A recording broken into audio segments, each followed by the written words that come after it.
The European Cricket Series is proudly brought to you by HCL Software and Bizaway. Good morning to you wherever you're watching from around the world. Welcome to another huge day in European cricket. And when I say huge, I mean humongous at the moment, because 7 matches across the network. Today we've got 5 here in Prague. We've got 2 in the night series a little bit later on. Rico Full will be standing by in the ECN Portugal. But right here, right now, it's great to be back. It's my first day here at the ground, though I have been watching over the first 3 days, and yeah, watching a few teams, a few players that I know in particular, and a couple of new faces as well doing pretty well. But right now, it is time for the first match of 5 today here in Prague, and it's going to be match number 16. This is a match between Prague Spartans and United. Let's see what happens at the coin toss. The Sheriff, he's back. Charles Croucher is over there with the 2 teams. Let's see who wins the coin toss for match 16. What call? Tails is the call, and it's a tail. Bat first. So the news from the toss is that Kranthi Venkateswamy of Spartans, he's won the toss and he's elected to bat first. Good, confident call by him. And we know that when these 2 teams met yesterday, it was United that batted first and held on by 16 runs, 113 to 97. So, you know, around about 1 day since they last met, you can see there's not too much between these 2 sides. So maybe the Spartans batting first, they can get a small advantage with the pressure of runs in the board. Got to say that United, you know, they're a team we've seen improve a lot over the last couple of years. In fact, 3 years ago when we first saw them, they were kind of cellar dwellers. But last year we saw them even beat the eventual champions, Prague CC, at one point. They finished 3rd. So, you know, Spartans have had a fair bit of ECS success over the last year or so, but haven't converted it into something more. And they'll be a little bit disappointed with their start, just winning 1 game out of their 3 yesterday. So we're 2 teams that are in the mix. I think a big day for both of them. Let's talk about the conditions today. Well, a little bit of cloud cover at the moment. We're expecting a maximum temperature of 24 degrees. Currently, it's about 18. So we saw some surprise rain yesterday. There's no rain in the forecast today, but we know it can be a little bit unpredictable here. Well, here's a man, he's anything but unpredictable. He'll always pump out a great broadcast, and that's Danny Hudacek. I've got to say big thank you to Phil G as well for filling in for me over the first 3 days. But Danny will be the next voice you hear. Let's get ready for the start of day 4. The news from the toss from the middle is that in match 16, the Spartans, they've won the toss and they're going to bat against United. Danny, it's over to you. Well, thanks, Vinny, and welcome to everyone. This European Cricket Series here from Prague, the in the Czech Republic. Match number 16. We've had some really good cricket all week. Again, a big thanks to Phil G for sitting next to me for the first few days. Vinny's going to be back in the marshmallow very shortly. And here are the 2 teams. Great matchup between Prague Spartans and United. Very even teams. Spartans all want to win to get their campaign back on track. They won 1 yesterday, lost 2, including a match against the Tigers. And United, you'll see them bowling here against the Spartans. They'll want early wickets, and it will be Ali Sitar to open the bowling. Ex-PCC player, was in and around the national squad for a while as well. Ali Sitar, super consistent, very good bowler, always among the top wicket takers in the Czech Republic. He won't blast you out, but he just bowls a nagging line and length and very consistent. Here's the first ball of today's play. And that's outside off stump, just inside that tram line, no run. We saw an interesting game last night, the rain delay. We had an initial rain delay and made it a 9-over game.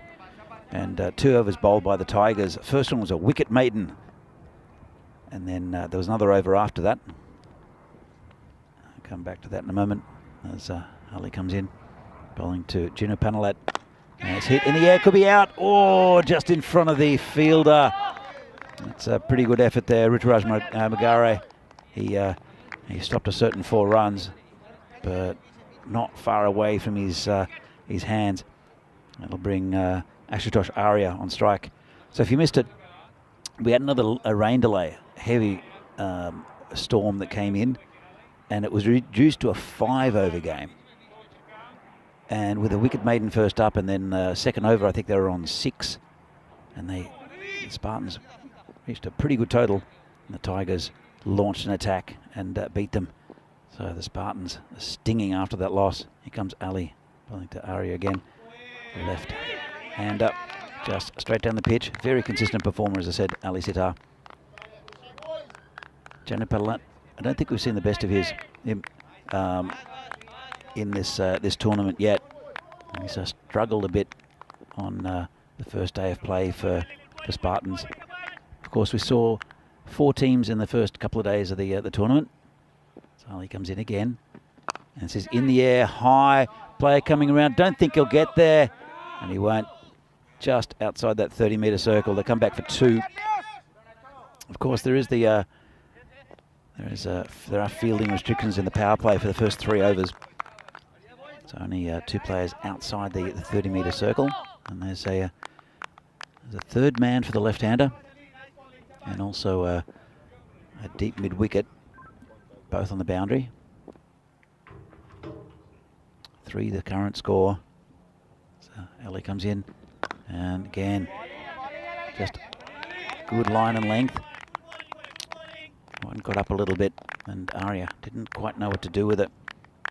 He's such a valuable bowler for United. It's a good recruitment, good recruit for this this year is Ali Sitar.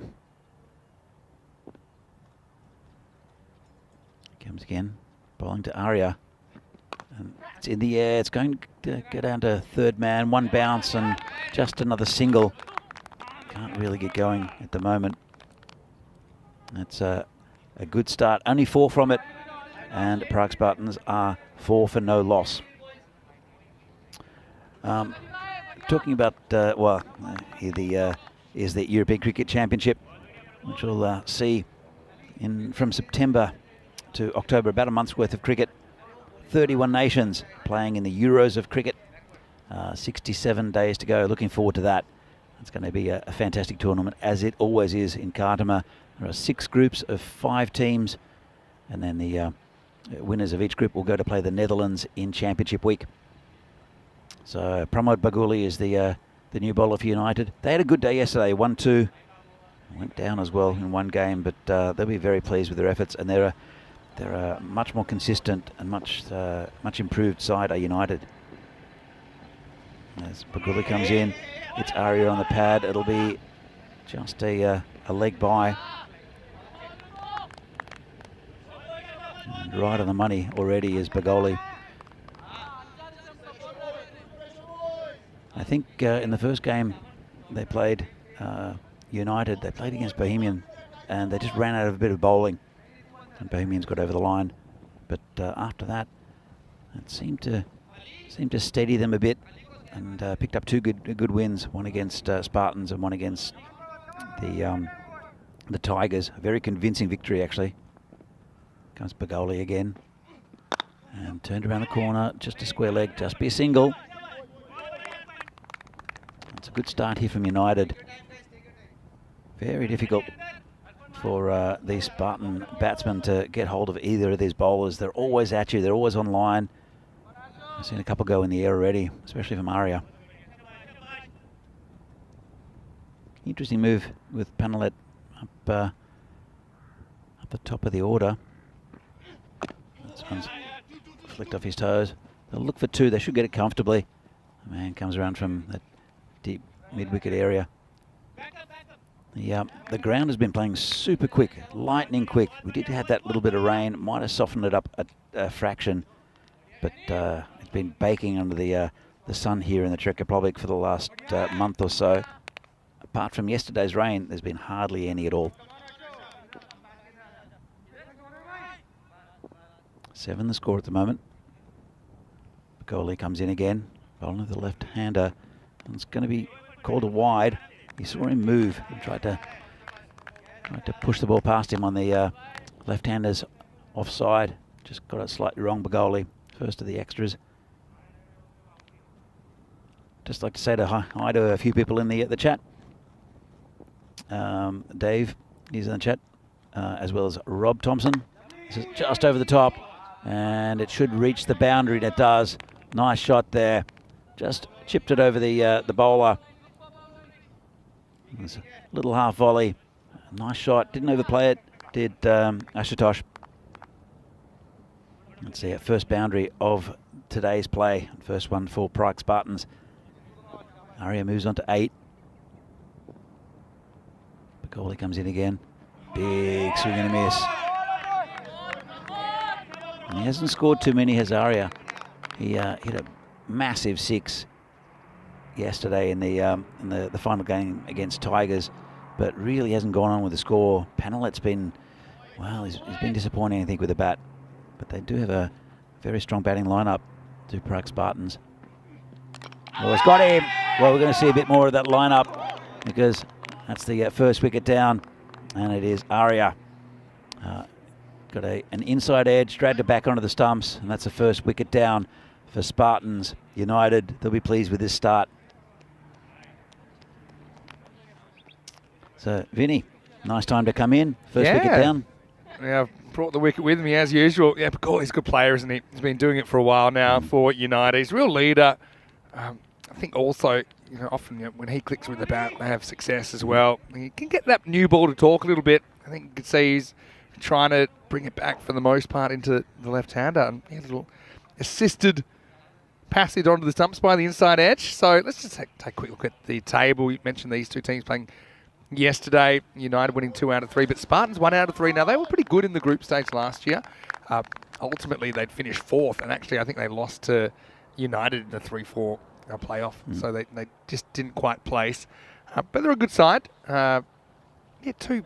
Two teams, I think there's not too much between them. And I think yesterday the margin was 16 runs. Anyway, end of the over, 12 for 1. And it's going to be Ali Sitar to bowl over number 3.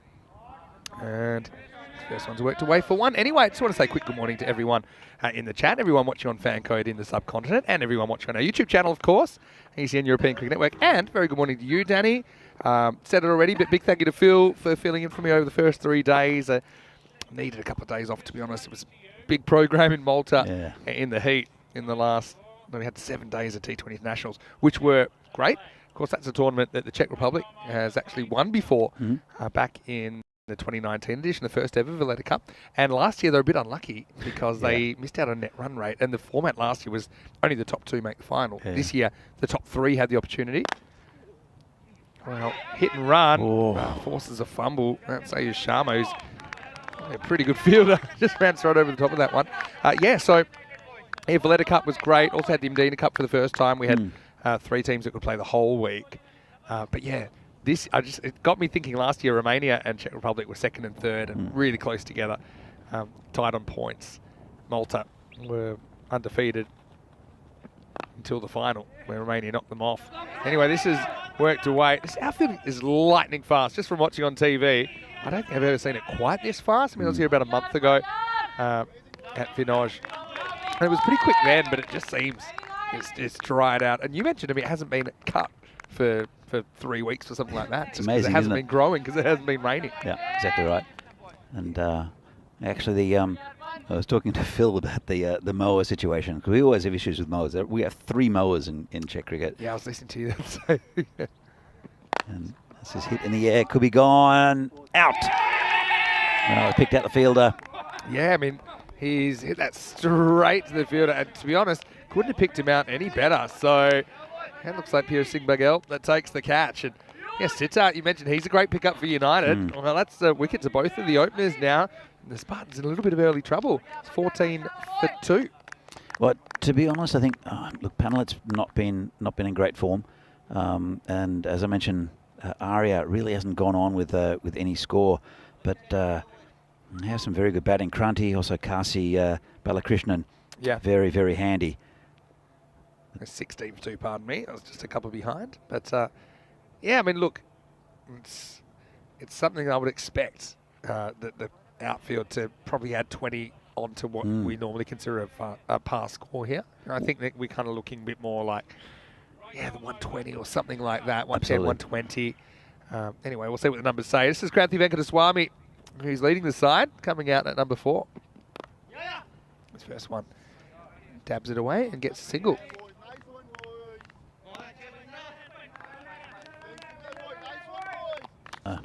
He's a very important player for Spartans as Kranti. He's captaining the side. Yeah, no, Kranthi's certainly someone we've enjoyed getting to know for the last couple of years. He's got to dig his team out a bit of a hole here.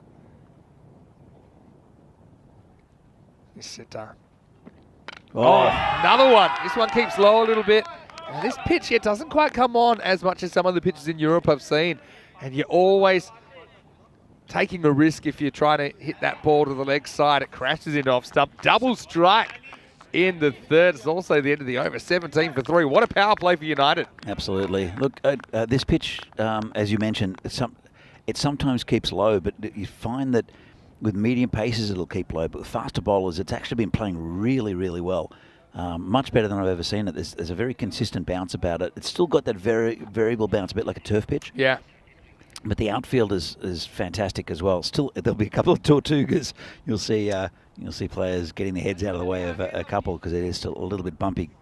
But it should have actually evened out a little bit. As we see the Manhattan there. Yeah, not really happening. I mean, the first over was a pretty tight one as well, with just the 4 runs, but 1 wicket in the second, 2 wickets in the third. No double figure overs yet. So Spartans winning the toss, electing to bat, and not really the start they wanted, and now, not surprisingly, I think they're going to bowl out Bagolia.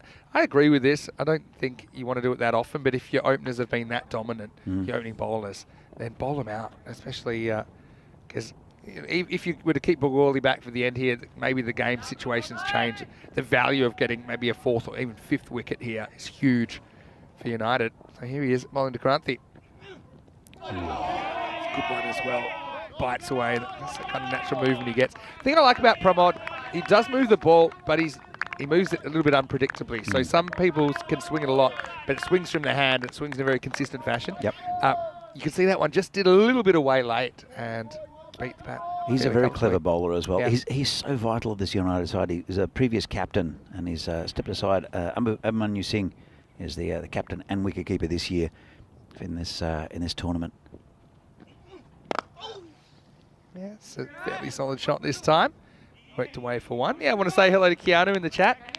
He said that he's really enjoyed watching this tournament in Czechia so far. Also, shout out to Phil. It's a lot of fun having Phil and Danny there. I know you guys have commentated a little bit before. And funny things happen when you are commentating together. Of course, I know on Monday morning you talked about the infamous Ashish Mata backwards throwback from in wet conditions. We've got to look at it as well. Yeah. And, some anonymous person behind the scenes may have had that footage, just saying. But also, the Lala run out for me. Oh, yeah. That was a Lala in Lala Land. And see, that's already got a little bit of traction on the social media, which I thought it might. Just like anything, if, the mainstream cricket world gives us something, we'll make it better. So we had the Alex Carey, Johnny Bairstow one. Yeah. This is even better because the keeper's hit the stumps he didn't even intend to. And you know what? It's not even the first time I've seen that. I saw that happen in Germany 2 years ago as well. So, that one, the keeper threw at the stumps, missed. Non-striker started looking to maybe go no-throw and didn't realise the ball was going to hit the non-striker stumps. Anyway, this one, not hitting any stumps with Macaulay, is doing a really good job at the moment for United. Kranthi, a bit lucky to survive a couple of deliveries here. That's really, really good bowling from Pramod. Just the man at the non-strikers end at the moment, Parth Baladir, has been excellent, both with the ball and the bat for Spartans. So this is a vital partnership, I think, between Kranthi and Parth. That's outside off stump. And just a bit of a nothing shot there from Kranthi. Yeah, I mean, it gets a bit of width. So I think the shot that he was thinking of was on, which is to cut. But I mean, there's also a fair bit of protection. They've got the third man back there. They've got Shamal Joshi in a kind of floating slip, I suppose, for an edge off that stroke. But I mean, he's been good. And he's been tight here as well. But he'd trade everything for 1 more wicket here. You think? Almost everything. Won't get it, but still pretty good. It would couple of overs. It would be a big wicket because Kranthi is I think he's the class act in this Spartans lineup, and we've seen it in the past that when he's on song, he is very compact. He doesn't use much effort with his the shots, but he plays them to all around the ground, everywhere around the ground, and it's impossible to bowl to him when he's in form and when he's really in the mood. Problem is that his consistency, I think, with Kranthi. He often loses his wicket early, which is a shame because it's a real spectacle watching him bat, and it's absolutely amazing when he's hitting the ball to all parts of the ground. but it's just these. He doesn't overplay anything. Does Kranti? Doesn't try to hit the ball too hard. Uses timing, and but can still hit big sixes as well. Yeah, and I think with these, obviously the ECS ground size and the fact that it's a fast outfield, if he can just kind of get in, then he gets his chance to express himself. Bindra takes up the attack now, force a double bowling change on. It's a little bit funky here, a little bit too funky with a little back flick. And I think he would have been home anyway. And they'll sneak a run. Check this out. It's I think he would have been back. It's one of those ones, if he flicked it hard, then he might have had a chance. I think he kind of rolled it, thinking that was safer. But that was actually worse, because it meant that it certainly wasn't going to get to the outfielders before they could grab a single. Interesting thing, they did this yesterday. Is it what Corey calls a Southern Cross field? Southern Cross field, yeah. You have the straight fielder, like straight. And then you've got long on, long off, a little bit wider. That's good bowling again from United. Just be a leg by. Yeah, so it just basically, you try to create a wall against the batter down the ground. So normally you're taught, if you go really straight, you're safe. There's never a fielder there. Well, guess what? You put a fielder there, and then batters will still try and hit there because they hit on instinct. Sure. They think it's safe. You can't really untrain that. And so you force them to go a bit more sideways, which is a bit more dangerous. Essentially, this does go more sideways, but now that the long on's pushed round, for the Southern Cross field, Piyush is actually a bit more like a mid-wicket than a wide long on, to be honest. And that's why he's able to get to that one. But yeah, it's pretty interesting. I do think, though, I'd probably, when I read the laws and the interpretation of the laws, there's certain things you can't do, such as you can't, even if you're right next to the pitch, you can't have your shadow on the pitch. You can't try and create a distraction with the batter. So the straight fielder isn't meant to move at all. And I think that's the idea. But to be honest, I would just make a small change to say, look, don't put him on the same side that the guy's bowling. Sure. So a bit like the sight screen. You shouldn't be in the batter's eye line. But you can still kind of do the same thing. It's been a really good over so far from Bindra. He's kept up the pressure, hasn't he? Now just get a single, or will he? Yeah, nice bit of work down there. Sitter can't stay out of the game at the moment. This has been a brilliant first half for United, who they held on by 16 runs yesterday against the same opposition. So it's funny sort of fixtures here with the eight team fixtures. So you do kind of get sometimes groups of sides playing each other, and then that'll obviously mix up a bit when we get to the weekend. And week 2, it's what really takes off from Bindra. And a pretty good over from him, just the 4 off it.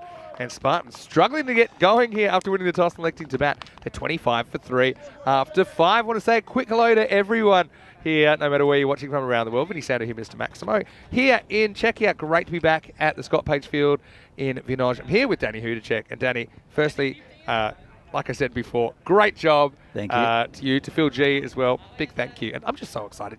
I love spending time here in Prague. Yeah, of course you do. There's a good reason. It's a fantastic place to be. Yeah, definitely. And it's so central. It's one of those cities that I think maybe if you haven't heard of it too much, you don't know too much about it, some people wouldn't think about it as somewhere to visit in Europe. It's a must. Absolutely. It's a must visit. Yeah, look, absolutely. The city of 1,000 spires, with the architecture still very kind of traditional. No real high-rise buildings or skyscrapers, anything like that. And if you get out of the city here, you get a sense of the countryside as well, and some beautiful cities around. About 10 million population, something like that. Just over 10 million, yeah. 1.2 million Prague. So it's a little bit spread out, I suppose, compared to some other countries of a similar size. So, yeah, I've watched with interest. Obviously, Prague's EC qualifying for the ECL a couple of weeks ago over Brno, down in Brno, and we saw those teams clashing on Monday morning. So you're disappointed for the Brno guys also, but excited for Prague CC, who have earned their way back to the ECL next year. We've got a very strong batting lineup to PCC. I don't know if they've got the strongest bowling lineup, to be honest. I think there are other bowlers that they'd love to recruit. Well, that's the thing. When they go to ECL, they'll have all their players, and you've got players like Lala, for example, who will be qualified. Well, this is up, and I think this could be the first Maximo of the day. It is, as Kumar comes on and just strays a little bit. Kranthi absolutely smoked that one down on one knee. Just kind of sweeps him out of the ground for 6. Just a correct shot. It's just a really nice shot from Kranti. Didn't try to overhit it. Just got under it, helped it along the way. And I think this ground, the way it is, and this situation at the moment that they found themselves in is perfect for Kranti. If he can stay in, I think they'll have a very competitive total and be well supported by Path at the other end. Oh, a bit lucky to get away with this shot, but he adjusts well. That's another one that just kept a little bit low. This is going to Kumar, who's on now, and went for the 6. Now I think Kranti's going to have a word to his partner and say, hey, just watch out, that one kept a little bit low. Carefully if you're cross batting here. Well, look, the medium paces do tend to keep it a little bit low. That one jumped though. Yeah, and you mentioned it's a bit like a natural turf pitch. Is that like a clay under base here? So it's not your regulation kind of concrete. Well, I think to be honest, the little bit of rain we had yesterday would have helped the surface. Last ball the over. On the charge and knocked over. Well, I know that Kranti had a word. I don't think that's what he had in mind as Balladia swings all round this one. Went walkabout, and that's 4 down now. So Kumar does get hit out of the ground, but he does get some revenge, and it's 34 for 4 after 6. Yeah, he looked a bit frustrated, did Path. He batted so well yesterday, and it's really now up to Kranti. They've all the recognised batsmen are out of the way for Spartans. Not that I'm saying that these others are mugs. Some good batting to come with Sagar. I will say though, also Niraj. I mean, obviously this pitch has been in for what, 3 years 3 now? years, 3 yeah. years now. And it's one of the few pitches I've actually played on. So yeah, having played on this one about a month ago, I did find, especially if the bowling wasn't too quick, it doesn't really come onto the bat. With bowlers with a bit of pace, it would actually it would carry quite nicely. So I wouldn't say it's a slow pitch, but even with the type of carpet it is on top, the ball can kind of hold up in the pitch. And I think you saw Path there kind of trying to meet the ball, just trying to get that contact point a little bit sooner. And obviously just mistimed it horrendously anyway. Well, you kept Tari as a Freddie, didn't you? Yeah, and Ruffer from Drew. Those two both really were zinging it. And I heard you talking about Riaz, probably the quickest bowler in the country right now. I think there's no doubt about that actually. We saw him at the ECIs in Austria, and he was really good in his first series. Pretty sad to hear that Paraskari is no longer in the country as well. I know. Because he had such a brilliant series back then. Swing and miss. This is Arpan Shukla bowling over number 7. Yeah, but Riaz obviously had a bit of an important job to do with the bat as well for Brno. I think in the Czech national team, he's probably a guy that comes in kind of 7 or 8. He's a bowler that bats, but in the club competition, I think he's just got a bit more responsibility with the bat. You're right. He's a bit of a pinch hitter. It's called wide. Ooh. And as usual, we see. I think you always see keepers throwing at the stumps, but it's just we're noticing it a lot more in the last 3 weeks or so. I don't remember keepers not throwing at the stumps. It's just that there was just one that worked finally, and I think it's gone a little wide. I think we all have an opinion about that, Vinny, and to be honest, Phil and I spoke about it. And you as a keeper, I know exactly what your take on it is. Yeah, I reckon my take might surprise you a little bit. But I think you'll get 80% of my take right. This is a little bit short. Hit away. Miguel's not going to get there. So, Cuatro Carreras. That's Mataretti coming on. And he's a guy, likes to swing the wheel out. You see that straight away. Picks up the length pretty quickly and hits it to the leg side for 4. Nice shot. He hits the ball very hard. And actually, he's probably the perfect batsman to put in at this stage with Kranti at the other end. It's a little bit set. He's only 15 off 13. It's a little bit difficult conditions out there at the moment for them. But Sagar hits the ball very hard, and he's a good pinch hitter for this Spartan side. Tied up this time. It's a pretty good call by Kranti. Spots and gets through quickly for a leg bye. So, okay, first give me your take on the Carey Bairstow. I can't believe we're still talking about this, but go on. I thought that, firstly, it was just a reactionary thing. That's what Carey had done. He'd seen Bairstow walk out of his crease a few times. No doubt. And as any keeper in the world would have done, he just flung it at the stumps. It just happened that Bairstow walked out. Yeah. It's nicely timed, this one. Just slid on to the pads of Kranthi, who works that away, gets 4 more. And I think if you look at where the bowlers have had success so far today, most of the time it's been keeping it outside that offside channel. I think a couple of times, just gambling, I suppose, for maybe a bowler and LBW, but it's also opening up some scoring opportunities for the batters. Nicely put away. Going back to that, though, Yep. I mean, it's talking about against the spirit of cricket, and he should have been recalled and all sorts of. There's no way Stokes would have recalled a batsman. Yeah, okay, here's what I think. I'm not calling Stokes a liar. I think that he honestly likes to think that he wouldn't have, but we won't know because he was never put in that situation, right? This would be a wide to re-bowled. So I think that anyone can say I wouldn't have, but he never had the situation. And Bairstow had done exactly the same thing 2 days ago. I know. And 2 things, it didn't work for 2 reasons. Number 1, he missed, and number 2, batter was paying attention. Yeah.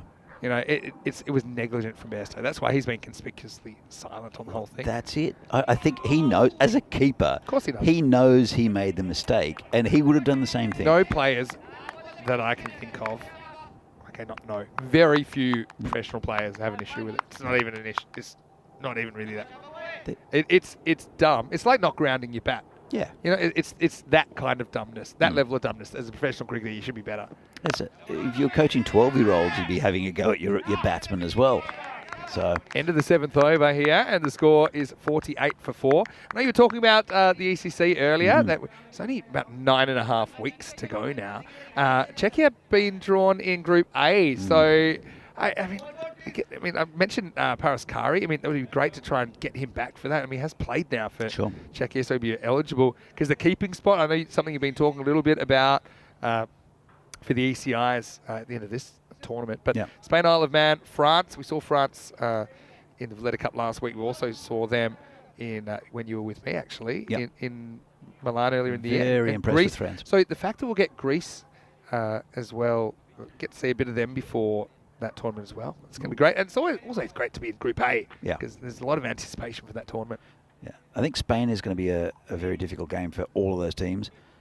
France as well. France is just they're a plucky team. They're young, they're athletic, fantastic fielding and bowling side. They actually found some batting in that. Gus McEwen. Yeah, Gus McKeon if he can play. But even I think some of the other guys just found their mojo. Remember Lingeswaran Kanisane, who's a little bit of a nugget. He whacked 89 not out. Usman Khan has turned into a genuine bat. Absolutely. He just kept standing up for them last week. Okay, T20, slightly different format, but I think the same principles apply. And even Action Jackson, he opening the batting, he was pretty good. Tell you what, their left arm spinner Zain Ahmed as well. When Gus McKeon had to leave last week to go back to play club cricket. Shows you where cricket's at, though, where he goes back to play club cricket in the UK because they need him instead of playing for his country. Anyway, same issue with the Netherlands recently in the World Cup qualifiers. Get a single here. Look for a 2, but it's not quite there. Zain Ahmed went up, opened the batting, and actually looked really good. So I think their batting, France, will be better than last year. Their bowling's always pretty potent. They ran out of gas a bit last week in Malta. Well, big appeal. And he's gone. Well, to be honest, I wasn't sold on it straight away. I mean, we're a long way from the action. Umpire took a long time to make his decision. And you can just see the batter. They seem to have a genuine sense of disappointment about that. The appeal kept going. It got the result in the end. 50's up for Spartans, but they lose a 50 for 5. Yeah, we don't really hear clicks, like fine edges from where we are. And it was close to it. So I'd say that. Yeah, big shake. I didn't actually see any reaction first up from Sagar, but now, so maybe the umpire took his time to consider the shake of their heads, the shakes of the head from Sagar, and then says, you know what, despite that, I still think you nicked it. If he didn't nick it, it would have been a wide, I think. It was straight over the tram line, but anyway, that's the way things are rolling this morning for Spartans. They're 50 for 5. This is Niraj Tyagi coming to the crease now at number 7. Niraj's a very inventive batsman. He'll make space for himself. He'll move around the crease. It often works. Sometimes it doesn't. But I'll come back to that in a moment. Well, cut away. There's no outfield back here. This will test the outfield. Going, gone. Yeah, he almost nutmegs himself there, Pindra. But yeah, just this outfield, never seen it so quick. I've got to say, in the kind of 3 years I've been watching cricket here at Vinaj. But have a look at that. The race between ball and human. It's ball that wins the race. Well, that was part of the issue with Vinaj over the last couple of years. The tournament here has been later and later, which is in the year, which is fantastic for Czech cricket and as a spectacle. So, bowler comes in. Spot ball.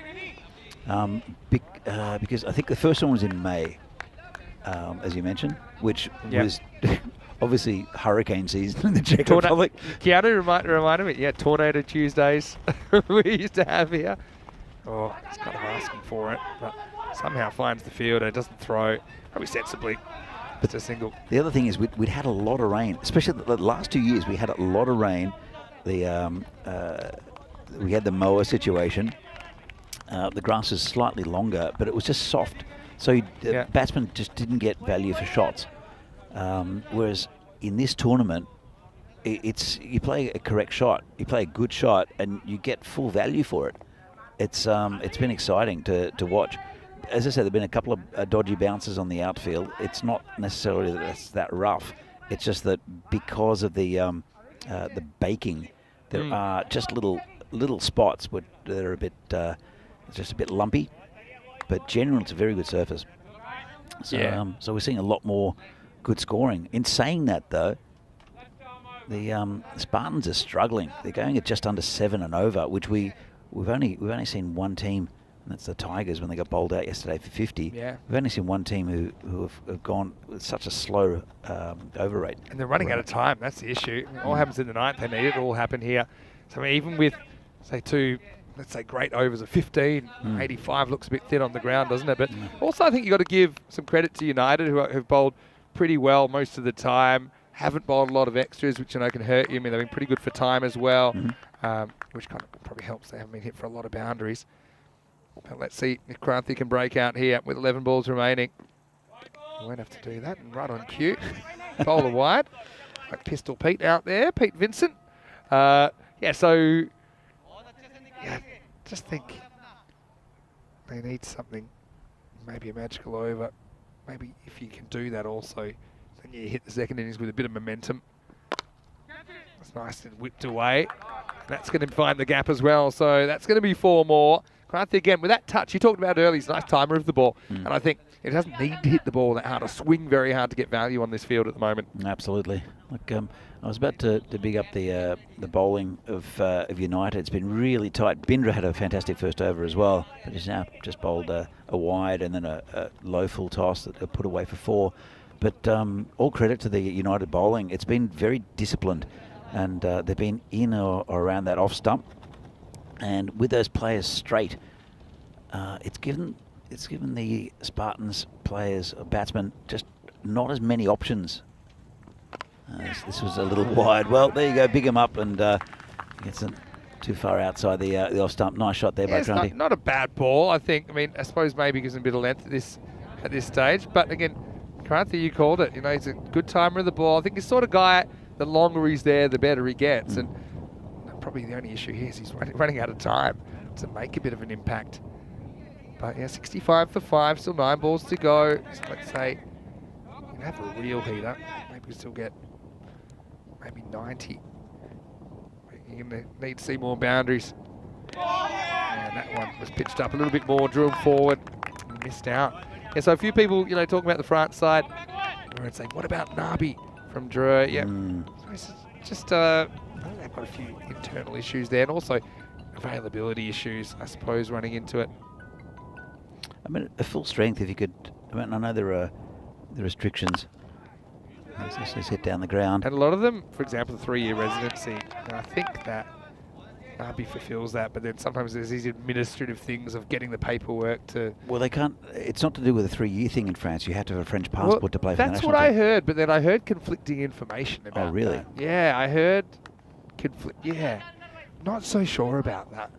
So I heard that a lot of these guys are actually eligible, but, you know, for whatever reason, being left out of the side without knowing the ins and outs. I won't comment on it. Ooh, that's basically banged into Abemanu 6 foot, but he makes the stop into the over. And the score 66 for 5. Looking at France, I mean, I've got a good sighter of them in Milan. They've got an excellent bowling lineup. They took a bit of stick though in Malta, as you see the scorecard here. Actually, it's the bowling figures. Great up top, Ali Sitar and also Bagoli. And I think for the most part, the bowlers that have come on next have continued that. It's always the issue, the risk of bowling your openers out, the bowlers change and the luck changes. They've been forced into changes, but those guys have done pretty well. Yeah.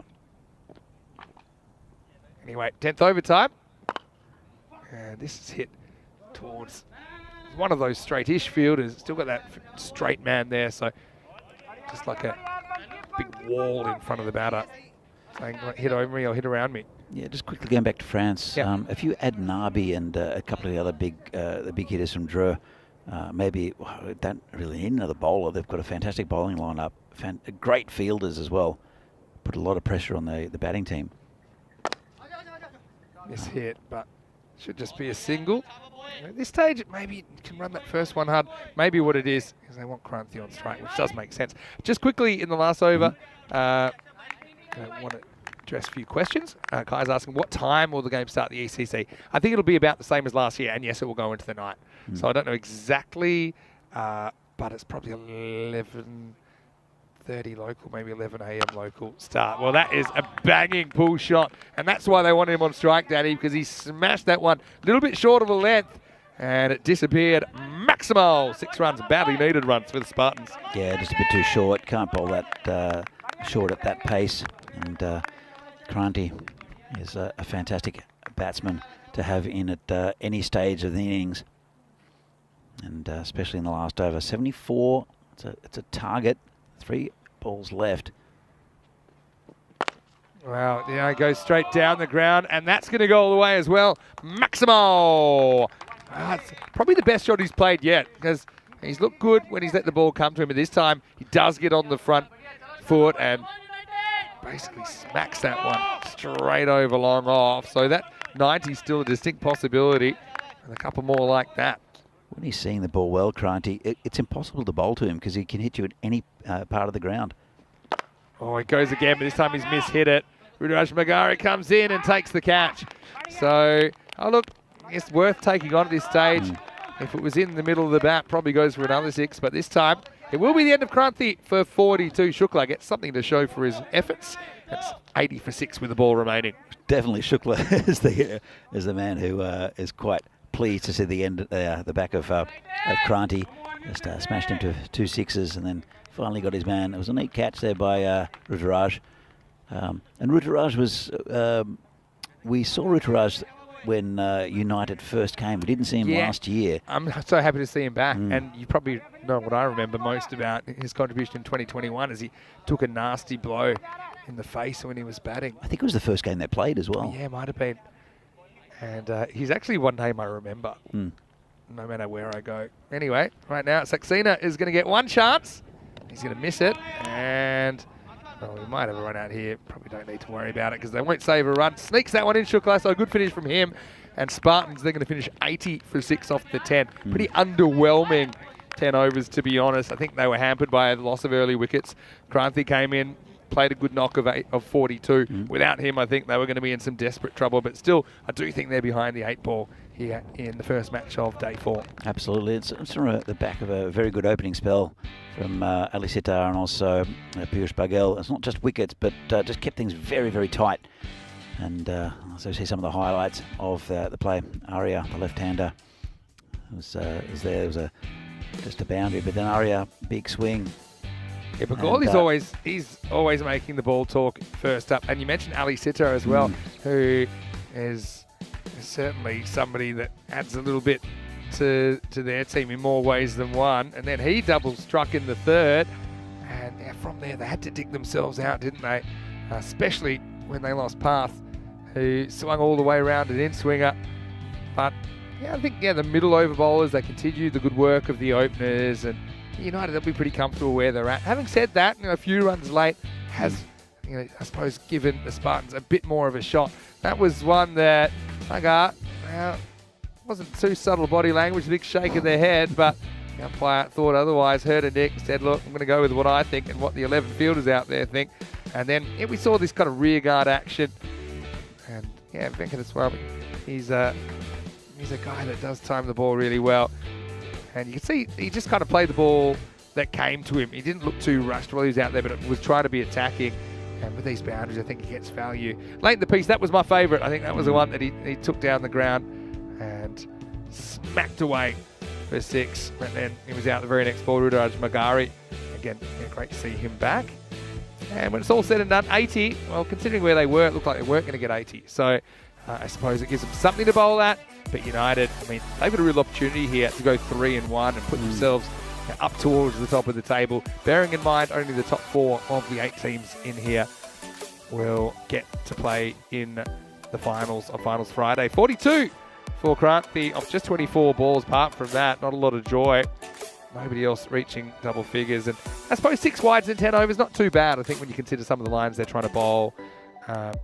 But ultimately, United, it was their bowling that did the job, and it was the openers that started it off. Yeah, absolutely. And look at those figures. When you're going at around about 5 and over for your openers, it puts a lot of pressure on the batting. And then Amandeep Bindra came up and continued the good work. A little bit expensive was Apan Shukla at the end, but that was when they needed a lot of runs and quick time. The Spartans did pick up a vital wicket in the end, just to stem a couple. But have a look at that. Kranthi with 42 off 24, and then Arya and Tyagi. But great bowling figures in this format, and 2 for Sitar, 2 for Kumar, and just 1 for Bagoli, but only 10 off the 2 overs. So excellent work from United, who are, they're not only just here to compete, and I think we spoke to Brahma Bagoli last year. He said, we're not here to compete, we're here to win. Yeah, that's right. And it's a really stuck with me, and they're very competitive in this tournament at United. Definitely, this format suits them as well. Fresh off their promotion as well into the top division. Yes. They secured just a couple of weeks ago. We'll take a break. We'll be back in about 10 minutes, and when we do, it'll be United coming out to chase 81 for victory. Vinny Sound and him, Mr. Maximo. Great to be back in Prague here with Danny Tudacek. We'll see you after the break with more European Cricket Series.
The European Cricket Series is proudly brought to you by HCL Software and Bizaway. Hello, welcome back to Prague. Great to have your company on a Thursday morning. Vinny Sandu here, Mr. Maximo for ECN as we continue our coverage of the European Cricket Series at Czechia. And we are into day 4. Joining me is Danny Hudacek. Danny's the story so far, Spartans, they won the toss, they batted. A little bit disappointing, I think. Only 80 runs on the board. Tough defence. I think United looking ahead for me at half-time. Yeah, look, I agree with you. And they've been playing well, have United. But they're a good side, Spartans. I think it was just early pressure. And the opening partnership of Arya and Panelet didn't really work, and then they just got on top. The two opening bowlers in Ali Sitar and also Baguli really got on top, and it just put pressure on the rest of the batsmen, and they just never got going until the last couple of overs. And it's a target, 80, and it's defendable. But we've said that really on this surface, about 120, 125, 130 is par. But with that little bit of rain we had yesterday, it does affect the surface a bit. The pitch, it slowed the outfield a fraction, but not that much. So, but we'll see. We have a good bowler first up in Niraj Taigi. Yeah, and we saw him playing for Czechia in the ECNs in Austria. Anyway, 80 to defend, and Magare swings over the first ball, but it's going to be a wide. Pete Vincent, he's one of the senior umpires here, if not the most senior in the country now. Definitely the most senior umpire. No, he's head of the umpires here in the Czech Republic. Does a great job. So Rudraj is he's looked likely. He's got starts in most of the games. Yeah, 15 odd, and then just not gone on with it. He's out there with Pearson Bagel. I think it's also a really handy opener. I mean, yesterday when these two teams met, United scored 113 against the Spartans. Goes after this, doesn't really get it, but gets enough of it. That's going to disappear for 4. So, just the start. You want the power play, you want boundaries. This time, I think it's more or less off the bottom of the bat, but fortunately for him, it was too straight for the mid-off, and there's your first 4 runs off the bat of Magare. Yeah, look, it's good value for shots on this field, as we know. There's probably a little bit of swing, a little bit of breeze here, and just moisture coming up from the surface. Has this been pushed to point? Just a single? Yeah, just one. I think it's just important you don't run into dot ball trouble here. I mean, yes, you want to score boundaries, but I think that if you're getting bat on ball, I think the boundary is probably going to come on this field. It's talked about how it's quicker than we've ever really seen it. I think, compare it to some of the previous series we've had here as far as run rate, but I think for sure we'll see the highest scoring series we've ever had here in Prague. Hey, speaking of high scoring, Hungary on Sunday was insane. We had 2 of the 3 highest chases ever. So we had 174 chased down in 8 overs by Hungary. I'll try and bring that up for you in a second. But that was the game after Portugal, who Hungary did that against. They chased down, I think it was 163 or 162. I didn't watch that, but can I have a guess at who scored most of the runs for Hungary? You can, but you'll be wrong. Really? It wasn't Zishan? It's not Zishan. Wow. No, Zishan feature. It was actually Vinod Ravindran and Sheikh Razik, Sheikh's just qualified to play for Hungary, and Vinod this year too. First time we've seen him. So, yeah, they put on an unbeaten 174 in 8 overs as well. Crazy. So they were going well over 200 pace. We've seen some insane things in ECIs recently. We've seen a fair few 200s being racked up. This one's a bit uppish. I think this is going to run away from the fielder for 4 more. So Magare swinging it, and Thiagi, it does kind of like to live in this channel, but I suppose with just the one outfielder in that area, if it's away from him with this outfield, it still runs away for 4. Yeah, it's just a little bit wide. It doesn't quite have the pace, Thiagi. It's interesting that he's coming over the wicket. All yesterday came around the wicket, and he's trying to slant the ball away from the right-hander. Even with the left-hander, he came over the wicket to slant it away. So, that's a good ball. Yeah, it's good. It's got straight through the legs of the man. It slipped, though, and that's going to run away for 4. Well, that hurts his path. Well, let's just say he was perfectly positioned. Sometimes a bit too perfect, because it's the old tunnel ball. Hands went down, but not far enough, and that sums it up so far. It's the kind of morning the Spartans are having into the first over. It's 15 without loss. Yeah, it's a classic nutmeg, isn't it? And, well, this is something that I feel it could be a bit of a race between us and Portugal to break this golden ball streak. Now, I know that 2 years ago, United had not only one, but 2 golden balls that they participated in. But the thing is, Portugal, they snapped our golden ball streak last year because it was an all-time high 405 matches. Around about this time of year, Charlie snapped it in Portugal while I was having a swim in the ocean, in the sea in Rome. Came out, my phone had blown up. So I don't want that to happen again. We're going to do it. And I said to United, guys, when they were warming up this morning, I said, guys, got a golden ball in it up there for us? And they said, we're not planning on it. Anyway, it's going to be Shanmugam Ravi to bowl over number 2. And first one patted back by Piercing Bugger. Warm welcome to Dan Casey, Dan Zilla, who's in the chat. Hello, Dan. Yes. Hopefully see you soon. Batting a long way out of his crease here to Ravi. His knee big out. And swings at this one. It's another one off the end of the bat. But I think it's not a bad thing to get Magaro back on strike at the moment because he's already hit 3 boundaries. You see the 3 sail over the keeper. And the keeper there, Jinu, I want to say big congratulations to him and his family. I know that he welcomed a daughter into his family, Zora, who was born just about 4 weeks ago on the 24th of June. So all the best to the Panellet family. Maybe she can get into cricket because I think in a generation we'll have a pretty strong Czechia women's team. Hey, you know we were talking about the high chasers. Yep. Check this out. So this is what we saw.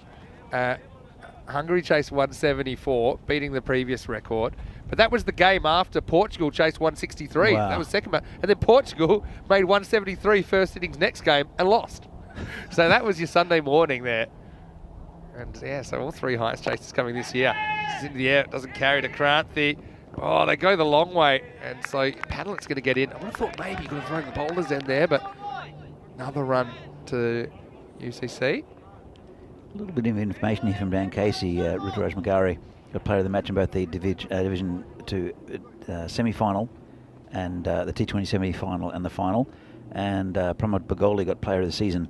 So they had a fantastic season, did United in Division 2 up to Division 1, where I think they need to be. And that's a lovely shot over the top point, 4 runs. Yeah, what a shot. Gary's been so strong in this area. And sometimes we see batters getting a bit leg side conscious. That's their version of aggressive. But I think playing the line of the ball, Ravi giving a bit of width. Magari plays that shot well. No wobbles from United so far. Yeah, and so obviously United having a big season and being promoted up into Division 1 for next season. That's a big moment for them. Of course, we saw them beat PCC last year. Yeah. And in the end, they met in the semi-finals. They weren't quite able to reproduce that. But I mean, again, remember that last year? For me, that was a big moment in their club development as well. When you thought about where they'd come from, we first saw them in 2020 on ECN. Yeah. And struggling, to be honest. 22 without loss after 2. And United, if they can chase this down, they'll go to a 3-1 record. Spartans, they'll have some concerns because they'll go to a 1-3 record, bearing in mind that each team, they'll play 14 matches in the tournament. So you've got time to turn it around, but yeah, just got to be careful that you don't fall too far behind.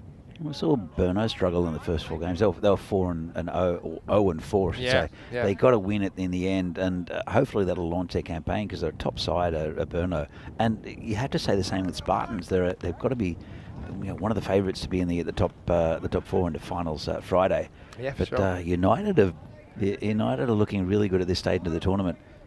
So yeah, just kind of assured with the bat. They've certainly grown in maturity. I mean, I suppose T10 maturity, or I don't know what you call it, game smarts maybe. They're not intimidated, these United team. That's not the one all. thing. And they've got a good side. I think Ali Sitar's a huge pickup for them because he does add. It'll be 2 economical overs where he'll probably pick up a wicket or 2 up the top, and then you've got Pramod Maguli who also keep it really tight. So that's 4 overs where you can almost rely on them just squeezing the opposition out of runs. By the way, Naveen Padraju's in the chat as well. Yeah, so hello Naveen. he's the pick of the bowlers for me for PCC. He's been playing really well. Yeah, very, very well. And in what's a very batting heavy side, he's definitely the pick of the bowlers. So Saxena gets over number 3. Last over the power play. Anyone just sneaks in. It's a call from Pete. Pete's eyes seem to be getting better with age. I don't know what it is. I'm not saying I never thought he was a bad umpire. I just think he just seems he's having an outstanding series so far. This time he hopes it's going to turn back, but only turns back far enough for Miguel to smack it to the fine leg region. So this one is your regulation Gundy ball. Really pitches outside leg, never really comes back that far. It's an easy put away. Yeah, going back to Pete, Pistol Pete, he's the head of the umpires here. He nurtures umpires and encourages them, as does Charles Croucher, who's the tournament referee, and that's part of the great thing with umpiring and officiating here in with these ECS games. As well, come back to this in a moment. Ooh. Yes. Goes up and never comes down. It's been called a no ball. So it'll be a free hit. To be honest, Magare on strike's probably a good guy to face it. And also, first chance for him to see the leg spin. Yeah, that's waist high for sure. Good call. Hey, umpiring's a team game. Just go back to what you're saying. Absolutely. People sometimes think of it as a bit more of an individual pursuit. Anyway, free hit time. He does hit, slices away. He's probably going to get caught, but he'll just get a single. And it's one of the few times everyone recognised it was a free hit. Normally somebody forgets. But yeah, I think umpire, especially when the pressure's on in like a 10-over contest, so many things happen. You need to coordinate. Even here, you've got the third official and the tournament referee also that you're going to have to coordinate with. This one is a bit of a top edge, but flies away from the infield. So not quite off the middle from Piyush. But in fact, it goes all the way. Maximal United at the moment looking like they're going to do this with time to spare. Yeah, just carried the line, didn't it? Oh, Keanu, just the Women's FIFA World Cup started. I'm looking forward to that. It's being held in Australia and New Zealand. Yeah. So that I'm hoping Australia win that. They're in very good form. Yeah, that'd be something, wouldn't it? Again, doesn't find the pitch, slides in a bit, just a single. Also, we got the Europe Cricket World Cup qualifiers starting today in Scotland. Cool. So, top of my head, Germany, Ireland, Denmark, Italy, Jersey, Austria, fighting for 2 spots. I think I got them all in there. So what happens after the 2 spots? So they are in the World Cup. Really? Yeah. So probably Ireland and Scotland, big favourites there. Sure, but tough teams as well. It's a 20-team T20 World Cup next year. Yeah, that's great initiative. This has been swept for 4. Lovely shot.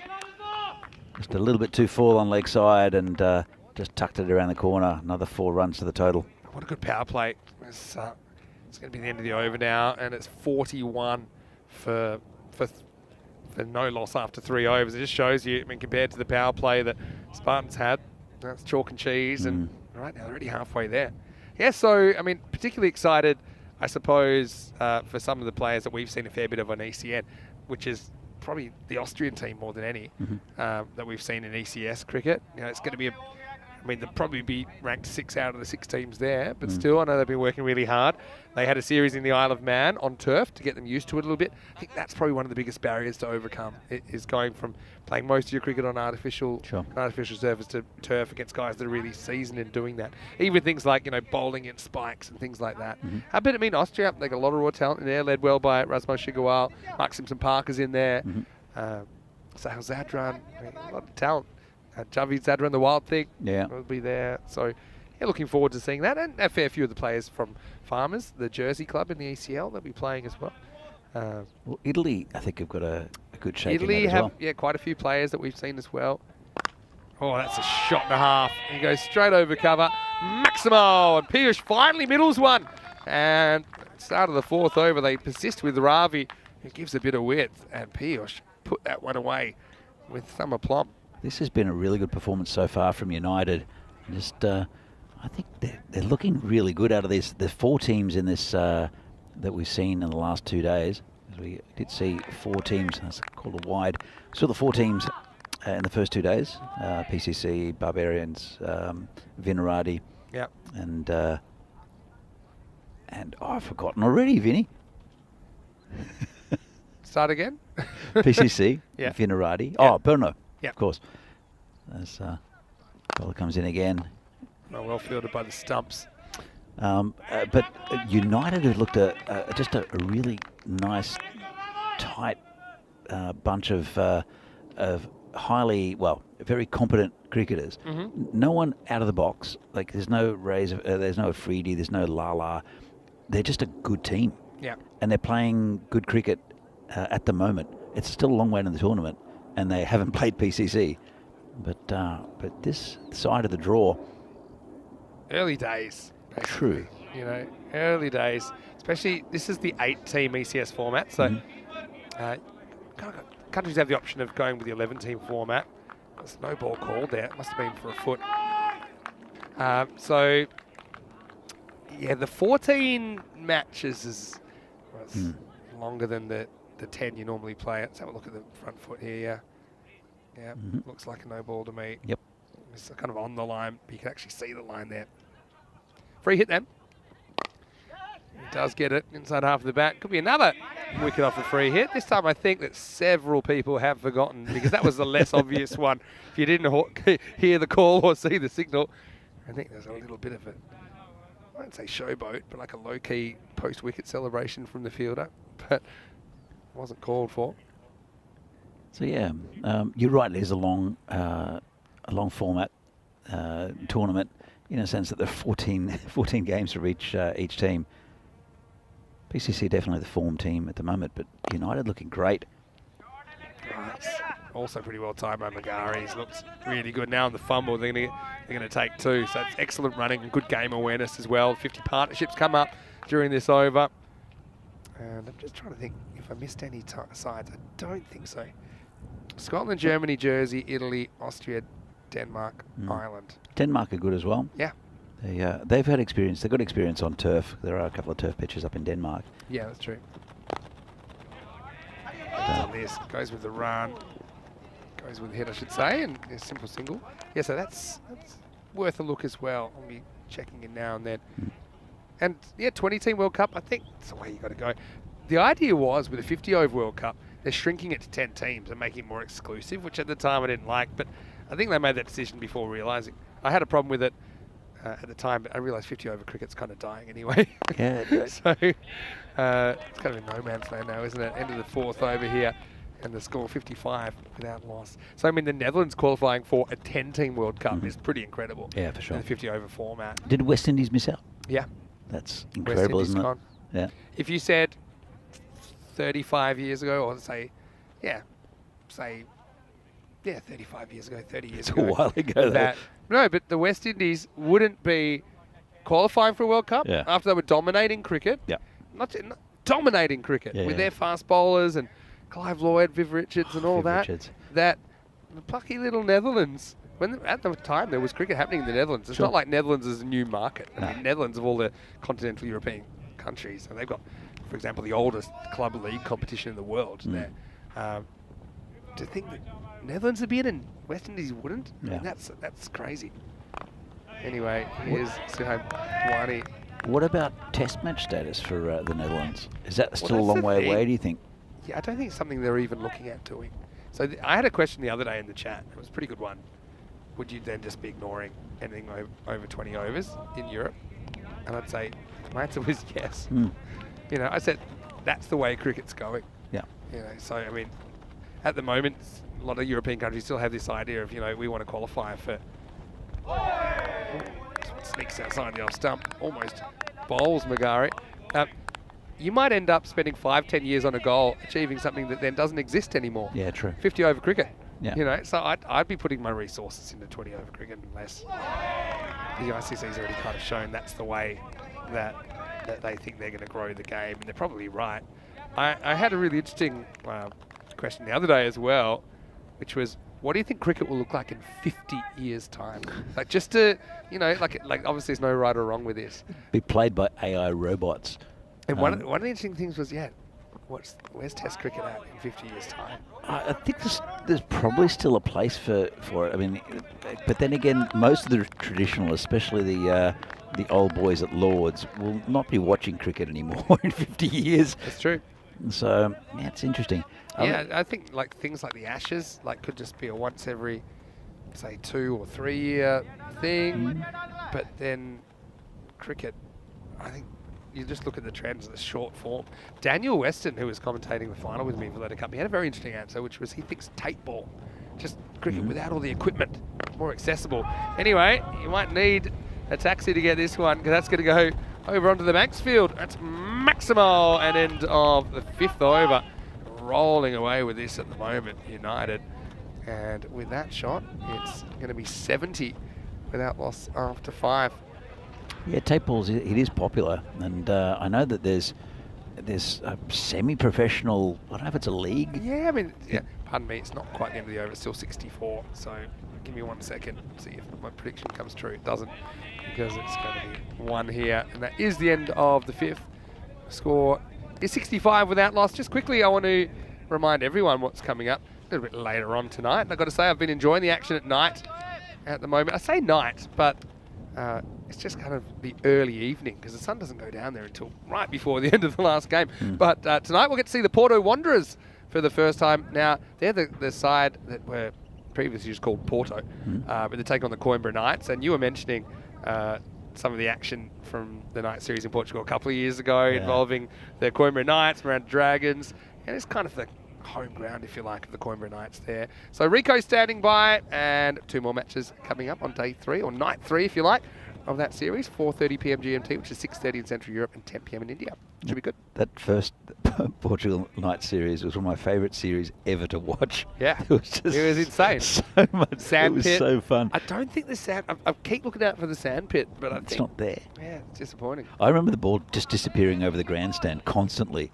And it must be... It's a football ground. It's not even like ground. 2 football grounds tied together. It's a football ground. But it was super long as well. Sideways. Like this. Yeah.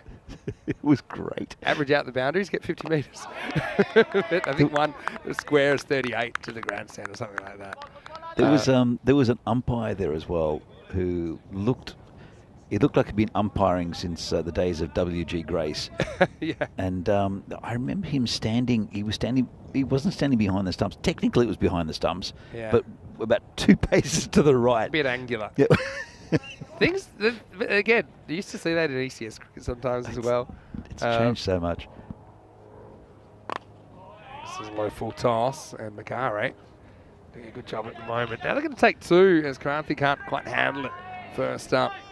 It was, I mean, I did the Czech Super Series with Terry, and we didn't know what was going on. I mean, it was a learning curve for everybody. Yeah.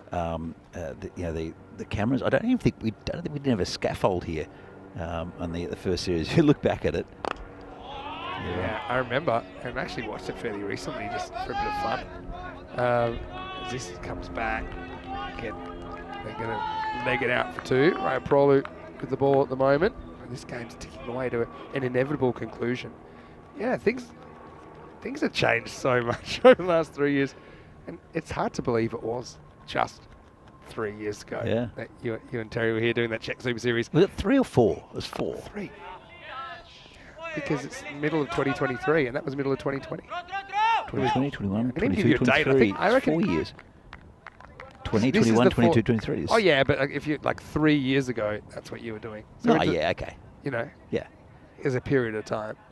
But I mean, I'll try and give you a date. I reckon it was June 12 or something like that. Yeah, something like that. Something like that, maybe June. We did it on weekends. We did, I think it was 6 weekends or something like that. And the ECN crew, they were driving back and forth from Germany every weekend. So, just very different times. But it's got a bit of charm to it. It does. We were wearing whites as well. Yeah, whites, red ball. I remember the first time I saw this ground on TV, and I said, "What is going on here?" And the crops in the background. Prolu, he's bowled a pretty good over here, to be honest. He's kept the game alive for now, at least, as we get to the end of 6. And the score is 71 without loss. This opening partnership continues to get the job done for United. And you can see that 40 on out for Magari might run out of time to create a half century with just about that many needed. This is what's coming up next. So Bohemians, they'll be here, led by Sahil Grover, who I think he's going to want to be trying to impress the selectors with the wicket-keeping job up for grabs, potentially in the ECIs. And then you've also got players like Sazi Bhuyan, who are really experienced. Got Javed Iqbal, their former captain. So United, though, winning the toss, selected to bat. So obviously this time they've chased and chased well, and I thought they might be tempted to bowl because of what's happened this morning already. But they're sticking with their plans to bat first. And to be honest, the way they're batting, I think they'll be pretty happy to continue with the stick. I'm happy for Magari because he's finally got on with an innings. It's 40 from 22. Bagel, good support, 26 from 17, and they're pretty much cruising at the moment. He missed one down leg side. Could have been a stumping. Yeah, Magari, his top score is 23 not out before this. Yep. So it's his top score now. There's certain ways he could get to his 50. Needs a 4 and a 6. Well, guess what? He's not, because this one almost rolls from one. It's a little bit of the mystery ball about this. Nutmegs him and collects the leg stump. So Magari does well, but he has to tell his story walking for now, at least. And finally, something for the Spartans fans to cheer about. Bit of a consolation wicket, though. 73 for 1. A little bit of movement in the air and just kept a bit low. Played the wrong shot.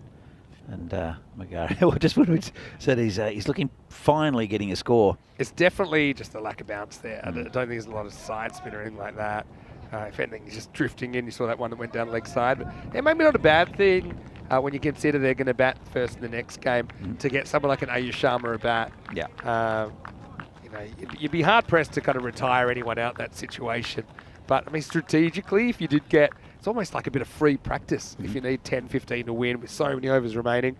But, yeah, Ayush Sharma, he's a player that ordinarily I think plays his club cricket for the Budivitsa Barracudas here, which I think is Joe Foster's club, if I'm not mistaken. Yeah, absolutely. Joe does a fair bit of umpiring here in the Czech Republic and is also umpired in the Euros. I think we saw him on Monday, at least. Yeah. But yeah, Ayush plays in ECS cricket for United and has done very well for them over the last couple of years. Yeah, he's a good solid player, is Ayush Sharma, and there's still a lot of batting to come. United, as I said, there's nothing, there's no star in their team. They just have a lot of very good players who can perform. They're consistent, and it's just a really solid unit. Whereas the team we'll see next, Bohemians, is a little bit more volatile. Yeah, but that makes them fun to watch as well. It makes it just great quickly to watch. Tying up a few loose ends before the end of this one. I've been saying he's expecting low scores today because of the rain from yesterday. Pitch is slow, but I would say that it's probably sucked up that moisture pretty quickly. It'll dry out. This wind, there's no surface moisture. It was heavy rain and it was needed. But this pitch actually will benefit from that slight rain. From that rain, it was covered. And I'll come back to that in a moment as to why it's important. 5 to win now. Yeah. So it's a clay pitch. There's sand and there's pebbles and things. So it's layered and it plays pretty well. But if the clay gets too dry, it tends to crack underneath, and that's when you get variable bounce. Yeah. Okay. But if there's rain, it binds. Yep. We don't have any water source here at Vinosh as well, so the rain is more than welcome. Yeah, it reminds me pitch. of the Milan pitch a little bit. That they say rain makes it play better. Binds. That's probably a good way you put it. Yeah, binds it underneath into a bit more of a consistent surface. Another wide. So just struggling to get it right here, Wani. What else we got before we finish? Yeah, talking about whether European teams should be pushing for longer format, including Test cricket. I just don't think it's on the radar. And one of the things to play Test cricket, you need to have a solid first-class setup of playing that time of game. And so, I just don't think it's something that... Well, the Netherlands are the most likely. But they don't even play any cricket that's longer. They play no non-limited overs cricket, right? Another wicket here late in the piece. And it's going to be Bagel who's going to have to go. So Wani, to be honest, I kind of like his natural shape. He's one of these kind of fake leg spinners. It doesn't really spin it, but he does drift it in. And he has just had some issues with control. See this one? See, it just kind of slides on, slides in a little bit. And fairly simple catch A taken. fake leg spinner. Yeah, there's a few of them out there. Got to watch out for them. But they're useful because as a batter, you play them like a leg spinner, and you end up playing outside. A lot of them, they kind of whack you in the pad.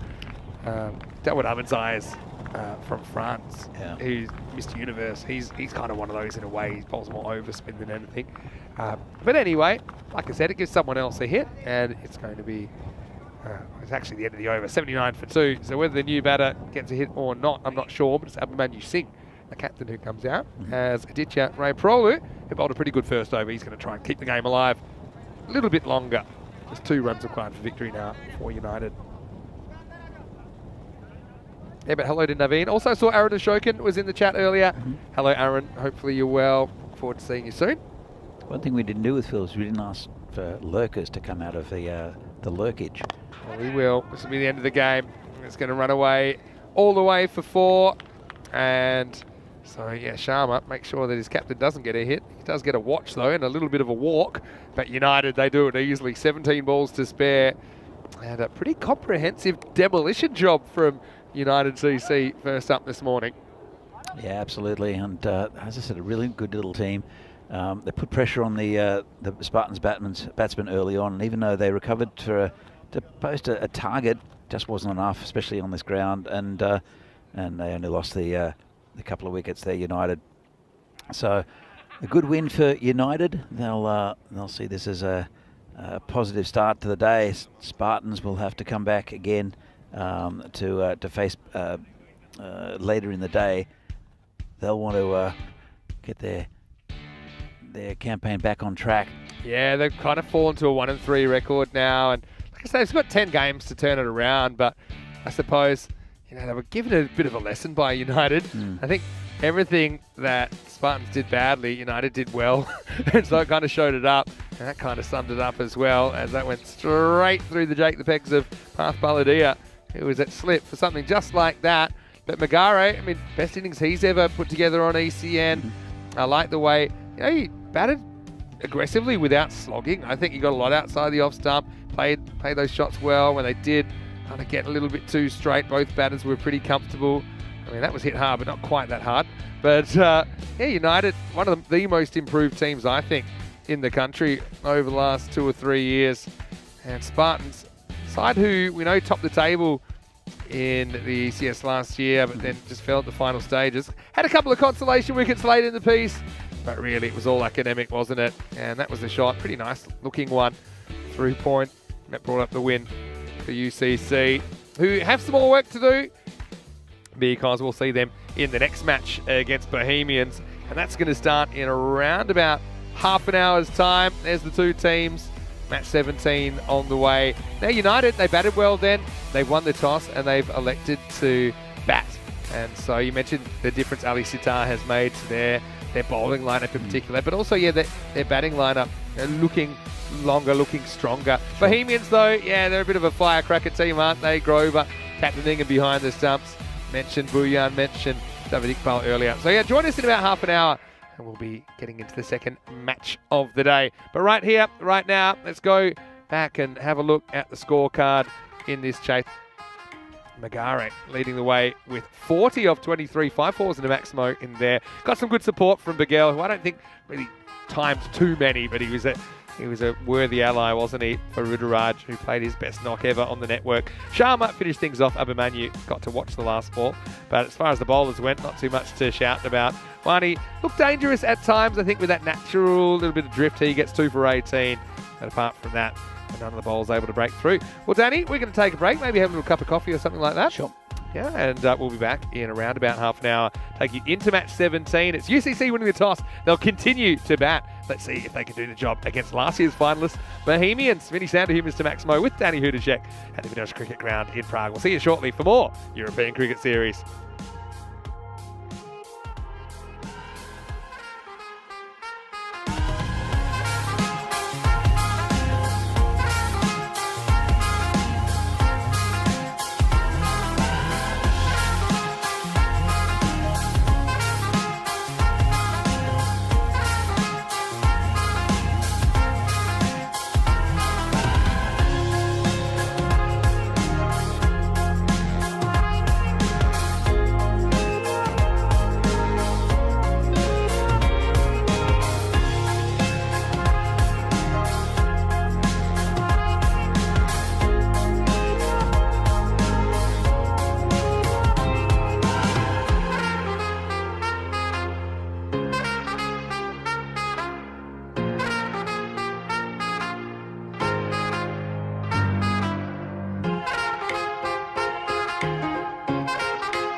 The European Cricket Series is proudly brought to you by HCN Software and Bizaway.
Welcome back to Prague, and now it's time for the second match of the day in the European Cricket Series today, but still we have 6 more matches on ECN with 4 more from here, 2 from Portugal tonight as well. Rico will be standing by, but right now it is time for match number 17, and this is going to be Bohemians who are taking on United. Let's see what happens at the coin toss. Charles Crouch to the Sheriff has the 2 captains.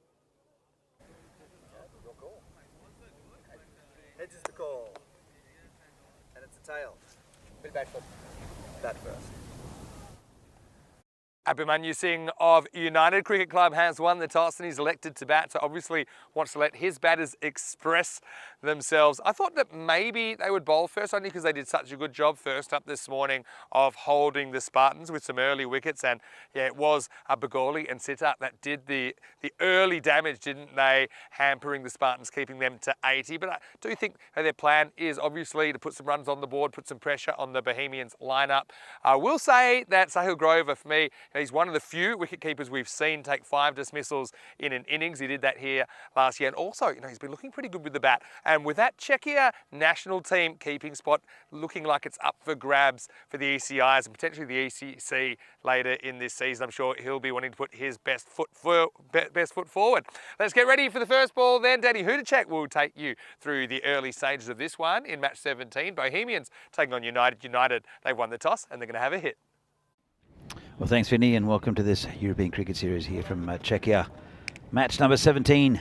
It'll be an interesting contest here between Bohemians and United. United with a good win, very comfortable win against Spartans, and we see United will be won the toss, elected to bat. I'm sure we'll see Ruturaj Magare and Piyush Singh Baghel open the batting again for them. They've got a good lineup with Zucchi looking okay yesterday, Pramod Bagoli, Sharma, and also Abhimanyu Singh. Very strong batting lineup. Bohemians, well, they'll come in after a loss yesterday against the Tigers in that rain-reduced game. They're 1-1, and United looking good. Very competent side. Bohemians a bit volatile. Never know what we're going to get from them. They're capable of beating anybody in this competition on their day, but they're also the most likely team to just completely lose the plot. And we'll see which Bohemians turn up. And they'll be with the opening bowler, the warhorse, Javed Iqbal, who the man who never seems to age. He'll be opening against Ruturaj Magare. This will be a good contest. A very good bowler is Javed Iqbal. And Bohemians will want to get there. I don't think they've lost the plot with the tournament of Bohemians, but they want to get more consistent. They want to get some good wins under their belt, and they have an opportunity here against United. United are 2-1 now. They want to get in that top 4 to United, and their campaign's going pretty well at the moment. Here's Javed Iqbal.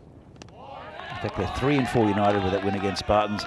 Good ball from outside our stump by Iqbal.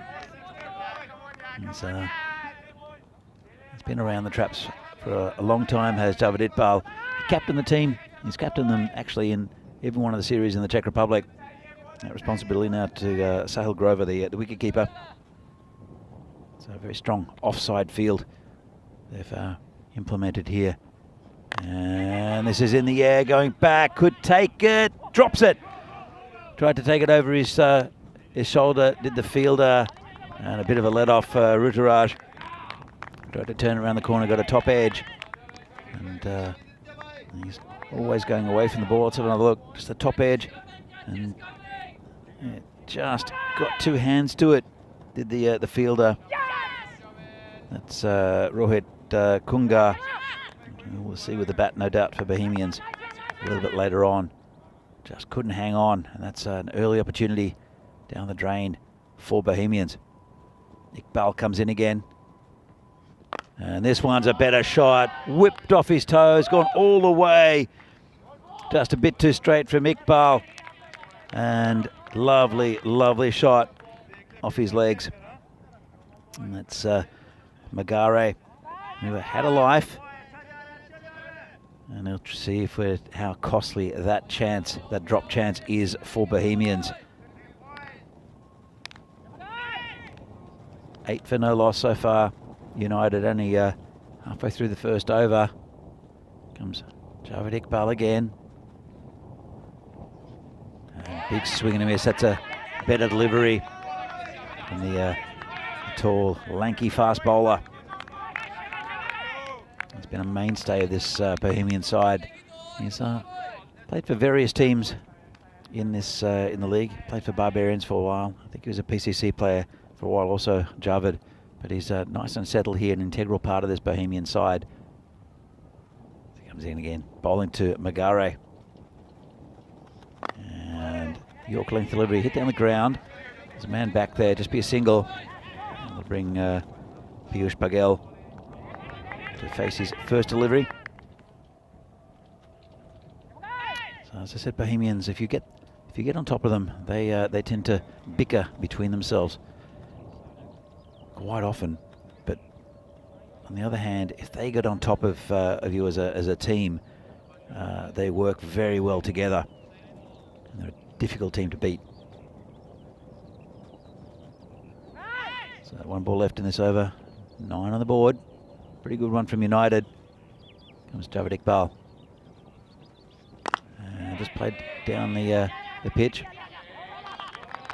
Coverage there from Kamal Singh. And that's the end of the first over. 9 from it. And very even start for both. So again, it's a little bit cooler here in Prague today, which is nice. Vinny, upcoming events? Yeah, it's good to be back, and yeah, just good to see such a variety of cricket, to be honest, on ECN. It's been one of the things that's made 2023 a breakout year.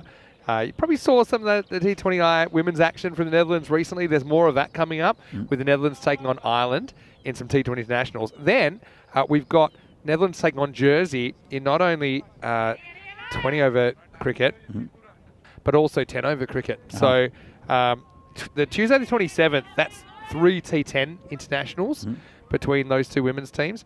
And then I think it's Friday, Saturday, Sunday or something, or Thursday, Friday, Saturday, there's T20 internationals as well. Before then, we've got the ECN Continental Cup, T20I women's as well. Men's will be later in the series as well. Anyway, this is up, and this should be caught, and it's dropped. And, well, that's not the first one we've seen so far either, is it, Danny? Got to hold your catches if you're going to have a good time in this form of the game, or any form of the game. And Azim, the bowler, made the chance happen, but unfortunately, he couldn't finish it. And that's Magare, who's been so good so far this morning, getting some luck. Yeah, he got a lot of luck. And well, it's just a bit scrappy here from Bohemians early this morning. Well, it's 11 o'clock local time. Just going back to those women's internationals, Vinny, it's such a phantom from the European Cricket Network to feature these games. Oh, it's a lovely shot, whipped off his toes, 4 runs. Well, he's made them pay. That's such a good shot. I mean, it's risky. You know, like if he misses that, he's dead. Also, don't know about the foot fielding from the ball retriever, but I mean, I just think he looks like he's the one guy this morning that seems to have the pace of this pitch. You know, I suppose Akranthi was the other one from Spartans that batted pretty well earlier, but Magare seems to get it straight away. And he used the pace of Azim to his advantage there. Short, over the top, lovely shot. Will it go 6 or 4? It's 6, I think. just lifted it over the top, used the pace of the ball. Very nice shot by Ruturaj. And there's a couple of costly drop catches already from Bohemians. Yeah, it hurts, doesn't it? And I saw when the catch get dropped at mid-on. Was that McGarry as well? I think it might have been. It was McGarry. Yeah, so he's been dropped twice so far. He's 21 for 8, off to a flyer. Should be caught this time. Surely The not. bowler's under it, takes it. Well, third time unlucky there for McGarry. He's gone for 21. And I love the reaction from Zishan there. Zishan Azim, the bowler, who basically looks around at all the other fielders, says, guys, it wasn't that hard. Just hold on to it. I mean, we saw the one that went down earlier in the over. The hands never really got together. What he does well there, does have his pinkies pretty much forming a solid catching base. And then, yeah, has time to think about life there. But Bohemians creating lots of chances. They finally take one. McGarry goes for a quick fire knock, and it's 21 for 1. he had bees in his bonnet there, didn't he, Ruturaj? He was trying to hit everything and probably didn't need to. He was, he's in good form. We saw him get a nice 42 in the previous game. But I suppose he'll feel like, that's my role. That's what he'd say. And this is my role, is to go hard in the power play. We've got batting to come. That's true. It always looks silly or disappointing, I suppose, when you miss it when you do get out. But I think that's just the price doing business. Anyway, this is going to fly away as well. That could go all the way, And it has Maximo. Ball really flying. We talked about the outfield being fast, but this one goes all the way. In fact, it's gone for 4. But still, I'm going to take away the Maximo, but I will say Cuatro Carreras. The good start continues for United. Yeah, fantastic start. And it's good aggressive batting. McGarry, though, I mean, he's 21 off 7. He's done his job, you're right, Vinny. And they are off to a little bit of a flyer, 25 off the first 2 overs. But Gawley's a very able replacement as well. We have seen opening the batting and doing a pretty good job. All of the first 21 runs came off the bat of McGarry, and now a bit of a teaser. He may have just got a fingertip on this as well, but Bagawli gets another boundary to start his innings. Yeah, it's been a good start from United. Very positive. They're really attacking this Bohemians bowling lineup. A little bit of risk involved, but with the power play, you can lift it over the top of the infield. They've actually played that shot really well all day. Let's have a quick look at the table. United with another win here. They go 4-1. And it put a bit of daylight between them and the rest, to be honest. Bohemians, last year's finalists, 1-1, so still early in their campaign. Each of the 8 teams will play 14 matches in the initial stage. The top 4 will get to play in finals Friday, which is just over a week away. Well, it's very even between the 4 teams we've seen. In fact, on the first day, every team got a win, at least one win yesterday. So there's not much between all of these sides, the 4 sides we're seeing in the next, today. We're going to see new teams again. Well, not new teams, but we're going to see teams that played earlier in the week come in. That's right. And tomorrow, each team playing each other twice. As Javed Iqbal comes in again and just straightens up the batsman. No run. It's like slow ball, I think, from Javed. He's a good player. I mean, he's one guy I'm always impressed with. Doesn't have the captaincy duties, so he can just concentrate on playing. He never ages. Yeah, he does. He looks exactly the same as I met him probably 12 years ago when he came to the Czech leagues. Played for Barbarians for a while. He never ages, this man. The Warhorse that Phil nicknamed him yesterday. He's 41 years of age. Javed Iqbal. He gets a little bit straighter and he's kept out again. Bagal hasn't had to do too much yet so far. But I was going to say United have played the cut shot really well, and I think there's value in that shot. I think that the bowlers are often trying to bowl there. They're trying to beat the tram line essentially. If you can step across and whack it in that area, it's pretty effective. Another ball goes in that general area. But, so often we see batters kind of hitching their wagon to trying to swing across to mid-wicket when they're in the so-called guise of being attacking. But I think, the cut's pretty hard to stop. Even when you've got a third man back, obviously the power play, you've got everyone else up in the circle in that area of the ground. It just makes it really difficult to bowl to. I mean, this ground's so fast as well. As soon as he gets past the infield, it's 4. Comes Javed, And this one's just hit over the top of him, mistimed, just get a single. But what we've seen over the last few days, Vinny, and which I'm sure, I know you watched a lot of the games, Yeah. but anything on leg side is 4 runs because it gets tucked around the corner and Yep. it goes downhill and just there's no stopping it. There's a lot going through third man as well, and a lot of straight hitting. Yeah, I think the boundary side straight encourages straight hitting as well. Sometimes in the past it's been a little bit longer here. It could be out as well. It's in the air and just falling in front of the fielder. Mistimed to perfection there by Bagel. Yeah, that's Kakaria, I think, that was hunting it. They couldn't quite get there. So I suppose that's a good miss hit. Having said that, he didn't get off his feet. And it didn't really get a dive at it. In the end, his feet work because he does a big kind of jump in frustration. Just want to say a quick hello to Phil G, who's in the chat. Hello to Phil. Hopefully you're well. Yeah, we're in here in the marshmallow, as you're calling it. Happy it hasn't looked like it's going to blow away so far. Which is, well, we've had a little bit of wind here, so it's called a wide, but not like in previous years. Marshmallow hasn't really been tested. Has it blown away yet anywhere? Oh, yeah. It has?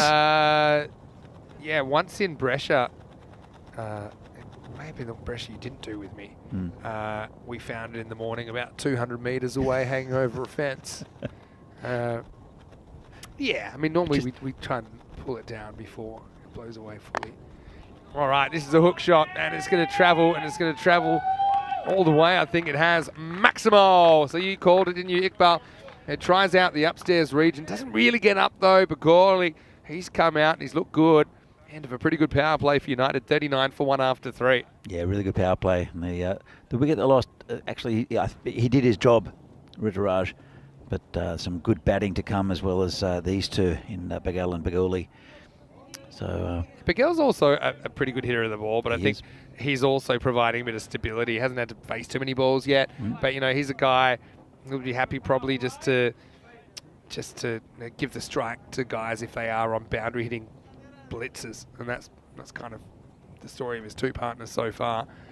See that very good power play of 39 with those overs of 9, 20 and 10. The 20 run over in the second, magical over, but it contained a wicket in there of Magari, but Macaulay has not slowed things down at all. It's going to be Sazib Bhuyan, player we know really well. He's been playing for the Czech Republic as well. He's going to bowl over number 4, and he starts with a ball that I think bounces off the pitch, and that's how Pete says it, and means that we're going to have a free hit. Not quite the start that Sazib was hoping for. His first over yesterday was an absolute shocker. I think it went for 17, and half of it was wide, and a couple of no balls, I think, as well. But then he came back and bowled like we normally see him bowl. He's that's going to be wide, but it's a bit of a carbon copy of how he started his day yesterday. So I'm not sure if it's to do with a warm up. I think it's when we saw him last bowl in the ECIs for Czechia, he'd be round the wicket and basically push it a long way left. It seems like he's still pushing it left, but he's over the wicket, so he doesn't have that kind of room to work with. This one probably would have been a wide as well, but instead the free hit is cashed in for a boundary. Sucklane, 66 on his back. He looked like he was about 66 trying to get down to the ground then, and that's going to cost Bohemians 4 more. Yeah, he's not the most mobile as Sucklane, and again, it just runs so quickly on this ground that we very rarely see good stops on the boundary. Seen a couple, but it's so hard to get there, and then when you do, you have to get down as well. This one's just pushed on the leg side for a single. Better direction there. I see that Shobit's in the chat, Shobit Barcha. Hopefully you're well. Hopefully I see you soon. Phil G is not on pie duty today, although I'm curious to see who is, and I'm looking forward to having a pie from down under. I've had some for the first 3 days. I think I might have changed. Oh, this has whipped off his toes, and that's going to go all the way. Another 6 there. Full toss by Sazib. Just, well, full toss on middle and leg. It wasn't the worst line, considering maybe it's a bit of an overcorrection, but I don't mind him attacking the stumps, but full toss. It's asking for trouble. We've seen a lot of full tosses, though, in this tournament so far, Vinny. I don't know what it is, of just a bit of over-pitching, but trying too hard. I'm not sure what it is, but we've seen a lot of them, and most of them have been put away pretty easily. It's a nice shot. Talking about being put away, that delicate little Little cut shot, rolled his wrists over it. Shot of the day so far. Let's have a look at this. Beautiful shot. It's the release the wrist. I tell you what, the foot fielding, on or off the field, it's hazardous. Well, Just bend down, guys. God gave you hands for a reason. I think he's looking at his foot now. That's a proper ankle buster. He's Sazib again. This one's gone down to the same area. Won't get there though. As a couple of players come to meet it. They'll get two. Good running. That's another feature of the United players. They call well, they run well between the wickets. It's good communication. Let's just have another how not to do it here. Oof. That's 2 foot fielding attempts. Anyway, got to say big thank you to all the volunteers and everyone that's been working so hard to make this European Cricket Series work. Couldn't do it without the team effort. It's a hit down the ground. Just be a single. I'll tell you what though. Well, as we get to the end of the over, and 4th over down, and 59 the score, 1 wicket down. Yeah, I just mentioned Dan's going. Mentioned Danzilla in the chat saying he's off to his Czech lesson. So Dobry Dan and Nastradano for now. Got to admit my Czech's limited to around about. I think my vocabulary may have hit double digits now. People prosim. People prosim. Beer, please. Okay, I do know that one. Yeah. People want Kavarna, coffee shop. Kavarna, yeah. Yeah, got that. I've got goodbye. Of course, cheers. I know in pretty much every language. Yeah. in Europe. I think I mentioned so in Czech it's Nastravi. Nastravi, which means to your health. Yeah, and it's also what you say when someone sneezes. Yes. True. But what you can also say is Nadraji, which is railway station. Yeah, I was going to say. Yeah. Is that just like a joke? It's a joke, but Czech sense of humour. Check it out next time. Try it out next time. Just say Nadraji. I'll try that. See what happens. I'll try that later. You'll get looks and a few giggles. Yeah. Anyway, here's Suck Lane getting a bowl.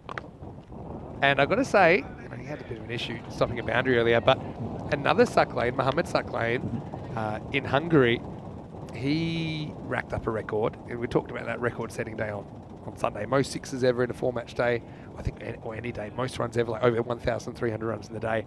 And Mohammed Suck Lane of Hungary had the most runs conceded by a single bowler. He's the first bowler to go in the 60s. He took none for 61 off his 2 overs. Oh no, what's going on here? It looks like we've got an issue with is that Bagoli? It is. It's hobbling off. Oh no. All I can think of is maybe he's run the side of the pitch and it's kind of got a little bit of an angle and maybe he's twisted his ankle or something like that, because that was fairly innocuous and he was looking fine before that. I'm a bit worried for him now, Pramod. He'll get a bit of magic spray, he'll be fine. But he's come He's off the retiring field. hurt. Like, there's no even question that he's going to keep batting. No. So it's a shame. He's 29 off 9, going very well. Yeah. He can, as he retires hurt, Yep. he can still come back in the innings. He's not retiring. That's right, yeah. But I'm sure they'll rest him. It's a long tournament. He's needed with the ball. That looks but bad. at the same Just the way time, he's moving off. He didn't even get anyone to come out there. He said, look, guys, I'm going to have to come off here. Yeah. And normally, especially when you're playing well, let me just have a look. I'm just looking like, to be honest, no, he doesn't. Definitely not that ball. It's just down to because his the bat slips plug. just one run. So Sharma has almost run out for a diamond duck here. Yeah, and I'm looking at the last ball now, and he was fine. But look at this. Oh. That ball hits, he's batless. And he's going to be out. There's a bit of a debate earlier in the week when you get out in the first ball of an innings, which it's happened 3 times so far. Yep. And is it a royal duck? Is it a platinum duck? People make stuff up. Well, and none of these are official terms. There's even no such thing as a duck in the laws of cricket. Yeah. It's colloquialisms. Right? We have made our own. Yeah. It's an embarrassing duck. I don't know who was on the chat who said it, but So an embarrassing duck is the first ball of an innings. The most common one is royal duck for first ball of an innings. Well, right? it's now officially in the ECN embarrassing lexicon. duck. It's an embarrassing duck. And I think we need to get a red duck. Oh, but I don't know. It's a little bit like all ducks are embarrassing. Or is that worse? it's I think if worse anything, you because got more of an excuse getting out first ball of a game or first ball of innings than in the middle. I did hear this debate. I got it. Well, I mean, ducks are embarrassing, but this is it was put out from the chat. Yeah. It seems to have stuck. Okay. So we're still waiting on the royal duck. So judging by, because we were going to get a duck with like a crown. Meanwhile, this is like the latest cut, so late it almost never arrives. Just watch this. I think it's more or less a bottom edge more than anything else. But Piyush, yeah, well, very good placement. Open wide. And I think Sahil, he's saying, well, I might chase this, and I realised it's gone past the boundary, so I'm not going to bother. So, okay. Well, okay, I'm aboard, you know. We live in a democracy, most places. So, yeah, we'll see if we can get the Derek animators onto that. I've heard of, like, you know, first ball diamond duck is called a titanium duck, apparently. okay. You know, I looked them up. We did mention articles on titanium this. because we knew there was something to do with horses. Oh, Could no, be a this run is- out, and he slid into the stumps. Yeah, Well- so they'll get 2 here at the end of the over, and so it's 68 for 1 after 5. But wow, I mean, have a look at this. I don't think it was a completely necessary run, if I'm completely honest.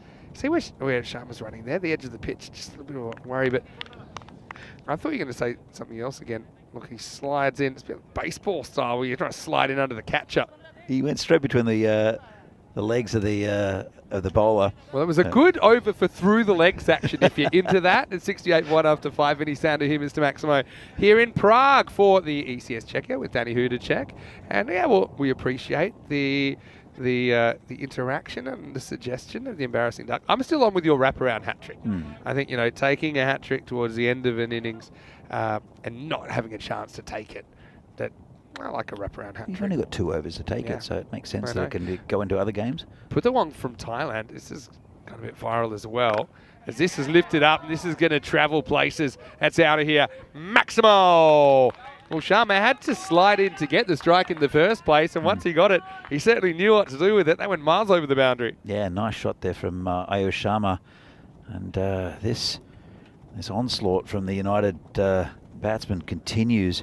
They're going 14, almost 14 and a half and over. Hasn't been terrible bowling from Bohemians. They did drop a couple of catches early, but it was the same man in Ruturaj. They've all come out and just down. I don't think this gets to Grover. It will be 4. We'll check it out in the replay. Let's have a look at it. I mean, it's an interesting one. I think if you want to be technical, it does go past him on the full. So it's not that it doesn't carry, it's just he's not quick enough to get his glove down there. You were talking about the vacant keeper position. Yeah. Let me try and pick this one apart. To me, he's a little bit kind of flat-footed. So that's one thing. See how he's just kind of standing? So he's got no real power. Yeah. So he can't really, he's just throwing his hand hoping for the best. And he's a very good keeper, Sahil. This is in the air. This should be gone. And, well, maybe it's strategic because the very next ball, Sharma has guided it. He couldn't have done too much more to get it towards that fielder. So, the runs are coming, but also a couple of wickets, 78 for 2. We've seen it. It's been weird. It's been like a 5th slip put in by quite a few teams. And he's found him there. That one's maybe a 3rd slip area.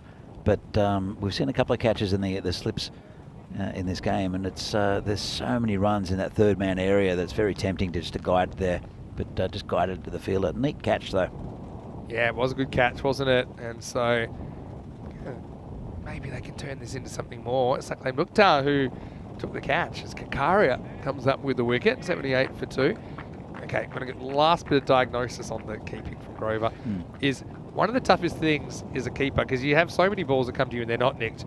You can get a little bit, I suppose, take it for granted. Whereas the tough thing is every ball you should be expecting you're going to get a difficult catch off an outside edge. Now, if he was expecting that, I think his body position would have been a little bit further to the right, and he probably wouldn't have had to move so much. So even though it is a big deflection, it's a tough one.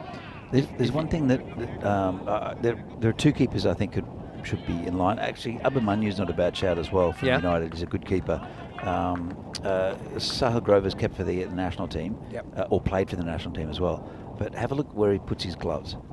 Well, this one, he wasn't quite set, but we noticed it because there was one that went down. I think it was an inside edge that went past him, or an outside edge, but he couldn't. Have a look where he puts his gloves. You're not gonna like this, Vinny. Yeah, no, he's just a little bit. I call it kind of bystander syndrome. Yeah, he never really opens the palms in a real kind of traditional setup. 3 balls ago, and he hasn't done it since. Yeah. But we saw him. There was a drop catch. It was an inside edge. It was a tricky one, and had his hands on his knees. Mm. And as a keeper, you don't do that. Yeah, well, I mean, you can do that, but early when the bowler's running in, I think once he's in his stride, you've got to kind of present the target where you want to catch it. Anyway, it's 80 for 2 after 6. As Miguel's kind of played the role of second fiddle, which is a role he's played okay so far, but I'm sure he'll want to raise his scoring rate as we head into the last 4 overs. So the 2 keepers that I think have been outstanding, we saw in the first 2 days. First one was Aditya Katawala for PCC, and fantastic with the bat as well, but not qualified for the Czech national team because he doesn't actually live in the Czech From Slovakia, right? Yeah, lives in Slovakia. He's a student from Slovakia. Probably would have qualified in, say, 1991, but anyway. The other one is Devendra Singh, who's been in outstanding form with the gloves. Been batting well as well, but that you put him in for his keeping. Some very neat stumpings. This is his hit just down the ground, just for a single. Divi, for me, probably got his nose in front. If you think it's going to be, I mean, Abhimanyu I would pick ahead of Sahil. All right, but Divi's been fantastic, and he's fit as well. He keeps himself very, very fit. So I would definitely pick Devendra. I suppose the good thing is you've got time to impress the selectors, because I do think it's a wide open position. Paris Curry looked like he locked it down when we last saw him. He was the standout player, to be honest, in that tournament. It's a long way to come for a couple of games, though, in Canada. Oh, yeah, for sure. But that is absolutely monstered. That's going to be going for a while, and it's one of the. That's going to be fetched. They've got a new ball already. Just rolled out from the square leg umpire, because it's going to take about half an hour to get that ball back. If you're going around the wicket and anything that pitched outside the leg stump, you can't get an LBW. So the batters know that. They can just kind of stand in front of their stumps and have a free swing at it. And Bagel said he wanted to up his rate. Certainly doing that there. Kamal Singh, the bowler. This one's rubbish down leg side, tucked away. We've seen so many runs down there. As soon as a bowler gets it slightly wrong down leg side, and he did Kamal Singh, that's 4 runs automatically, because it doesn't need much of a little paddle around the corner to get it down there in the fastest part of the ground. Gundy ball, really, isn't it? From Kamal. He needs to try and get outside the off stump. Thing is, I mean, we're into the 7th over. It's a very leg side dominated outfield. So, I mean, the way that Bagel bats, so he puts one out near the tram line on the offside, he can drive away over cover. He won't get to get that luxury yet, although he picks out the fielder this time, and then one of the wider throws you'll see today goes around the bowler, so they're going to get a single. Yeah, it's good awareness from the United batsmen. Again, they continuously look at where the ball's going.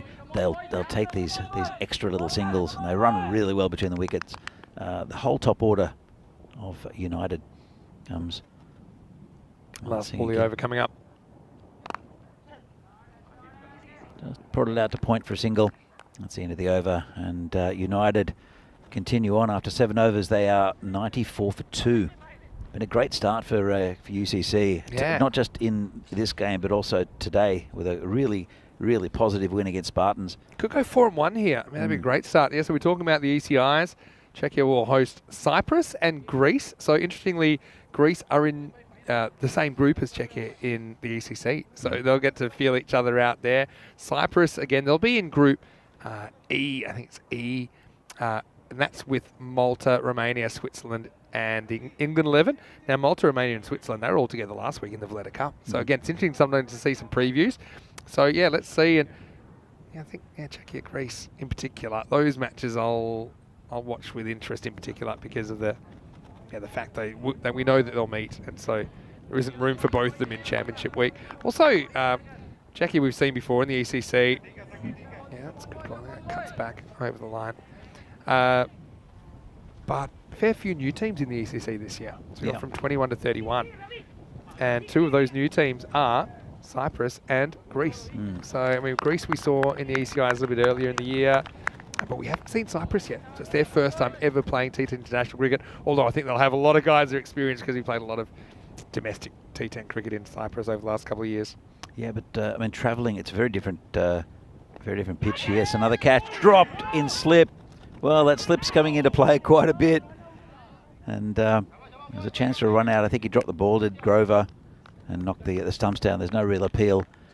But it'll be interesting to see Cyprus and Greece. I've not seen them play live. We do get quite a few teams that seem to drop catch here. See, he was kind of on the walk then, didn't have to be.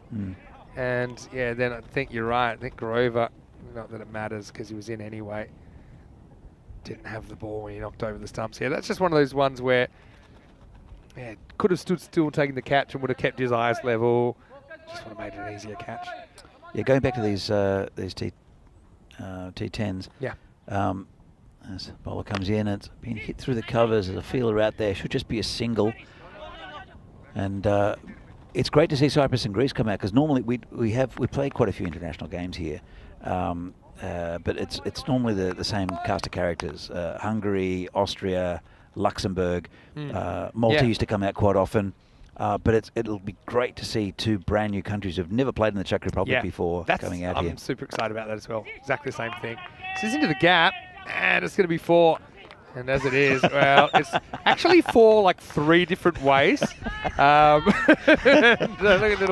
little cheeky look back, but yeah, no, it's to see Bouillon here. He's already over the boundary here when he touches it. Then it touched the boundary, but he doesn't see it. So he's like, hey, maybe that's not 4. I won't give it 12, but I will give it 4. I like the effort, though, and it brings up the 100 for United. So he's just hit straight back to the bowler. I think the pitch, though, will be a bit of an interesting one because I've been to Greece and been to the Corfu field where a lot of the domestic cricket gets played. I've been to Cyprus as well. That's a pretty flat pitch, and I just think that's much better from Sazib, who stays on the field this time. End of the over, it's 103 for 2 after 8. Looked not the worst spell under the circumstances, none for 17 off 2. Yeah, so I think they'll find this pitch a bit difficult because, and I think it's a very good cricket pitch. In fact, in a lot of ways, it's better than pitches that are just way too batter friendly. But it's pretty hard to go from one that's completely flat to one that holds up a bit. I think the slower balls stick in the surface a bit more here. Yeah, I just think it's going to be slightly different, and it might take some adjusting. You tend to find that with competitions like the CE Cup that's played here, that the Czechs have a real advantage early on in the tournament because they know how to play the pitch, and then as there's more cricket played by the other sides, it's a much more even. So you'll get the Czechs winning early games, and then the other teams. So just kind of catching up to the conditions. And I think we'll see that a little bit with that tournament coming up, not this weekend, but the weekend after on the 29th and the 30th. Oh, it's just tucked around the corner. Actually, it's not. Well, he tried to, but he got untucked. I'll tell you why in a minute. But first, we're going to see Paul, which I think he's made this. Did that come off the end of the bat? It sure must did. I can't see. I saw him try to just paddle it around the corner. It was right off the end of the bat. Watch this. And there you go. Could do it if you tried. Snooker skills there. And he has to hustle back. And he runs a long route.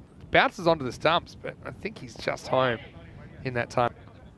It's been a pretty good over so far from Kakaria. Needs to keep it nice and tight. Tossing through the overs, but I've got no real problems here. Look, does bounce to the stumps. I think by then, though, the bat was in. Certainly not the most direct route from Abimanyu. This one's going out of the field at Cow Corner. Gets a nasty bounce, but manages to keep it away from his face. And nice throw in. Just another single. It's been as I said, a good over so far from Kakaria. Just the 3 runs from it. Bugel, though, is 35 from 24. And Manu, just the 4 at the moment. And this one's a dodgy inside edge. It's going towards the boundary, but the player will foot field it. Come back for 2. Might have. I thought maybe it came off the pad and went between his legs. No, no. I thought it was an edge. Yeah, no. I thought it was an Just inside would have edge. thought an edge might have gone quicker. Maybe hit a bit of both, to be honest. Because normally you swing this hard. Maybe. You actually think it hits both inside edge onto the pad.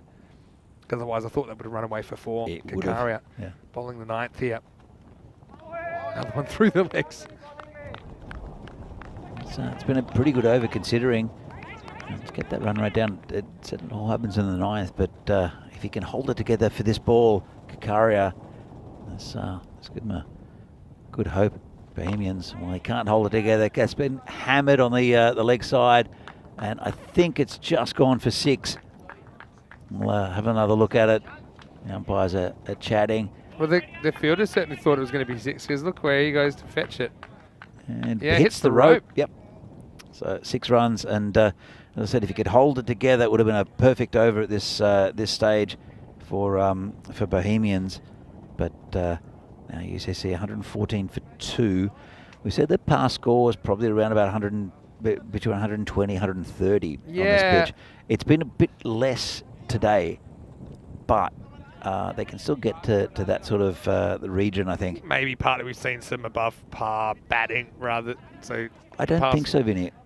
There's probably PCC skewing the figures maybe with some of the figures early in the week. Not really. I think. I mean, there's been scores lower than that, but generally about 125 on, because if you look at how quick this outfield is, you'll understand when you see players who just play genuine cricket shots, it just speeds off this outfield. Yeah, that's true. That's true. And so we go to the last over now. Buyan did go magical in his first attempt. Gets the right of reply here in this last over of the innings, and Miguel is going to be after him. It's hit hard to Kakaria, who he's hurt himself, I think. In fact, he's going to call for the magic spray. They'll come back for a second. It's a little bit scrappy there. They will. Don't forget, a side note, Bagorli, the way he hobbled off retiring hurt, it's unlikely he'll open the bowling for United. Absolutely. Well, why risk it? It's early in the tournament. They've got a good score on the board. They've got a little bit of bowling. Kakaria seems okay, I think. Yeah, it looked nasty, didn't it? It was absolutely drilled at him. They get 2. Does stop the 4. He's still looking at his hand. He's right in front of us. Because Buyan comes in again. This one's just got a hit onto the leg side just for a single. Yeah, I'm kind of on board with your 125 par. Often, you just don't see many tournaments that are that high, but I think you're right as far as the outfield goes here. Where Romania is probably the other ground where we see a par about that high in an ECS. It's a nice ground, that as well. It's been hit on the offside. Cut to point, just a single, can't get past the field. But Manu, he's just looking at himself, his hand gesture. Yeah. How did they hit it to the fielder? Didn't quite get it how he wanted it. Anyway, see, look how far he's batting out his crease. Good half step. Now it goes back, goes forward. Oh, 4 runs. Can't save that. That's the safest shot in the book for me. Straight in the reverse V for Miguel here, who kind of shuffled to and fro.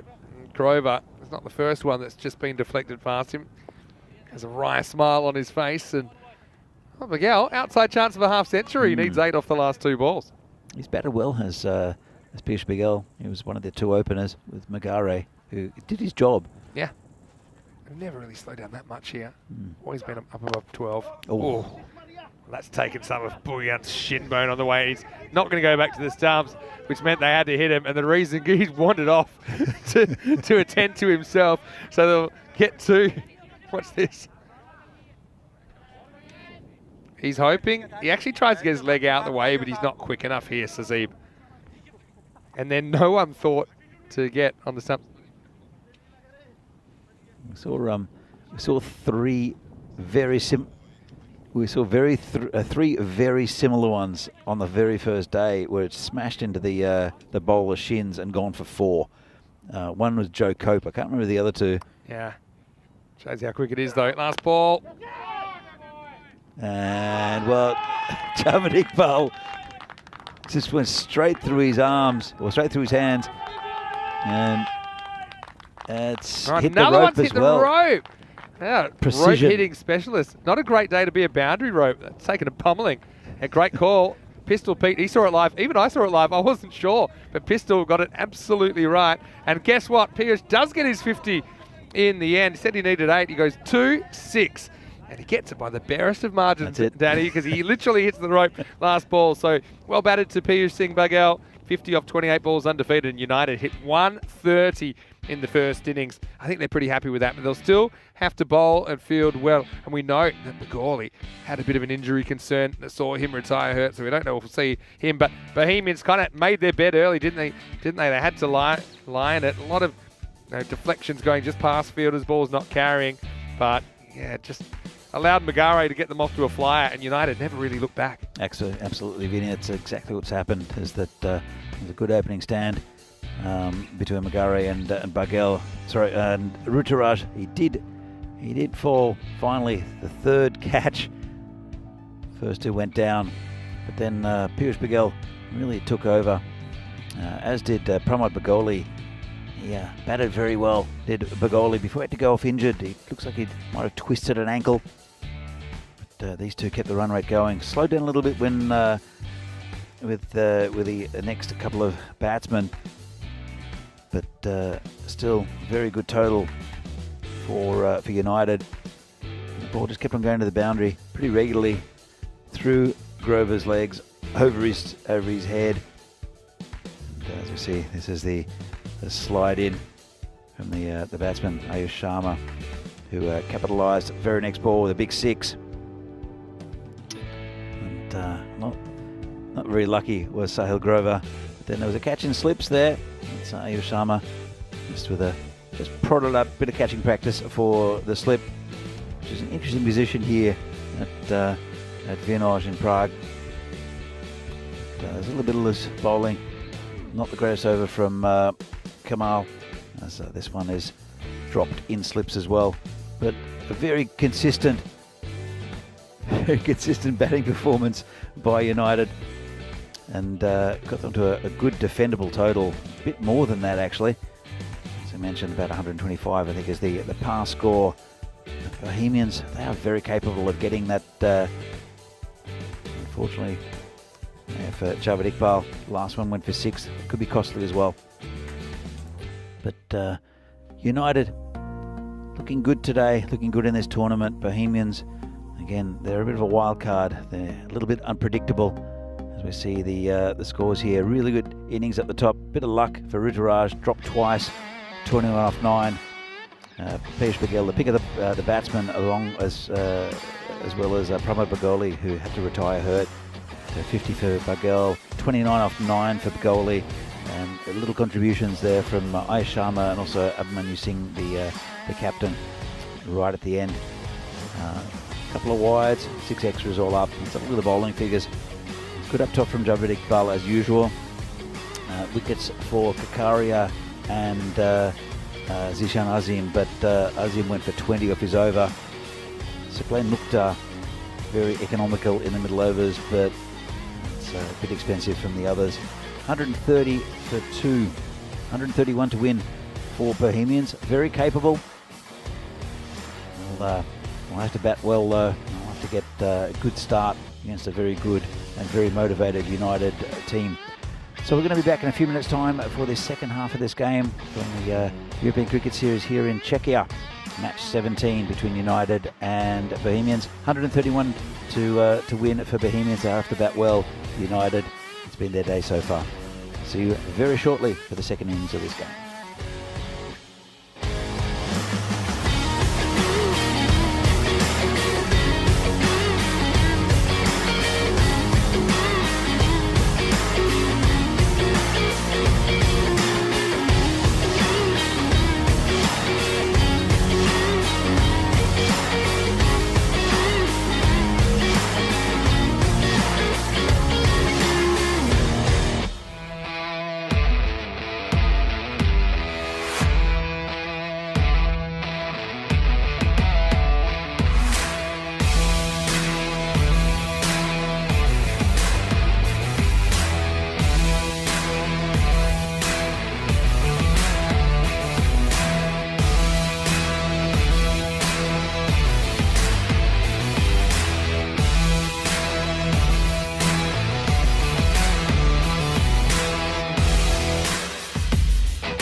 Welcome, cricket lovers, on day 2 of the Euros of Cricket here in Andalusia at the Cardiff Oval. What a special match number 6 was. For the first time ever on the European Cricket Network, we saw a century, and it was from the captain of the Netherlands. Iris, congratulations, what a knock. Thank you very much. Thank you. How does it feel when I'm telling you that in the European Cricket Network, you are the first ever woman cricketer to score a century? How does that make you feel? Well, it just really makes me happy, first of all, to have scored a century in the first place, because it's actually my very first century ever in any format, any competition. So yeah, because it's the first for me, it's a big deal anyways, and then being the first in such a tournament makes it even more special. Amazing performance from you. First of all, let's talk about the opening partnership between yourself and Thompson. Yesterday, you both put on 130. You scored 74 not out, and I think we were talking before that that's the highest score that you've ever registered playing any sort of format. Yeah. And then the same partnership today with 111. That's quite special. Talk to me a little bit about your opening partner, Thompson. Thompson, well, I think she's a very special player. She's a special person altogether in any way you can interpret the word. It's really, really fun to bat with her because we talk a lot. We talk a lot about what types of shots we should play, and we're really backing each other to give it everything we've got. And it's nice to have such a positive person at the other end, because she's always there to support me, and it really helps me in my opening game. So it's really, really nice to have Thompson at the other end. Captain of the Netherlands, play 3, 1-3. Today, day 2, special moment, the first ever century of women's cricket we've seen on the European Cricket Network. You've done it on the big stage. Try to explain to us what it means to you and the team to be out there in the middle and playing cricket and the world watching. Well, first of all, I think it's pretty special to be playing cricket around Christmas time, because back home it's way too cold to be playing cricket at the moment. So we're just really, really happy to be out here, get some extra rays of sun going before the Christmas starts. Yeah, it's really special for us because we train a lot during the winters indoors, and it's nice to get an opportunity to be out here and to actually have a crowd, nice music. It's a very nice vibe at the ground as well, and it's nice to have some people watching back home all over the world. And it's nice to have some great cricket. Well, it is a fiesta of cricket here at the Cardiff Oval in Spain. The European Cricket Network, special things happen. Stay tuned, more to come here at the Cardiff Oval, the Euros of Cricket.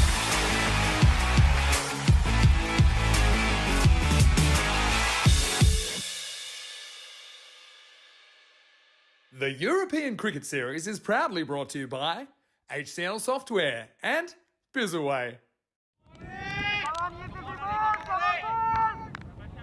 Well, good morning, actually good afternoon, and welcome back to Prague for this European Cricket Series in Czechia. Match between Bohemians and United, and the tale here is that United have posted 130, a very competitive score against Bohemians. They'll have to bat very well to get there. They're going to be facing a very good bowler in Ali Sitar, a new addition here for United. Very good one. And he'll be bowling to the Czech Martin Verndl, who is based in Bristol in England. That's called a wide from Ali Sitar. He showed a bit of promise, did Verndl. He's a very correct batsman. Hasn't produced the runs yet, but seems to be pretty strong on both sides of the wicket. Sitar comes in again and just poked down to the covers for a single. It's a sharp one, well taken. It's gone through the keeper, well backed up. Just a single. 2 on the board for Bohemians, but 130. I'll have to get a good start. And this man, Sahil Grover, he's a good batsman in good form. Is Grover, the captain. He's taken a lot of responsibility. His captain, his wicketkeeper, is opening the batting.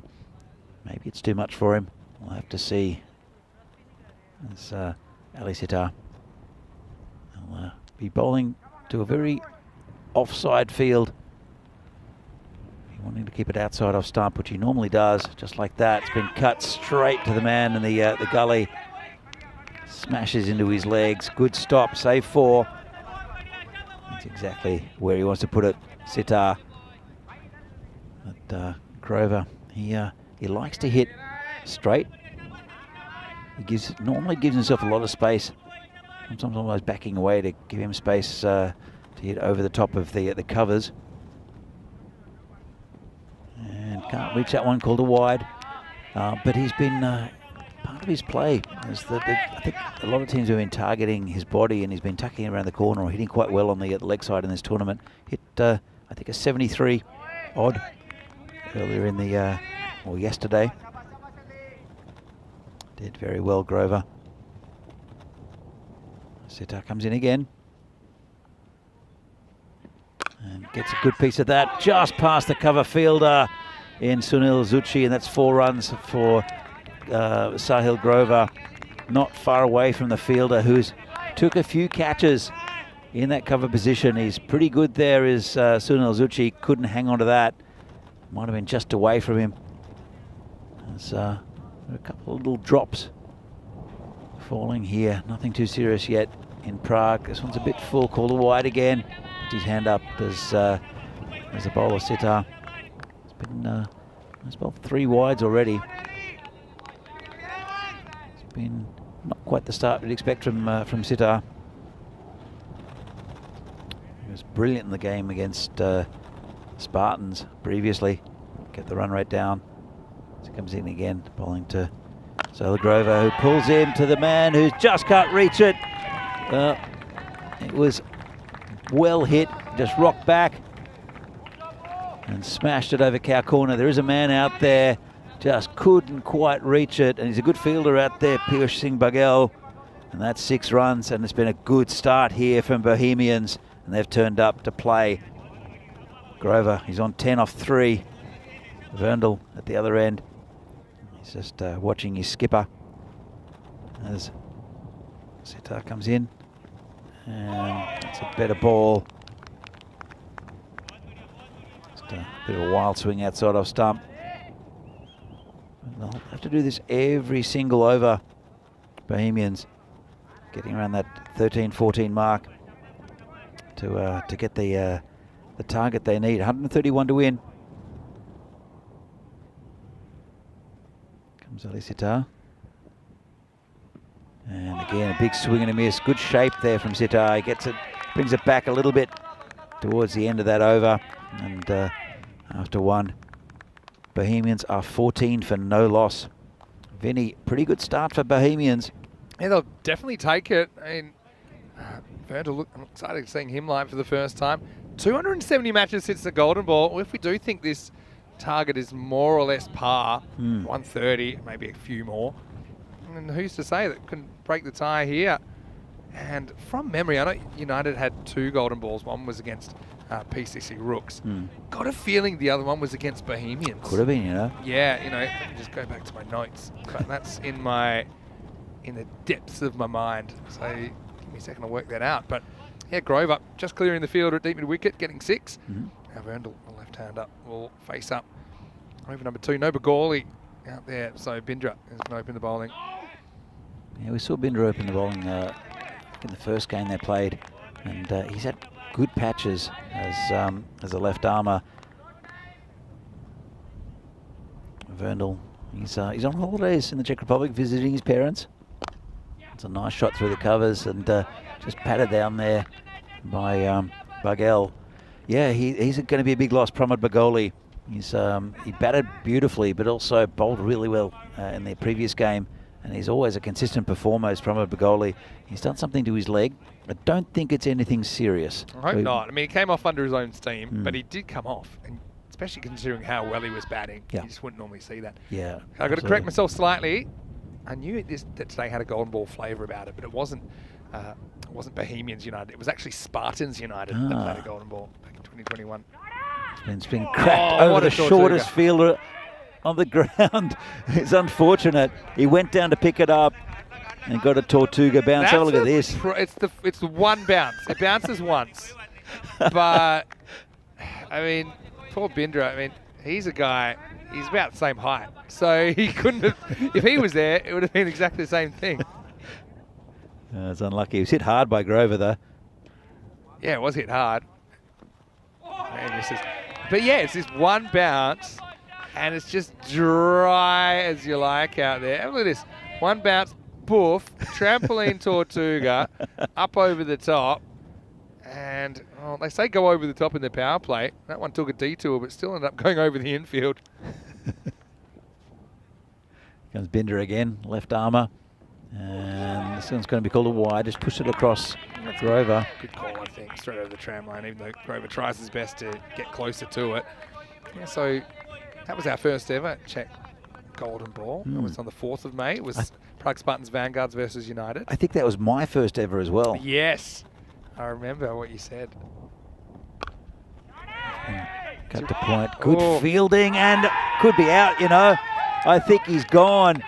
Verndl, he was, didn't slide the bat. I think he looked like he stopped a bit. He's gone here. I'll tell you that right now. Really good pick up and throw, and the United players are very happy with it. Let's have another look at this. Perfect throw for Abhimanyu to handle. Look at that. Bang.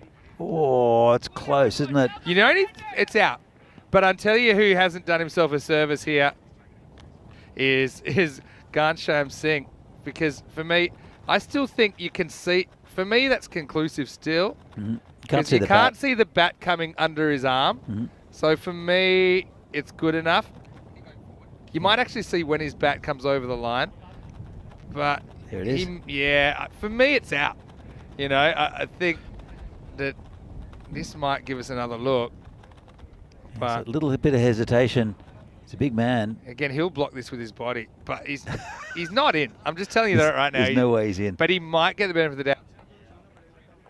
But it's only because the fielders block the camera. But here, he's definitely out. You can't see the bat. And it's got to be out.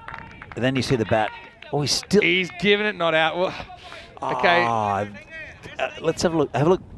Just between his arm. The thing is, the bat. You can still see the gap. Yeah, there. That's the one. He's heaps lucky. Out. He's heaps out because you actually see there when the bat crosses the line.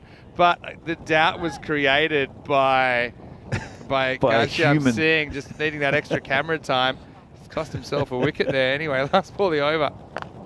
Well, it didn't really matter because he's out now, and he just did a rank full toss, and he didn't need all those replays. Well, I mean, there's a bit of natural justice about that. I mean, Verndl won't be too happy with it regardless, but he just pats a full toss, mistimes it completely, and yeah, so United had the wicket after all. In fact, if you ask Binder, he'd much prefer that way to get a wicket. Absolutely. Because he'll get the credit for it. Magari with a simple catch. It was a full toss. It wasn't a no ball, was it, Vinny? No. Having said that, no, we wouldn't be able to tell because probably Kumar would have been in the way of the camera. It's 21 for 1 after 2. That's a good wicket there to the universe, it's got funny ways of making things right, doesn't it? Hey, so Bohemians, they're certainly not setting a cracking pace so far. If they went to get this one, they'd be 1 and 2. But it's all about United here making the running 4 and 1 if they can defend this. They've started well, but still a lot of work to do. Bullion comes to the crease at number 3. We know that he's a guy that can hit a long ball. I think he'll enjoy the conditions. So this becomes a key partnership for Bohemian. Absolutely. Look, these are probably the two most experienced batsmen in the lineup. Zahid Mahmood's in today as well, who actually batted well yesterday, Zahid, which is a good return because he's been out of form for the last 2 years. But Zahid batted very well yesterday. Was a little limited in his stroke making, really tried to push it through the leg side. Here comes Ali Sitar bowling to Sahil Grover. And cracks it just over the top again of that cover fielder, the shortest man in the ground. First one gets a Tortuga, second one just over him. Smashed by Grover. And it's a teaser. Yeah, you're right. Doesn't need the assistance of the infield on this occasion. It's giving a little bit of width, and that's going to bring Abhimanyu Singh up to the stumps. So how's he trying to keep Sahil in his crease, put him under a bit of pressure? He's moved a bit to the stumps. He's moving all around the crease, hammers it through the leg side. That'll be 4 again. Nice shot there from Grover. Well, he's really attacking this bowling. It's a good bowler who's attacking in Ali Sitar. I mean, I know he's kind of giving what he wants, but it would have been tempted to go just Yorker at the base of middle stump there and, batter it on the move. I mean, Ali Sitar is, I had a chat to him, and I mentioned this with Phil, that his greatest strength is also his weakness, because he's very consistent in his line and length. Yeah, true. And look where Grover's standing. He's exposing all 3 stumps. He's in the air. Player coming back. And just drops it. That's Shimel Joshi. Joshi. He had so much of that as well. I mean, I'll be honest, I thought his chances of catching it when he took off were somewhere between slim and none. But this one sticks for a while. I think he kind of panics as he tries to close his fingers around it, because look at this. Oh, so close. If you remember well, Shimel took one of the catches of the tournament a few years ago in a similar way. That's why I had a flashback right there. Hey, Buyan gets the strike for the first time. I just brought it back to Sitar. Wow, crazy stuff, really. Grover gets alive. Sazib is a powerful hitter of the ball, though. So, well, looking at this bowling lineup with no Bagoli, Ghanshyam Kumar took 4 for 4 yesterday. But was against the Tigers. Path also took 4 wickets. And dodgy inside edge. Just be a single, I think. They pegged it back though in this power play, haven't they? The concern was early, 14 runs in the first over. But then Bindra bowling an over that just went for 7. And the boundary in that over was a bit fortunate. Yeah. This over did start with a couple of boundaries, but pegged it back well. I'd just be going literally Yorker at the stumps, but let's see if Sitter's got it in his arsenal. Oh, good ball. Good keeping as well. End of the 3rd over. So both power plays in the 30s in this match, but United win the power play 39-31. As it is, 31-1 after 3. Yeah, pretty good stuff for both teams. I think they'd be pretty happy. The only person who wouldn't be happy would be Martin Verndl, who I liked Wayne in the chat saying, can't see, but you know he doesn't have a 3-metre long bat. And then Rob Thompson from New Zealand said long handle.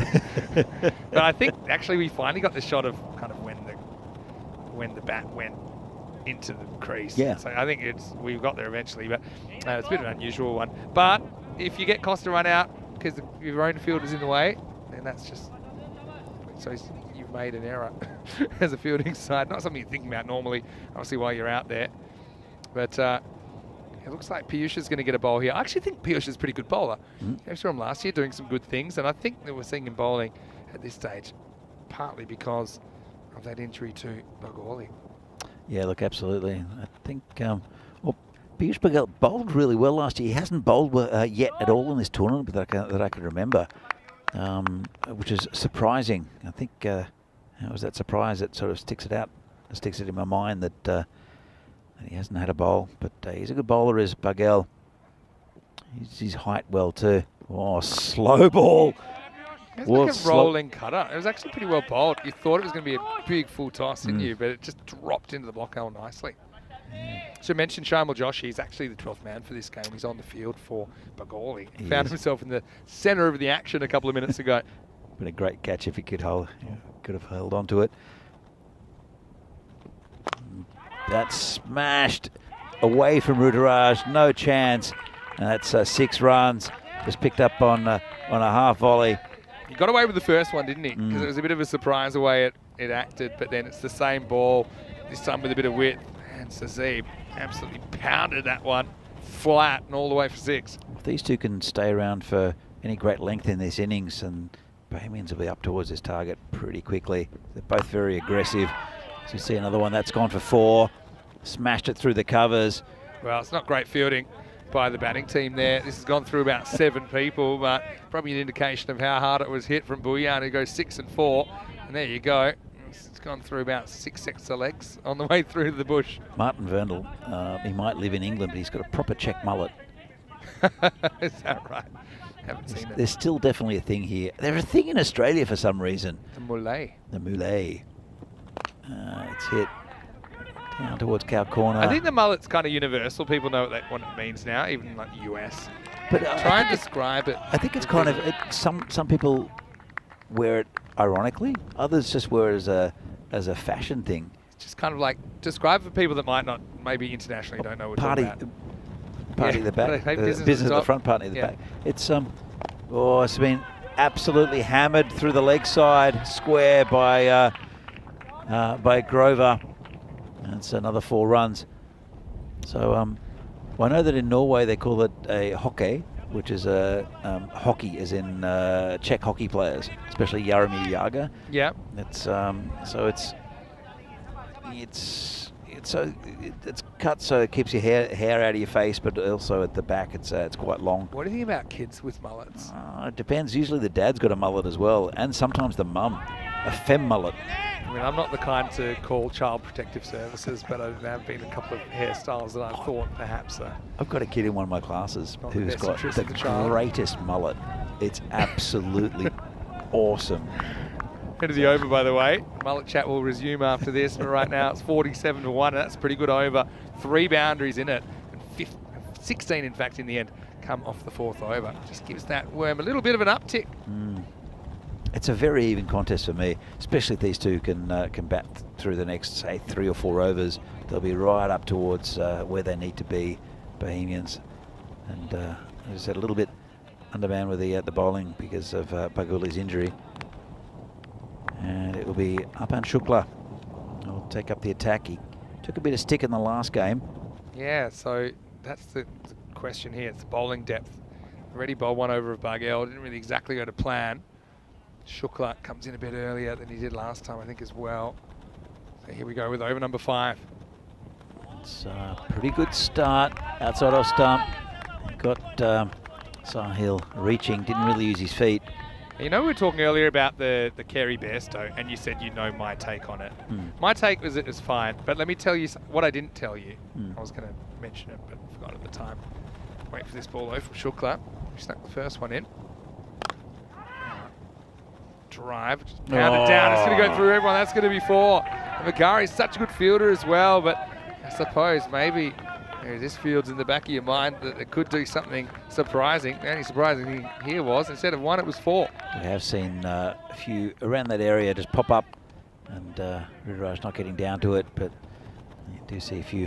Might have been Bitter last year that got one jumped up and hit him in the face. Might have been, actually. Area. And this is going to be 4 again. Pick the gap there, hit it hard along this fast surface. And that's what you need, and the cheering you hear comes from the Bohemians. Such a good run they're on. They're just on a roll at the moment, aren't they? And Grover's leading the way, 37 off 17. I was going to say, though, I made a promise to myself when I was keeping back, I would never throw at the stumps again. Oh, really? Because I'll tell you what, how it normally plays out. I'd file it under V for Village in a way. It's tucked around the... Yeah, sorry. That's all right, tucked around the corner, 4 runs again. So many runs in that area if you're straight to 2 straight. Yeah, sorry. Just interrupting you there because I was living in the past. Big news. Oh, pies arrived. The pies have arrived. In fact, I don't have a pie today. I don't know what I ordered. I've gone for some sort of it's beef. chicken biryani. All right, enjoy it. Thank you, Raj. Yeah, Raj, good man. He's looking after us here. All right, so 2 to come this over. Oh, hammered again. Pick the gap, 4 runs. Might have been all the way, actually. Could have been 6. Let's have a... I think they're having a bit of a chat. We'll see another replay. It's very close to that rope. Does it hit the rope again? Really close. That rope's taken a pounding today. It is 4. 4 runs. Wasn't as close as we thought. But yeah, the reason is generally what will happen is 99% of batters, 99.9, they're not going to be caught unawares, even at first grade level. That's what made the Bairstow thing so much more surprising. Yeah. And if you're accurate, you hit the stumps, you're just wasting everyone's time. Umpire comes up, you look like a bit of a goose for trying it. I tell you what, though. Oh, tried it then. Oh, wow. And they took another run. Good running. So, yeah, let's check out this on the replay. Yeah, I guess he was neither accurate. And to be honest, that hits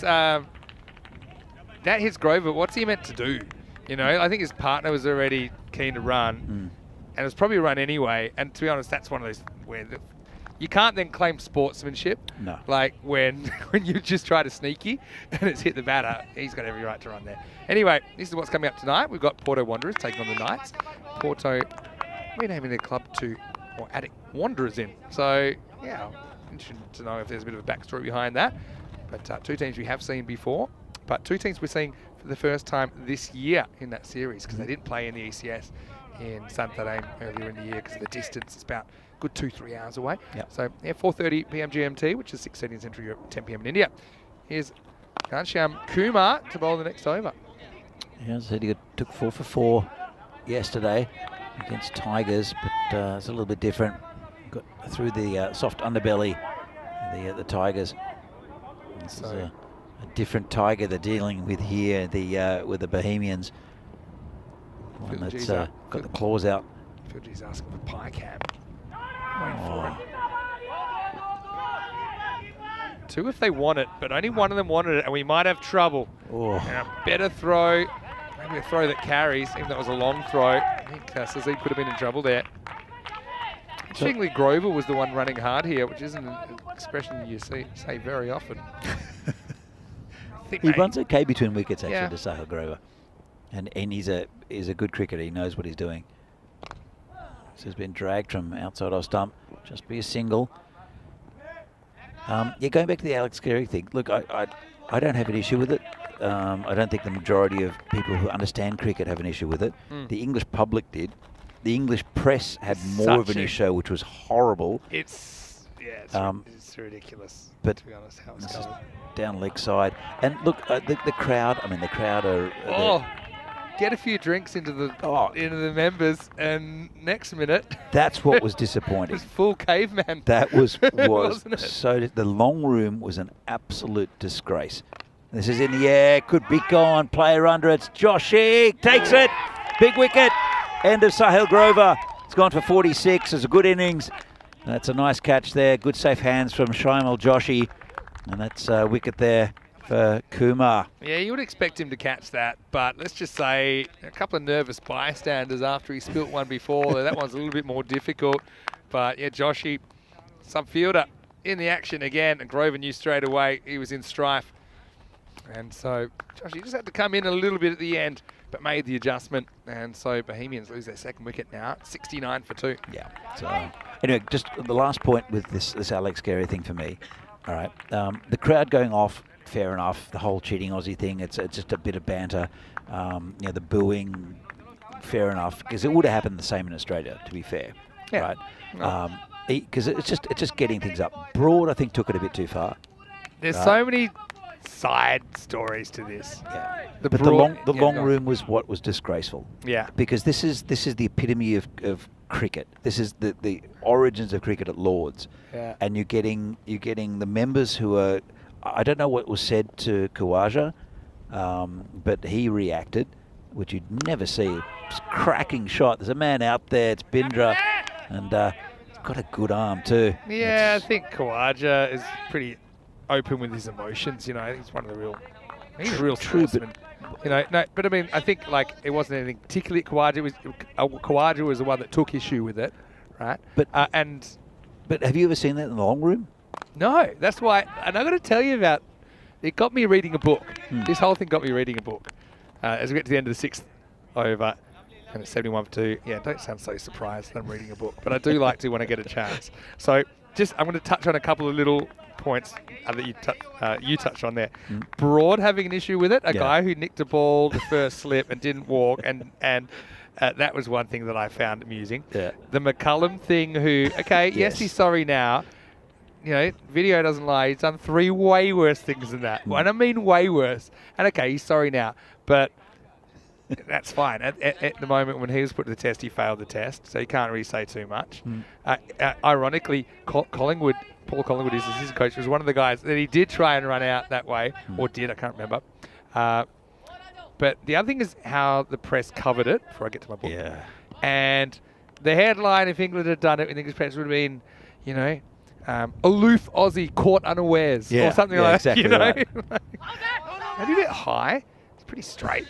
So it would have been, and not just that. Bairstow himself tried it 2 days before. Bairstow's done that one, which again legitimate up to the stumps where someone's missed it off a spinner. He's held it, waited for the foot to maybe raise as the batter's readjust himself. And did that in a county game a few years ago. Again, no issue with that. As a batter, you should be. Hold on, let's just wait for this because Sharma has got the fumbles a little bit so far today, and that one goes straight through him. Bohemians catch a break. To be fair, he never looked like he was going to stop it. He was waiting for the bounce. Probably should have come forward a couple of meters just to give himself a chance, because he didn't quite know where the boundary was. But that's 4 runs. Found the gap in the long barrier. It's called a wide. Yeah, so there's all those issues, right? And like I said, as a batter, even at a grade level, any sort of semi-professional level, even high-level amateur, you need to be aware of what's going on behind you. Just because the ball's past you doesn't mean it's finished. I mean, who knows? Like, Kerry could have fumbled that ball, could have gone for 4 byes. This isn't 4 byes, though. In fact, the keeper won't be required because Binder has blasted through Sazib, who is gone, and that means that 2 set batters gone in quick succession. Bohemians hitting a speed hump, 676 for 3. Fantastic bowling. We've seen that quite often, actually, in this tournament with left armers. Saw it yesterday from Bindra. This let's have a look and see if it's an in-swinging Yorker. Let's have a look. And it is exactly what it is. Through the gate of the right-hander. Beautiful bowling. Saw Big Joe Cope do that a couple of times. That's a great in-swinging Yorker. Absolutely. It definitely comes back, bounces right between his feet, and that's the genuine Yorker. There's been 3 or 4 of those. This is the second one Bindra's had.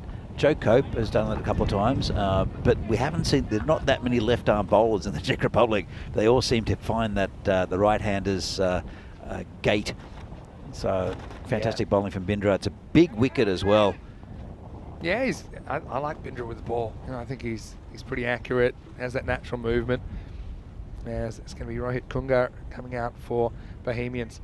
Yeah, so there's all those issues.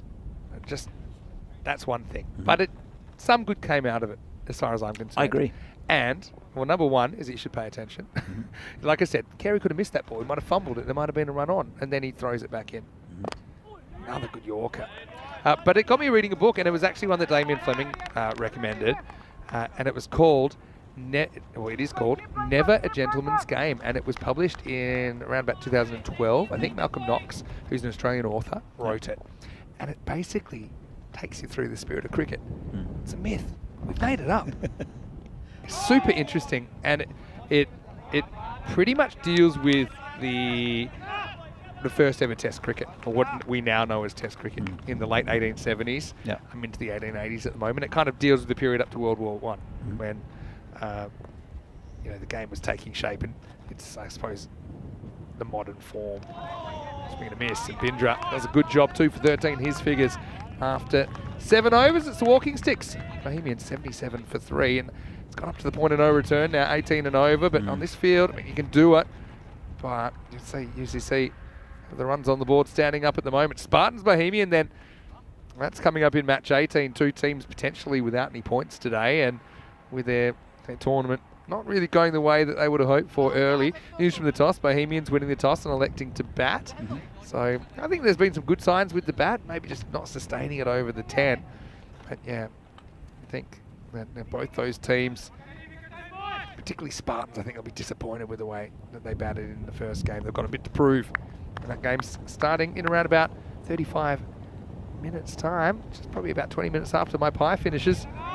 Right now, Kumar comes back on, throws himself around. Yeah, so I don't want to spoil it, but I do recommend it. It's called Never a Gentleman's Game. We seem to think of this, in the old days it was played in the greatest of spirits, and this is a modern thing. It isn't. You know, it's been around as long as cricket itself, if you dig deep. I'm not saying the spirit of cricket doesn't exist or shouldn't exist. Oh, another 4. Well, they're doing everything to keep Bohemians in this contest at the moment. Piyush gets down and doesn't get down far enough as Kungat manufactures a 4 from nowhere. Well, Vinny, if you manage to finish it before you leave Prague, and you've got a couple of weeks, you're more than welcome to leave it here until you pick it up next year. Well, it is virtual on my phone, so I should warn you. Well, leave your phone here if you... But it's, yeah, I don't want to give too much away, but I'll try and give you a snapshot. I do forget that people don't use books anymore. Yeah, I still do. I've got a book in my bag here.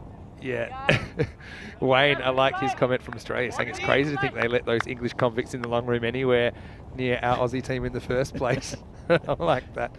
But, 1870s, 1880s, game was dominated by bookies who were at the ground doing deals with the players at the time. This is whacked away. And now that's a good foot fielding. And it's going to be 4 this time. Not misfielded. I tell you what, I've been critical, to be fair, of some of the ground stars foot fielding. This is just a little bit of the old party tricks. Not a great ball from Ghanshyam Kumar in the first place. Yeah, you're right. Not a great ball. And big swing and a I'll miss. give you one more. Again, I've talked about this a little bit in Malta last week, but in case some people missed it. The game that led to the Ashes, and what we now know as the Ashes, which weren't really a big thing for 20 or 30 years after the first thing, but people started basically calling the series by that and kind of dating it back to that date, 1882, that the Australian batter, his name was Scott, and just basically hit the ball when it got thrown in, but to open space near a fielder who didn't really field it, backing up, was W.G. Grace. And the ball's pretty much dead. Not technically, because no, it was still there, but the batter touched his bat, looked at W.G. Grace, gave him a little nod, and W.G. Grace gave him a little nod. Batter went out to tap the middle of the pitch. W.G. Grace just ran him out, as you do. Causing huge arguments and causing Australia to really fire up, causing, let's just say, some colonial-style language being used by the big fast bowler, the Demon Spofford, going through, giving England a piece there. Fred Spofford, giving them a piece of their mind. And, yeah, it's a really clever book. And it's not the only thing. There were riots. There were Sydney in one of the early test matches, crowds coming on, the English team having to hide behind the stumps in case they have to use them as weapons. You know? Oh, this is coming our way. And that is going to go all the way. Maximal. Well, we said they got to the point of no return. But with hitting like this, who knows, maybe they could still chase this down.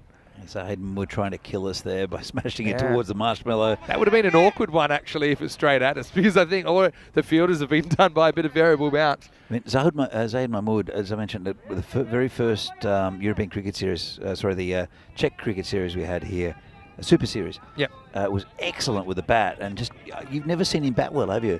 I've seen bits. Glimpses? Yeah, I've seen glimpses from Zahid, but I mean that was power. He's a good power batsman, is Zaid Mahmood.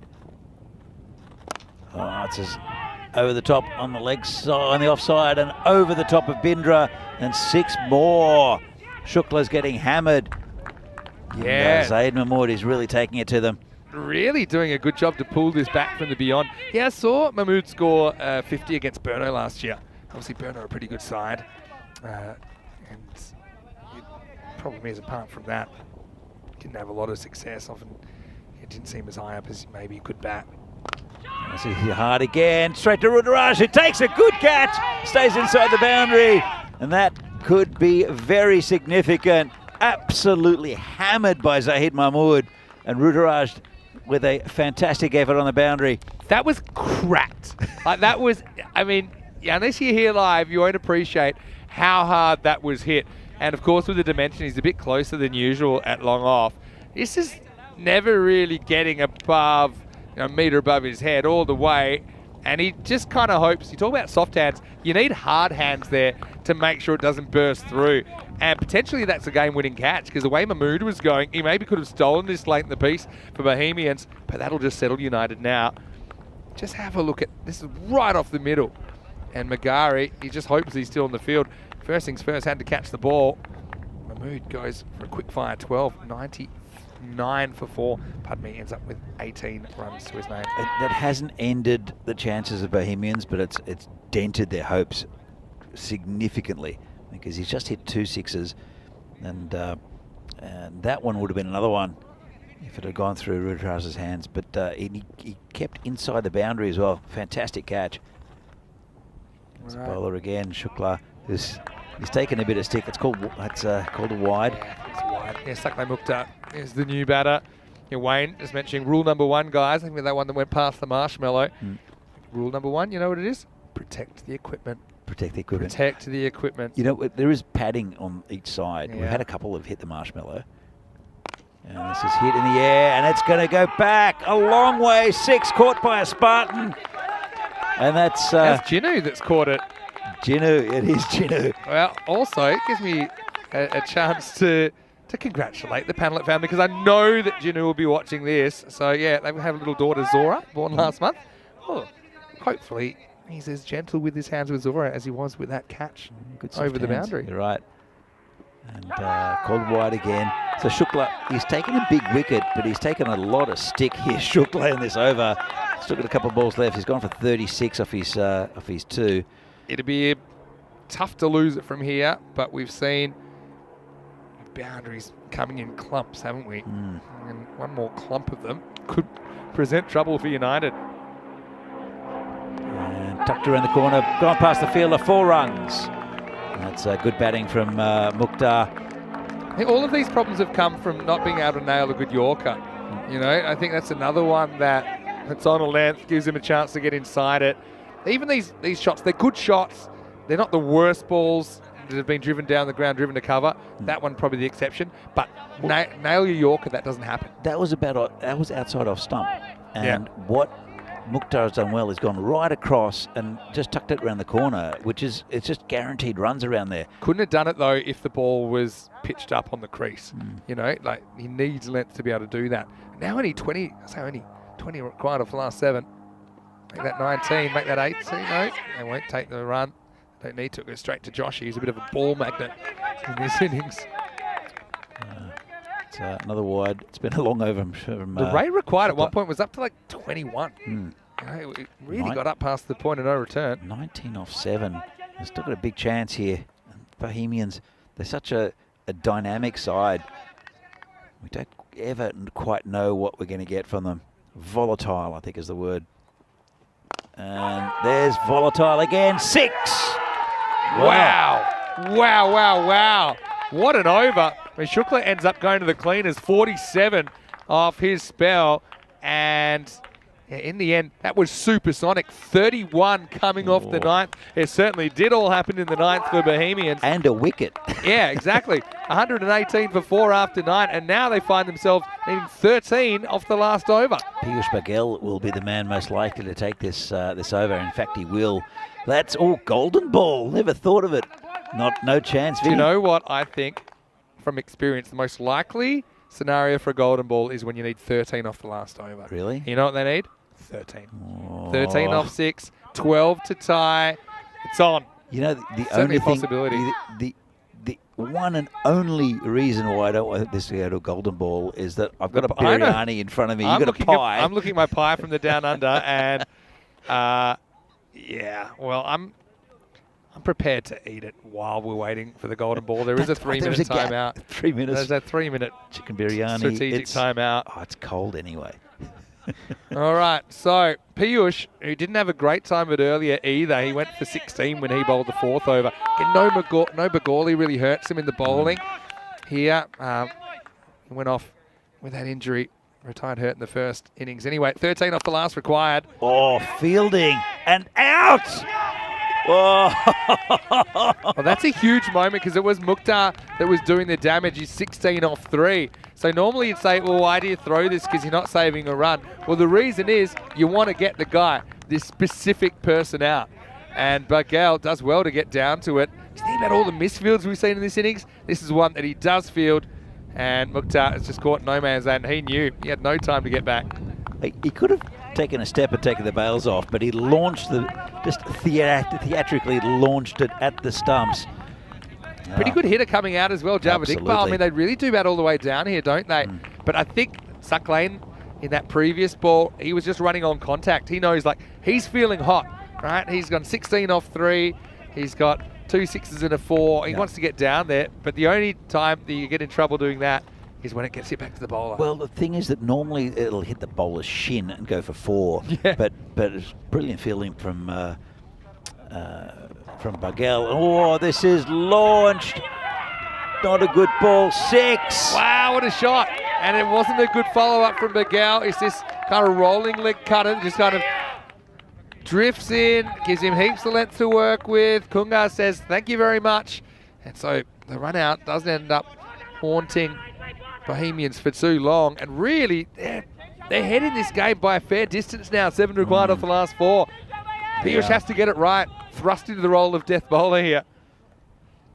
Right, Kunga. He did bat number 3 for Bohemians yesterday, so he's no mug. And Javed Iqbal, he'll swing from the rafters if he gets to face. Huge delivery.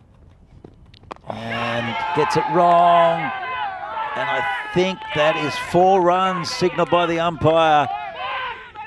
But I don't think it's going to matter now. Yeah, I mean, to be honest, I thought this one was going to tie the scores when I saw where it bounced from Bagel. He just cannot get his line right here, cannot get his length right, mostly. It was another game. Bohemians' only win has been against United in this, which was the first game of yesterday. 3 off 3, and they could win it right here, right now. And a wide. It's been a dramatic comeback, and there's no other way to say it. When you consider that they were 77 for 3 off 7. They were, so at that stage, they still needed, what's that? They needed 54. They needed 18 and over. And then they didn't have a great 8. They only got 10 off that, so it went up even more. Bindra's coming in from the boundary, but they've really not plugged any gaps. The run rate required was like 22 and over required. Oh, this is in the air. It's high. Player doesn't see it. No way he's catching this. That's 4 runs and game for Bohemians. Great victory. And they're very happy about this win. It was never looked on halfway through the innings, and Bohemians have come out of nowhere and won this by 5 wickets against a very good United side. What a game, and what a chase by Bohemians. I mean, they're a team, they do have ECN silverware. If you remember back to the Czech Super Series back in 2020, they were last year's losing finalists and looked for all money that they were going to drop another game early in this series. And to give you an idea, I mean, they were pretty much on track. They were 64 off 5, so you double that, 128, about the pace. But over 6 from Kumar went for just 7. Over 7 from Bindra went for just 6. And then the 8th went for 10. But then 31 off the 9th, and then 15 off the 10th, and they end up doing it. They do it with 2 balls to spare. Quite incredible in United. Oh, they'll be scratching their heads about how they lost that one. But Bohemians, what a boost for them going into the next game. Absolutely. Well, as I said, they're just unpredictable, the Bohemians, and they can beat anybody in this competition on their day, and they've just beaten a very good side in United. So in very dramatic circumstances. Well, you've been doing a great job, so I'm going to suggest, why don't you get into your biryani while I take you through the highlights. And it was a pretty decent start, to be honest. I think that Grover looked on early. Verndl, unfortunately for him, didn't have too much go his way. We thought he might have been run out on this occasion. But just with the obscured camera angle, they decided to give him the benefit of the doubt. But it didn't matter because he went the very next ball as he just chipped a full toss, mistiming it to Rudraj Magare. Yeah, but Bhuyan came out there, played some nice shots. So did Zahid Mahmood. To be honest, the middle order did a really good job for Bohemians. No one really wasted a lot of balls. Joshy almost took a miracle catch here. He was on for the duration of the second innings of the match because that injury to Bagoli, and certainly hoping it's not too serious for Pramod. Sending him our best wishes. I don't know what will hurt him more though, the injury or the fact that they blow a winning position here essentially. But you've got to take your hat off to Bohemians, but just count these missed fields. There were so many of them that should have been just a single, but they found a way through a stationary fielder across the rope. But yeah, so he went and just went for one too many. Joshy that time had time to get under it. But yeah, this is another one. I mean, Ayush is normally pretty reliable. That one went straight through his legs. Bindra, though, he bit back, and that was a good Yorker, getting that ball to swing just a little bit. But you could see that the fielding woes continued for United. Late in the piece, things seem to have gotten out of control because we know the rate was up. It was 18 and over required after 7. It was 22 required after 8. Looked like that could be a match-winning catch for Magari, who caught a speeding bullet and blew a kiss to the universe. Thanks for coming. Some good catching in the crowd as well with Panelet. New father, obviously getting plenty of sleep at the moment, taking that one without too much drama, without the gloves as well. But yeah, tell you what, file the death bowling under G for Gundy sometimes as well because there's just too much length given. This seemed like it was going to be all over Red Rover with that piece of cricket. I think you thought, okay, well maybe United catch a break there. And they got what they thought was a danger man, but the danger was ahead as Kunga then took over. You could see how much it meant to him. And in the end, they do it with 2 balls to spare. Quite an incredible run chase. And yeah, Bohemians turn their tournament around potentially with that victory. they snatched from the jaws of defeat. Looking at the scorecard, you've got Grover top scoring with 46 off 22. 20 for Bouillard. But you can see what I'm talking about, that middle order. You know, all the top 6 really, with the exception of Verndl, scoring runs and scoring them quickly. 20s for Bouillard and Kunga, like I said. Kunga hitting the winning runs. 18 for Zahid Mahmood, he was important. And Mukhtar with a lightning 16, for he was pretty unlucky to be run out at the non-strikers end in the last over. But 10 wides in the innings. I count probably 12 to 15 runs in fielding errors as well from United, come back to haunt them. Having said that, Bindra put in a shift, didn't he? 2 for 13. Shukla with a wicket. And Ghansham Kumar with a wicket. Yeah, Shukla's supersonic over that he gives up in the 9th ends up coming back to bite United. Sitar, he was decent enough early. He took none for 24 off his 2 overs. United, they'll be disappointed, but we'll see them later in the day. They're playing the 4th match of the day against the Tigers, so we'll keep an eye out for that one. For now, we'll take a quick break. We'll be back in around about 15 minutes to take you into the 3rd match of the day. Bohemians riding high, and they're going to start with the bat as well in match 18 against the Spartans. Vinny Sander here, Mr. Maximo, with Danny Hudacek. We'll see you shortly for more European Cricket Series.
The European Cricket Series is proudly brought to you by HCL Software and Bizaway. Hello and welcome back to Prague. It is the ECS Czechia and we're heading into match 18 next. So we've already seen 2 matches here today. We'll see 3 more before the day is done, before we take the show to Portugal. Right now we'll see a couple of teams we've already seen today here on day 4. It's going to be Prague Spartans taking on Bohemians. Let's see what happens at the coin toss. Charles Croucher is out in the middle with the 2 captains. Okay, your call, Brett. Tails. Tails is the call. And it's ahead. We'll go for bat first. Bat first. So the news from the toss is that Bohemians have won the toss and they're going to bat first. So that's something they weren't able to do last time because they were chasing against United. But we know this is a very fast scoring field. We've never really seen it drier or faster. And we're talking pars of around about the 120s. And so I'm sure that's the minimum that Bohemians will be trying to do. They've got some good players in there. Got to say, Javed Iqbal never seems to age. He's over 40, but you wouldn't know it. Also, you've got Sazib Bouyan. He's a real live wire. A little bit off with the radar with the ball, but I think he's certainly somebody that I expect to click sooner rather than later. For Spartans, though, they relied a lot on Kranthi, the skipper, didn't they, with the bat this morning. They were disappointing against United in a heavy loss first up. They want to make amends for that. So you've got 2 sides here. They both have had previous success in the group stage in previous tournaments, but hasn't really happened for them so far for the most part. Let's see who can win this crucial match. Match 18 on the way. News from the toss is that Bohemians have won the toss and they're going to have a hit. Over to Danny Hudacek as we get ready for the first ball. Well, thanks, Vinny, and good afternoon and welcome back to this European Cricket Series from Czechia. It'll be match number 18, a game between Prague Spartans and Bohemians. Bohemians with a fantastic victory against United in the last game. Some lusty hitting as we see the two teams. Prague Spartans going down to United in the previous game. There's not much between any of the teams in this the last 2 days. As we see that Bohemians have won the toss and elected to bat. Sahil Grover, Mutton, Verndl, I'm sure, will be the opening two batsmen. Zazi Buyan. Also, there was a very good contribution from Saklan Mukhtar in there. And Spartans will no doubt open with their old stager, Niraj Taigi. And it looks like the supercomputer expects a Spartans win, but I don't know. It's just so even. We saw in the first couple of days that you could have made a couple of predictions. These ones are just, you just don't know who's going to win each game in this the side of the draw that we've had in the last couple of days. And it will be Verndl, who's been a bit unlucky, I think. He got a first baller. He got an embarrassing duck on his very first appearance. Got run out in the last game, and then he didn't get run out, and he got caught the very next ball. So I'm sure he's due for some runs. Looks good, the left-hander. Sahil Grover, though, has been brutal with the bowling. And in fact, it won't be Niraj Taigi. That's the first one. It's Aditya Rayaprolu who'll be opening the bowling for Spartans. Bowling to the left-handed Verndl, and hopefully he'll keep it outside the off stump for the left-hander. Anything down leg side is either going to be called a wide or going to be flicked away. Very fast ground here in Prague. As the first ball from the bowler. Really good bowling from Rayaprolu. That's pretty quick. So you can hear a tractor in the background going up the road. And a good start. Left the left-hander. Comes in again. And hit up in the air. Could be caught. Arias underneath it. Could be a collision. Catch gone. Verndl misses out again. It's a duck for the check. And a very nice catch out there for Ashutosh Arya, who's been good under the high ball all tournament. And that's a duck for Verndl, who goes second ball. And not the start the Bohemians would have liked. Wicket, and that's the end of the tall check. Well, really good catch out there from Arya. He took a couple yesterday, and he's very reliable out on the boundary. I had a bit of a chat to him earlier, and he complimented Phil Knight, talking about the mountain of Jeep. He runs a tour company, takes people up to Czech Switzerland.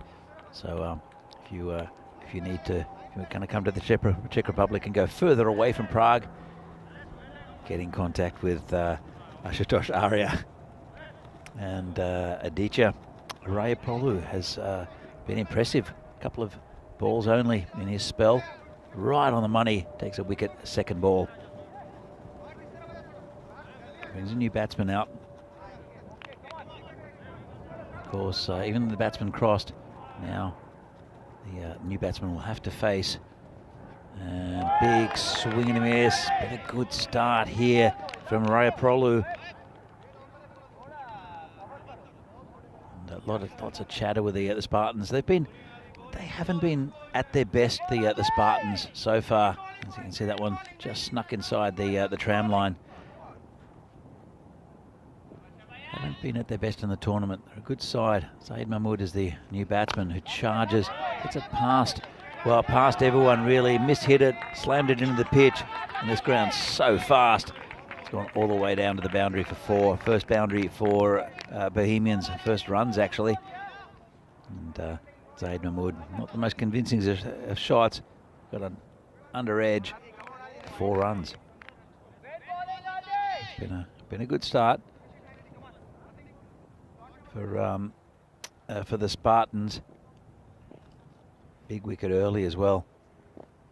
That's right, Prolu. Hit down the ground, straight to Niraj Taigi. He got right behind it, had everything behind it, didn't have to move. And that's a dot ball. Sahil Grover still hasn't faced a delivery.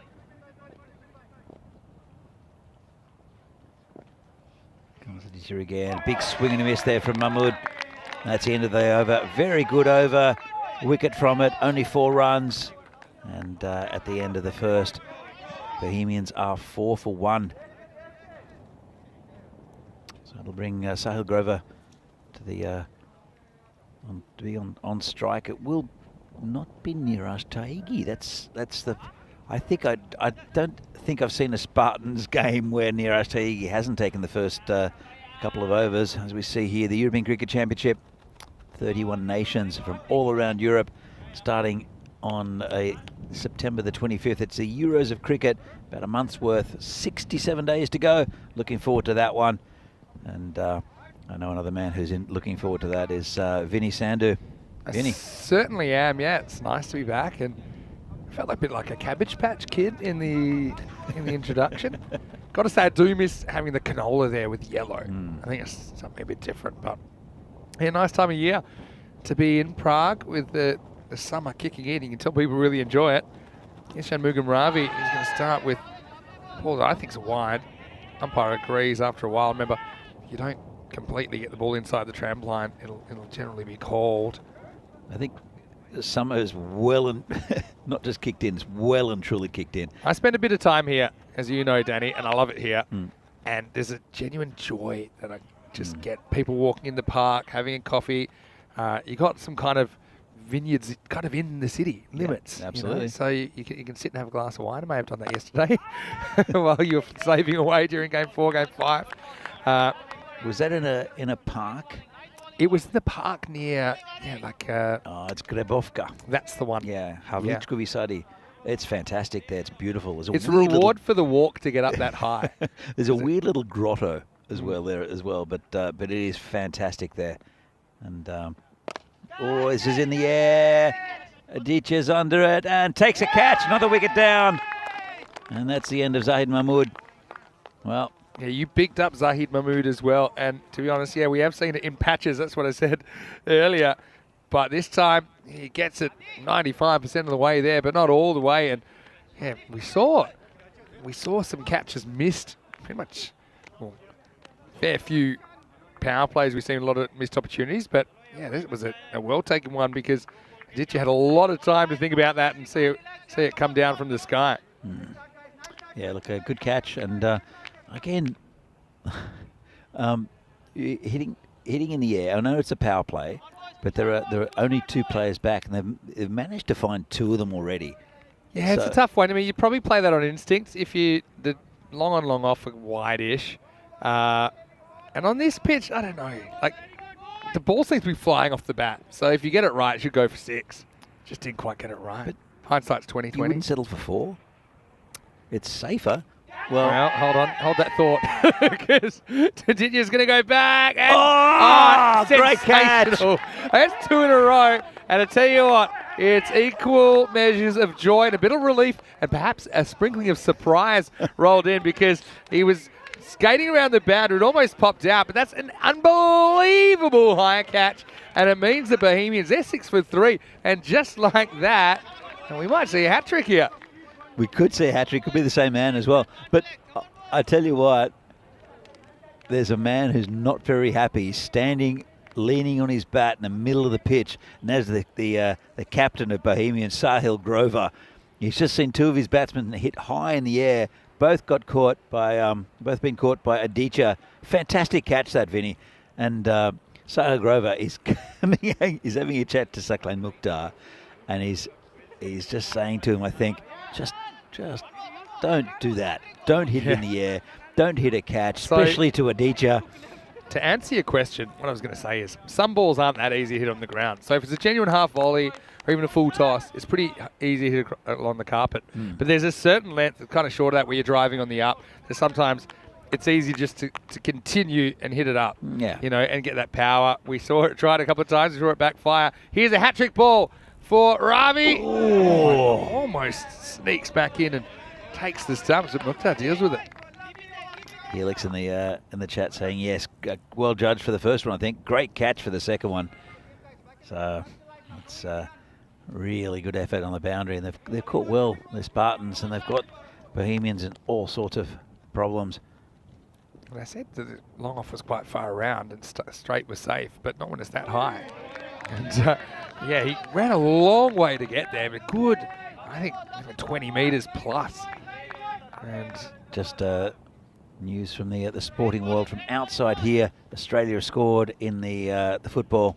Ooh. Steph Cately with a goal against the Republic of Ireland. 1-0 Australia. And this will be handled eventually. There's so much sport on a Thursday around the world that I'm keeping up with now, that I have to keep up with, because it's a good time of year for it as well. I mean, so Wimbledon just finishing, for example. Good bit of in-swing there. That'll end the over. And so Ravi, 2 for 2 off that over. Pretty good effort indeed. Well, we're talking about United going 4-1. Well, that last turn of events from Bohemians, where they came from well behind, has thrown that table into a bit of disarray there in the middle now. We can see Bohemians perhaps catching United by the end of the day, depending on how the other results go. As Spartans, of course, they were disappointing earlier against United, only able to strike 80 with the bat. And Sahil is hoping that he can set a target a lot bigger than that. He's going to face up for the start of the third over. Well, this is the man who's in the centre of all the action. It's Aditya Rayaprolu. It's right in the block hole, just a single. We'll bring Suckland back on strike. The wind's picked up a little bit, Vinny. Yeah, a little bit. I was hearing tales of the sideways rain yesterday coming in. Hopefully we don't have any of that. Felt a couple of drops about an hour ago, but they were just stray drops, I think. Oh, this one takes over. That could be 4 byes, you know. Yeah, talking about stray. That was a stray delivery there. It's pretty quick, but just got it wrong. And yeah. it's gone down to the boundary for 4 wides, 5 wides. It's amazing. Some of the areas where this bounces between the popping crease and the bowling crease, because that's where bowlers land ordinarily. I've just noticed around Europe, some of these pitches, when the ball actually bounces there, it can just take off, it can roll. It's one area where the pitch gets a fair bit of wear, but yeah, that just went way too quickly for Chinu to deal with it. So a bonus for the Bohemians. Need the help at this stage. This one probably would have been a wide, but in the end, gets the end of the bat and gets one. Yeah, so much cricket, like you say. Not just cricket, but other sports. Say Football World Cup, Women's World Cup starting in Australia today. That's exciting. Ashes, the Google kind of match predictor saying it's pretty much a 50-50. Or up in the air. This is hanging. Don't think anyone's going to get to this. And it's going to win the race to the boundary. So Grover gets his first boundary. Not really in convincing fashion. But again, 4 more to Bohemians. This time, the ball's hit. Again, from around the world, England lost an early wicket there, 28 for 1 at the moment. I don't know if you saw that before.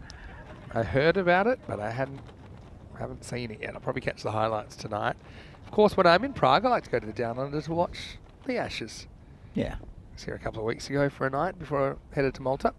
Oh, it's either wide or it's out. So it's not Nick, so it will be a wide. Hey, I want to say a quick hello to Phil G, who's in the chat as well. James Stewart, watching from Estonia as well. Yeah, but everyone praising Phil's fantastic job in the commentary. And who knows? Saturday we have the 6-game day, so we've kind of organised for us to do 4 each. Phil might be around in the afternoon to do a game or 2 with me. Anyway, right now this is going to be lifted over the top, so he'll be more happy with this one. It's a lot more out of the middle. Nice strike over mid-off, and I suppose the difference here is the mid-off up in the circle makes that a bit easier, because that was probably straight to the fielder if he was back, but he wasn't, and that's 4. He's been in sparkling form in this tournament, has Sahil Grover with a bat. As Aditya comes in again, it's left outside. I've called a wide. So, well, let's have another look at it. Yeah, I think this one probably straight over the trailer. They've been very consistent with the wides. The umpires. I think that's the way to umpire it, even though it's harsh, but it's easy to be consistent. When you start saying, oh, some are, some aren't to touch the line, or it's this far in or not. See, I think that one's just inside. And just watch this one bend away late. So yeah, the key is it can't touch the blue line at the point it passes the first white line. Fine. That one's just inside. It's actually the perfect ball because it left Grover at the last moment. Last ball, the over coming up. Oh, this is going to be trouble though. It almost finds the fielder there, but this one bites into him and Grover's able to turn with it pretty easily. So good finish in the power play, but a few wobbles in there for Bohemians to lose 3 wickets along the way after 3 overs. Scores 27 for 3. Going back to pie talk. Please do. I had a chicken biryani, which was pretty good. But it was not a chicken biryani pie, Keanu. It was just a chicken biryani. I know we're here for 2 weeks, and sometimes I like to vary things up a bit. You got regrets though? I mean, whenever you choose a non-pie option here, sometimes you get the remorse at the end. No, I needed a change. That was fine. We're getting a sandwich later on. I think we're getting cucumber sandwiches at the sometime during the afternoon, which is a nice little bonus. But the pies, no, I love the pies. I've got to be careful not to snack too much because I've got a bit of a hit list of places that I'll be going for dinner.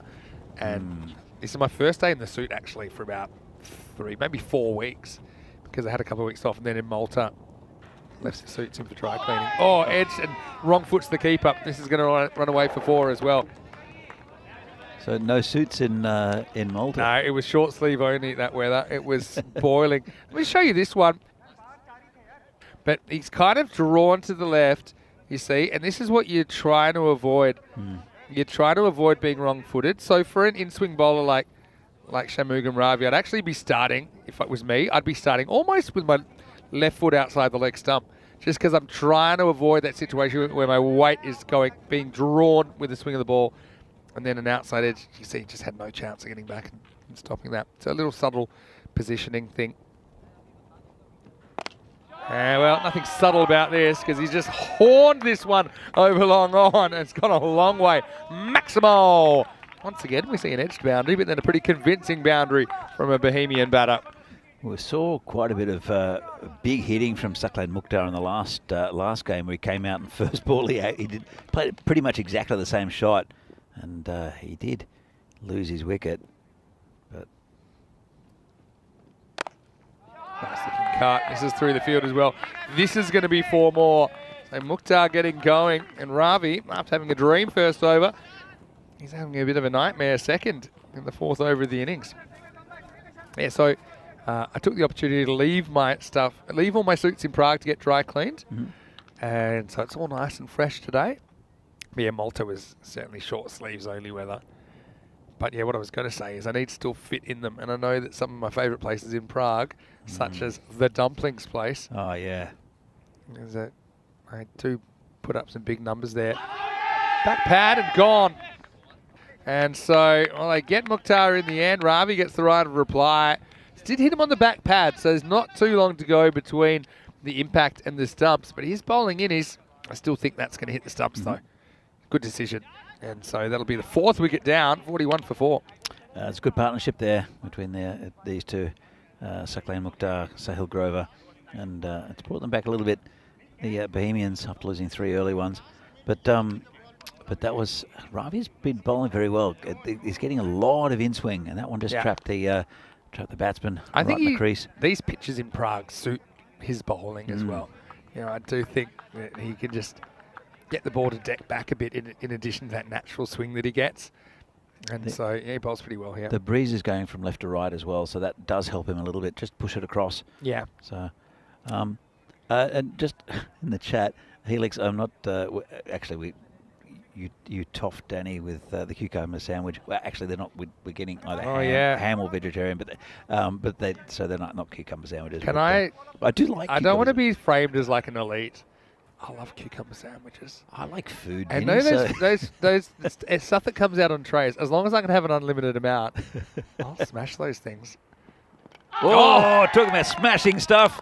Oh, what a ball from Mugam, and took a bit of tap, but now he's giving it back with interest as Rohit Kunga. He was a hero last game, but now it makes a big difference in ECN cricket, and this one drives straight through the gate, and Ravi might even get a 5 for here the way he's going. This is the perfect first delivery to a new batter who doesn't know it's doing that much. That one did plenty, bowls him for a golden duck, and it's 41 for 5. Yeah, well, if he gets a fifer, he gets a hat-trick as well. As he's got one ball left in his spell. This is just absolutely smashed the stumps. And he did turn around. I think he appealed. Yeah, well, it's always nice to ask the question, but Kunga's not liking what he's seeing there. Wow, Derek's right up in his face, and he's grown about 60%. So, wow, tell you what, that's why we can't have a duck mascot, if you want to know. There's some talk we should get a duck mascot for Cardamom. I've heard about that. Because there's a fair chance it'll end up with the bat wrapped around its mascot head if the batters have any chance to say about it. Anyway, another hat-trick opportunity for the second time. Ravi's on a hat-trick. This time, it's Zishan Azim that's going to face up the hat-trick ball. You know what? If he delivers one like that, I think he could probably do it. Last ball also for Ravi in this match. A little bit too short for what he wanted. So Azim gets the single, and memorable spell, really. Yeah, look, I know he goes for 17, but funnily enough, 14 of those came off the first 3 balls of the over. The other 9 balls, he takes 5 for 3, or 4 for 3, I should say. Anyway, it all works out at the end of the 4th over. It's 42 for 5. Yeah, it's a very good spell there. 4 wickets and 4 big batsmen as well for the Bohemians. Are now dismissed by Ravi. Really, really good spell. I'm going to see who they're going to bring on next. In fact, it is the old stager Niraj Taigi. He's been such a consistent bowler for this Spartans lineup for so many years, and it's interesting he didn't open, but he'll want to keep it tight in these overs. Oh, dodgy outside edge, and well done out there. Well, almost well done. Yeah, I'm going to have to ask you to reconsider your well done. I mean, it's not as bad as on Monday morning when there was no went for 20. It said it wasn't too bad, but I think we meant it wasn't too bad for the subset of overs that went for 20. But seriously, you mentioned Chargi normally opens, so he's pretty good to have up the sleeve. That was, when we talked about the Football World Cup, Parth had one that went through his legs this time. At least it doesn't go through his legs, but he does kick it over the boundary. Parth is a very tall man. He just gets punched through the covers for 4. Another good shot. Yeah, that's just, again, showing how fast this outfield is, and Azim has time to put together a rescue job here. 50's up now for Bohemians. They'd still hope that they can get something like the 120 or something that's quite defendable against a Spartan side who struggled with the bat earlier. Let's not forget today, against United, they could only manage 80. They have lost some big wickets, though. Silent Grover's still there. He hasn't faced many deliveries. He only faced 6 deliveries out of the so far.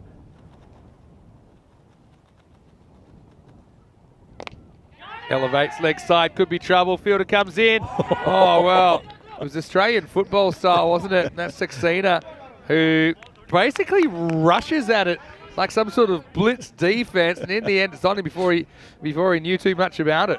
That was, he looked very keen. He's on the boundary there, and I like attack the ball, but it was over attack.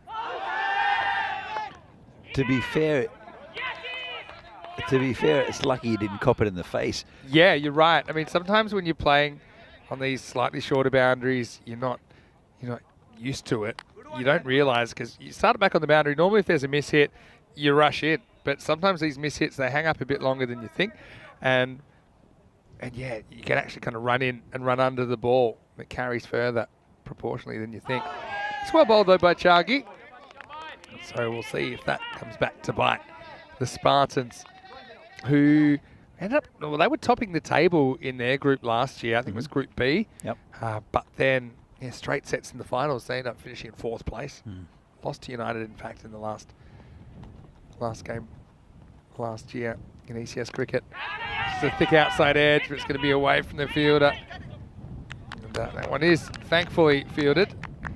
And it'll take us to the end of the 5th over. So the score at the end of 5 is 53 for 5. Yeah, it's a pretty even. Apart from those 5 wickets, it's pretty even at the moment, I think, between these two teams. Yeah, I think the run rate's not really a problem, is it? But anytime you lose 5 wickets in the first half, you're kind of relying on a partnership to develop, because if it doesn't, you really get down towards the bottom and you start kind of eyeing off whether you're going to bat out the 10 overs or not. But yeah, certainly enjoying being back here in Prague, enjoying being back here with you. Likewise, Vinny. First time we commentated together. Actually, wasn't here Milan. in Prague, was it? It was actually Milan early in 2021. But I certainly remember with fond memories the first time we had a series here together. I'd seen the Super Series on TV, but being here, was something a bit different. But yeah, we had some extreme weather on that occasion. I think being here in July, not having as many of those issues. Anyway, Chagi goes for 10 in the 5th. And now we're ready for the start of the second half of this innings. Yes, I go ready. The new bowler, again, been a good bowler for Spartans for a couple of years. Former Barbarian, and he always keeps things fairly tight. Can spray a couple, but he's a good bowler. I gotta love Helix's comment in here as well. Even though I just admitted that I like cucumber sandwiches as well, but he's launching at you. Edged and gone. Nice catch taken this time by Panelet. And Mataretti throws one wide. Azim takes the bait. And yeah, nicely handled behind the stumps. And he likes it. You know what? That one's for Zora, his new daughter, only 4 weeks old.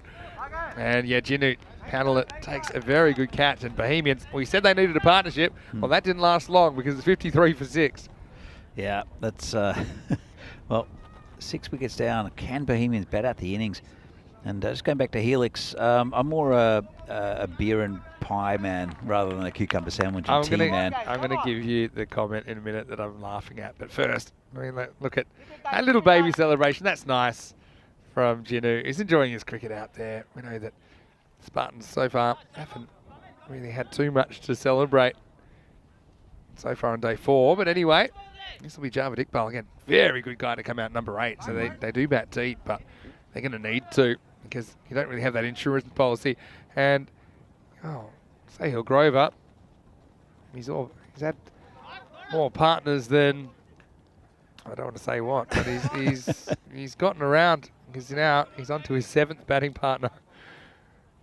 Anyway, Hannah ready to continue. Oh, this one bites back a long way. But nice little late cut. Just a single. Helix saying, yeah, do you also have a cup of tea out of a nice fine china cup with your fingers in the air with your cucumber sandwiches, Danny? Well, that's what I said. Very posh. My reply to him, I'm more downing a pint and smashing a pie type person. Is that just the image you're cultivating? I mean, I don't know. Have you seen me eat a cucumber sandwich? No, but cup of tea? I believe you. And right now, Grover has got his hands full trying to keep this innings afloat. He gets a little inside edge and ends up with 4. Phil's saying Danny drinks his beer like that, though. Yeah, well, actually, we do spend a bit of time here in Prague together, because I do like to spend time here if I do have time off. And so you've actually been an invaluable resource. When I first came to Prague in 2021, we had a lovely walk on a Sunday. Yep. Back in those days where there was no cricket on Sundays. They showed me a lot of cool places, and you're a bit like me. This is up, it's in the air, it's going to find grass, it's going to run away for 4. So, yeah, Grover, he's been the one that has had a bit of luck on his side, and they need it at the moment. He moves into the 20s. Yeah, it's he'll need to get going. Will Sahil Grover, and we saw him just in the game before absolutely hammer the United bowling. He just doesn't have enough strike. He's going at 200 or more. So Sahil Grover just hasn't had to face many deliveries. Yeah, true.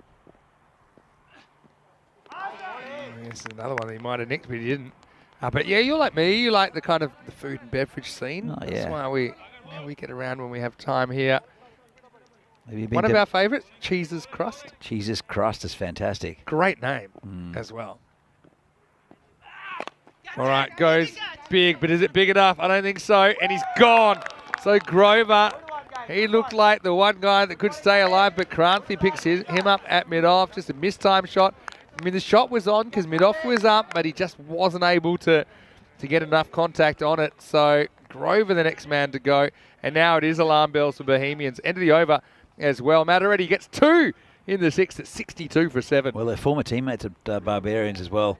So they'll know each other's game inside and out. And I I think Sagar will have a bit of a chat to Sahil a little bit later on and thank him for giving up his wicket. But Bohemians, as I mentioned, they're just they're hot and cold, they're volatile. Yeah. And you saw them against United, who are a very good side, who have won, I think, 3 already have United. And they hit 130 off them. And here they're struggling. One thing we have seen, though, today, dramatic turnarounds, or one in particular with Bohemians. He looked sunk in that game against United and turning it on towards the end. So Wani is going to bowl now. He was the one guy that did kind of penetrate earlier in the day with a couple of wickets. So yeah, he's a bit different, as you can see there.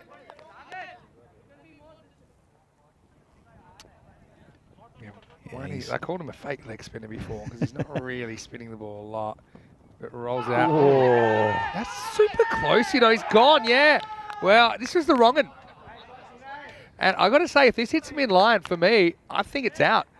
He plays for a bit of leg spin. Then not only does this kind of jump on straight, it actually goes a bit left to right. I have my suspicions about this one. Look at what it does off the pitch. That's good here. See how it comes in? But where does it hit him?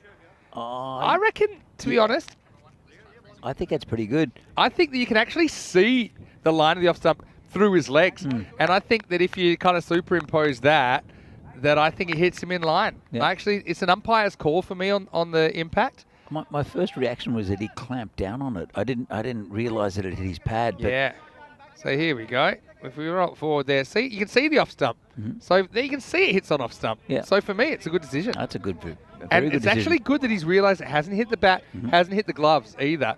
And yeah, I think that's a good bit of bowling first up from Wani. Don't know if it was a deliberate wrong on or not, but it's certainly deviated in. And now he's got a wicket and 62 for 8. Yeah, 8 wickets down. I mean, the run rate's not too bad. They're looking at about 100, but they're just going to run out of wickets. Ravi Bisty is in with Kamal Singh, and there's only, well, they face one ball between them.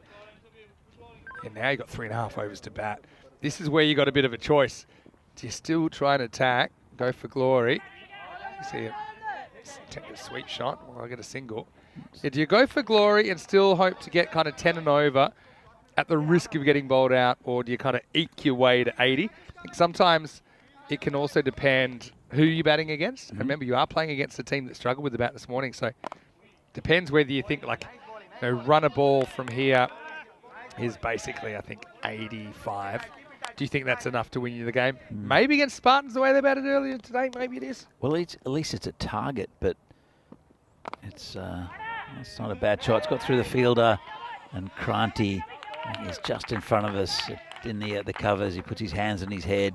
As to the poor fielding out there, it's Shanmugam Ravi actually, who's well, he can be forgiven maybe. Yeah, they catch a break though, don't they, Bohemians? We saw them turn it around, like I said, towards the end of their batting innings in the last game. It'll have to be pretty dramatic if they can do it here. 67 for 8. Wani takes 1 for 5 off his over. Yeah, it's a good over here. No, it should have been even fewer, but got away with it. Hey, also noting the scores in the T20 World Cup qualifiers today, which was started in Scotland, and Austria are over there. They're in Group D of the ECC. It's the Euros of Cricket starting on the 25th of September. We saw that it's under 10 weeks away now. You know, also Jersey are in that. We've got the Ireland 11, Scotland 11 in there as well, and various others. But as far as T10 action, it doesn't get higher than the Euros of Cricket. So yeah, join us for that, September 25. And yes, you mentioned a few times in the commentary earlier in the week, and I remember when you, Phil G and Terry all came to watch the Czech Republic back in 2021, and you drank us out of beer. It was a pretty good effort, I think. I don't think it was even lunchtime by the time they ran out either. Oh, come on. But anyway, trying to save this innings. Matt already has 2 already. And he might have a third here. Up in the air. Keeper wants it. Proper Bermuda triangle. No, it's the Doosra. And, well, Parth was so focused on avoiding a collision that he didn't spot that the ball had taken a left turn at Albuquerque, as you'd say, and somehow Bohemians get 4 for that. Well, I mean, the ground's so fast down there. There were 3 of them converging, and the ball had. Look, they're going back, and then the ball just takes, as I said, left turn at Albuquerque. Yeah, thing about Path, it also takes a little bit of time to change direction, and he wasn't able to turn his heels there. A big swing and a miss. He's a big unit, Path. He does high things very well, low things not so much. I'm not saying they're trying to hide Path in the field, but let's say they are. I think that region, there's just so many balls going down there. Yeah. That's not the spot.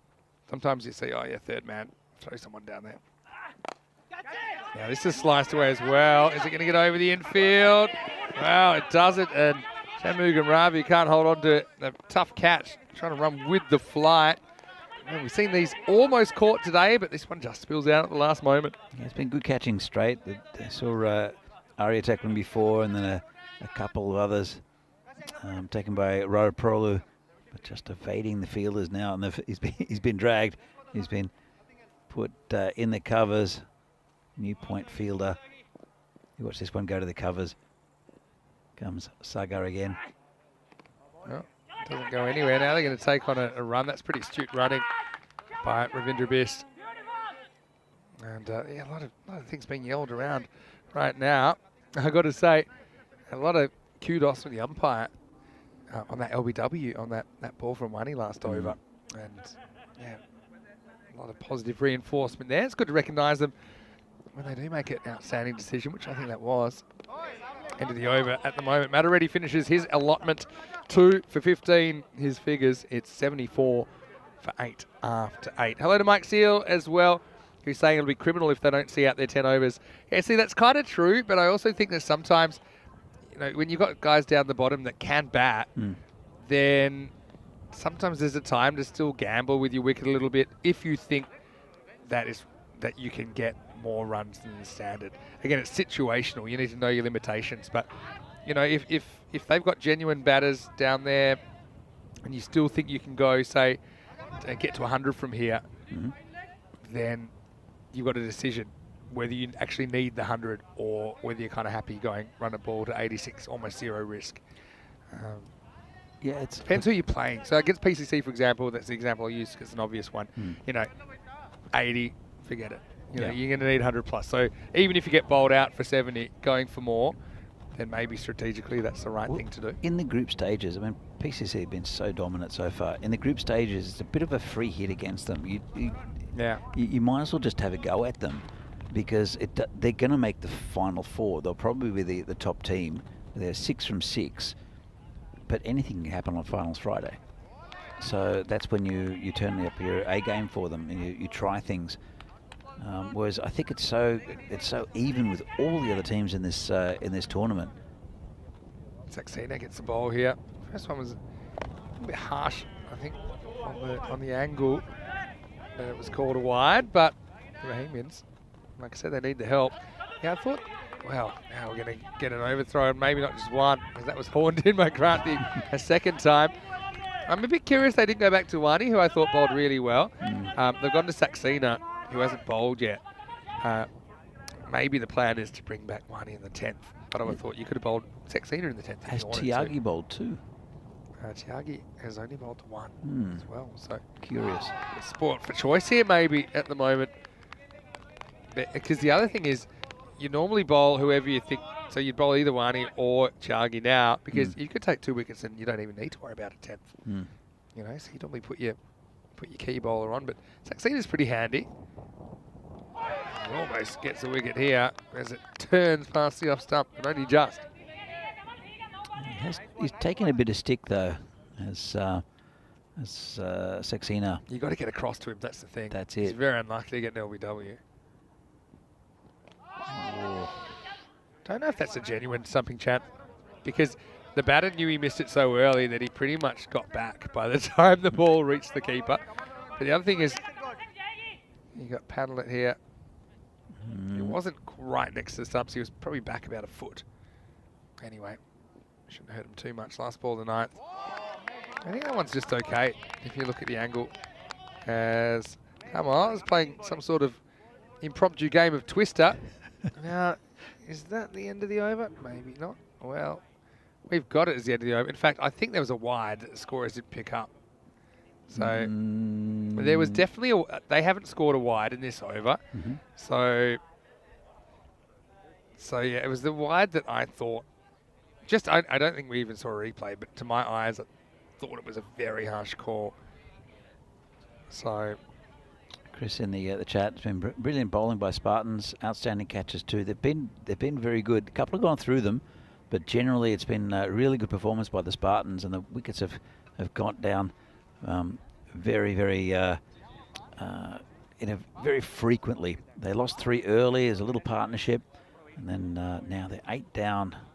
As again, these two, Ravi Bist and Kamal Singh, are getting some runs just to boost this total. 74 for 8 at the moment. If they can get about 85 or 90, I think they'll be competitive, and it's not out of reach. Need a good start, basically, as well. Yeah, absolutely. I think that's what put the Spartans behind the 8 ball in the first innings of the day. So they're just fixing that up. So I think we'll see now that the score will just click up by 1. So the score will be 77, I think. And there's still a ball to go in this 9th over. But yeah, it gives us a chance to say hello to everyone. Hello to Mike Seal. Again, great to have you with us. I know a lot of sport, a lot of cricket even going on around the world right now, but it's great to be a constant. I've got to tell you, though, this year we kind of started with the idea of, well, when we had our first full year in 2021, it's a 43-week season. And I know because I did all 43 weeks. In 2022, we went to kind of 45, 46-week season in the end it became. This year, it was kind of planned as a 46-week season. Started a little bit early. It looked like it went to 48. But the way things are looking, and then it went to maybe 50. Can I tell you something that's a bit scary? Sneak preview, and this is unconfirmed. The next week, when there's no ECN cricket, is never. I've heard rumours of a New Year's tournament. Yeah, that's one thing. But literally, when I looked at the proposed schedule, again, it's not confirmed, so we don't know for sure. Again, trying to plan holidays and things like that. But it's looking like we may just roll straight through. End of the season starts, and the next day another one starts. This is what's coming up in the fairly short term. At the moment, we've got cricket from Czechia. We're watching the ECS, and we've also got the night series. Rico will be on standby tonight, where we'll see the Porto Wanderers taking on the Coimbra Knights. I think we're good to go now. Switzerland is our next stop in the ECS. And so this will be the end of the over now. Well, you're saying never, but there are actually a lot of overlapping series as well. Yeah. So it's actually double layered never. It's like 60 weeks a year, to be honest. Anyway, that's the end of the over now. And the score is 77 for 8. Well, that's what I'm being told anyway. 10th over coming up. So, yeah, you're right. There are overlapping series like now. We had 3 series overlapping last week. Great to show some international T20 cricket as well. And women's cricket as well, I think is a fantastic move. Again, at the club level, it's not quite where the men's game is yet on the continent, but that's, I suppose, following the worldwide trend. So we're super excited, and there's planning behind the scenes for years ahead that one day we might have a mixture of men's European cricket series and women's European cricket series. Yeah. Same for all of our events. I know there's already plans. It's not 100% confirmed yet, but it's sitting with the ICC for their approval for us to do an ECCW at the end of the year. So Great. European Cricket Championship women's event. So again, probably not quite on the scale or the amount of nations that's involved with the men's Euros or cricket, but and that could be at Khartoum as well at the end of the year, which I think would be sensational. Obviously, we've been branching out into the ECIWs this year, which is 10 over internationals, first ever 10 internationals for women. So yeah, that diversity I think is really important in growing the game as a whole. 10th overtime, it is Chagi that gets the nod. It's a bit of a slightly, what's the word? I'm trying to think of a better word for ugly. Phil uses agricultural. Yeah, that's one thing, although it didn't harvest much. ungainly. There you go. Try again.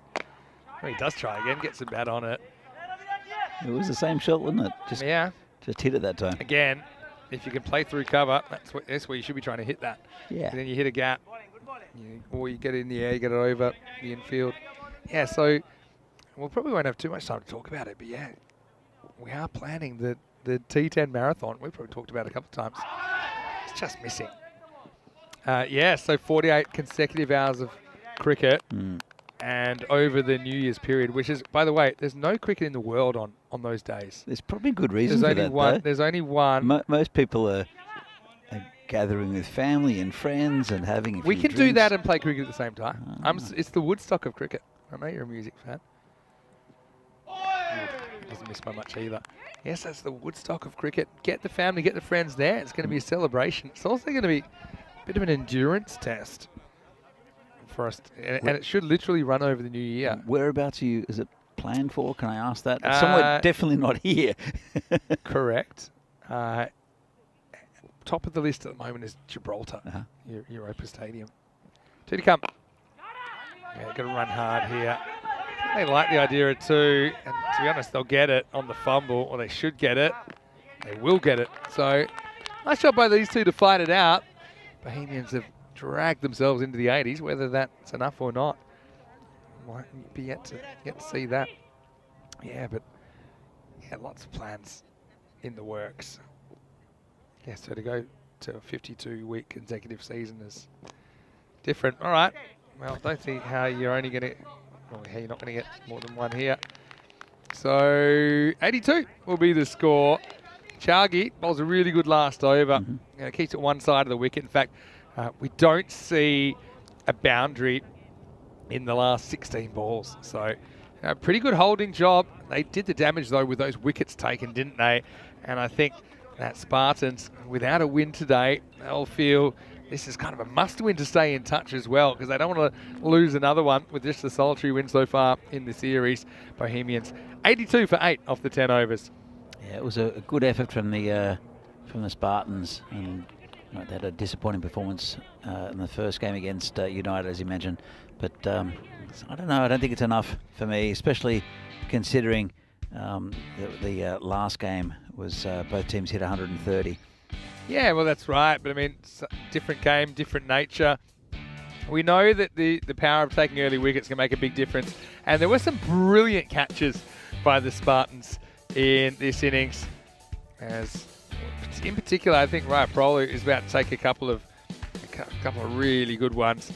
But Shanmugam Ravi, he was making waves early, even though this one got hammered. He was able to pick up a couple of wins in consecutive balls. I mean, this one, it was a pretty good catch in its own right. He was hanging up a long time, but Raya Parolu was going to outdo himself off the very next ball.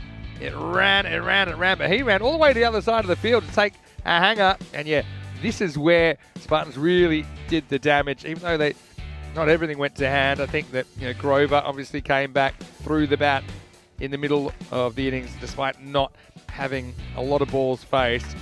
But when it's all said and done, I think Spartans, they're pretty happy with their efforts in the first 10 overs. Yeah, I think you're right there, Vinny. And nothing went perfectly at all for Bohemians. There was never one of those partnerships you saw in the last game. No one really took it. They tried to take the attack to the Spartans. It's just good bowling. Very good in-swing bowling there. And Ravi taking 4 for 17. Sagar Reddy also 2 for 15. And as it's mentioned in the chat that they bowled well and they caught well, but the ground fielding could have kept the Bohemians down to a few more. But 82, it's not bad. This one was a strange one. Tried to launch himself at the ball, drop the catch. But Sagar Reddy with a nice catch there from Panalet. He came and bowled well as well. It's a nice sharp chance high to his right. Talking about his little baby there is Juno. But the wickets just kept on tumbling. And that was Sahil Grover. It was a big wicket. And he never got going either. So it was on the back of some pretty good bowling. As you see this one just dropped there by Ravi. But good effort all in all by the Spartans. We'll have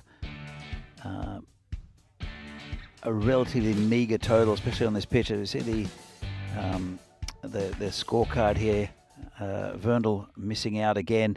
Sahilgrover 22 off 11, but no one really going on with the score. Never really big partnership. Saklan Mukhtar on 50 with 15, and Azim with 11. And right down the bottom, Kamal Singh with a nice little contribution with Ravi Best. Let's have a look at the bowling figures. Some pretty good figures there. Shamagam Ravi with 4 wickets for 17. Rai Polo, I thought, bowled pretty well. Took a wicket, a little bit more expensive than the rest though, but look at those economy rates. 7 from Taigi, 2 wickets for 15 for Sagar Madhureddy as well, and a wicket for Wani, who I was surprised didn't come back for another over. Saxana was chosen instead, but he only went for 4 of his overs, so it was a good choice by the skipper Kranti. So this is an intriguing game. If Spartans can get off to a bright start and keep wickets, they should get there pretty comfortably. As we see the summary of this match, 82 for 8, and I think the 8 part was reflective on how well the Spartans bowled and caught, but also how the Bohemians struggled in this game. 83 needed of 60 balls for the Spartans to win this game from the European Cricket Series in Czechia. It's match number 18 between Bohemians and Prague Spartans. We'll be back in a few minutes' time for the second innings of this game. See you then.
The European Cricket Series is proudly brought to you by HCN Software and Bizaway.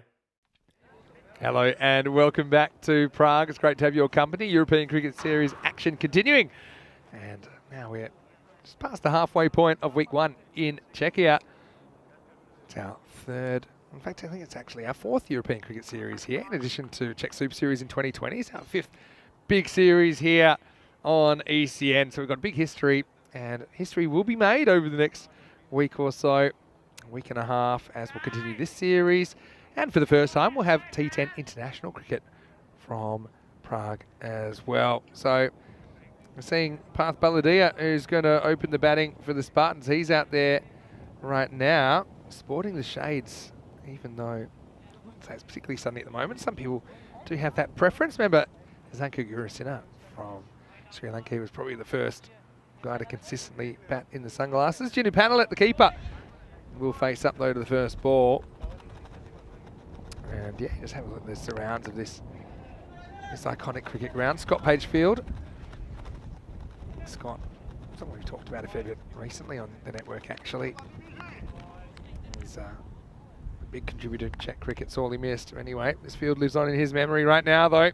It's Iqbal who's going to open up for Bohemians. He might have a wicket first ball because Grover doesn't have to move, and that is gone. So, well, a bit of luck there. I suppose it's more than luck, but regardless, it's the perfect start when you're defending 82. As Danny Hudacek comes back into the commentary box, worst possible start for the Spartans. Yeah, not a great start, was it? Straight up in the air, and an embarrassing duck there for the batsman. First ball of the innings. Let's have a look at Javed Iqbal. Short ball. Yeah, no real footwork. I mean, it's a decent bounce in that it's outside off stump. Sometimes these catches, they're so easy, it starts to enter your mind. There's no way I could drop this good at. But not just a normal duck, it's actually a golden duck that's going to stare him down. But an embarrassing duck. Embarrassing duck is what you called it. Well, in Panlet, I suppose if you're going to make a duck, maybe the golden duck's the best one to make, because at least you leave plenty of balls for your teammates. Junior Panalet has not had the greatest series with a bat. That's to pull it mildly. So here we come with Javed Iqbal. Ball into Kranti. The skipper. This could be 2 and 2, just out of the reach of the fielder. And it's a big man as well in Martin Verndl. Yeah, no, it's not Kranti who's out there either. It's Cassie Balakrishnan. Oh, it's Cassie, I'm sorry. Yeah, that's come out. And he looks exactly, because Kranti does have that dark helmet as well. Yeah, they've got the, My yeah, apologies. They do look similar at the crease, you're right. But anyway, 1 for 1. Early days. Iqbal to Baladia for the first time. And he's hit back over his head, and he's hit pretty strongly. That's going to be 4. And you can see that the Spartans, in particular Baladia, is keen to attack the power play. He batted very well yesterday, did Parth Baladia, for the most part. A couple of big innings, and he's really taken to Javed Iqbal here, who will no doubt come back with a short ball, as he does. Dan Casey back in the chat. Hello, Dan Zilla, back from his Czech lesson, no doubt. But first, here's Iqbal. Oh, good ball, right in the block hole. By the way, an aside, but you gave me the best advice with Czech. You said, if you're trying to learn Czech, give up before you start, and that way you don't waste any time. Although, I've been trying to pick up a few words. But yeah, Dan Casey saying that with these 3 teams we've seen so far today, it's interesting how Spartans seem to have Bohemians' number, but the Bohemians have United's number, but United have Spartans' number. Yeah. So it's kind of like a nuclear triad style situation where it all kind of balances out, or like a rock, paper, scissors kind of scenario. But I mean, there's a bit of time left in this one. Bohemians, we saw them change the narrative very late in the previous match against United, who we'll see again in the Tigers in the 4th game of the day. But first, we have to deal with this one. It does show that there's very little between all of these teams, Yeah. And including the teams we saw earlier in the week. Apart from PCC, who really had got onto a bit of a flyer. This is down leg side, called a wide, but all the other teams are very, very evenly matched. And then we see the Tigers as well, who weren't at the races against United, but then ended up beating the Spartans in the final game in that shortened delay, and they hammered the bowling as well. Tigers are one team that they've got a couple of players at the top that can really win games for them. Remember that last year? But I think in that United game, though, I think they lost all 10 wickets for 18. Yeah. 31 without loss, bowled out for 49 yesterday. Right now, Spartans lose an early one, but still get 7 out of the first over. It's 7 for 1 after 1. Yeah, it's one of those funny totals where you don't want to go too hard at it, but you don't want to leave it to the last few overs either. What, 271 matches since a golden ball. We got close-ish first game of the day, didn't we? We did. United are around, so I always feel like there's some chance. Now we're talking about types of duck in cricket. It's still a bit of a discussion because Croom counts that as 6. Yeah. Royal or platinum ducks, or used to call them embarrassing ducks as well. But there's other types that you never really use, like silver duck for second ball, or bronze duck for third ball. No, that's just a duck. That's a bit unnecessary. I'll give you one that you wouldn't have heard of, probably. That's reasonably accepted in some places. Azim comes on and gets first one past the bat. A laughing duck is actually when you get out on the last ball of the team's innings. No, okay. No one knows why that is. Maybe because you can laugh about it because it was last ball anyway. Yeah. Maybe that's why it's a laughing duck. But that's one that I hadn't heard of before. I've never heard of that. A laughing duck. Not a kookaburra. Titanium's the other one we talked about earlier. This one comes back and oh dear, gets to the field, and now they're going to take a run off the misfield. It seemed like he had that covered, but they do get one in the end. He's having a little bit of a mare with his hands, is Javed Iqbal in the field. He's seen a couple dropped and go through him. But, that must be the age catching up with him, because physically he just looks exactly the same as he did 12 years ago. Bowls pretty much the same as well. Yeah, wish we could all have that. That chain. Anyway, yeah, Azim, looks like a good pickup for me. He can hold the bat as well. And I like kind of just where he's putting these balls. Look at the footwork there from Cassie. He kind of puts his front foot outside the leg stump, and then you can't reach this ball. So I think for here, if I had one bit of advice to batters, it'd be hold your ground. Don't back away. Yeah. Because also, if it is down leg side, sometimes you just get yourself in trouble when you step away to leg stump and balls hit you that probably should have gone down leg side for wides.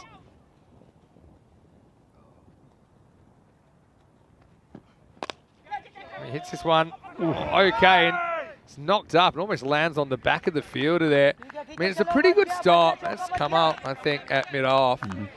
He kind of dives, gets 2 hands to it, can't hold on. But this actually hung up in the air for a surprising amount of time. In the end, it'll be a single. Yeah, it was a good effort by the fielder. Made good ground, got 2 hands to it, knocked it down, saved 3 runs, definitely. So a pretty good result there for Bohemians. There's an American football viral clip in the NFL where something like that happened, but the ball landed on the guy's back and a teammate came and caught it. So it turned out to be a catch, but the guy couldn't move because he went to break his fall. The ball went up and just landed perfectly on his back. And that's what that reminded me of. I thought that'd be something we haven't seen yet on ECN. Maybe one of the few things that we haven't seen. Talking about American football, a good friend of mine, Tyson, who you know as well. Prague Lions? Prague Lions. And they switched quarterbacks midweek last week. Okay. Last ball over from Azim. End of the bat job. And fielder is going to go with a flying kung fu style kick. In fact, kicks it all the way back to Biss, who pursued it from the infield. End of the over. And so it'll just be a long single, I think, in the end. It's 10 for 1 after 2. Really good over from Azim. Just 3 runs came off it. Very good over. So they switched quarterbacks. They switched quarterbacks. This is NFL Europe, by the way, so it's actually quite a high level of competition. It's called the European League of Football, and it's a Europe-wide league, and it's actually quite fun. So Prague Lions, it's their first year in.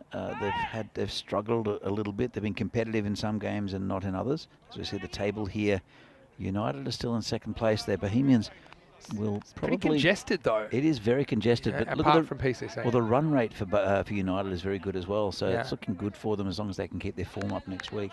Tigers probably in a bit of strife. Bruno just didn't quite get their best team on the park the other day either. Well, to be fair, Tigers have only played 2 games. Yeah, The that's net true. run rate's not great. But, That's a good point you make. Sazi Bouyan is the who loses control. Going back, so the new quarterback is from the University of Nevada. And Have a look at this. Where's it go wrong here? Oh. Yeah, go ahead, sorry. First, let's see Bouyan.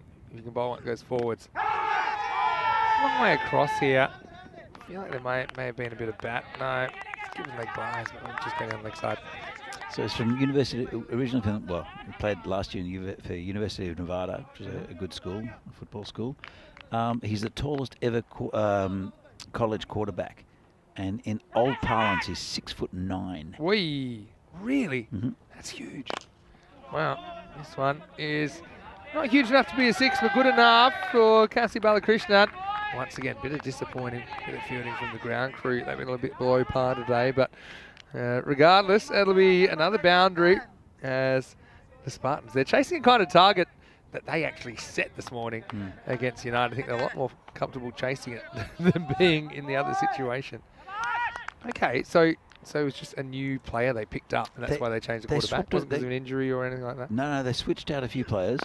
Oh, well, that one's absolutely whacked. That one is huge enough to go all the way. It's going to take some fetching. One thing about the fast outfield, it means there's some long chases for the ground staff here as well. Maximo Krishnan gets into his work. We had the ground staff, the Yellow Jackets there. They were searching for oxygen in the first few days with the big hitting, especially from PCC. So this is punched out to point. Javed Iqbal picks it up, just a single. But yeah, so they changed quarterbacks, and he only had 5 days with the team, so the offense didn't really work very well. The defense was okay. Is the season over now? No, there's still a few games. There's one on the 29th, but we'll be doing international cricket here. There's a few games left. It's unfortunate. They didn't catch that. So that's really big in Germany as well. That's it. Well, most of the teams are German. Leipzig, unfortunately, well, it's Prague's only win because Leipzig folded just before they were supposed to go up there. Used to be a bit of a Frankfurt Universe fan. Oh, yeah. But I think I've been converted to the Lions now. Met your friend Tyson.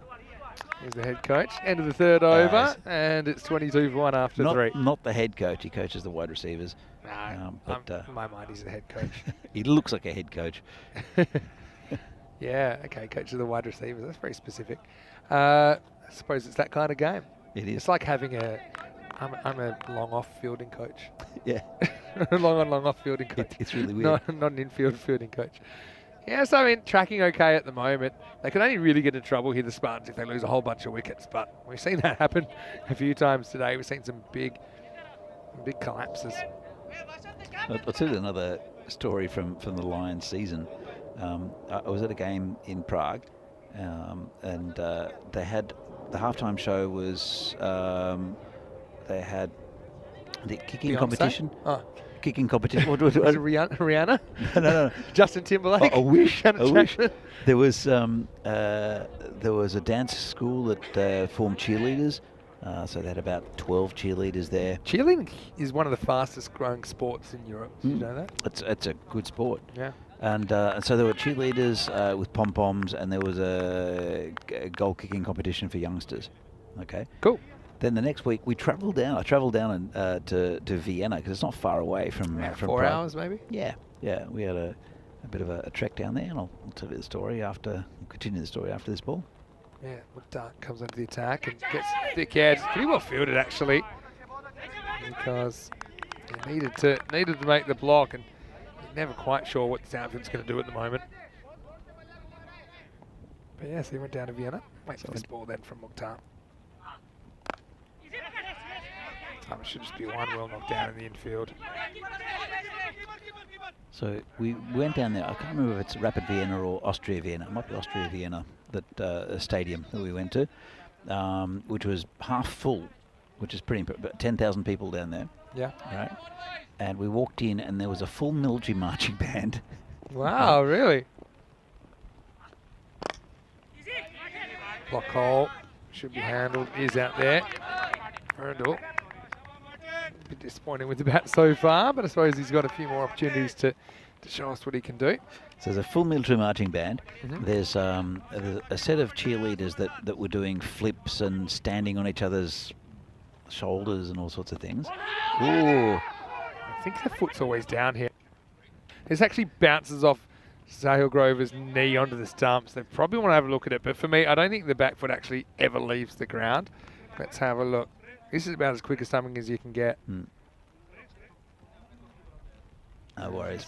It moves a bit, but doesn't leave the crease, and umpire actually doesn't even need the assistance. He's pretty confident. Tell you, he might need some assistance to Sahil. Maybe that one. Well, there's no magic spray come out. He's a tough man, Sahil, because normally they will be screaming for the magic spray here in Prague. They absolutely love it. So I'll continue with the. Gets through his overs quickly here, Mukhtar. And now you've got a chance. Okay, so you went down to Vienna. Yeah, Vienna Vikings. Watch the Vienna Vikings, who are the top team in Europe, the best funded team in Europe, right? So they've got this these professional cheerleaders pretty much. Inside edge onto the pad. And this will be the end of the over. 25 for 1 after 4. Yeah, T-shirt cannons, just like in the US. There's a T-shirt cannon, and then I missed something. Oh yeah, when they ran on, so the Lions ran on, the Vikings ran on, and then their stars, their quarterback, their wide receivers, and their came on to flames, like giant flames coming out. Oh wow! And then every time there was a touchdown, and there were a lot of touchdowns. Okay. And the halftime show was 2 guys on motocross bikes doing flips off a giant ramp. And then we found out a bit later that they had to cancel the skydivers because there was too much wind. See, I'm all for the razzle dazzle, but again, if you try, your sport should still be the central theme of what's entertaining. Yeah. Having said that, sounds like quite a show. Anyway, it's going to be a new over. Kamaldeep Singh comes on. He gets a little bit short. Good footwork from Kasi. Another misfield from the ground staff. But regardless, it's going to be 4 runs. There's a little bit of rain here. So, yeah. But what's with the surprise rain this week? know, It wasn't in the forecast yesterday, and it absolutely bucketed down, didn't it? Yeah, it did. In the afternoon. It's a little bit of just a light sprinkle, nothing much. Should pass. Should pass.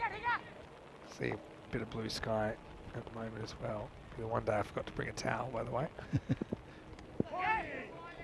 Grover, a good job up to the stumps this time. Kamal Singh just shapes this one slightly away from the right-hander. So the Lions scored 3 touchdowns, which is pretty good. 21 points, but it was Vienna scored 69.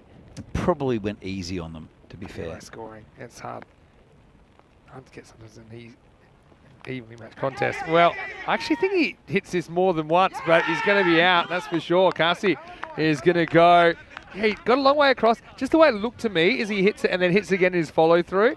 I don't know, but regardless, I know that he is out, and Kamal does get the wicket. It's 29 for 2. He's not happy with himself as Balakrishnan is smacking his bat afterwards, but contributed some runs toward this total. Let's have a look. No, it's just the one. But yeah, he just gets it all wrong, doesn't he? And yeah, fairly simple catch. The amount of times batters go walkabout, I think it messes them up more often than the bowlers. How did he manage to hit it there, though? Yeah, it's just a filthy leading edge, almost off the back of the bat. Skied up, and Ravindra Best took a good catch. So, I mean, this isn't a done deal yet. Remember, Spartans had some woes with their batting earlier, but now we'll see Kranthi at the crease. And he was the guy that just steadied it for them before. He made a pretty good looking 40. So let's see if he can keep a cool head in this situation. Well, looking at it, it's just under, it's about 9.5 and over at the moment. Yeah. And it's been tough going.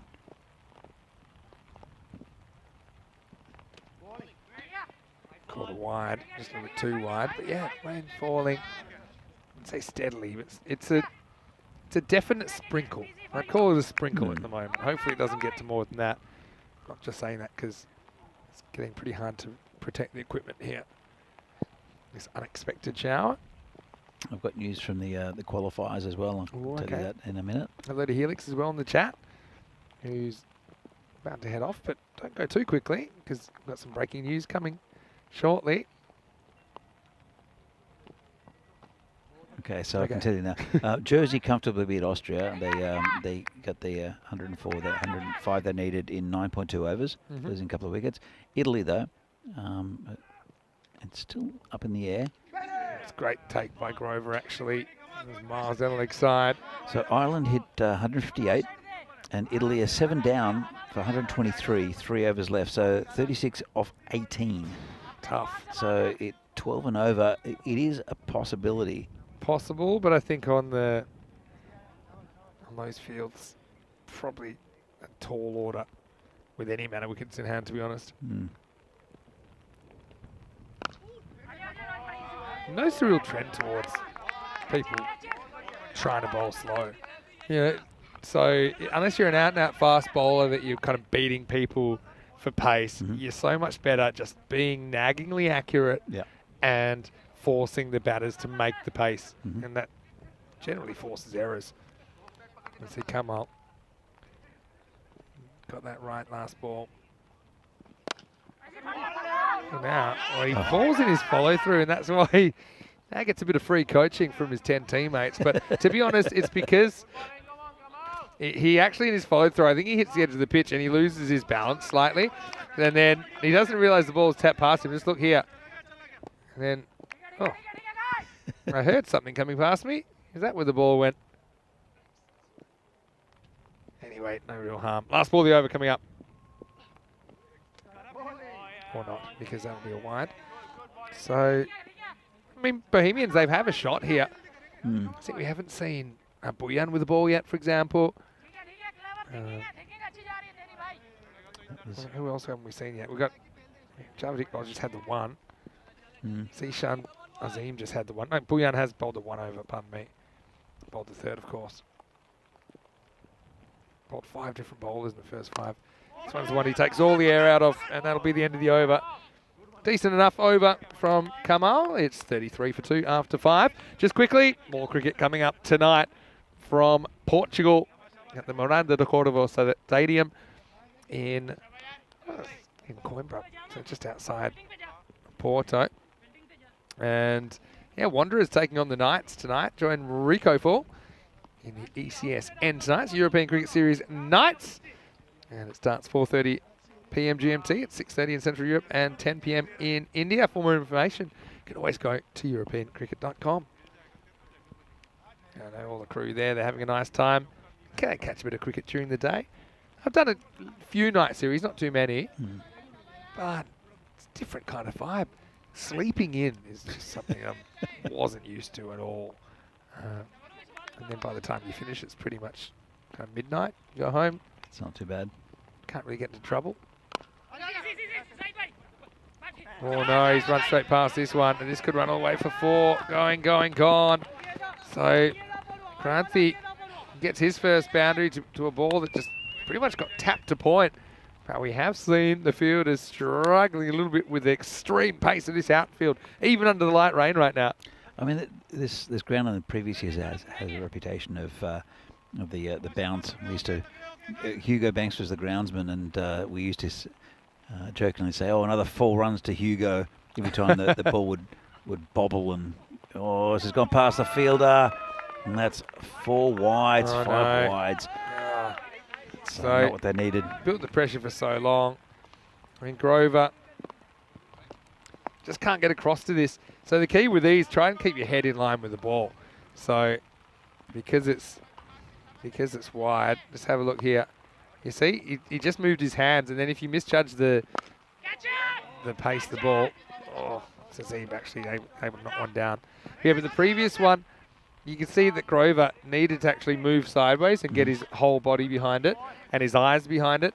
When you're just going with your hands to the side, which sometimes you have to because the ball's too quick, then if you make a misjudgment, the consequences are pretty big.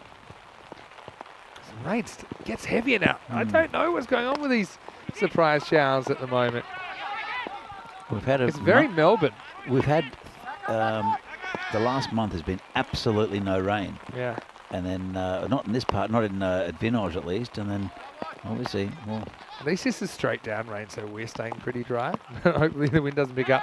In the end, the thick edge. This will run away for 4 more. And Spartans running away with it at the moment. And Kranthi gets his second boundary. Yeah, that run rate, it was about 9.5 and over, and now it's come down to about 8, which is, it's manageable, especially if these two stay in. It's where it started though. It started at 8.3 and over. But yeah, it's gone for a few. Oh, that's out. Yeah, looked pretty adjacent, didn't it? That could be a big moment in the chase as well, because Kranthi's the only batter to really stand up for extended period of time today. But yeah, I agree with you, because it's just seemed to be straightening down the line. Mukhtar's had a pretty rough time of it, but to get Kranthi, I think it's a big wicket. Yeah, that's about as out as you could hope for. The umpire didn't waste too much time making up his mind. I think he gets it spot on, so that'll be another wicket. As Kranthi goes for 10, he's 48 for 3.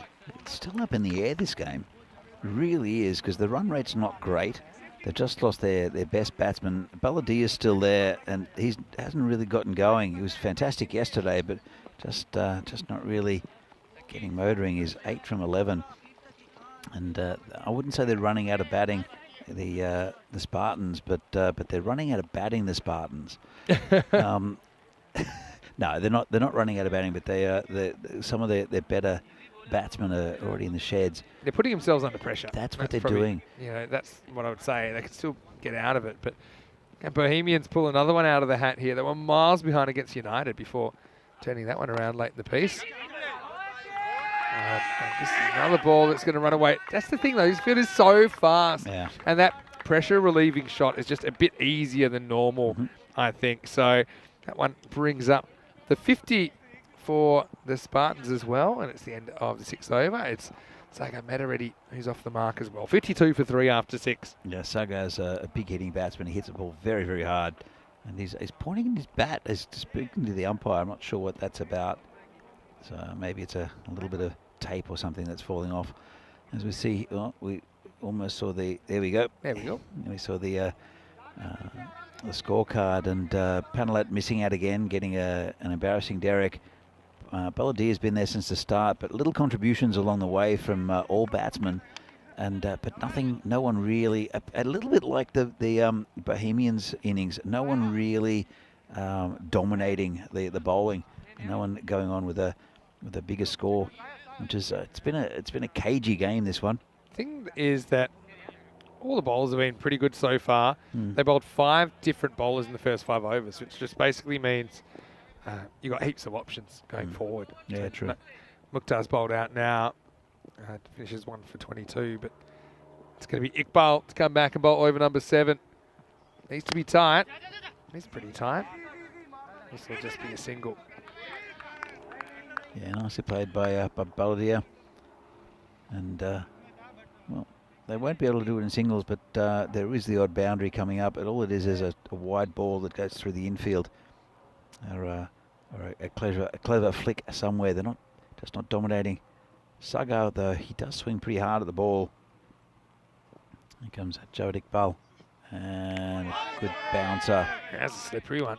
Maybe it is a bit slippery. You mentioned that a little bit of moisture in this pitch sometimes kind of binds it together with that clay base.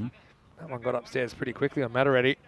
It'll skid a little bit off the surface now as well, because just that surface water. It won't stay long because there's normally a bit of a breeze in the sun, but it will skid, and it just change just the surface. And so at what you're being used to, you have to adjust it a little bit, get behind the ball a bit. Gets a bit on this one. Mataretti takes off straight away, gets away with a single. Brings Baladia back on strike. I suppose at this stage, if you're the fielding side, you're just trying to take the game as deep as possible. Anytime you can take to the last over, even if they just need 3 or something like that, you can really build some pressure. Maybe go for a slightly different type of field. Full toss though, and that's going to race away once again. This outfield is so forgiving for batters. That's certainly not off the middle of the bat, but the pace of Iqbal coupled with the thick inside edge sends the ball screaming away to the backward square leg boundary. Yeah, it was just the attempted slow ball there from Iqbal, and just got it, just over pitched it, and we as I said, we have seen a lot of full tosses. I've got to say that probably at least 90% of the full tosses that we've seen, 80 or 90% have gone to the boundary, because you just need to turn it around the corner, and you get that 4 or 6. It's a good comeback. That's where he should have been the ball before. That's the thing here. 2 wickets could change the face of the game. Kind of do to the Spartans what the Spartans did to them. Yeah. It was the wickets that got Bohemians behind the 8 ball. They did end up batting out their 10 overs, but had to be careful towards the end. Well, still need 25 off 19, so it's A dot here. They're pretty much exactly on the rate where it started. Won't be a dot though. It's another full toss. Well, that full toss boundary hit percentage could just go up a notch that you mentioned, Danny, because Baladir cashes that one in as well. Iqbal just lets himself down a couple of times with the fully. It's 62 for 3 after 7 overs. Yeah, it's still pretty even, but just those couple of boundaries will help the Spartans along the way. 21 off 18 needed, 7 runs and over. It seems pretty easy, but all it takes, as you said, is a couple of tight overs. And here's a bowler that does bowl tight overs. It's Sazib Bhuyan, who's a national team player. This is what's coming up next. We'll see the Tigers for the first time today. United hoping to take them on. The first ball is a single. Yeah, so United, they've won the toss against the Tigers and they've elected to bowl first. Interesting. So something tells me that's a little bit to do with what happened yesterday when United batted first, when Tigers batted first, pardon me, and kind of collapsed. I've got to say that the Tigers were a different animal in the game against Bohemians, where they started with a wicket maiden. It was a shortened game, as we see here, the Tigers and United lineups, but Ajay Alam bowled a wicket maiden in a reduced game to 9 overs. Yeah. And there was 1 over after that went for 6. And then the rain came down, and it was a 5-over game. It was adjusted with DLS. And, yep. And it's just a handful more runs, maybe 2-3 more runs were added to the total. Yeah. Because of the interruption during the first innings, right? Went from a 10-over game to a 9-over game, then the 9-over game to a 5-over game. Yeah. Sahadat Sagor, though, I mean, he's a player that I always love to watch. Really good player. And, yeah, let's just see what sort of Tigers outfit we see. But, yeah, I do worry about their batting depth. Oh, it's flying away. Good luck stopping this as well. It's going to be 4. It's so fast. I mean, a little bit of rain or no rain. It's like you're playing in the Sahara out there, really. Yeah. So the vortex is a place in Bulgaria we talk about, and in the third man where it runs away so quickly. But to be honest, this whole ground's a vortex at the moment, and that gets Spartans 4 closer. Growing up in Australia, we play on fast grounds as well, though, because there's never any, like in summer as well, it's you get 40-degree days, and it just... You get fast grounds, but the dimensions obviously are a bit more forgiving for the fielding side. Not in the leagues I played in. I've played. There's one ground I used to play at, and again it was a weird council ground, and they put a pitch just in a strip where they could actually put it.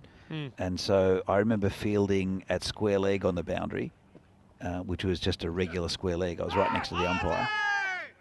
Don't sign. I think they thought might have hit his leg, but didn't. So I was right. Okay, so right next to the umpire, like square leg. Boundary. I've seen a couple of those around the traps. I've seen one where the keeper was almost on the boundary. Is that right? But there's local council grounds, competitive cricket, concrete pitches. So you can bowl a bouncer pretty easily. Big swing. Takes it just above run a ball again. I saw an Instagram page. I think it's called Abandoned Cricket Pitches. Oh, yeah. So they go around. They look at pitches maybe from 100 years ago or 50 years ago.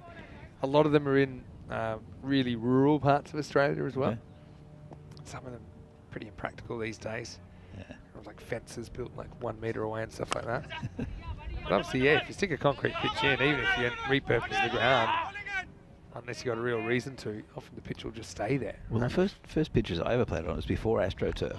So show my age a bit. Whoa, on the matting. 70 for 3 after 8. Now tell me what came before AstroTurf. Well, it was on the matting. So we had the coconut matting, and then and that was interesting because it was 2 bits of matting, and there's a big join in the middle. So it was called a no ball if you hit any of that join. Yeah. And it was I enjoyed batting on it actually. I didn't think it was bad at all. It's actually quite quite fun to bat on, except if it did hit that one in the middle, the gap in the middle, and then it could fly up or it could just go around your ankles. Yeah. Never quite knew. But I've seen some pictures in Germany as well where they have the wooden base with the matting over the top, and sometimes they just have one half of a wooden base, so 10 meters. So all the overs are from one end. Obviously, just do what you can. You can do with the resources you've got. Anyway, Azim needs to have a great over here. 13 required off the last 12. Oh, that's strange. Yeah, he's hit it into his own. His own head, I think he might have. He's not rubbing anything. I mean, he does hit into the ground, so that should take off a fair bit of the pace. He's a tough man, Sagar, but it looks like it smashed him in the back of the head. The way that it bounced sideways so far, I think this does get him in their head. But let's see what we can see here. So he hits into the ground. Here it comes. Bang. And then he takes off the run. Oh, he's hit it a second time. No wonder he's not too worried about it. Oh, he's gone.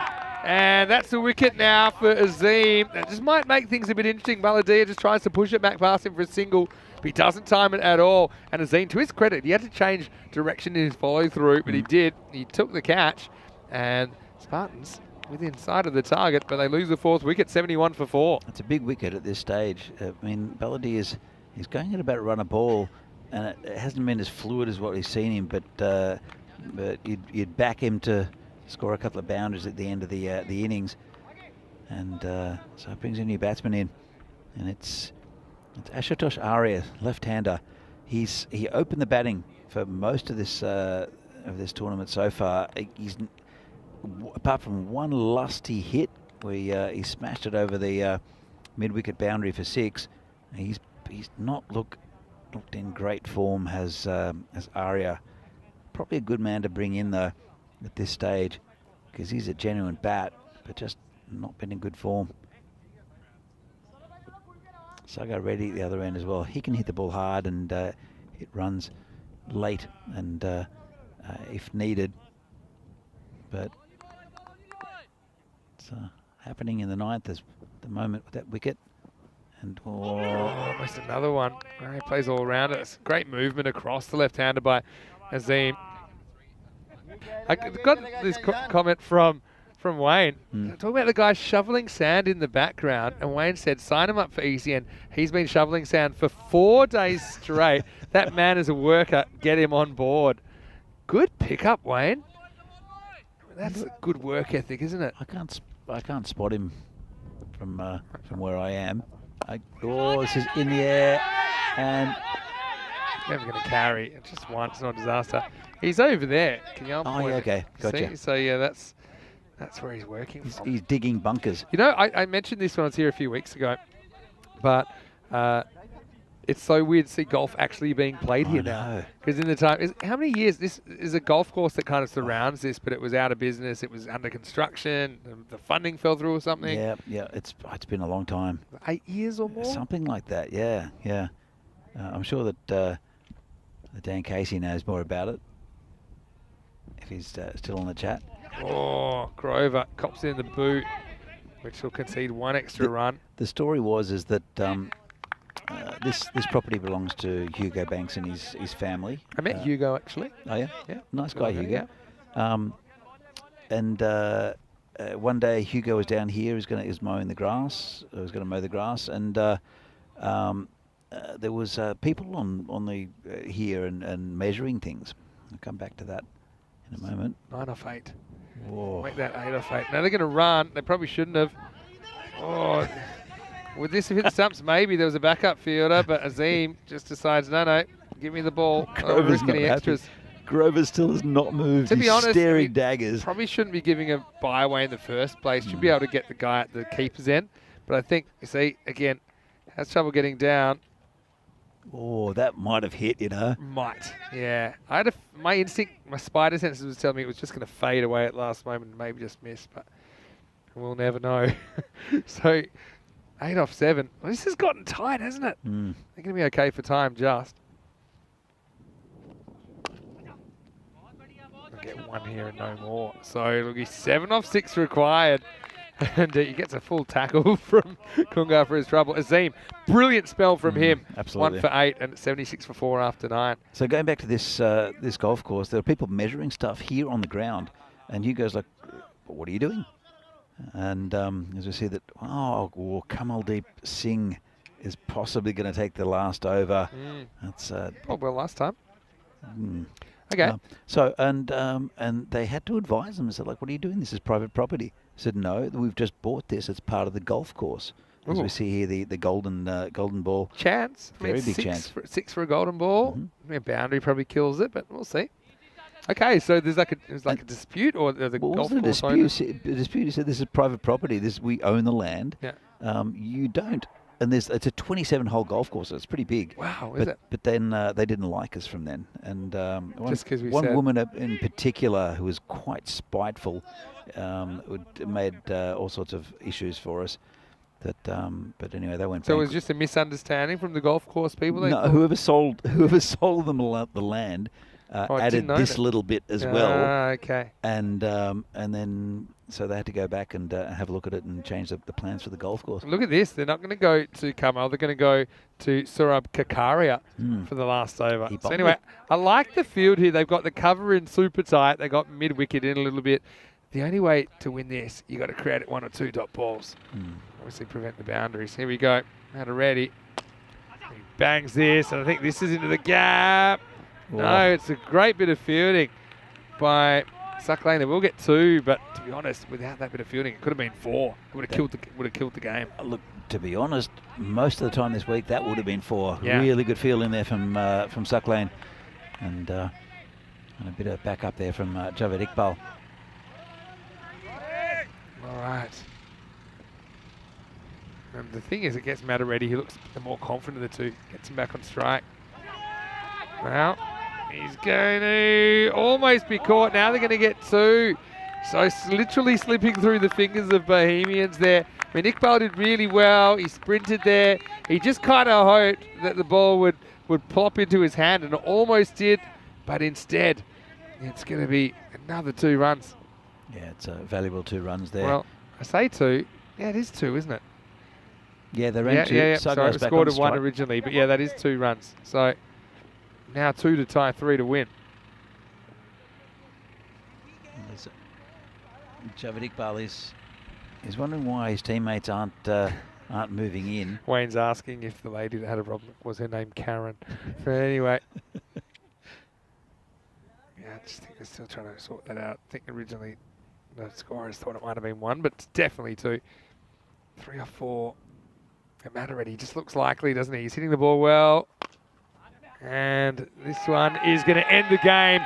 So a boundary does it. They had the right guy on strike, I think, given the late potential for drama. So the Spartans continue to have the wood on Bohemians in the end. Another game goes to the very last over, Danny. It's the Spartans to get their first point of the day. So the final score is 84 off 9.3. Spartans defeating Bohemians 82. But you know, out of the 3 games we've seen and the 3 teams we've seen this morning, 3 different winners. Shows you how even this competition is. Well, absolutely, and every team we saw yesterday, the first time we saw them, each of those teams had a victory, or at least 1 victory. And but it's a very, very tight competition all up. So I'll see some of the highlights here. And there's Javed Iqbal to start, and does a perfect start with an embarrassing duck there for Junior Panalet, and it was pretty good tight bowling all up. That one couldn't quite hold on to that. Kamal was a good effort, saved some runs.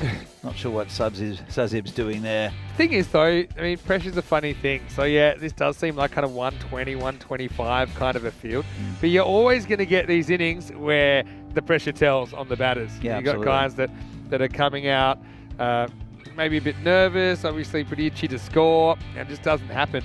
And we saw the Bohemians fighting with the ball and in the field to defend this below par score, and it's below par by a long way, but they almost did it. Well, sometimes low scores breed low scores, Vinny. Yeah. And that we've seen it quite often where teams have not been able to get modest totals, to get to those modest totals. And it changes your mindset when you think, we're we only need to do this many. We Yeah. only need this many. Yeah, that was a weird one. That It was was- right off the back of the bat, almost very thick leading edge to Ravindra Bist, and then this one was interesting as a bowler. Basically followed through and lost sight of the ball. It kind of snuck past him. Springer snuck past him in that one from Grover, hurt a little bit. He wasn't able to get in line with it. And when you consider this went right down to the wire, you start micro-analysing little moments as well, don't you? But despite the slight rain shower we had, the field kept its integrity. It kept being lightning fast. Iqbal, a couple of full tosses here in this over. Cost him a few runs as well. So I think the Bohemians, they shot themselves in the foot on a couple of occasions, but ultimately it was the fact that their batting didn't really perform as well as they would have liked. That's the reason they don't get the points here. And it just kind of takes the wind out of their sails. We thought that might have been headbutted away. It was actually off the bat. But yeah, Bohemians, after a dramatic win against United, probably lucky they did that now, because despite that performance, they lose the next game. Tried to pull a twist out of the tail with Zishan Azim taking a nice caught and bowled. And although that was also a good bit of fielding from Sakalain Mukhtar, the fact that they were able to get back for two a couple of times, get Matareddy back on strike, gave him the opportunity to win the game. And then that's exactly what he did, with just, not too many balls to spare, just the 3 balls to spare in this one. Looking at the scorecard, Matareddy, well, he was a steadying influence at the end, wasn't he? Probably the pick of the batters, 21 off 12, and came up with the winning runs in the 10th over. Pair of 19s for Baladia and Balakrishnan as well. No luck for Padalet, like you said, off the very first ball of the innings. And Kranthi contributed 10 to the total. But yeah, the 14 extras, I think, looking at that, there are probably a few opportunities for Bohemians to sneak that one in. And really got to hand it to their bowlers. They were the main reason that they stayed in the contest. I just think on a few occasions the fielders weren't able to back them up. Yeah, absolutely. Look at those bowling figures. Zishan Azim per fantastic spell, 1 for 8. Trevor Iqbal with that 1 wicket first up, a couple of wickets for Mukhtar and also Kamal. But right at the end, they ran out of bowlers slightly. Yeah, they could have gone back to Kamal, they decided not to. I want to say a big shout out to the player of the match, which was Shanmugam Ravi for his 4 for 17 in the first innings, where he was on a hat-trick twice. So it's the Spartans that get the points, but coming up next, we'll see United versus the Tigers. Tigers on the prowl for the first time today, so join us. We'll be back in around about 10 minutes to take you into that one. Match 19. Vinny Sandy, Mr. Maximo, with Danny Hudacek back just after this with more European Cricket Series.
The European Cricket Series is proudly brought to you by HCN Software and Bizaway.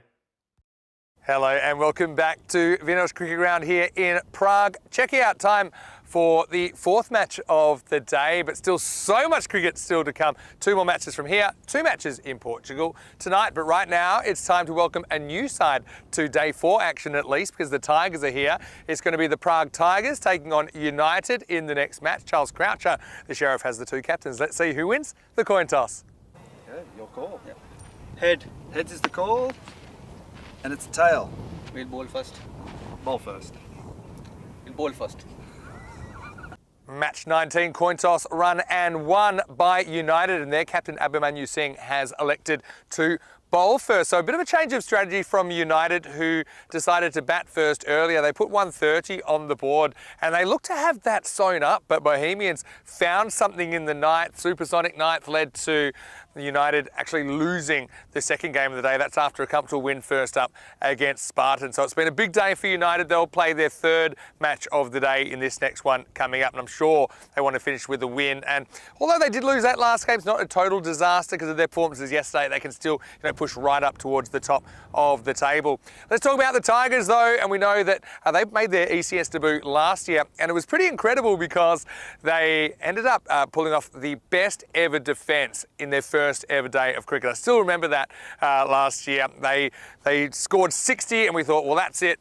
There's no chance. And then they held the Barbarians to 34, and that's a record that still stands over a year later. Having said that, they had a few issues yesterday. I think the biggest issue with the Tigers, the depth in their batting. Once they lose their first couple of wickets, they can lose them a lot quickly. And in fact, they lost all 10 wickets for just 18 after putting on an opening stand of 31 yesterday. They were bowled out for 49. So I think they're going to have to work really hard to avoid something like that happening again. I think that's another reason that United decided to bowl first and really try and get into the Tigers. We'll see if they can tame them soon, but first let's go to Danny Hudacek, who's in the commentary box with the news from the toss in match 19 that United have won the toss. They're going to bowl first. Well, thanks, Vinny, and welcome back here. And good afternoon here in the lovely city of Prague. The European Cricket Series here from Czechia. This is match number 19 as we see the 2 lineups. Prague Tigers against United, and United won the toss, elected to bowl. So we get to see the top order of the Tigers. Sadat Sador really, Sagor very important to this this Tigers lineup, and the general manager Hassanat. We saw some lustful hitting from him, but and I think they'll really need to knuckle down and put a good score together here against United, who are a very good side. As you can see, expected scores 77 each. Looks like a very tight game. Looks like a golden ball game for the from the supercomputer. Let's see if there's actually the wind has really picked up again. Let's see if there's something in this from the supercomputer that we don't know. But Tigers have to play pretty well to beat a very good United side who are 1-1 today. 3rd match of the day. Fatigue might come into it a little bit. It's been a long day for them. Tigers, they'll be fresh. They're playing a double header in the last 2 games of today. So the Tigers openers are just walking out. As we see the umpires getting ready as well. Not as hot as what it has been in the last few days here in Prague. The wind picked up a little bit. It's overcast. There was a little shower a few minutes ago, but really it's not much at all. I think it'll affect their conditions of play. So both these sides based in Prague. United been around for about 3 years, and Tigers only came in a couple of years ago. Good to see new clubs being formed in the Czech Republic. A couple of other regional sides. Ostrava played their first season this year. This Barracuda, the Budějovice Barracudas, České Budějovice Barracudas, Pilsen Guardians as well. So really good to see new teams coming in. Golden ball prediction from Kroom. I think the supercomputer is agreeing with you, Kroom. As we see, it'll be Ali Sitar, as per usual. Very consistent bowler, bowling to Sahadat Sagor. just awaiting a start. And here we go with the 4th game of the day. And Sagor absolutely hammers it to the boundary. Long way over it, in fact. That's got about 40 metres over. The ball still rolling. And the perfect start here for Prague Tigers. Just a little bit short by Ali Sitar. And a big 6 first up from Sagor, who looks in the mood today. Wasn't in his finest form yesterday. And Ali Sitar, I'll give him something to think about. Comes in for the next delivery and clamps down on it. Well played. It was, I know that Charles Croucher was telling me quite a while ago about Sagor, where they arranged a friendly for the Czech national team against some fringe players, I guess. And the opening bowlers for the Czech Republic just came in, bowled it, and Sagor was hitting them to all parts of the ground. So it was a little bit of a surprise for them. As Sitar comes in again. And this is in the air. Player coming round. I don't think he'll get there. Just bounce in front of him. It's Piyush Bagel. Made good ground to come in from the boundary. But couldn't get to it. We'll bring the general manager Hassanat on strike. He does hit the ball very well. It's been high strike rate, very short innings from Hassanat so far in this tournament. It's a bright start for the Tigers. 7 at the moment. And sort of stump, bit of a slash. Practices a completely different shot, does the batsman. And it's a dot ball. Interesting decision of United that they won the toss and decided to bowl. I think they would have set a target like they did earlier in the day, but they did have a very comfortable victory over the Tigers yesterday. Sitar again, and got away with that. I think it's hit the pad, gone to the keeper, so no run. But that should have been launched into the cabbage field or the car park. Just got away with it. Can't afford to stray down leg. There's very little protection on the leg side. There's no one down to fine leg. Not that that position helps as a run-saving position, because it is the quickest part of a very quick ground. Comes Ali Sitar again. And high in the air. Long 6. Well, that's it. The general manager, lusty hitting. And that's what he does very well. You just want to go on with it, though. It's really something that he needs to improve with his game, is just the length of the innings. But fabulous shot. That's the end of the over. And at the moment, after 1 over, Prague Tigers, bright start, 13 for no loss. I think they're going to go to the left-handed Amandeep Bindra, who bowled pretty well in the last game. There are upcoming events here on the European Cricket Network. We have, after this tournament, we have international games here in the Czech Republic. Portugal running at the same time with Rico Fool. That starts at 6:30 local time. Then Switzerland, and lots of women's internationals as well. Full toss, smashed, 6. Well, you can't do that to Sagor. Just over pitched then Bindra. And another one of those full tosses goes the distance. And this is a fantastic start for the Tigers. They've got good quality up top, as you can see. And not the greatest effort there with Bindra. Comes in again, better ball, almost the same result. Won't quite reach this time, only 4. But really just hitting through the line of the ball, and fantastic from Sagor. No one back there. There's 2 players back on the boundary, because it's still well within the power play. And now there's a man exactly where he hit that shot. Goes over cover. No, he doesn't. Gets caught. Tried to go over cover. and he found the man there who took a nice catch. And that is Gasham Kumar, just about over his head, and Sagor is quite disappointed with that. Thought he got over the cover fielder, who's just near that circle, and a nice catch, first wicket down for Tigers, and disappointing for Sagor. Bringing new batsman in to join the general manager, Hassanat. But what a shame for the Tigers. 23 for 1.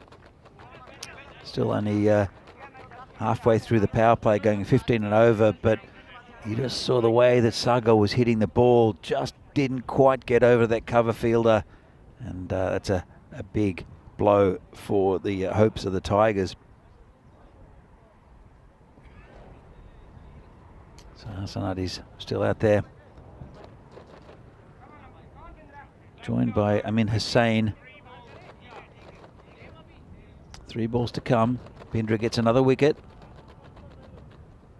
Rolling left arm over the wicket, and they've launched an attack at him already. There's a man out there. They're really going for this bowling, going at this bowling of the Tigers. Just not holding back, batting with no fear. A bit like what they did against the Spartans last night in that rain-reduced game, where they just launched attack after attack. There's Binder again, and beating that side off stump. Not happy with himself is Hassanat. It's 11 off the over so far, but a huge wicket, that of Sagor. Bindra got his revenge after being smacked for a 4 and a 6. Final ball of the second over, 24 for 1 at the moment. And this is in the air. Don't think anyone will catch it. It's gone between the bowler and the man at square leg. Miss-hit well enough just to get a single. And at the end of the second over, the Prague Tigers are 25 for 1. So it's a bright start. Did lose that important wicket. As we see the table, PCC up top, but United, they've won 3, lost 2. Now going 4 and 2 if they win here. Tigers, they'll want to get themselves off the bottom of the table. As you can see, they've won a game, so they're equal with Brno and Vinarati, who have, in the first couple of days, could only manage a win each. Brno it's a bit of a worry for Brno, actually, one of the tournament favourites. Yeah, have lost 4 games as Ali Sitar comes in again, bowling to Hassanat. And a big swing and a miss, called a wide.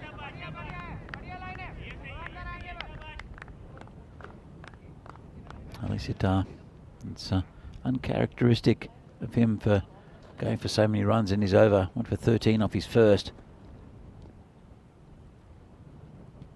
Bowling again to Hassanat, who's a big hitting batsman.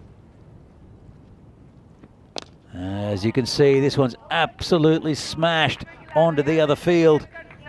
And that's gone a long, long way. Right in the slot there by Sitar. That's his strength and his weakness. Is Ali Sitar. He's very consistent. But if it's in the hitting arc of the batsman, then it can go that sort of distance. Comes in again. Just left outside off stump by Hassanat. That's 13 off 6 now. 13 off 7. As the sun comes out again.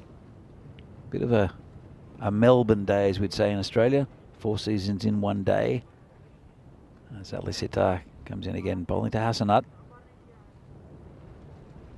Gives himself some room. Misses that one though. I did see there was news from the international between Ireland and Italy. And Ireland held on. Italy was 7 runs short of the total. It was a good total, actually, of 158. And so a win for Ireland, but Italy just missing out. Sitar comes in again. And punched out to cover. Just fumbled a little bit out there by Sunil Azuchi. He's been really good in the covers all tournament for United. Controls that area well, taking a few catches as well. to bring Hussain on strike. They've brought in a man from deep on the offside. They dropped too deep on the leg side. It is the final over of the power play. This is poked to point just for a single. Neatly played, and well fielded.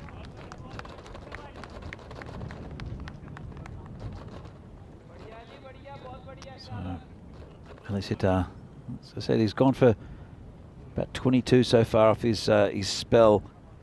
And characteristically expensive. Oh, got that one out. But good batting, you'd have to say. That was a big wide.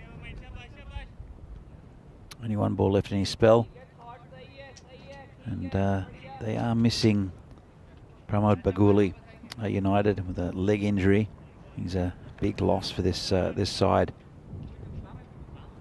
It's like Shamal Joshi is the man included. Sitar comes in again. And just played down the pitch watchfully by Hassanat. End of the over. And a pretty good power play there for Prague Tigers. They are 35 for 1. We have a look here. 13, 12 and 10. It's pretty good going from the Tigers. Plenty of batting to come as well. 7 overs to go. They'll want to get up to over 100 mark minimum, especially with this good start. As the umpire Pete Vincent signals the end of the power play. And it will be Amandeep Bindra, the left armour, to continue. He'll be bowling to Hussain. Hussain is 2 from 2 at the moment. But I think he needs to play a bit of a support role to Hassanat. Bindra comes in again and just played on the leg side, just towards square leg, just a very comfortable single. Bring the dangerous Hassanat back on strike, who doesn't mind launching an attack. Bindra, again, he's been a good bowler for United so far in the last 2 days of this tournament. Their first 2 days of United's campaign. It's turned around the corner, didn't get all of it. Did Hassanat, just a single. Keeper picks it up. Vinny, what do you make of the start from the Tigers? Yeah, we talk about their top order being super important. I think more than any other team in that competition, it applies to the Tigers. So kind of carrying on where they left off a little bit, despite the 1 wicket. Run rate's good. United, they'll be shaking their head if they walk away with just the 1 win out of 3 matches today. If they lose this one, especially after they were in such an impregnable position against Bohemians earlier. Good ball there from Bindra, right in the block hole. Well kept out by Hussain. I like Bindra though. I just think he's reliable. You can set your watch to him. You know, he just consistently gets full, doesn't give them too much length to work with, and he gets that little bit of shape down the line. Hussain did pretty well to keep that one out, to be honest. He's a wicket-taking bowler as Bindra as well. He's got that in-swinging Yorker getting through the gap. Ooh, that was pretty close to what I just mentioned. That couldn't have missed by too much. Got to say, I love the umpire shirts as well, the official Czech cricket umpiring shirts. And I was gifted one. It made me think, next time I'm in town on the weekend, I volunteered to do a game.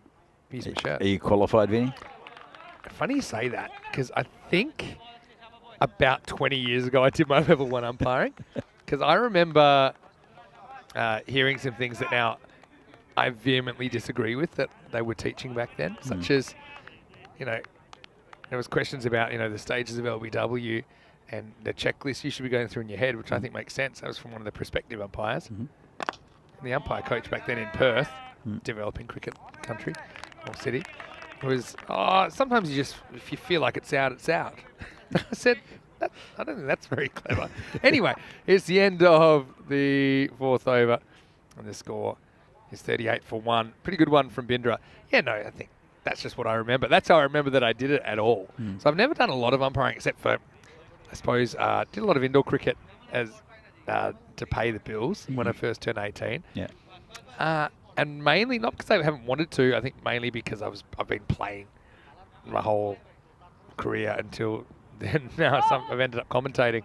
But yeah, umpiring is something that I have a keen interest in only because I suppose, always been a bit of a nerd with the laws of the game and playing conditions and things like this. And obviously, after commentating for so long now, kind of see every little technicality, or almost every technicality. So maybe if Pete gives me the go, he already seemed optimistic about it when I said I already had a shirt. I think that was half of it. But yeah, I think the importance of having good umpires is super important, and we've got a really good crew, good mixture of experience and a few greener guys out there, but I think they've been really good so far. They've been very consistent, very good. It was interesting that there was a chance for a run out, but got home pretty safely. I think we had issues with umpiring here, like we do in most places, that it was always the batting team that would provide an umpire, and there were some intimidating characters in teams and clubs. It's an awkward vibe. You know, I'm one that's kind of ambivalent about walking. It's nice if guys walk, but if you've got a batting teammate umpiring you, then I think you have a moral obligation to walk and not put your teammate under that kind of pressure. At the same time as this is smashed towards the boundary, good fielding out in the deep. I remember playing a game. I was playing for Barbarians against Finnerati actually, and I think it was Ash the Pie Man who was bowling, and he was bowling really dodgy leg spin, I think. I'll come back to that. And two here if you rush. They did not rush. I remember he's pitched one that was pretty short, and it was about I don't know, a foot and a half outside leg stump, and he turned it, and I tried to play a shot. I played right back to open everything up, and I missed it. I feel like this story does not have a happy ending. Not for me, at least. and so what happened was I missed it. It was going to go on to hit the stumps, no problem at all, but it literally pitched at least a foot and a half outside leg stump. Was it so slow that the umpire had forgotten about that by the time it hit you in the pad? There was a big appeal, and I was given out, and I kind of strangely look at the umpire, and that was hit for 4, which is a lovely shot. And then Mick Starry said, "Mate, what was that missing?" I said, "Mick, where did it pitch?" And he's like, oh yeah. I got to say, 47-1 after 5. My favourite bit of that story is that it still grates your gears. How many years is this later? So absolutely. At least you've let it go. Okay. And now you've put it out there on global television. It was, well, I still remember the characters involved. I don't remember the umpire. Respect. Respect to all the officials out there. And in the ECS, they've got the added, I suppose, complexity of using the technology, the communication with the scorers, with the third official and the tournament referee as well. But anyway, I want to welcome you to the broadcast. Tiffany Sandy, Mr. Maximo. Danny Who to check with me. And yeah, two teams that can certainly use the points. United seem to have it sewn up against Bohemians earlier today. So they're 1-1 for the day. Prague Tigers first we've seen of them today. Talk about a mixed bag. They were rolled. It was a terrible collapse yesterday in this very fixture where they lost all 10 wickets for 18 after they were 31 without loss. They were bowled out for 49. But then in that 5-over shortened game, they found their mojo. But yeah, the key is keeping wickets in hand. They've done that pretty well so far, just losing 1 wicket in the first 5 as the general manager, as we like to call him, GM Hazenut, gets a single here. Now, last year when I saw the Tigers, obviously Sahadat Sagor was incredible, but also Imran Butt was playing for them, and I haven't seen him so far. He will be here, I think. He was the other real key. He's been in good form as well. So yeah, just going back to that umpiring story. So what we did, it kind of got me thinking about how to raise the level of umpiring. We did an umpiring course and a scoring course quite a few years ago. This one's pushed through a bit quicker by Zucchi. And my suggestion was to have a local certificate, basically. So we're all qualified umpires, right? Just level 1. But this has gone through the keeper. It's going to be called buys. Yeah, this is all about the eye line. So look at how the batter gets in Abby's way. So Abby's kind of just caught, not watching the ball. And it's a really tough one to deal with, see? So then by the time he has a peek, I don't think he sees a lot of it, to be honest, because the bat's flying around as well. I suppose if you're really not sure, don't be right behind the batter, because that's the last place it's probably going to, if you're behind the batter, it's probably going to hit the batter. But yeah, tough one. Anyway, I want to hear more about this. Yeah. It's out. Could be close. And it's given him. A master of theatre, Pete Vincent, because I think he probably had made up his mind pretty quickly, but he ran through reasons to not give it out.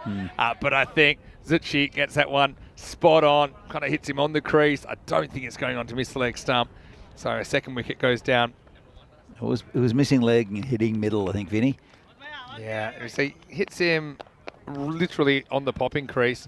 Maybe saying, hey, come on, it's got to be out, it's got to be out, it's got to be out. But yeah, maybe we can have a look at it. But this is all about the line. And I think that Pete gets it exactly right. And I think Zuchi having a bit of a laugh with him, saying, I thought for a minute you weren't going to give that out. So now you're saying because of that, there was a bit more of a process added. So the idea, I came up with an idea of why don't we do an internal umpiring course and an internal scoring course, right? So experienced umpires who we've had, because I did quite a bit of umpiring and I did that level 1, right? And also Terry did the scoring course. Yeah. And I did the scoring course as well. I wasn't very good at the scoring course actually. I love scoring. I like it as well, but this was a bit more serious where you had a lot more to fill in. Right. So more boxes. More boxes. Yeah, I think scoring, you can choose the 1 pen course, the 3 pen course, or the 10 pen course. Yeah. I'm very much in that 1 pen category. And so Terry did the scoring course for a while. I did the umpiring course, did a couple of them. And basically all we did is we got like a local certificate for umpiring. It's progressed a lot since then. And pretty much since Pete Vincent's come in, as we see the scorecard here. Pete's doing a good job. Obviously takes it really seriously as well. Really good job. He's passionate, as we are, about the development of officials and creating that team environment. So now I've got to work out, is it like, when you're a doctor or a lawyer and you move countries, you've got to work out if your qualifications hold up. So does my level 1 Australian umpiring, does it meet Czech standards, or am I having to do like a bridging course? Maybe we'll find out. It's over number 7, and it's going to start with a filthy little edge for 4. So the Tigers, who knows, they might not need so many. We know that they're the master defenders, but right now they're being tested through the second half of this innings. So basically, things have changed a little bit, and we're still doing, I think still doing turn courses as well as other courses, and you'd like to ask Pete Vincent about that. Okay. As bowler comes in again and just beats the bat that time. But what it did is it made a separation from the teams and from umpires. And so we had neutral umpires. They paid, it's not a nominal sum, but it's not a lot of money. Yeah. To give up a... That could be close, but no big appeal. Yeah, to give up a Saturday or a Sunday to come out and stand in the field. Yeah. You give them a little bit of money. And you got to realise what you're asking people to do. That's it, yeah. And also, there are a lot of students who play cricket in the Czech Republic, so for them it's just a little bit of income. For sure. But it's been fantastic, and there's been a lot of people coming in scoring and umpiring, and there's its own federation as well. I think, or I think it's a federation. Well, again, we'll ask Pete about it. But it's a really good initiative. And it just separated the players and the officials. I think it's slightly important. You're always it's difficult not to have a crossover in a lot of European cricket countries, just because of the kind of the community group, and so obviously you want people that are capable. I mean, that's really, really important. Yeah. But also, that impartiality is pretty important as well. Yeah, for sure. Anyway, let's get back to the game. This has just been pushed into the gully area just for a single. Yeah, well, going back to the game, Tigers, this is a very Tigers type innings. They seem to be off to a flyer and just have trouble sustaining it. Now, they've just gotten to 60. That is a very famous score for Tigers. Down leg side, and Manyu destroys the stumps, so didn't have the ball. Because last year we saw them get completely smoked in their first game, and then they had a double header. I wonder if Abby takes this, if there's a chance, because I don't see how he's going to get back. It wasn't much of an appeal. He just didn't have the ball. Didn't have the ball, but I was No. just curious if he did take it, whether he would have had time to get back to the bails before the batter got back. The batter turned around pretty quickly. But yeah, then in the second game, I remember because it was almost pie time. This was on a Saturday last year. Ooh, sweep shot. Takes it on, and he's going to get 4. So nice finish to the over for the Tigers, and they get after Kumar that last ball. The Tigers 65 for 2 after 7. So, yeah, let's have a look, actually, because here we are over 1 year later, and they're still at the top of the lowest totals defended, so best defences. And they held the Barbarians to 34 when they made 60. Yeah, so that's here we crazy. were thinking it's going to be an early pie. Barbarians just going to knock this over in maybe 5 overs. Yeah. But last year, they did it. And well, one of your favourites at the bottom, the Dragons, Miranda Dragons, 66 against the Coimbra Knights. You pointed that out pretty quickly. I think there was one of the elder statesmen of Portuguese cricket who ended up getting, was it 2 off about 20? I think in one of those games. It might have been Greg the Wizard Bullock. I think you're right. Or it might have been, Paul Stubbsy Stubbs still holds the longest duck record, 0 off 13. And that was in that game where they made 14 for 8. Are they still playing? Well, I think now they come under the Coimbra Knights organisation in that tournament. So, Coimbra Knights as well, the reason we didn't see them in the ECS this year, I think that they're kind of operating a bit outside the league structure now for the most part. They're kind of playing a bit more social cricket there, but it kind of depends on the area, I think. Oh, that's very wide. Maybe doesn't want to get a finger on this. Such a great series to watch. It was. Well, guess what? There's more of it coming tonight, Danny. So entertaining. Yeah, Greg the Wizard Bullock was... I think we started putting that on the screen for him, to be honest, as well back then. Different times. This is high in the air, and 2 players coming around, and takes it. Ayush Sharma is the most relieved man on the field after juggling it a couple of times. And that's at the end of another batsman. It's Hussain who'll have to go. Well, it's lucky, basically. At least he knew it was his, but he goes slight crocodile. And then it's almost like you find out a magician that he had it tied to his hand the whole time. There was some trick to the way he did this, Sharma, but I think it was just more good luck than more good luck than good management that he ends up holding on to it. So the Tigers lose the 3rd wicket now, 67 for 3. Yeah, the new batsman coming in. We'll just have to quickly check. Is Samuel Alam wearing a different number to what I've been told? Yeah, that'll happen. It's the confusion. Why did they change shirts, Vinny? Many reasons. One of them is that they stink. Yeah, they probably do. It's a wash day. Can't confirm or deny if that's the reason. Anyway, first ball hit pretty well. Knocked down the ground for 1. That's the... I mean, you and Rico, I think you're the only 2 commentators that are older than me that I work with. But you're also the 2 that are least likely to embrace the electronic team sheet. Oh, shot. It's going, and gone. And gone a long way.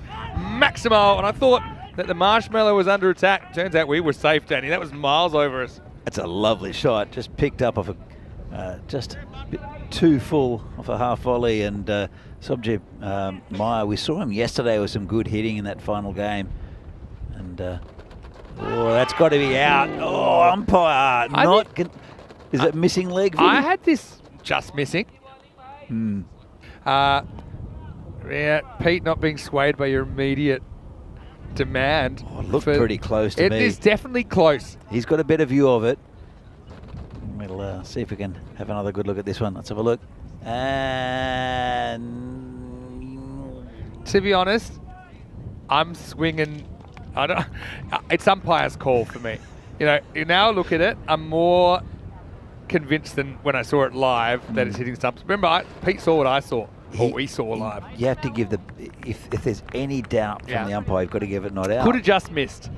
Looking at the replay, it was for me is probably hitting, but I can certainly understand why there's an element of doubt there. So I got no problem with that. I wouldn't give somebody out. And probably it was that advice I got from a friend from years ago that I know you hate. I'm not saying I hate. I just think you can never be sure about anything in life. Oh, this has gone miles. Oh, well, I'm 100% sure that's 6. That is absolutely moose. Mia's just lit it up here. Starts in the ninth. Shukla is going to get his only over. He might want that one back. I tell you what, Sobji Mia, I don't think he hits small sixes. There's two of the biggest sixes we've seen in the tournament so far. That was absolutely massive. Welcome to the near bowler. So what you Apan Shukla. What you were going to say was that unless you're 100% sure, then you can't give it out. I think 100's a high bar. I go 85. Do you know what it is? Oh, there's another 4, and this time Mayer is going to go along the ground. It's pretty clever. Kind of backs away, plays it late, gets it past the fielder, gets the boundary. Yeah, really good shot. So, but the word of advice is, would you hang this man on this decision? So this is where we have some common ground. Yeah. Because for me, I watched a lot of the Law and Order shows. Yeah. Reasonable doubt. Oh, yeah. Reasonable doubt is... So, like, it's not necessarily all doubt. Oh, this has gone to the gap as well as before. Oh, Mia's really kicking things along here. All happening in the ninth. And Shukla's gone 6-4-4 against him so far, as the Tigers might get this 100 after all. It's good from Mia at the moment. Alam, just a spectator, loving it from the other end. So there's 2 burdens of proof in the legal system generally around the world. And one is what they call balance of probabilities. And these are generally for civil trials. They're not criminal trials. Is the other one if you've got enough cash? Well, that's a whole other issue. But balance probabilities is it more likely than not? Yeah. So I'll give you an example. O.J. Simpson was found civilly responsible for those incidents, right? Which basically more than 50% sure. Yeah. But for me, when I was doing law, which wasn't very long, because you were doing law? I did originally, yeah. Wasn't for me. I was a bit too honest. But hello to all the lawyers out there, by the way. Tell you what, if I charged some commentary in 6-minute increments, I'd be doing all right. But reasonable doubt, if you had to put a number on it, and different people would have a different view, it's kind of like I'm 85% sure. Like there might be some doubt, but it's only a little bit of doubt. So the thing is, 100% sure, it's difficult to achieve any time, because really, even the most plum of plum LBWs.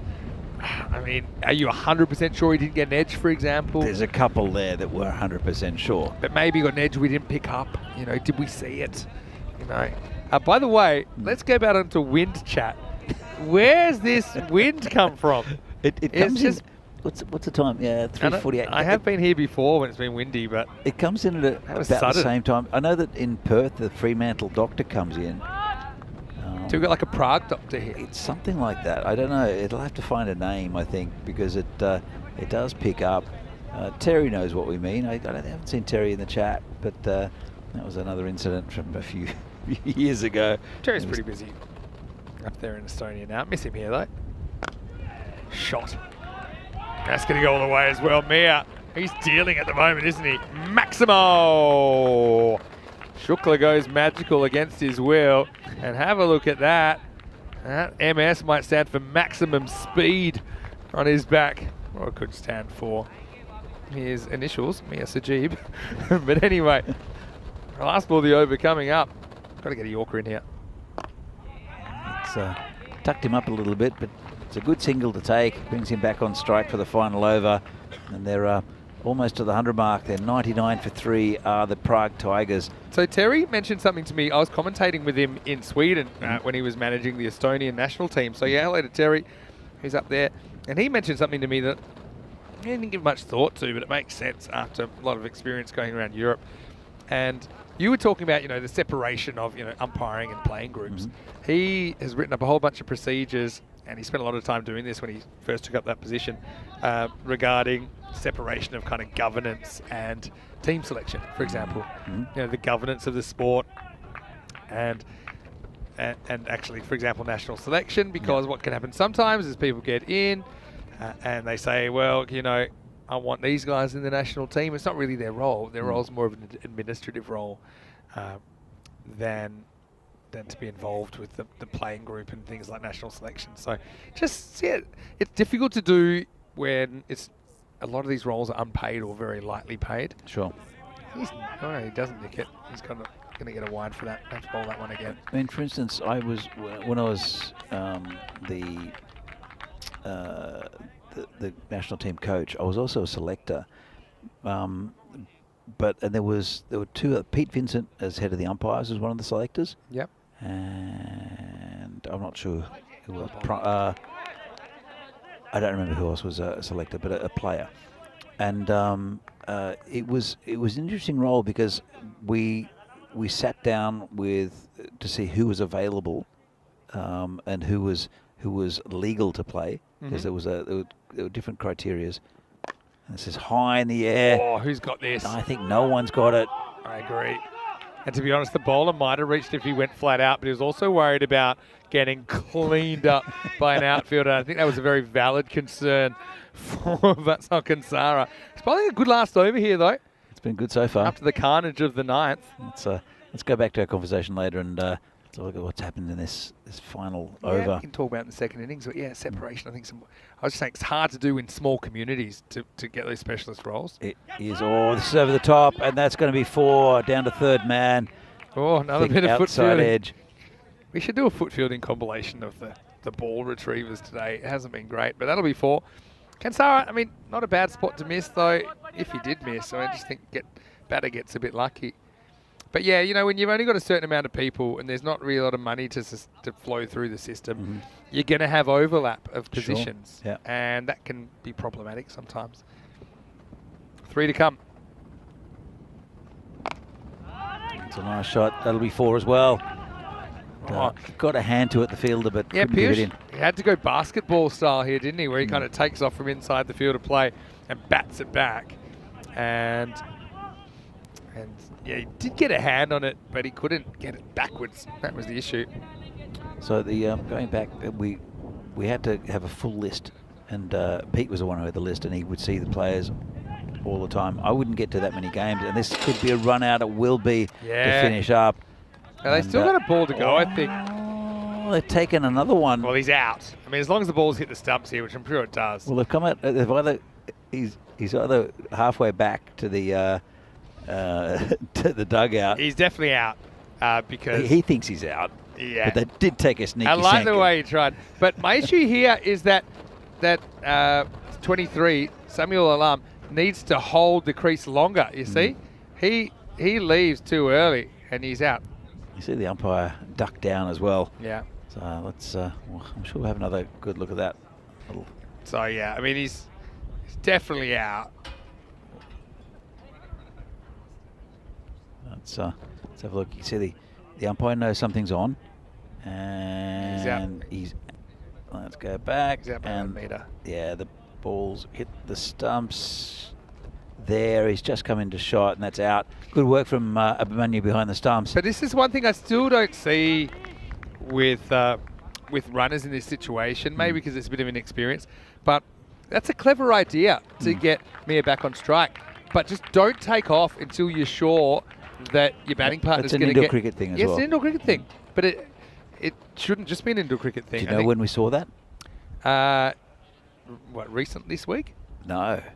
Back in the Golden Ball. The Golden Ball? The Golden Ball. We had Amit Pangaka and Sharmul Joshi. Yeah. For United. But he was involved. Never forget. He was involved in both. He's a Golden Ball specialist. Yeah, Amit. both Golden Balls. And then Where is Amit? I'm going to have to know. find out. He's not on the side today. But we did have a chat to him after the second one, and this is going to be another run out, and it's pretty good last over actually. It is a good last over. It's a golden. It'll be a golden duck for Ajar Alam. But look, Tigers, they got runs on the board, 109, better than nothing. I think this is clever because you don't really care which end you get. It's probably easy to go to bowler's end because you've got the insurance of the bowler catching an easy rolling ball. And yeah, the Tigers are going to make 109. Yeah, so holding your crease, I think making sure that your batting partner gets there safe. So there's a little tip bit of a complex, more complex one for you T10 fans out there. Maybe if you're going to play in the European Cricket Series. But yeah, Tigers, we saw them sent in by United, who went tiger hunting yesterday, didn't they? But beg, borrow, or steal, they got 109 on the board. That was after a pretty decent start. We saw the balls flying off the bat. That was a nicely taken catch by Ghanshyam Kumar. We know the Tigers, sometimes they can lose wicket and lose their way. But, I mean, for a team that's defended 60, they'll think they're a better than even chance, perhaps, of chasing 109 here, of defending 109. Yeah, look, it was a good effort from the Tigers. 109 is a pretty decent score, and United will know they have to bat well. They do have a pretty strong batting lineup, but the Tigers, they really launched an attack early. But I think the quality batsman in Sahadat Sagor just has got that one we misjudged it. The catch just didn't quite get over the cover fielder. But a good contribution from the general manager Hassanat, but also Sobjib Mia, who was the pick of the batters with some massive sixes. It's Ayush Sharma's little juggle catch. But as you can see, that was absolutely huge, that six. And bit of an attack, another six there, the flat one from Mia. He's definitely the pick of the batsman, as I mentioned, but he was well supported as well for the most part. And, you see the last couple of overs, this one just over the top, and a nice boundary just to pump that score up a little bit. But the Prague Tigers, I think they'll be happy with 109. And United will have to bat well. Tigers are competitive in this competition. That good win yesterday over Spartans, that rain-delayed game. So we'll have a look at the batting card in just a moment. United will got a bit of pasting their bowlers. So Sagor 17 off 6, Hassanat did okay as well, 17 off 18, and Amin Hussain 20. But Sobjib Mia is the one who really took the attack to the United bowling. He was run out by Abhimanyu Singh just in the final over, as was Ajat Alam, who went for none, and 9 from Samuel. Let's have a look at the bowling. So they really attacked Ali Sitar, who's a good bowler for the United team. Amandeep Bindra, the pick of them, that just 7 and over, took a wicket as well, and Zuchi with a couple for 12, also very, very good, very effective. So 109, 110 for victory for United. This is the 19th game of the European Cricket Series here from Czechia, the 4th game of today, and we'll be back in a few minutes time to see if United can get the 110 runs they need, or if Tigers can defend their 109. So we'll be back here in a few minutes time to the conclusion of this game. See you soon.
The European Cricket Series is proudly brought to you by HCN Software and Bizaway.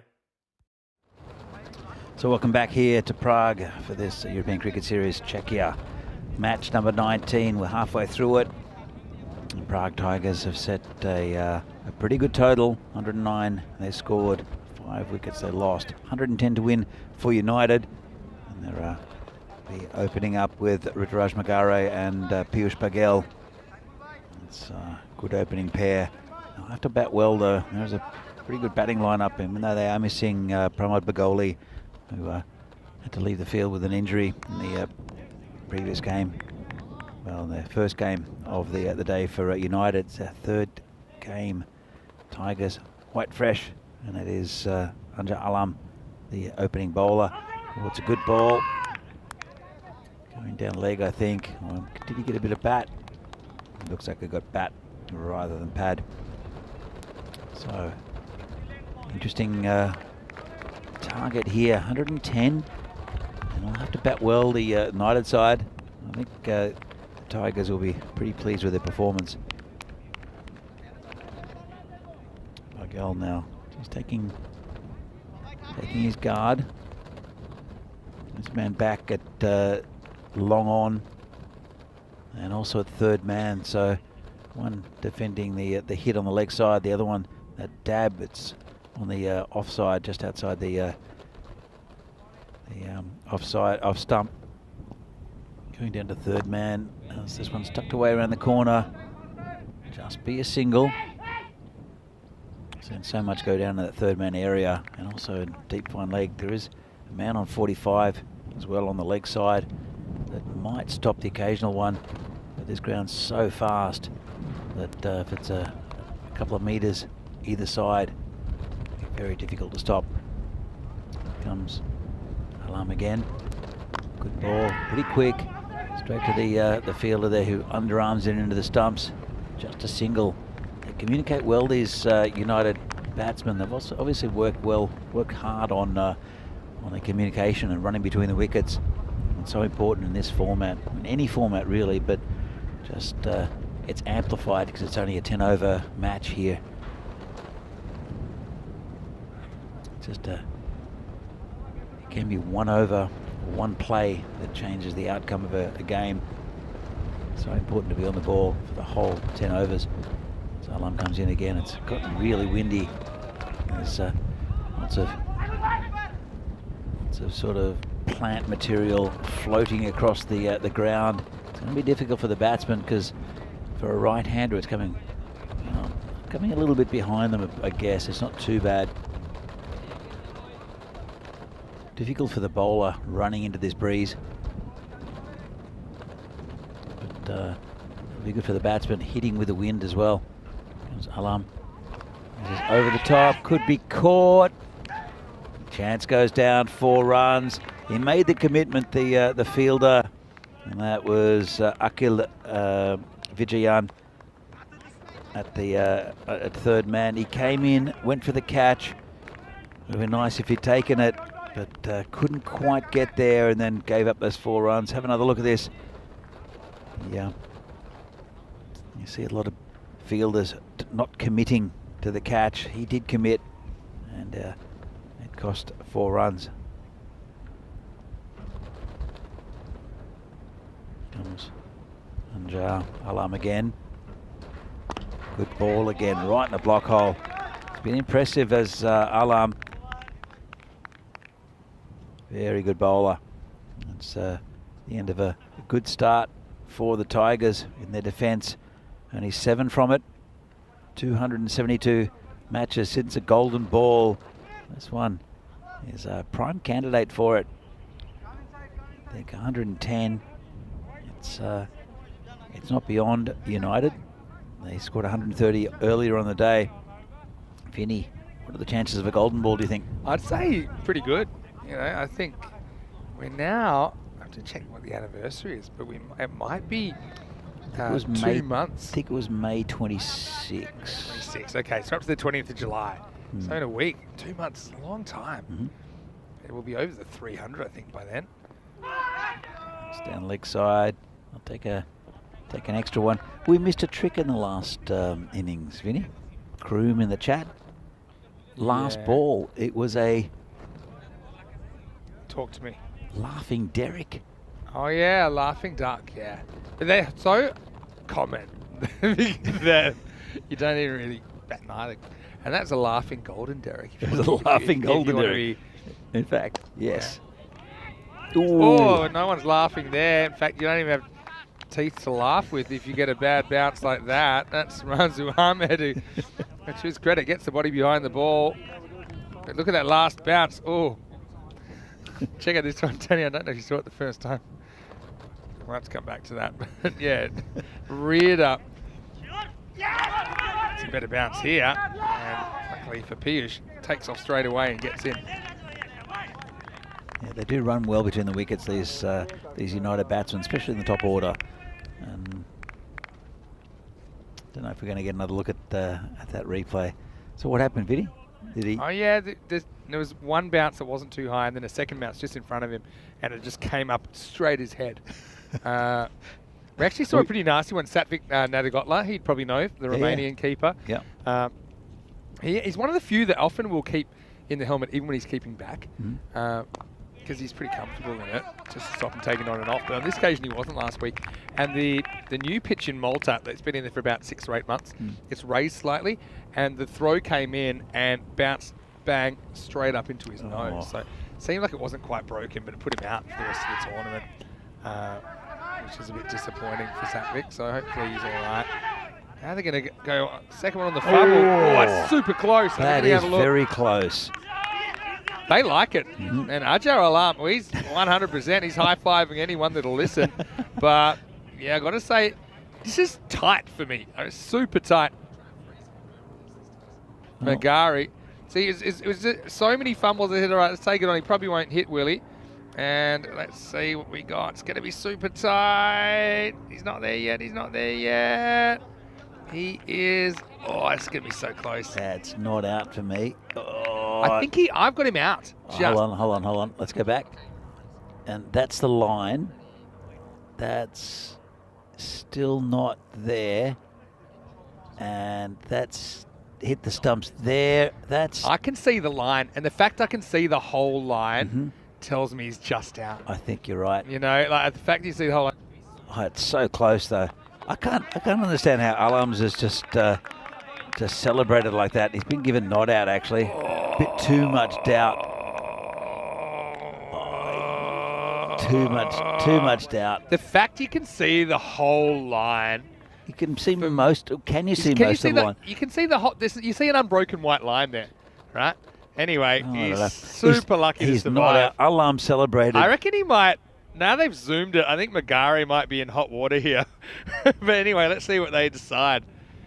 They're still talking. The fact, this is the live shot now. Super close. For me, it's a bit of a keeper's instinct. When you can see the unbroken white line, yeah, I get it. Then, but it's probably out. But is it 100% out? Yeah. For me, it's 100%. Okay. Because I won't go into the physics of sliding your bat, right? But you've got the bottom corner on the ground, and then the top's in the air. So, but what we're looking at is just the ground. Yeah. So, maybe a bit of his bat is in the air over the line, but that's irrelevant. If you can see an unbroken white line on a bat slide, and then it's out. And that's actually a perfect angle. But there could be an optical illusion, though. A white line's a white line. You ask any rock star from the 70s. Anyway, it's the end of the over.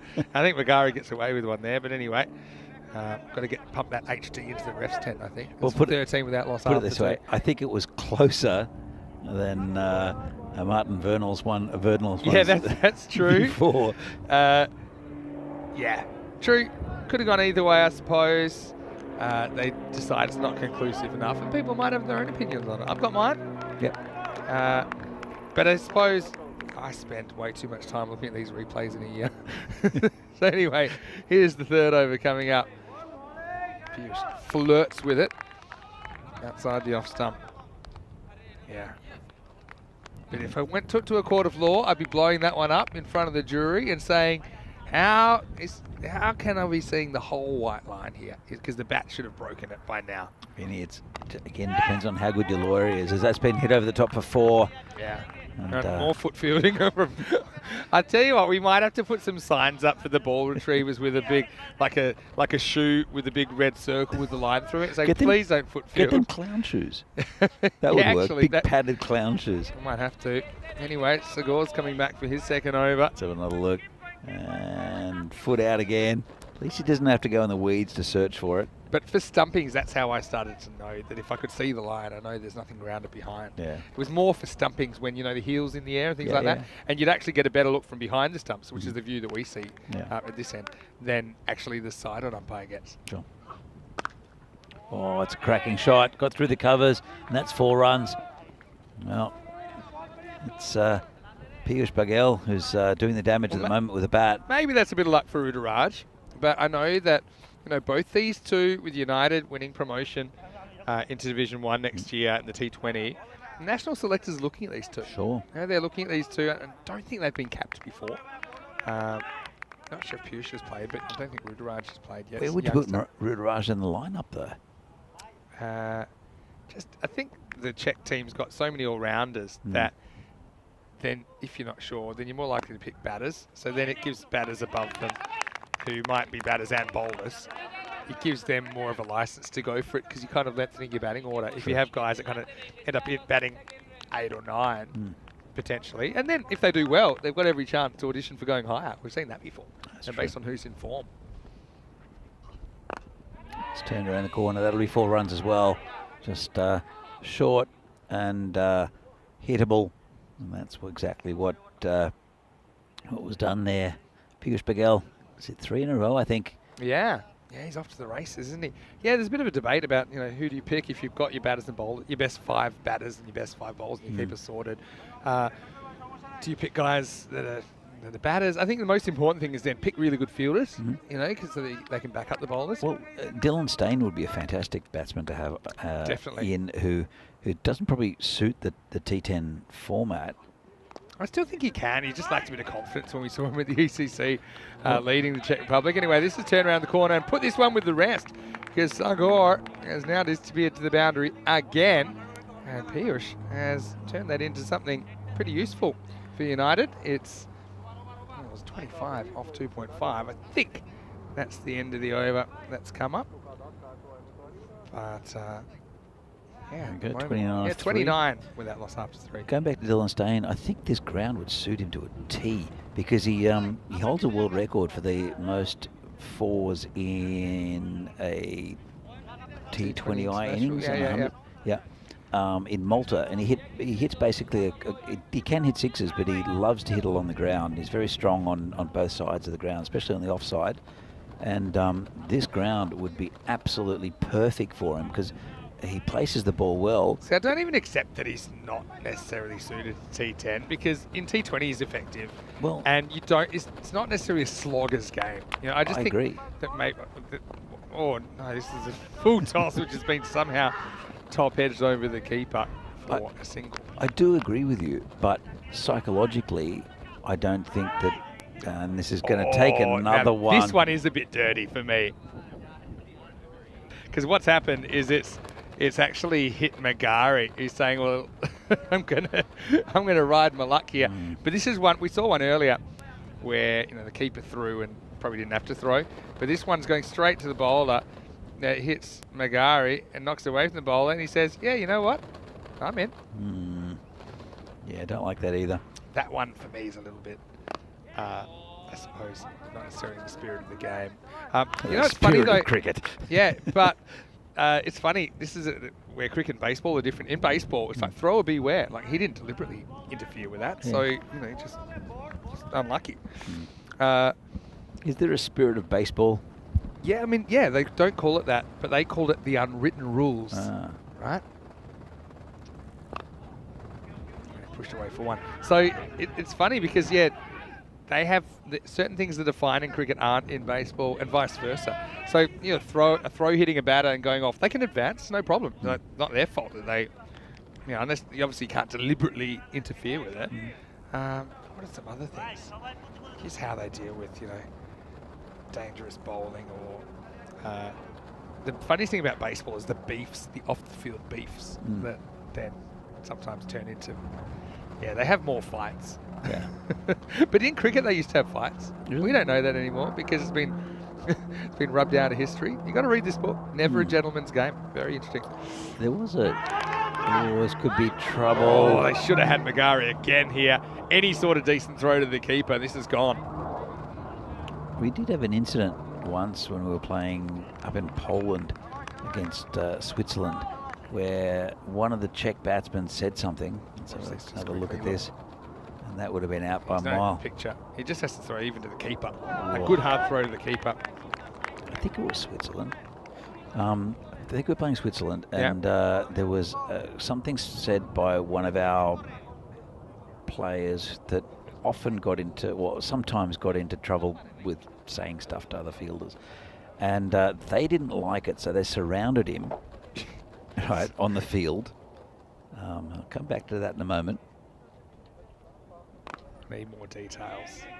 So hold on, he was batting and he was chirping the fielders? Yeah, he said something to a fielder. And the over 34 for no loss? Well, let's go. I want to hear the story. He obviously didn't like it. No one knows what he said. Okay. Obviously didn't like it. So they surrounded him, right? And then one guy grabbed a stump. So where our guys, especially Chris Pearce, who's feisty. Hello, Chris, if you're watching. Hopefully you're well. He went, they're grabbing stumps. Brigham Smith as well was another one. Yeah, who would not back down. And but so they didn't grab a stump. The guy actually grabbed a stump? One of the players, I'm pretty sure it was Switzerland, grabbed a stump. Okay. And when was approaching this player with a stump, and then it didn't kick off totally, but it got to the point where the Swiss coach went, right, that's it, I'm out of here. Yeah. As we see what's going to happen tonight, I'll come back to the rest of the story in a minute. Yeah. But Porto Wanderers against Coimbra Knights. We don't know, I mean, if stumps will be pulled out of the ground in that one. They're pretty hard to get out. I mean, of the rubber bases here. Rico 4 will be over there, 4:30 p.m. GMT, which is 6:30 p.m. in Central Europe and 10 p.m. in India. Okay, take that off because I want to hear more about Stumpgate. So he's grabbed a stump, and which has caused our guys to go, well, no, this is non. So our guys had access to bats and stumps. Yes, I was going to say the batting team has to come out by this stage. So sure? it all settled down before it got to swinging willow and timber. This has gone down the leg side. It's gone past the keeper 4 more. That hurts, doesn't it? That's 5 runs to the total. So, yeah, it's a bit of a stretch from thinking about using a stump as a weapon to actually using it. No, he didn't. But the whole fact, I don't know what this guy said, but obviously it wasn't pleasant. But he got to he was another incident with him in Romania as well, which was like handbags. And that was quite funny. We had one last week that cracked me up. But first, this could be an opportunity. Is it going to carry? It doesn't. Hajar Alarm comes in, keeps it to 1. Okay, tell me about the Romania one. I'll tell you the one we had last week. Speaking of handbags at 6 yards, which is basically what this was. Continental Cup, and Romania had tweeted something about getting into the final. Like, congratulations, Romania, getting in the final, right? And we still had 2 games to play. Come back to that. And that's a beautiful shot over the top of the covers. 6 runs. Lovely shot there from Bagel, who looks in fine touch. Yeah, that's a good shot. That's the kind of shot that shows me he's on. So the 5 and the 6 in this over now. It's just getting out of hand a little bit. So what happened is that we'd beaten Turkey by a lot. We lost to Austria, but our net run rate was just astronomical. And we still had 2 games to play, one against Luxembourg and one against Romania. Come back for 2. Really good running to get through for 2 there. I know these 2 have had some close calls, but making the running. So our net run rate's pretty good. Okay. Right. And so if we beat Luxembourg and beat Romania, we're in the final against Austria.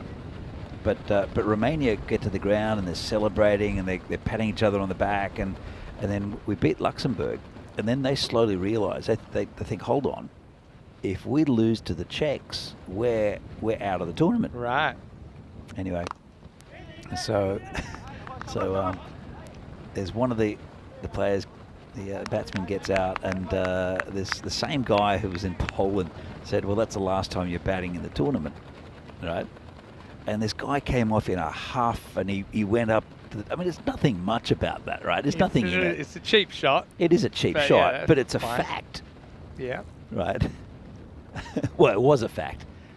Anyway, as I said, he's pushed down That could towards go. point. It's going pretty quickly, isn't it? Oh. Fancy footwork. I hate stepping on the ball, and only because it can make your ankle go sideways. He executed it only just on that occasion. So yeah, so they come back, and all I could hear was their tent was right next to ours, and this big this is what he said to me, and so they started heckling and saying all these things as well, and then the organizer who's there. Gonna make my eyes water. I shouldn't look, but I will. 1 second. Ouch! Here it comes. Ouch! Oh, it was soft feet. Yeah. As someone who once stepped on a ball in warm-up Glenn McGrath style and heard crunches that I'd never heard before or since, and for a guy who didn't like to show pain, I think they thought it was an 8-year-old girl that had been tripped over because I was making all kinds of noises. Anyway, that'll be fine. That'll just be 2 runs. Yeah, okay. So yeah, So you got a repeat offender. Can't wait till we turn the microphones off and you can tell me who this is. 50 partnerships up for the way. You know him from a while ago. Anyway, and so we ended up. Hold on, 1 short, so it's only 1. Not so the foot fielding saves 3 runs in the end. We ended up beating Romania, getting to the final against Austria, and this guy's he had a fantastic tournament, batting beautifully. He got out after scoring I don't know how many in the final. They're reviewing it still. I don't think they need to. That's- For me, like He's they're. got his foot. But is he it still connected is to this the? what they're saying? Nah, that's not, fine. That's not 4. They already gave it 1 short, which tells me they've seen it. They can't have 1 short in a boundary. What is it, 3? Sago the bowler. By the way, that's their un-50 partnership because they had it and now they don't because it's gone back to 49. And that'll be the end of the over. It's 49 without loss after 5. So going back to that, we had a bit of a chat. The organizer was there. I don't remember his name, but he came up and said, "So, what did you think?" And I said he probably shouldn't have made the comment, but it was harmless. As we see, this is what's happening in September, the European Cricket Championship. Speaking of Romania, Yes. there they are in Group E. And coincidentally, Switzerland and Malta, who they just played last week, they're in the same group. And I reckon that's a really interesting group. Cyprus are in that group. We'll see them at the ECIs here in just over a week's time. And as far as the Dream 11 European Cricket Championship goes, isn't there a famous movie, 9.5 Weeks? It's pretty racy. Pretty racy, yeah, for sure. No, well, the From race one of is those- on. Is it? It's 9.5 weeks. 80s film, I think. I think so. Yeah. I wasn't allowed to watch it. I think it carried a rating. But yeah, I've 9.5 seen it. weeks away from the ECC. All right, Thomason spin his Sajid Mia. Well, that was a little bit of rubbish. They got a bit of Sobib Mia treatment.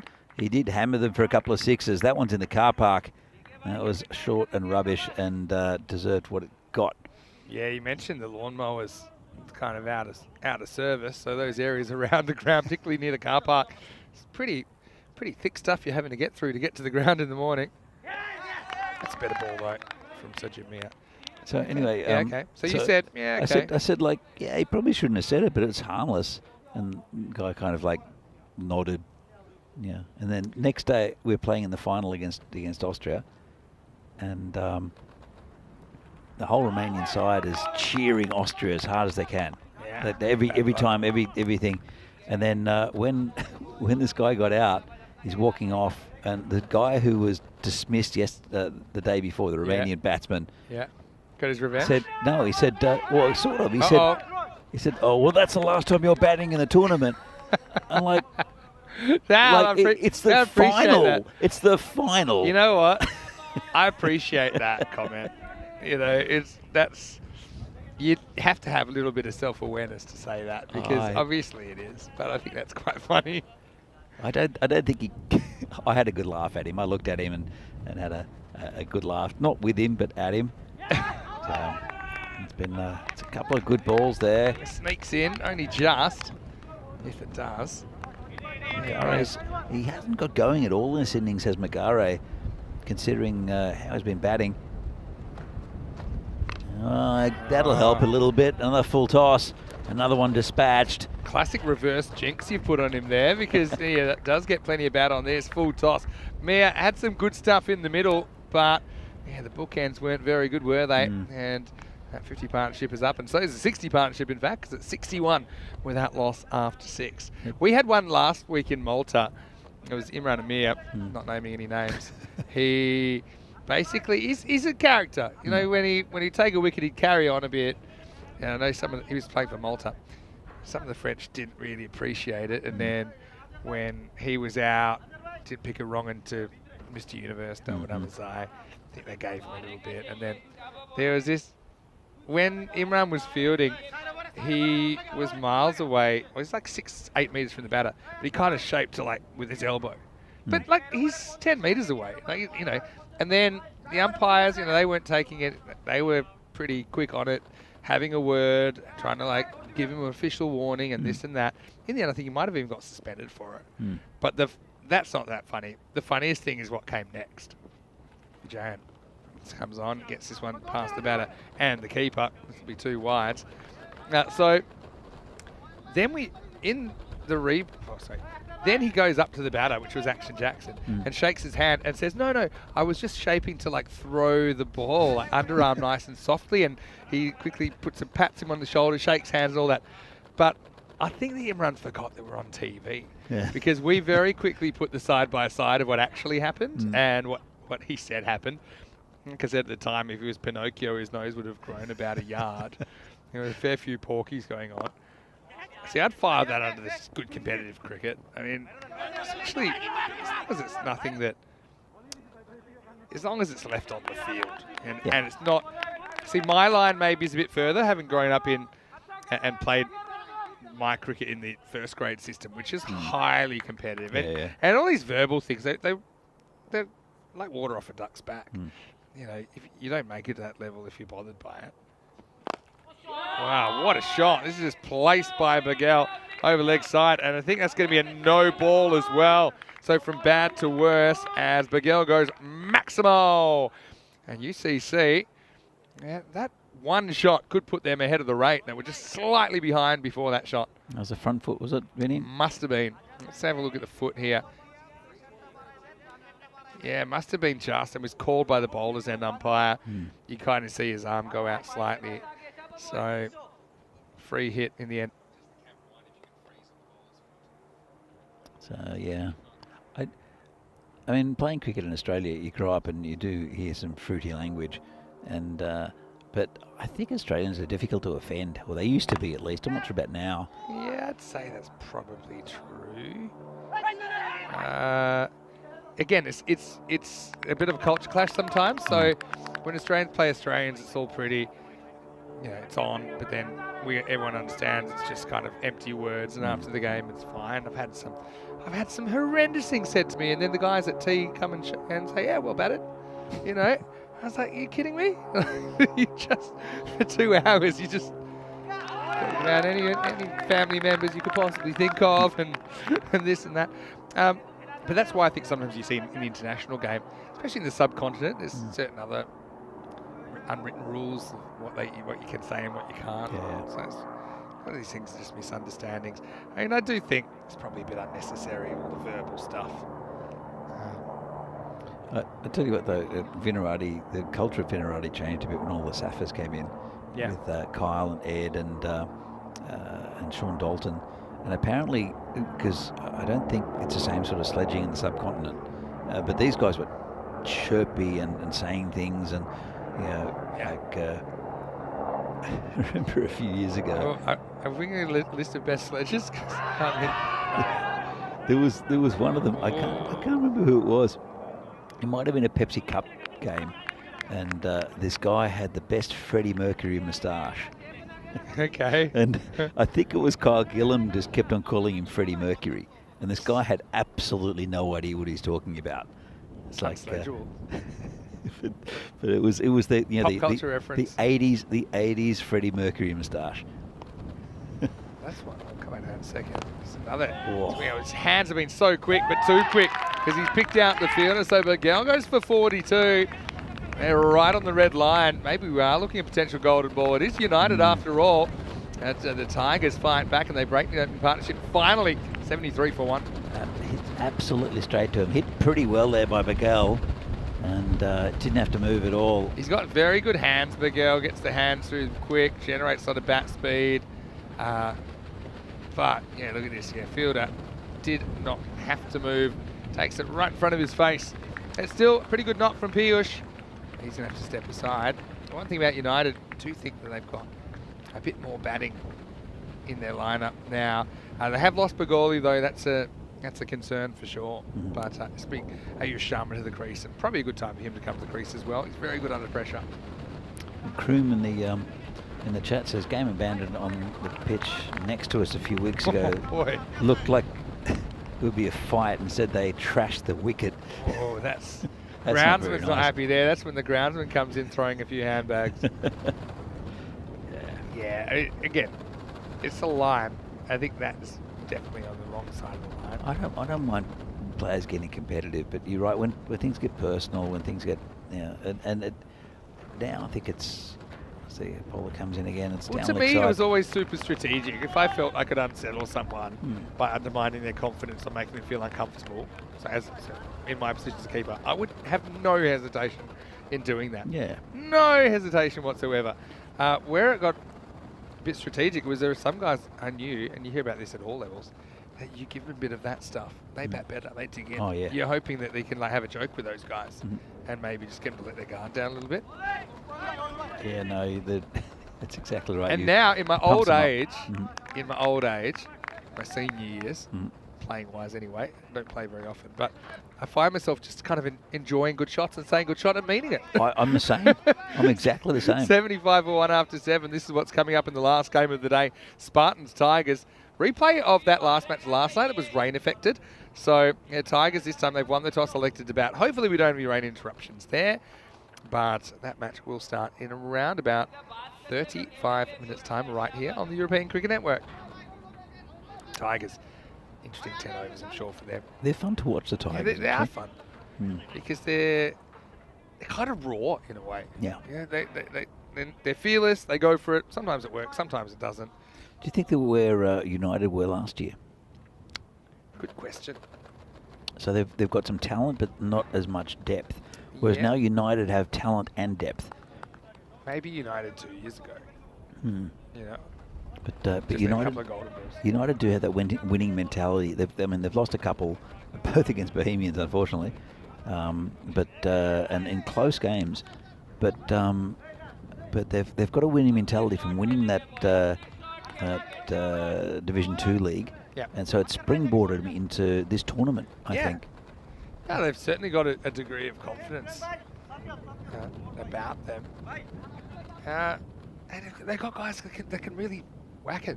You know, you just have a look at Sajid Mia in the first innings towards the end. Anyway, 35 off 18. We've got a game on here. And it is going to be Sajid Mia, who's actually going to bowl here. Coming back for his second over. Eliminating dot balls, that's the key. I think the field, like I said earlier, the field kind of does a lot of the work for you here. Because even if you hit the ball well, you'll pinch a few twos to outfielders on fumbles if you're looking for them. And then, of course, there's some that might get away for 4 anyway. It's lightning fast. So Prague Tigers were 66 for 2 at this stage, but they accelerated towards the end for the most part. Good pick up and a throw out in the boundary, eliminating to 1. Very good effort there. It's Keanu saying, sledging back and forth in a T20 high school game. Keanu bowled a slow bouncer. You didn't have to say it was slow, Keanu. Remember, it clipped someone's chin, and that just set everything off. Our school and the other were banned for playing for 2 weeks. Controversy. This is going to get through the field and go for 4. I don't mind the mid-off being up. It's a difficult shot to play, but to create a gap, and Sharma, who's a class act, gets his first boundary. Yeah, absolutely. It was just between the cover fielder and the mid-off. It's a nicely placed shot. I suppose now, knowing when you're on the other side of the curve, I suppose. I played reasonably high levels of cricket, but now if I ever play it, it's pretty social.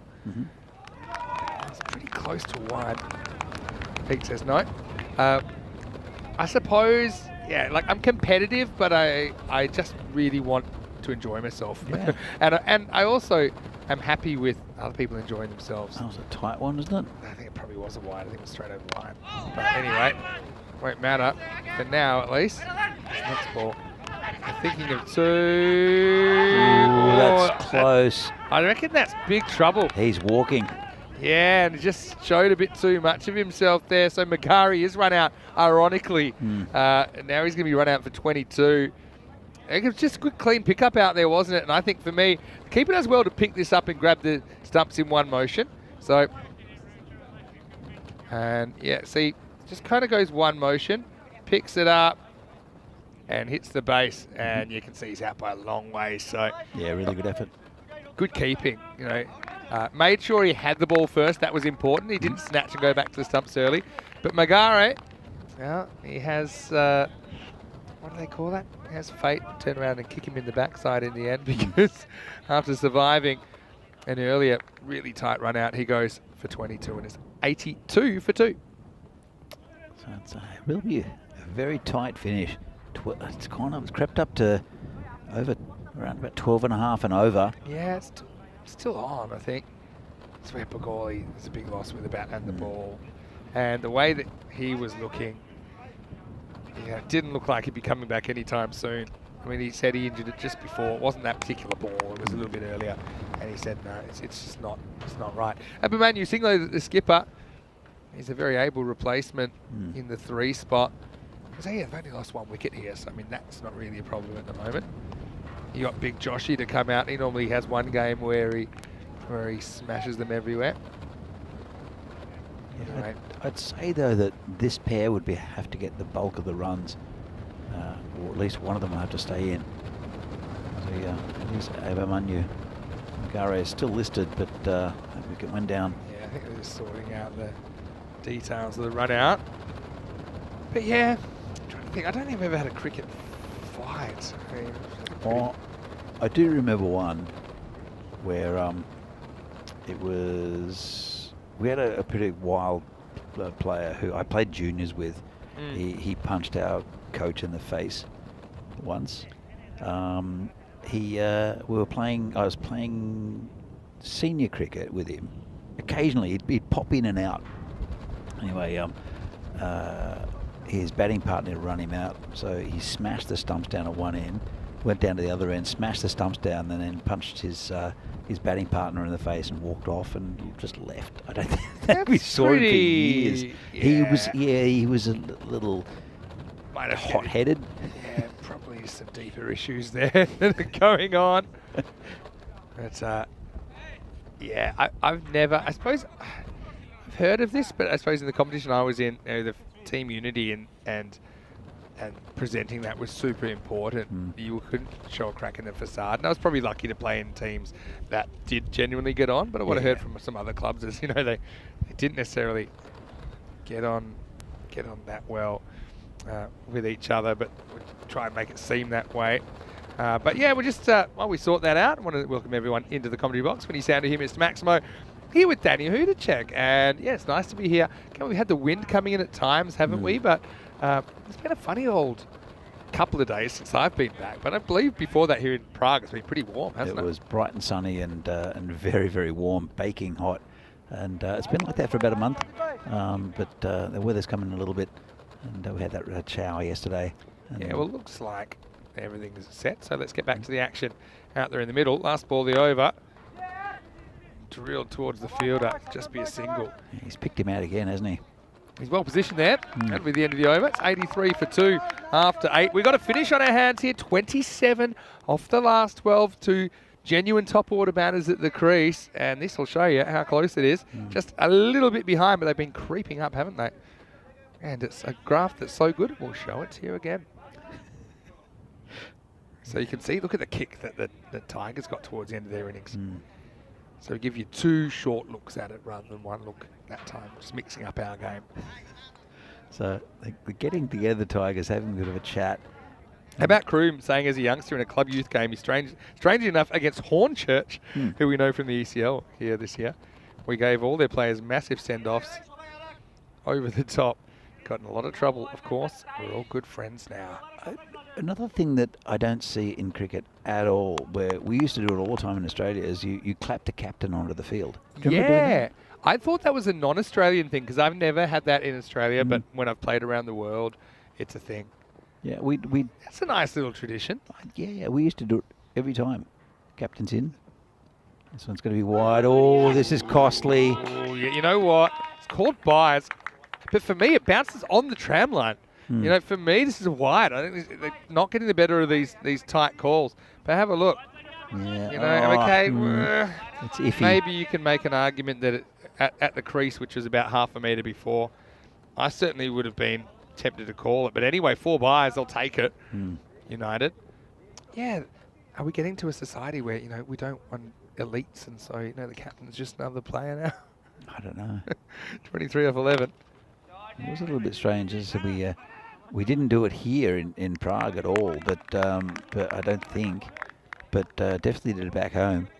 Again, it's something that I was so used to because you do it all the time. I've thought that was an English thing. I suppose a lot of things are. Maybe it's a Sydney thing. Maybe it just wasn't adopted in Perth. I know that when I've played in Europe under English captains, that's something we do. Oh, good attempt there. I feel like in the spirit of the game now, you should just clap every batsman.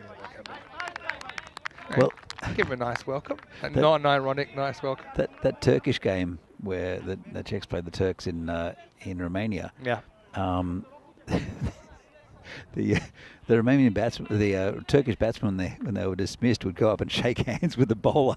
Yeah, I know. That was interesting. That would have been an incredible take if he grabbed that. Anyway, we've got 21 off 9 here. Oh, got away with that one. Just the length, though. I haven't seen enough that length in the second half of innings. Seen way too many balls dug in and guys just swinging it across the line and getting away with it. Well, part of the problem is that bowlers have tried to bowl that Yorker length, bowled too full and bowled full tosses, and they've been dispatched. Yeah, they overcorrected. Sharma is a man for the job here. But yeah, 20 off 8. Love a boundary before this over's through. Oh, good bowling. It's a ball that if he just stands still or goes across, it's wide. You know, but it ends up going between his body and the stumps. So United just falling away in the last bit here. It's definitely the right bowler to be bowling at this time in the innings. He's their spearhead, really. He bowled the first over, bowled a pretty good one. Just went for 7 back then. He comes back in the crucial 9th. See, if you Sharma here, just hold your shape.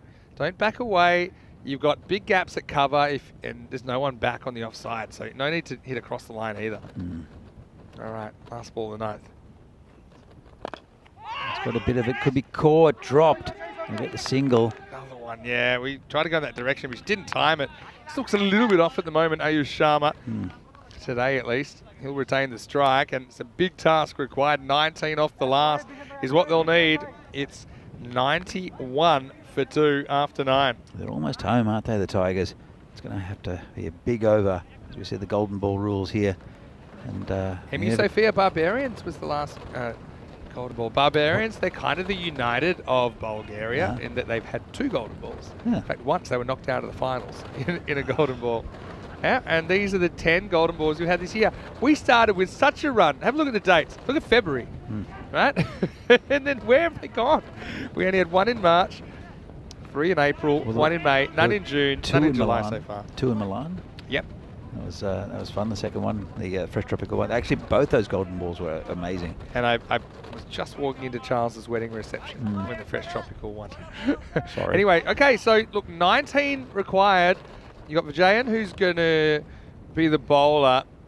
You got Sharma, who's struggling for touch a bit. Happy Man, you sing at the other end. Kind of need probably 3 boundaries this over, I think. 6 balls to go. Let's roll. Well, it's going to be a wide. That helps. 3 boundaries only? There's only 6 balls left, Vinny. No, but they could be 6s, right? So I'm just trying to visualise 3 6s would be handy. Yeah, but you could go 6, 6, 4. There's 16, couple of 1s. I'm just trying to think about how Obviously, you should try to hit everything to boundary now, but I'm trying to think about how many non-boundaries they can get away with. The answer is not many. And there's 1-6. Couldn't reach it, the fielder. Oh, this is getting tense now. There's one of them. There's one of them. A little bit too short from the giant. That's it. Length. I mean, that is the thing which creates this opportunity for Ayush Sharma. And again, I don't think he times it 100%, but gets them 6 closer. Yeah, you're right. Didn't quite time it, but good enough. And I think getting a little chat to Amin Hussain. So the first ball basically goes for 7 because it goes wide 6. 12 off 5. It's looking better now, isn't it, for United? And there's another wide. Pressure getting to the bowler. I still think we're on golden ball watch here. Yeah, I'm tingling, and I haven't had too much of a tingle lately. United, that'll be their 3rd golden ball if it happens. Oh yeah, and there's a few teams, but not many, that have had 3 golden balls. That Roma CC's won in Italy. I think Madrid United as well. Oh, big swing and a miss. He's there to hit, to be honest. So just a little thing about Sharma, when he's batting well before, he kind of stays inside the line of the ball. You see here, for the pull shot, you got to get it across a little bit. And so, yeah, just big swing and a miss. But yeah, it's his feet position. Just have a look at it here. See, never really tries to get across. All right, back to the action. Another wide. They'll take an extra one. It'll bring Abimanyu on strike, which is probably a good thing. I think it is. It probably is. I mean, Sharma hasn't been too convincing. Though he did his 6. Abimanyu is early to say. So, I mean, he could have a heater, he might not. But I think you're taking every run possible at this stage. He's a good intelligent cricketer, is Abimanyu. And he's capable of clearing the boundary, but he's also, there's lots of 4s around the ground, especially straight here. And this is in the air.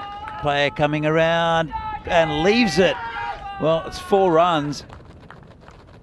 Yeah. Yeah, this is definitely bounced inside. And so it just went in a gap, didn't it? You say he leaves it. Could he have got a dive on Probably this? not.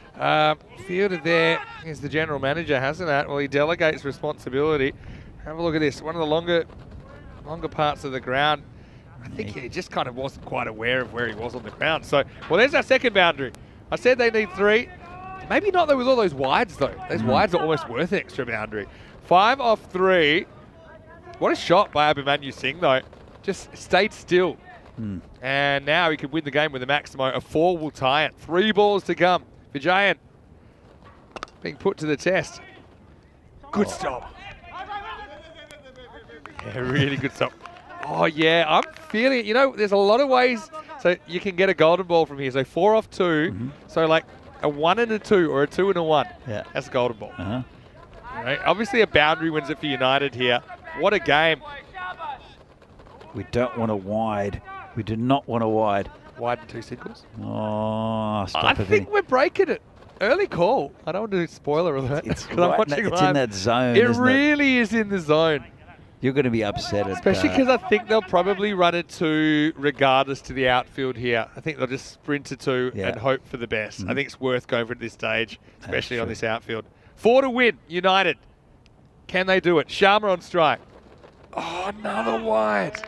Not a wide. He's going to seam up, and some are swinging, some are not. But this is the time to put away the swing. It doesn't matter anymore if you're not controlling it. So now, I think if anything, it makes it more likely 2 singles now is the golden ball. Even if this is a dot, you could get a 2. You're right, Vinny. They will run 2. Look on the leg side. Everyone's on the boundary. Anything on the leg side, I reckon they've won this. 2 to tie, 3 to win.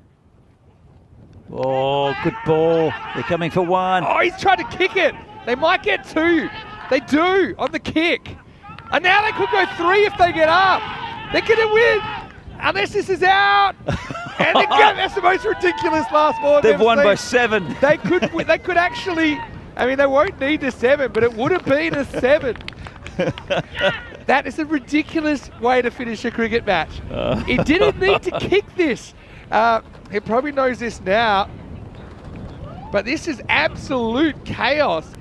And in the end, yeah, it would have been a 7, but the game finishes on the 3rd run. But it started with the keeper kicking it unnecessarily and good awareness from United. And in the end, there's 3 people there. They can't do anything about it. And somehow United have won. And I've seen over 2,500 matches. I've commentated that many live. I've never, ever seen a finish like that, Danny. That was a little bit of chaos there from the Tigers. But in the end, a good win from United. You can see Abimanyu's walking off with a bit of relief. And United, that's job done today. They 1-2, lost 1. And let's have a look at the highlights. And there were plenty of them. That was the attempted catch there. That was a good effort. Did cost them 4 runs. But, as we saw, the United innings, they didn't really. Again, that run out. Was maybe. But I mean, it doesn't help. I'm still getting over the finish. I don't think I'm over it yet. I mean, wait till you see it. I mean, they kept wickets in hand. They got guys up there. Bagel, I think, was good. I agree with all these things. Outfield super quick has been important. But I just think, keep it cool. Yeah. Keep it cool at the end. The team that does that better is going to get the chocolates. United, they kept their cool with the strategy there at the end of when to take their runs, when not to, what sort of risk were worth taking. But yeah, super strange finish. That was a nice 6. That was the one that in the first. He played that shot well, doesn't he? He opens up his front leg and it's got really nice wrists. And you saw that one, another example. The only problem was it went straight to the fielder. It's a good innings by Bagel. Yeah, couldn't have picked him out any better. Yeah, it was the general manager that picked him up, GM Hazard. I think this is one area that you can look to score with the bowlers bowling where they're bowling. That would have been a sensational catch, but Prem Yadav couldn't quite hold on.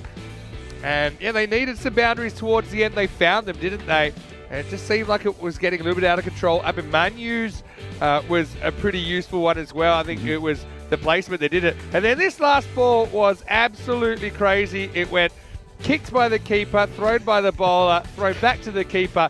That is, and we know in the Bermuda Triangle, that one is the triangle of confusion. Yeah, it was kicked away. It almost took both the fielder and the keeper's heads off as well. It would have been a 7. It would have been only the 3rd 7, like genuine 7 off the bat we've ever seen. But unfortunately, it's the end of the game. So, I mean, I love a 7. I've only ever seen one live, and I kind of saw one, but I kind of wish that they needed 4 to win, and then we would have seen a 7. Yeah. But anyway, talk me through this one. Bagel, 42 off 23, the top scorer. Magare, maybe a little bit fortunate to survive early. A really tight one that Sharma and Abimanyu seeing. They scramble the 3 off the last ball, all run, kicked, thrown away, and that was that. As far as the bowlers, the openers did a good job, but the others just had trouble keeping the pace. The only wicket went to the bowlers went to Vajayan, but he also gave up those runs in the last over. So, Danny, we'll take a quick break, and it will have to be a quick one. We'll be back in 10 minutes to go to the last game of the day. Spartans Tigers coming your way, match 20. Also, cricket from Portugal coming pretty soon. Vinny Sandu, Mr. Maximo, with Danny Hudacek. See you after the break for more European Cricket Series.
The European Cricket Series is proudly brought to you by HCN Software and Bizaway.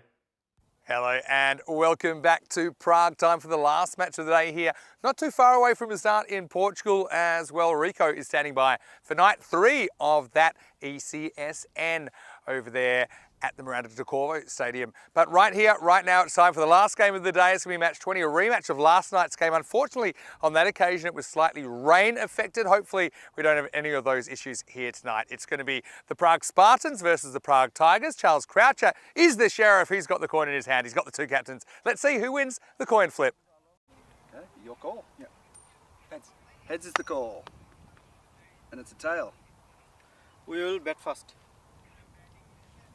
So the Tigers win the toss and they elect to bat. I think that's a good toss to win. We know that they hold the best ever defence when they defended 60 here last year against the Barbarians. But I think the importance of having a good start and keeping wickets in hand throughout the second half of the innings, because that's where they get into trouble sometimes. And we saw they did that yesterday. They only had a 5-over innings to worry about, so they could be pretty fearless, and they chased down the target of 65 in the last over. But Spartans, I mean, they're a team that do have some points to their name today. I think a pretty big game for both of these sides. The way things are going early on, you wonder if there's room for both up in the top 4. So I think that this return contest is going to be pretty important. Danny Hudacek will take you to the start of the action, the news from the toss. In match number 20 is that the Tigers, they've won the toss against the Spartans, and the Tigers, they want to have a bat. Over to you. Let's get ready for some action. Well, thanks, Vinny. Welcome back to Prague. A very, very windy Prague. We're having to hold things down here in the marshmallow. So welcome back to this European Cricket Series from Czechia. Match 20, final game of the day between Spartans and Tigers. Should be another good game. Not much between these sides. Tigers, as you saw, just missing out on a victory against United. And Prague Spartans, they're doing okay today. So, should be a very close game. The supercomputer again, just looking at this slight edge to the Spartans. They are a higher rated team in the Czech Republic, but I would say it's going to be a very tight game. As well, this one's first ball just a bit full, didn't put it away, the batsman. Very difficult conditions, very, very windy here. So we had rain yesterday. We've got like a hurricane today, minus the rain, I hope.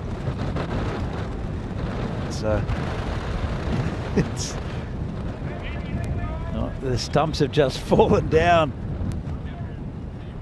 So Prague Tigers, they won the toss, elected to bat.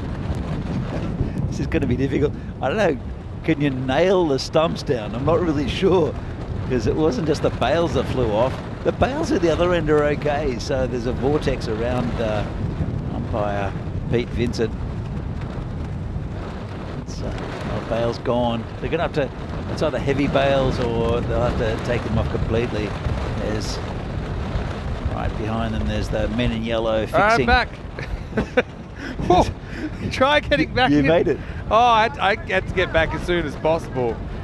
It is blowing here at the moment. The whole stumps blew over then. So another good ball right in the block hole. But you know, worst sound to hear essentially is a batter. But then you hear that stumps, you start to feel like, am I hearing the future with the stumps going down behind me? Well, there goes a bail as well. These bails, they've got to take the bails off. Yeah, the bails are gone. That's what they're doing. Yeah. Yeah. See you later.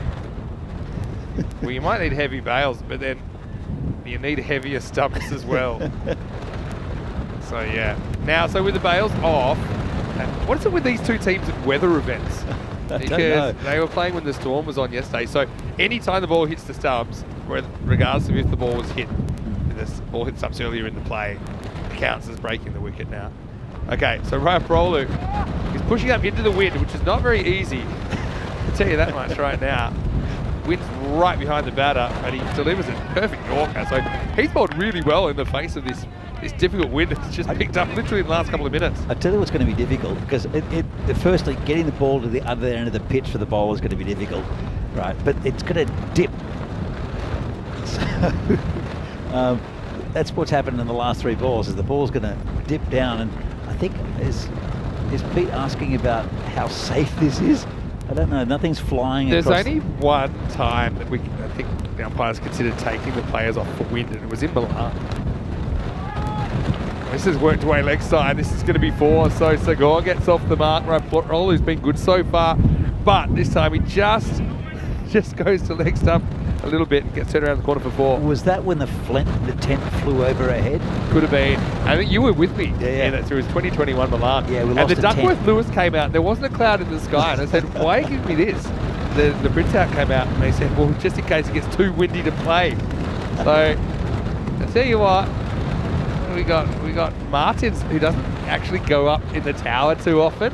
I hope he's strapped in. How are you enjoying yourself up there? He's normally pushing the buttons, but hopefully, I feel like he should be strapped down. I had the idea a couple of years ago that they should get parachutes, but then you said they might end up in Poland. We're talking about ending up in Poland. That's been smashed halfway to Poland. Lovely shot straight down the ground, hitting with the wind. Yeah. That's where I'd be hitting. Yeah, I mean, you can tap a 6 down the ground at the moment, especially with the new ball that's a bit more aerodynamic. I think we're in danger, Vinny. Yeah. But Gendry Yadav, hello to you, saying the position of the keeper is creating the vortex. Well, for the first time, I'm a little bit worried about our cube, but we know that Alistair's secured it pretty well. Looks pretty good. If it's holding up in this, that's pretty good. It's out. Got to be out. He chases a wide one, Segor. It's a ball that would have been a wide, I think, but it's the perfect revenge for Roya Prolu. And that's a big man to go in a big moment early in this game. Tigers 10 for 1. Yeah, big wicket. And it's the Tigers. It's a big deflection too. Really nice take by the keeper. Yeah, nicely done by Jindu Panelet behind the stumps. So Roya Prolu finishes the over in style, 10 for 1 after 1. And yeah, not sure what the conditions are like in Portugal. I remember some big weather events there over the years. We've had series there. We've had a series at night every year since 2021 over there, Miranda de Corvo. So Porto taking on Coimbra tonight. And only just over an hour away from the start, so stay tuned. Rico Full and the Blue Crew are standing by. And Porto Wanderers, I think with no Oreros in the series, they picked up a few of their players. So I'll be curious to see the lineups. Maybe we can even get them maybe towards the end of this innings. Yeah. We'll have a look at them. Sure. But yeah, they might have players like Conrad Greenshields, for example, though I know he's still struggling with some injuries. We didn't see him playing for Portugal recently in the ECI as they were playing over the weekend. But I think that Porto will be pretty strong. But Coimbra Knights, they've also got some players to watch, like Mr. Evergreen, Andrew Winter. What's happened to Panda Widdop? Yeah, I haven't seen Panda around the traps recently. I think when he hit those 3 sixes in a row. He did? Oh yeah, I'll show you that footage. Is that he was sent? He batted 11. He was not out. They had a double header. They said, look, go out and open the batting. And I think that he could have almost shook the bowler's hand that he was so far out of his crease the third one. Corey was commentating. He was losing his mind. It's back in the 2022 series. Anyway, it's going to be Path Baladia to open the bowling. This will be a wide. The general manager has reported for duty. GM Hasanat. Now, this is pretty uncomfortable. I'm trying to work out how your laptop is. It because I've got a more stable stand? Because my computer hasn't actually moved too much yet. Well, this one's got a mind of its own. It's like I'm at a seance and the table's moving. It is a bit like that. Yeah. So Chris saying they lost 6 days in February due to the wind in Gibraltar, but it was less about. I mean, yes, the wind was a huge factor, but it was the rain. Why they were called off. I've never seen cricket stop due to wind alone. But live long enough, see pretty much everything. Here comes Path again.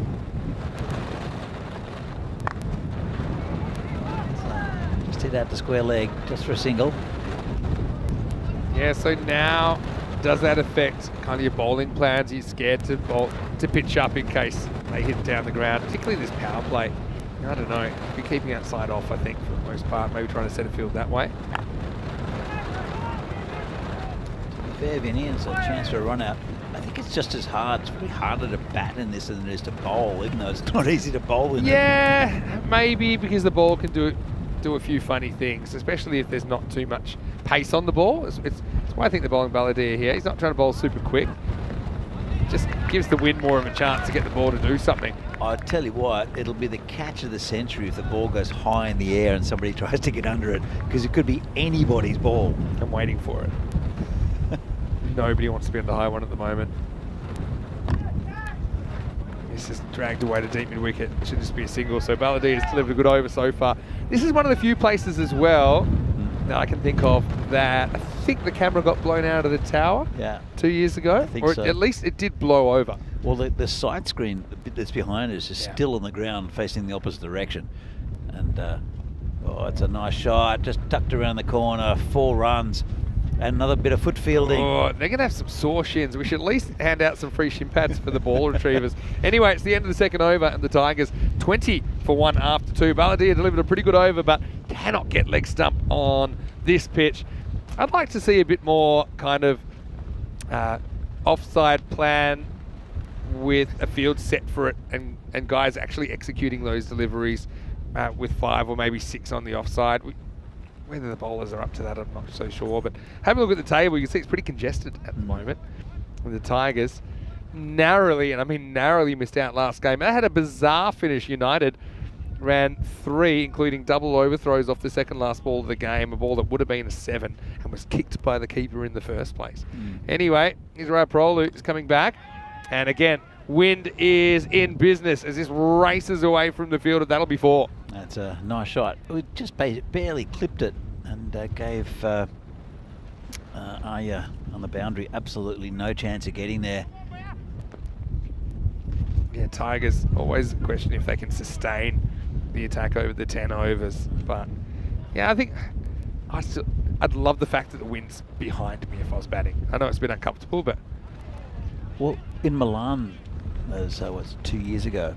This was it was a constant wind into us, into our faces. We lost the tent behind us. Yeah. And then batsmen were tapping the ball in the air and it was flying over for 6. But the main thing is that I bought a chapstick and chapsticked my entire face because it was so dry from just a week of, this has been hit straight, 4 runs. Yeah. That's, again, this is why, yes, it's not easy for anyone with the wind, but I think they're already deciding that ball's rolled so far, just going to just throw you another one.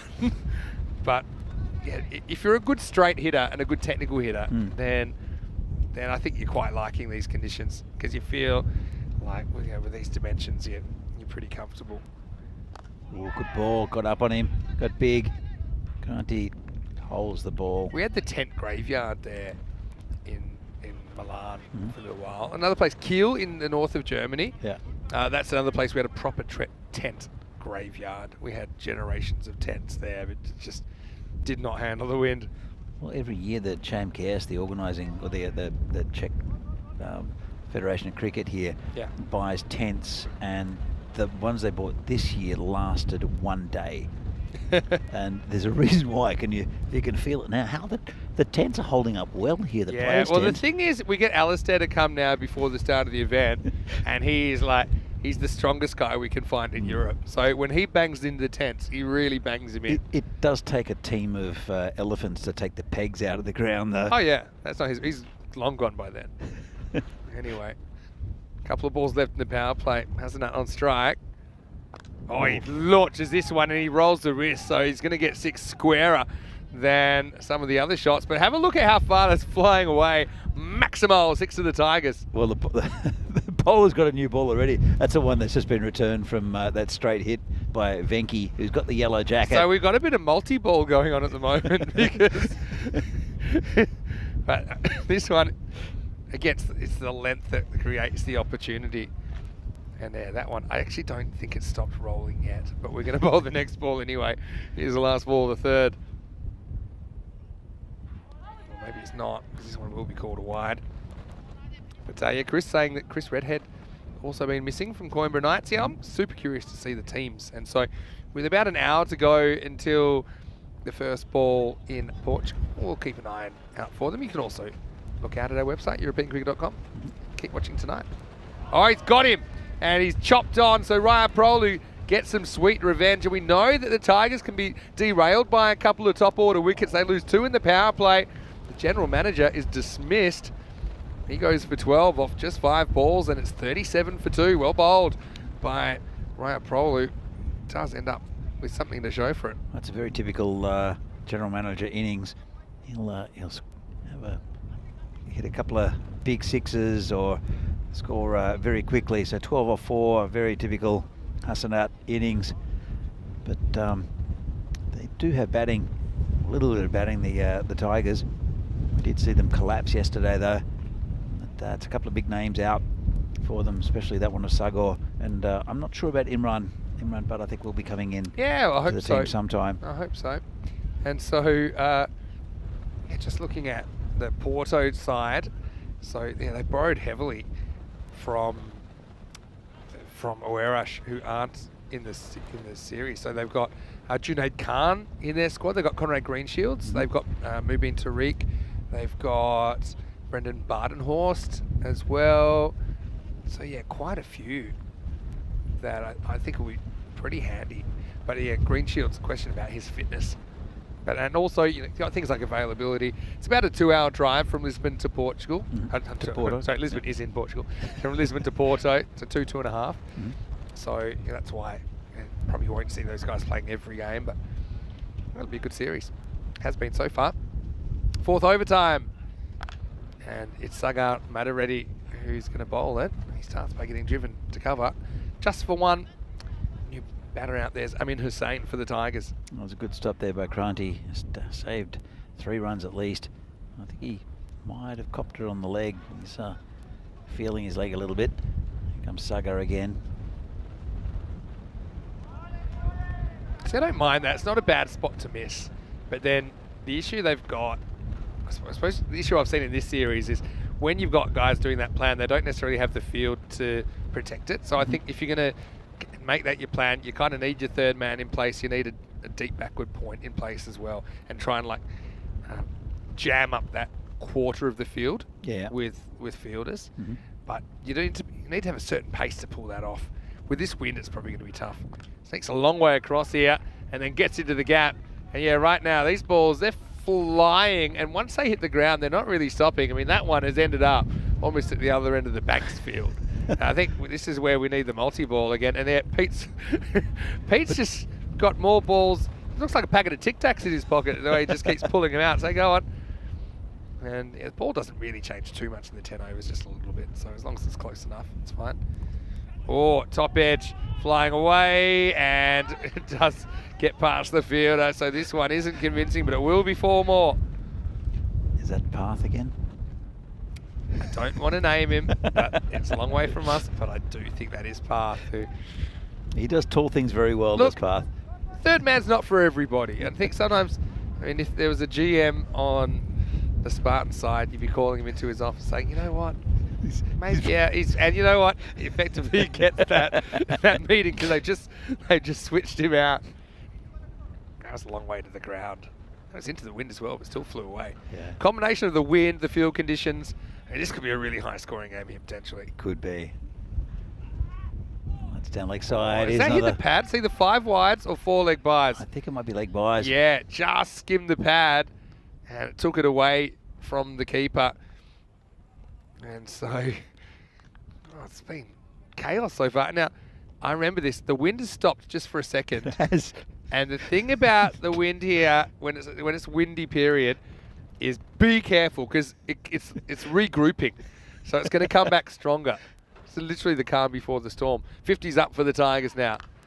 Nice looking shot. This is my favourite so far because it's no half volley, but Hussain reaches, and yeah, Tigers finding a bit more batting here, and Madareddy gets driven away to the extra cover boundary. Yeah, it was a lovely shot. Just picked the gap beautifully, and that's 4 runs. I would hate to be a boundary fielder at the moment. It is past the yeah, I mean, the power luckily, play, but these are going so far, the fielders aren't being asked to retrieve them, which I Yeah. think is the only positive.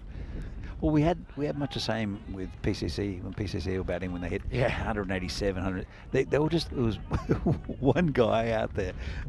It might be the same person. It's good cardio though. He did a lot of work. Well, Shobit Bhatia has put in a chat comment saying he's missing you at the quiz night. Well, it is Thursday night. That is your regular quiz night. Maybe because it is random question time. Well, Molly's going to be doing the quiz tonight. She's part of the team. End of the over. It's 58 for 2 after 4. She does a very good job. She does our Harry Potter quiz quite often. Yeah. She also does a Disney quiz. But she's now doing the general quiz at the Down Under tonight. And so if you're not doing anything tonight and you're in Prague, make sure you get down to the Down Under for Molly's quiz. And say hi to Shobit as well. Yeah, Shob. Hopefully you're well.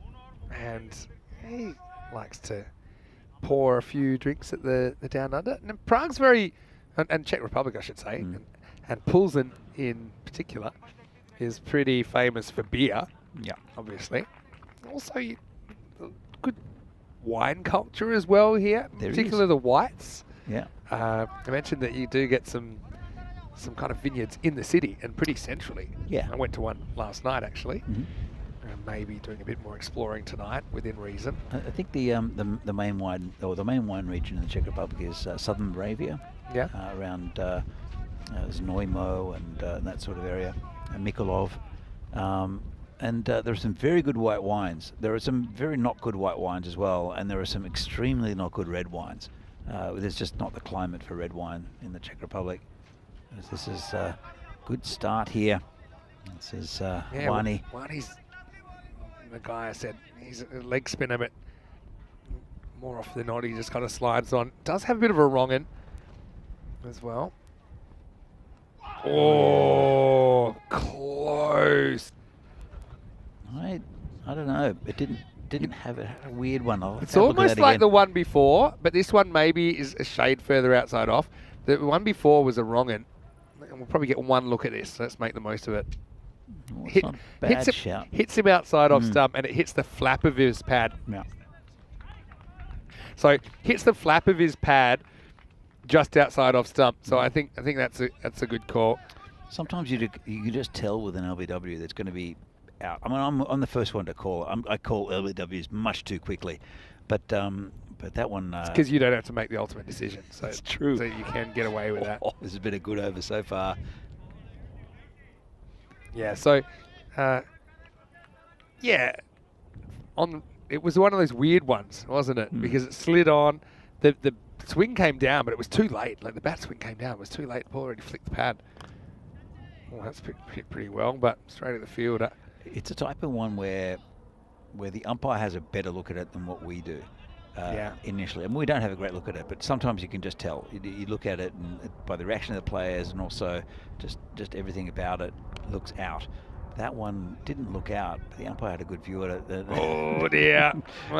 It's following him around, isn't it? Yeah, he's a ball magnet, Baladia, who offers the shoes. And look, let's be honest, he does look like he's got some pretty big feet, but unfortunately, it wasn't the best strategy, and that'll be the end of the over. It'll be 65 for 2 after 5. And yeah, you see there, just kind of sticks the boot down, but it wasn't the best idea at all. Anyway, I want to say a big hello to you wherever you're watching from around the world. It's Vinny Sander here, Mr. Maximo, here with Danny Hudacek. Hello to everybody at the Down Under. I know it's quiz night there. I know you're missing Danny. I'm borrowing him, but just for a couple of weeks. And we're so glad to have you here, Danny. Are you enjoying it so far? I'm loving it. I always love it here. And everywhere I do one of these tournaments, it's fantastic. It's great fun. It's a little bit different, but I wouldn't do it if it wasn't fun. Yeah, and that the Down Under, it's in Vinarati, isn't it? It's a beautiful is area, very vibrant. Anyway, this one should be gone, and it is gone. So Saxena comes on, spin doing the trick as Kranthi takes the catch at cover. And yeah, immediate success for the leggy. Maroon takes the wicket, and it's 65 for 3. Yeah, it's Samuel Alam will have to depart, but it's a pretty good going from the Tigers so far. And I don't think they'll be too upset about losing the wicket, especially with the man coming in. Yeah, that was well pitched. He's just struggled with his control on occasion today, Saxena, but I like him over the wicket, to be honest. I think that he's got more margin for error if he bowls that way, but he doesn't seem to like it too much. So Jamia, though, yeah, he is a strong hitter, and he will love this wind, even with the outfielders perched back on the boundary straight. But Keanu's saying, yeah, got to be careful when on the Pilsners. Yeah, right, this is the origin of it here, right? It's funny because Pilsners and Czech beer in general it's a higher alcohol content than some of the beer in Australia. A lot of the beer in Australia, it's quite viscous as well. But you're meant to be able to drink quite a few in a session, and that's what it's sort of designed for. This is called a wide. Whereas Czechs will say yes, Czech beer is the best beer in the world until you meet a Belgian. Oh yeah, where they say, but no, Belgian beer is the best in the world. I've lived this debate. I've been to both. The issue is this is smashed over the long off boundary for 6. He's got a lot of power, Mia, doesn't he? Shot again, yeah. Wind behind you is like an unfair advantage, isn't it? Really, this could be. This is the innings for me.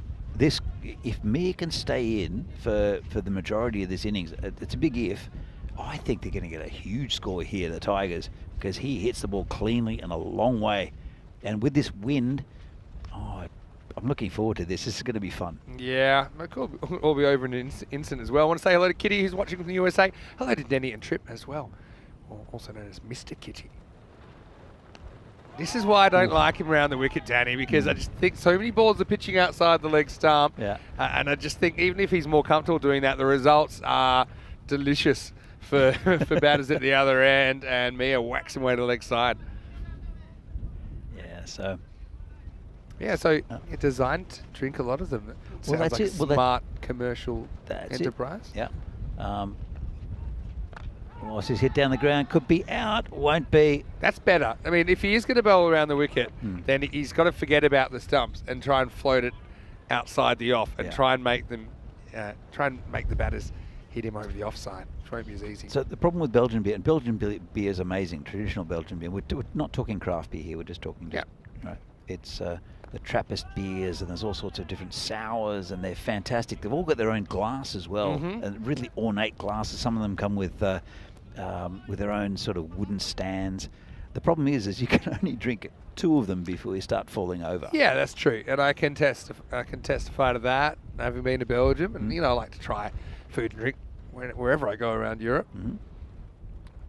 Oh, you can't be dishing those up. And again, he might get away with that. He probably won't from over the wicket either if it's that short.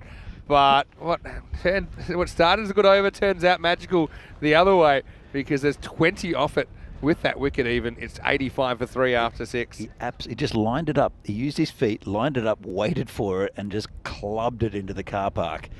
It's too short. And the thing is, you can use your body as a second line of defence when the ball pitches outside the leg stump as well. Anyway. Question here from Keanu. Does Czech have its own version of Slivovica? It's called Slivovica. It's mainly Moravian. It's a plum brandy. And it's very, very popular. So. And did that originate here?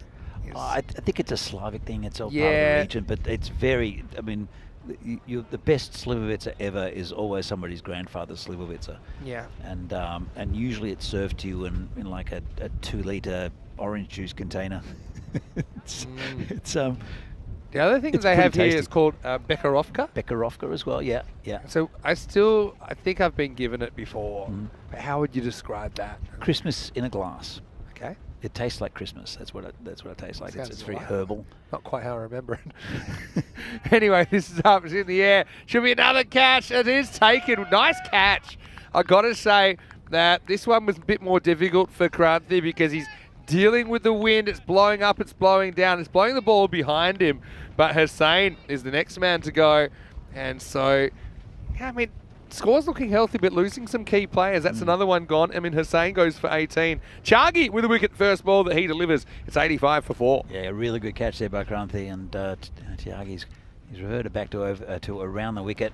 So as long as he keeps it in that that sort of area outside off stump, I think it'll be difficult for the Tigers batsmen to get away. So question also from Kroom, getting ready for Peacock. Assuming he means Peacock Friday. Realised I gave you the day off tomorrow. It's kind of just to give you a kind of even spacing. Yeah. But I think the dogs will appreciate it. you can definitely, you can Peacock Saturday if you want. I've got You lots can of Peacock ugly anytime shirts you like. that I can wear. Yeah. So we'll both try and be bright on Saturday. In lieu of you having the day off tomorrow, which you thoroughly deserve, by the way. Thank you. Is Phil going to join you, maybe? Yeah, Phil, perhaps. Although I think on tomorrow he's the sole venue manager, so he might be busy. So you'll probably hear a lot of me tomorrow.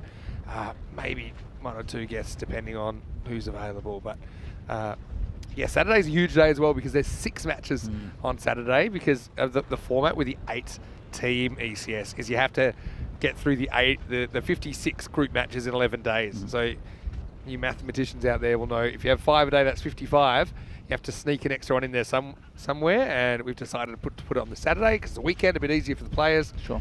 But it's a slightly early start as well. So it starts at 8:30, and I better tell you that now because I know that you're planning to do the first 4. I'll do the last 4, and we'll split 2 in the middle.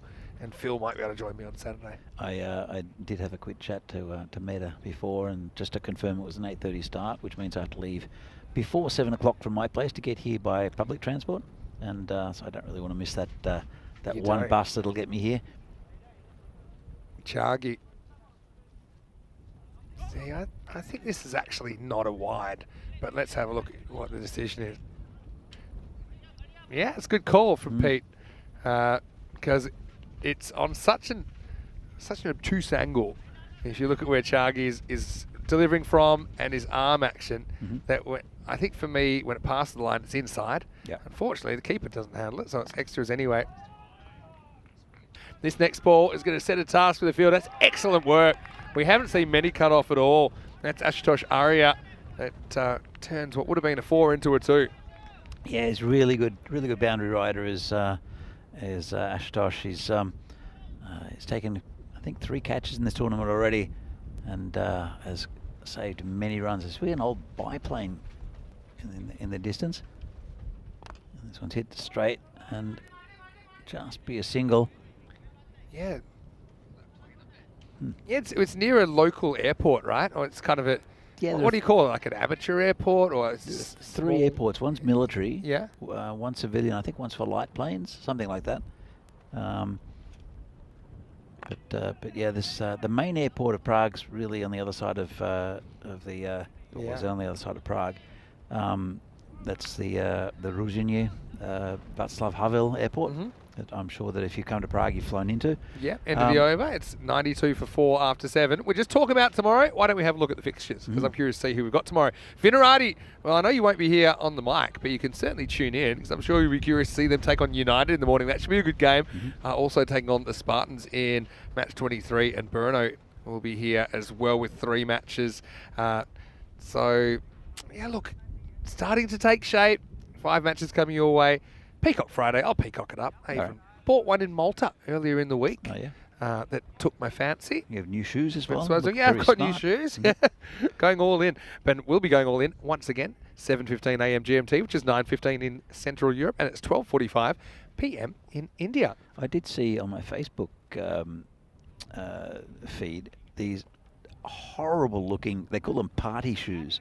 I don't know if I can, they just pop up. It's nothing I looked up. I didn't look up party shoes on the... Oh, were you thinking of me? I must have been thinking of you. That's how the algorithms work these days. They are pretty gross.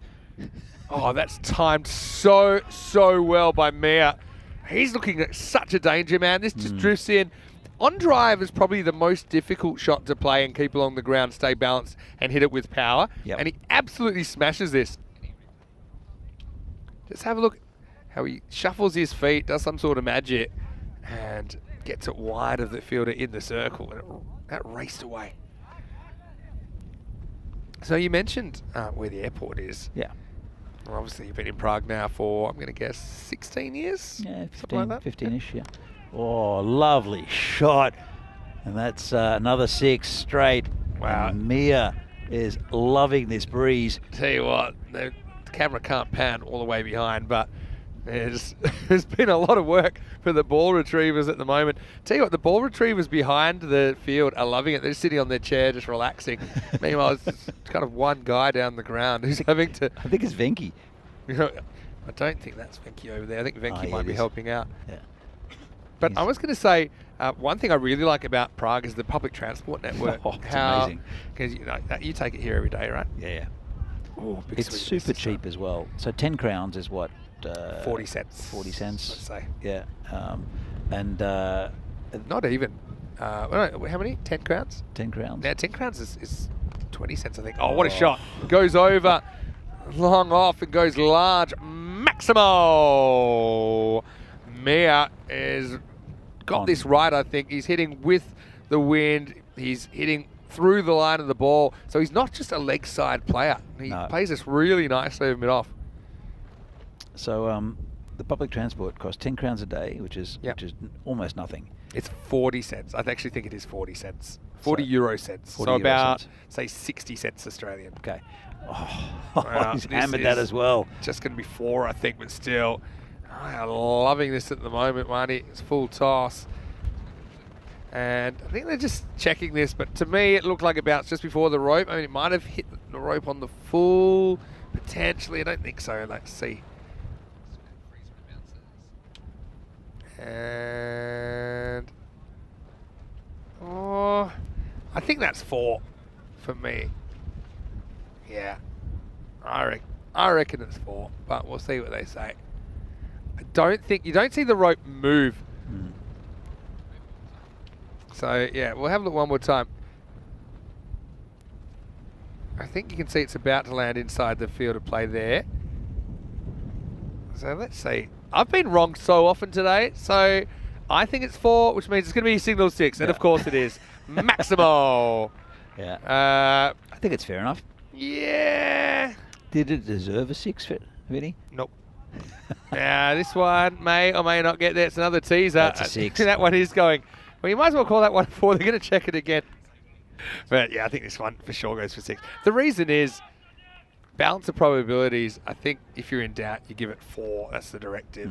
And I feel like it either hit, it didn't go over the rope on the full, and I didn't see any evidence that the rope moved. It's possible, but that's just probably what I would have called it. Yeah. Anyway, it's probably why I'm not refereeing. Anyway, it will be 6 runs confirmed. And this has turned into a big over. 28 have come off that 8th over. So I'm guessing it's taken a little bit of a kick. It has. The run rate, that is, 120 for 4 after 8. It's been a fantastic innings here from Mia, but the conditions do suit him. It will suit the Spartans as well, to be fair. But Mia's 46 off 12. What an innings from Mia. I told you, he's loving this. He's potentially got a win. chance of getting 100 here. Well, what we need 27 run overs. He's not facing, so he's going to have to score 54 off 11 balls and That's possible. and somehow get the strike back. Yeah. So he'd love a 7 off the last ball of the over. We saw a kind of fake 7 to finish the last game, didn't we? Anyway, it is random question time. Throw your random questions in. We love them. ECN European Cricket Network.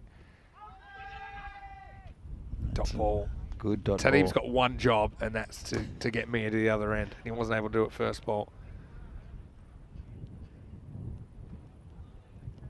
So what's the random question, or are you waiting on? I'm throwing them out there. Ask some random questions. I'm going to continue my pro public transport chat. I got to say, it's super convenient. super Easy to cheap. follow. It's not too complicated. Super cheap. Well- So yeah. So for a year, how much is it for like a year? Well, that's it. It's 10 crowns a day. Yeah. So it works out 3,650 Czech crowns, which is about, let's say, 120, 130 euros For a year. for a year. And it's You pay it once, and then it's all free. It's you just go around and there's 4 leg buys. buys, I'll tell you That'll what. pump the total up a bit. So it's metro, tram, bus. Also, there's a small ferry that can Yeah, get you different heard places, that. and there's a funicular that you can use it on, which is up Petrine Hill. So that's included. So by the way, this would have been his 50 if he'd hit it, but he scored leg buys. That's why he stays on 46. Just confirming.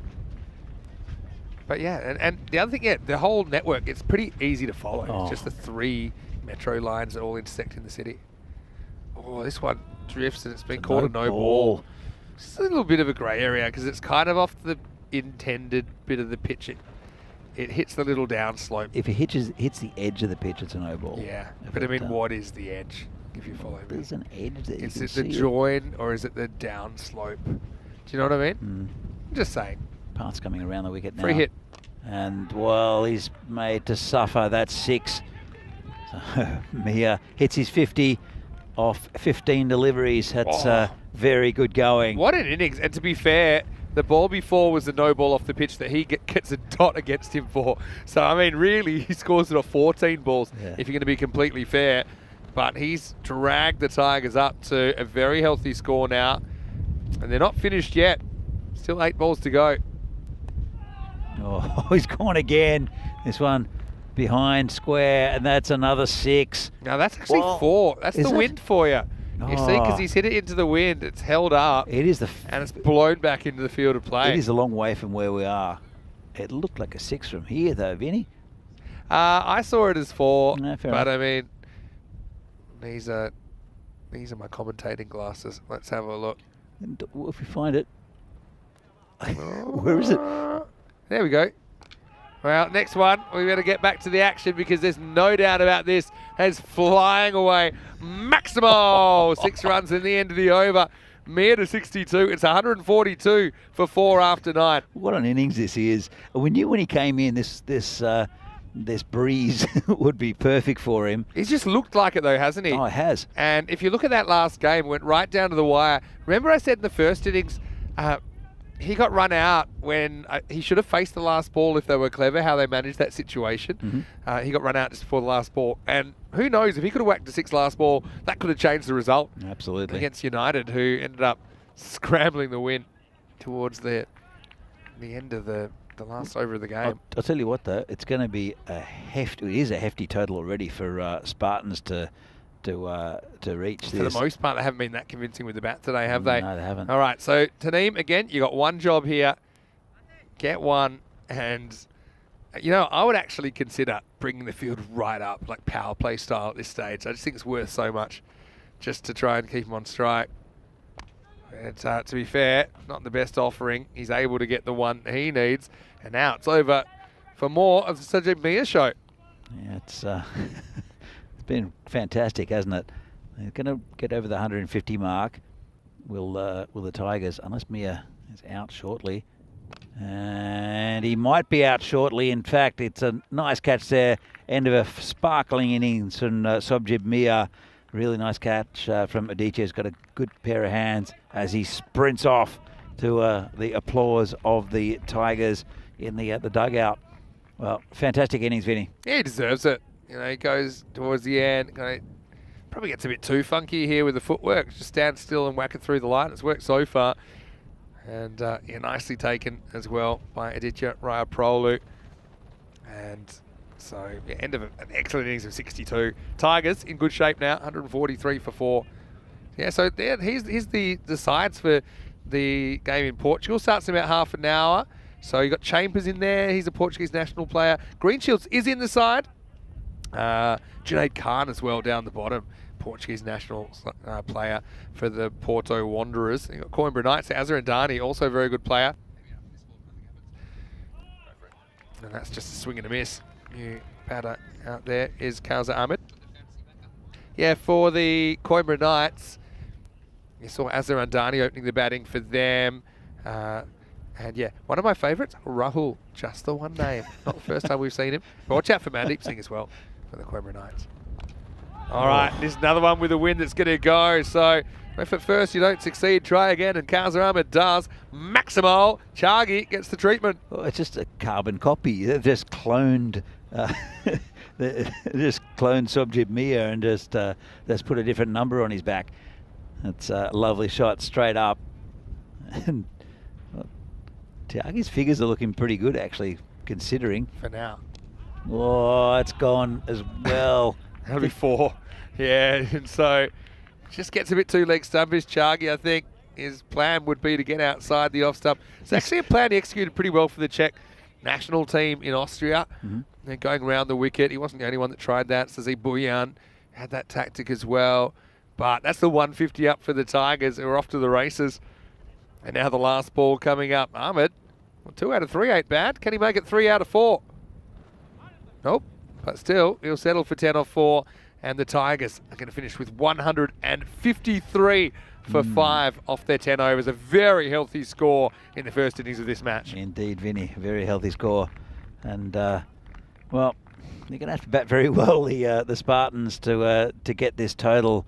And I know with the highlights, we're going to see mainly just the ball being smashed straight for 6 from Sobjib Mia. But really good effort from the Tigers. And they kind of did the same sort of thing against the Spartans attack yesterday in that short that rain delay game. As we see here, there was a little bit of a full toss gimme to start with, but it's good attacking batting from the start. As you can see, just put it in the air somewhere straight, and it's going to go for 6, and that was a caught behind. It was Sagor. So windy, and it still is fairly windy, but and when the stumps are blowing over, it's crazy, to be honest.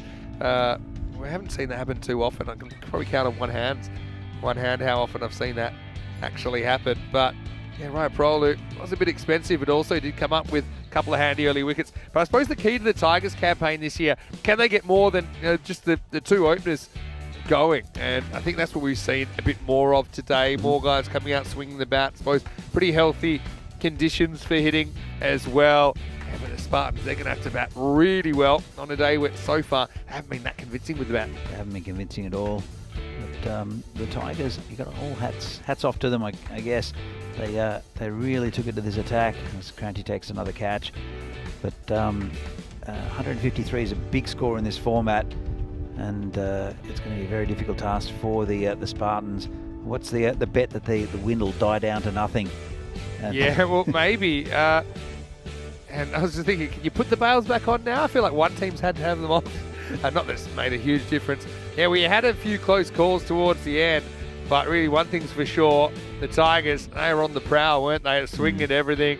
I think I like the way that, for the most part, they tried to hit straight, because that's where the wind was giving them help. And yeah, that was a rare piece of good fielding from the ball retrievers today. But yeah, Mia got to his 50, up and away. Eventually, he would fall for 62, but not before he dragged his team right up towards the 150. And then Kazir Ahmed put them over the top in the end. 153 for 5. Looking at the scorecard, 62 off 18 were pretty good going, especially when one of those was a no ball off the pitch. So I give him 62 for 17, unofficially. But all top 4 reach double figures, and so does Kazir Ahmed, who only gets to face 4 balls. Swings and misses at 2 of them, but 2 of them he puts, well, 1 to the boundary, 1 over. 19 extras in there, but 8 were leg byes, so give him a pass on that one. Yeah, but the bowlers didn't really have the answers in these windy conditions, although a couple of 2 for there, Raya Prolu 2, Chagi 2, Saxena 1. It's Chagi, the only player in single-digit economy. We'll take a quick break. It's always a quick turnaround. Last game of the day. Back in a few minutes with the chase. And we'll see if Spartans can pull off another big chase in a week of big chases on ECN. They'll need 154. Until then, Vinny Sandu, Mr. Maximo, with Danny Hujek. See you after the break for the final instalment from Czechia of the European Cricket Series.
The European Cricket Series is proudly brought to you by HCN Software and Bizaway.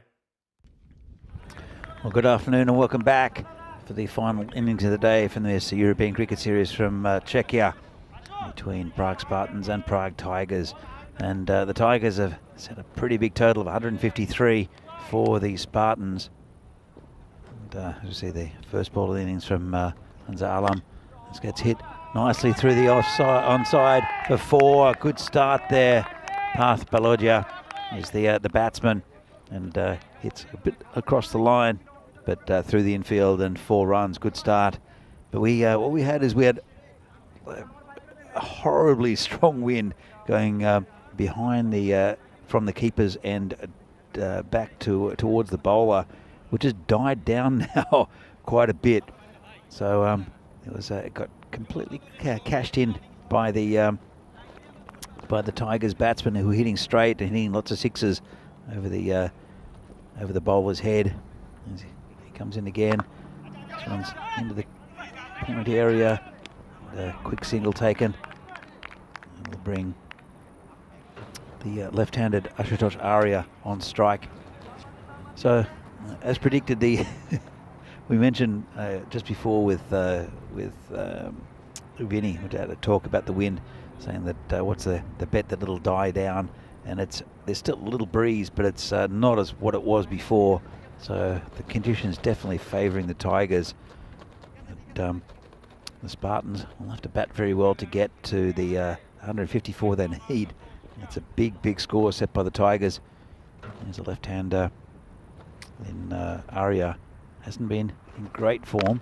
This one's hit straight, and sent back. Could be a run out, and we'll have to see. He's had a bit of a dive, and I don't know how short that dive is. He seems okay with it. Doesn't seem to do much celebration. He's pretty athletic as Arya. He just turned around and scrambled back. We'll have another quick look at this from side on. So he set off. Parth said no. And the ball comes in. And I think he's going to be home. Good dive. Look at that. Very good dive. So I think he's in there. And I think that's fine. Perfect. Not out. Good effort. But Parth, the path of most resistance, I think, really didn't want to run with that. Here comes the bowler again, and this breeze has really died down to almost nothing, Vinny. That means it's either going to stay like this or it's going to get gale force. What a dive, though. Oh, it's great. What a dive. I think it was Arya that slid in. But full extension, and he needed the dive to beat it. He did. Down leg side. I don't know if he played a shot, to be honest. I think he did. It's just he intended to. Just it happened too quickly. Let's have a look on the replay. Gone down for 4-leg buys. He did. I don't think. Yeah, I think he's trying to glance it. It's just quicker than he expects. It's on him before he knows about it. See. It was like he misses it by heaps. But the truth is just beaten for pace. Alam's sharp. He is, to be honest. I agree. But he hit him in the pad, and it was a good. So it's not how bat and a half. Yeah, it's not how close you get to it. It's your intention. And I honestly believe that he'd passed the lie detector test. That's what we were talking about last week. We said if we don't have all the technology for Snicko and all these things, can we just get like a polygraph? So if batters nick it behind, you get them in the little room and say, look, what's your name? Did you nick it? Oh, that could be trouble. Oh, well, is it off the bat? It's 4 more. I don't think it's off the bat. No, he does say it's off the bat. Okay. Because if it's not, I think it's hitting him on the full, and it's hitting him on the stumps, and it's hitting the stumps. So, yeah, obviously, yeah. Arya just rolls the ball along the ground to maybe take the shine off a little bit. Because have a look at this. But he must have just jammed down it in time. What? Must have been like bottom of the bat, scratch on bottom of the bat, maybe a double noise. I think you're right there, Vinny. If it didn't hit the bat, I think he was pretty gone. Pete's hearing's getting better in his old age as well. Not that he's an old guy. Anyway, this one should be out really. Oh, collision. There's the wind. I mean, it still is a bit windy. It's not the crazy scenes we saw earlier. I think it was his teammate herring in, just about to smash into him, that put him off the fielder. Probably start to hear ghosts in the field, footsteps or people approaching, wind blowing in your ears. But yeah, it's been pretty action-packed first over. 14 without loss after one. 273 matches since we've had a golden ball. I said we weren't going to get to 100. I've been proven wrong. But yeah, could we get 300? It'll only be the second time ever. In fact, I already think this might be the second longest streak. I'd have to actually go look it up. But yeah, it's been too long. Yeah, so let me have a look. Second longest streak was 253. I've got a day off tomorrow. I don't have to get up till Saturday. So if there's a golden ball, we go later today. I don't mind. Okay, that's nice for you. No, I'm enjoying it. Enjoying being back, obviously. And yeah, enjoy your day off tomorrow. Do you have any particular plans? I think I'll just take... The dogs are kind of looking at me, wondering who I am, because I haven't been at home for very long each day. I get home, I take them for a walk, give them a bite to eat, and then I crash. It's pretty tiring out here. It does. That's one thing. I'd be curious to get your opinion. You've done quite a few matches now. I'd love to know how many matches you've done. It must be up in the hundreds. Oh, yeah, for sure. Easily. Well, I would have done over 100 this year after this series. Yeah. There was the... Yeah, I'll go back to it. Wow, there you go. Hook, line and sinker. Yadav comes on, and Path doesn't have a great time of it here with the bat. Trying to move the rate along, but now he's the one moving along. 15 for one. Yeah, it was good bowling. Just bowled it straight. It's got that windmill action. Don't like the windmill action, Vinny. I think I like it in a way. I think it's interesting to look at, and that came in quite a bit. And I'd always hated facing the windmill action. It's awkward. It's really awkward, yeah. It's obviously something that just comes naturally to some people, but there are a few high-class cricketers that had their windmill action. Oh, yeah. Max Walker was one. Yeah, the original Tangles, they called him. Yeah. Sohail Tanvir from Pakistan's a very modern one. Mike Proctor. Do you remember Mike Proctor? Yeah, Mike Proctor from South Africa. Yep. Yeah, all good, very good bowlers.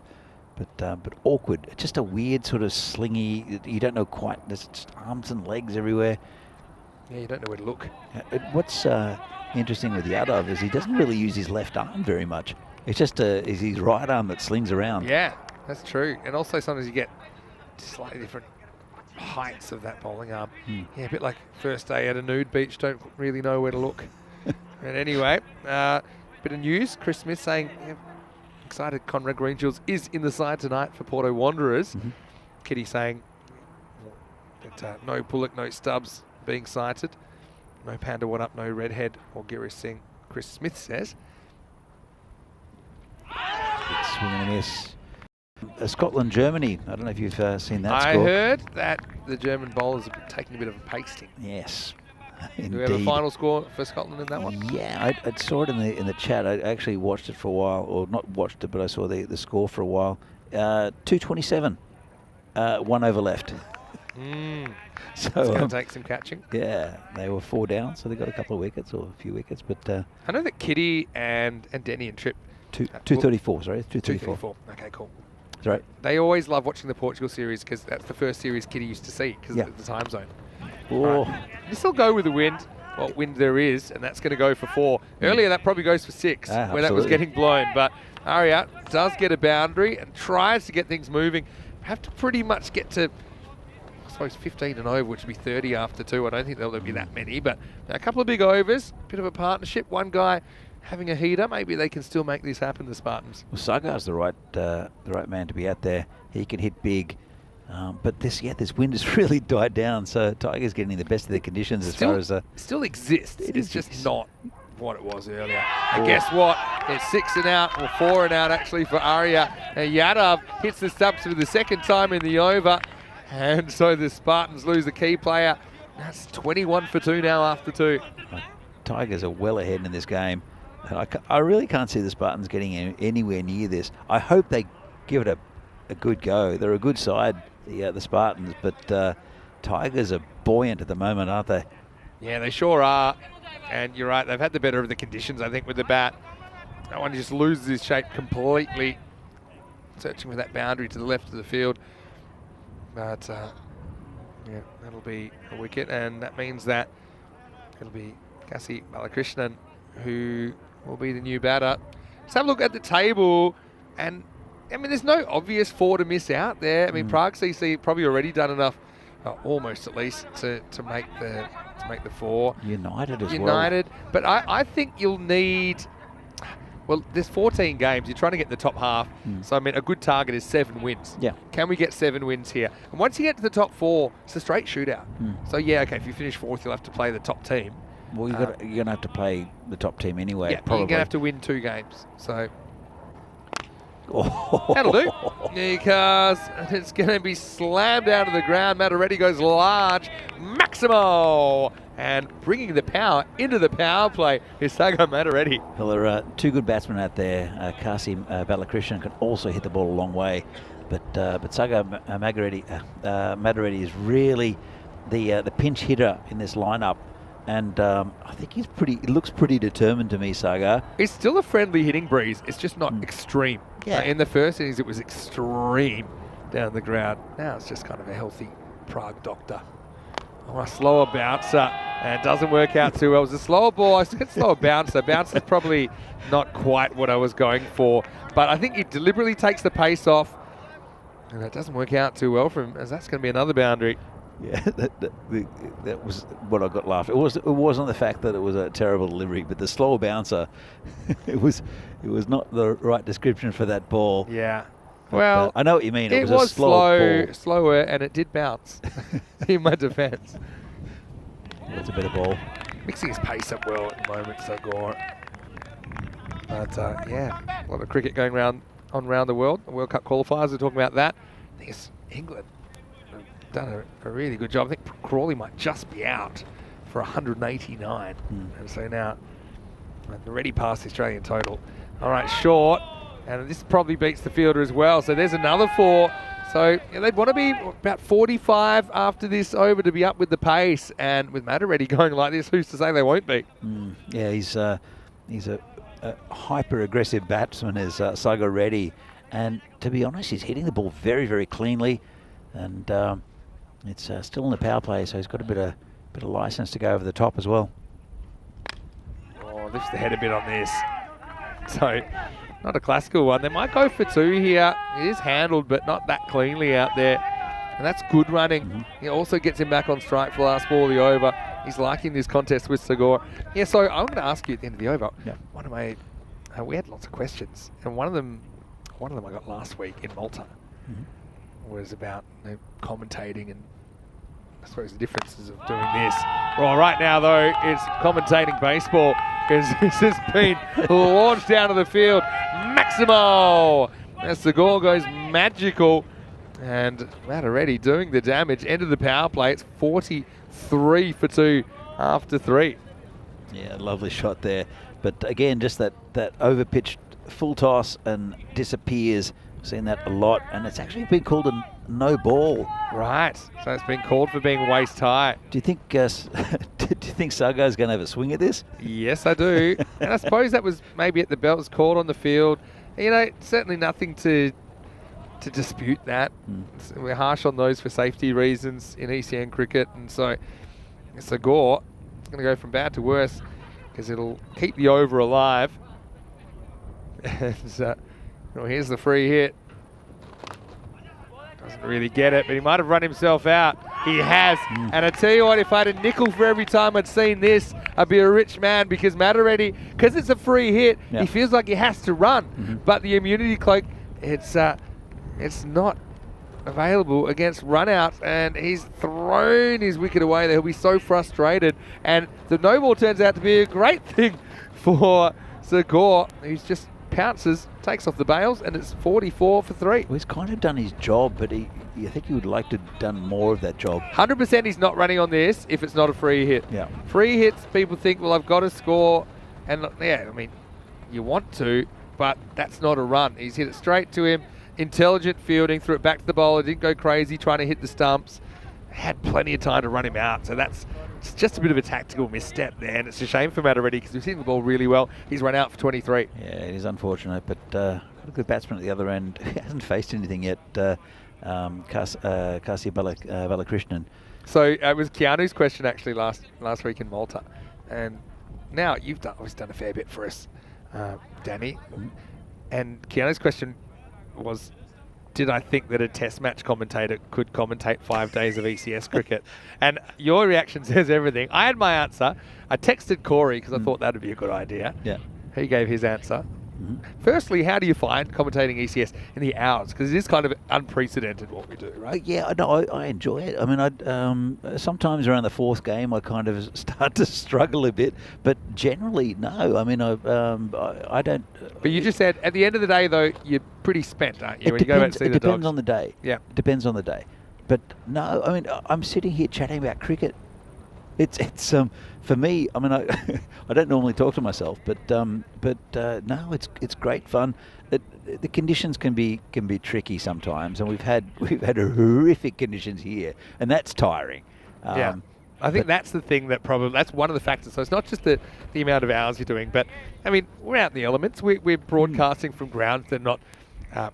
I suppose they don't have the infrastructure of professional cricket grounds. No. So here, I mean, we don't even have power out here, right? Unless you bring the generator.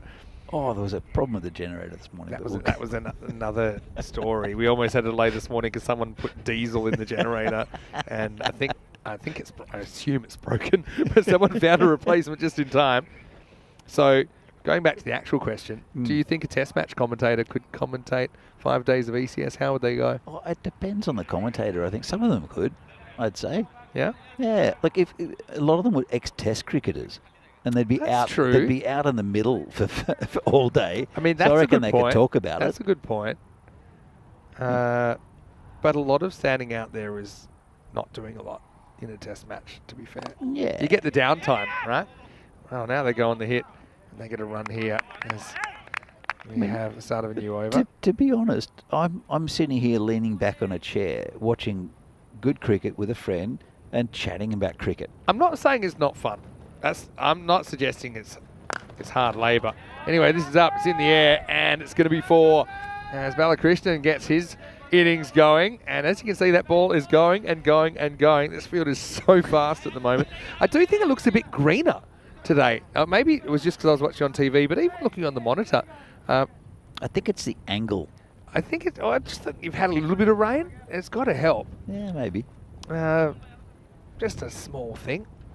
But no, going back to that, I do 10 minutes of housework and I need to lie down. This has been hit a long way again. They're really taking it to them. Loving this assault. That's another one. It's almost like you're watching golf here. It's surrounded by golf. They just found the old ball, and it's like the other guy teeing off has put it near where the other one was. But the 50's up for Spartans, and Balakrishnan making a very strong start to his innings. Corey's answer was pretty simple. They would never make it to the end of day 2.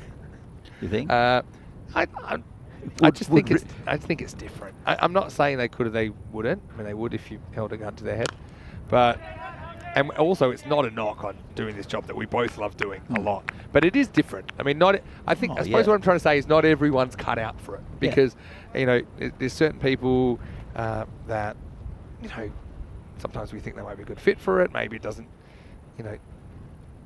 maybe they don't really like being outdoors for that long, or maybe they find it hard to, just physically to keep their voice going for that long. It's certainly something that we've found, at least. It's difficult to get a lot of people that can do, say, even a 2-week tournament, doing it every day. Sure. Look, it's interesting that, I mean, actually, this is in the air, could be caught, could be 6. Just enough wind, just enough of a breath to blow it over the line. Now, earlier in the first innings, this is 6 by about 20 metres, but that was an end of the bat job.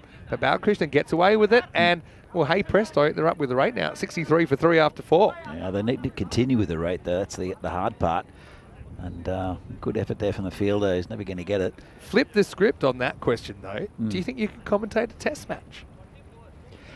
It's kind of the same, but you're in a cushy, air-conditioned commentary box. I don't know how I could be serious. I could do that. I mean, I don't even think you have to be that serious. I think you are.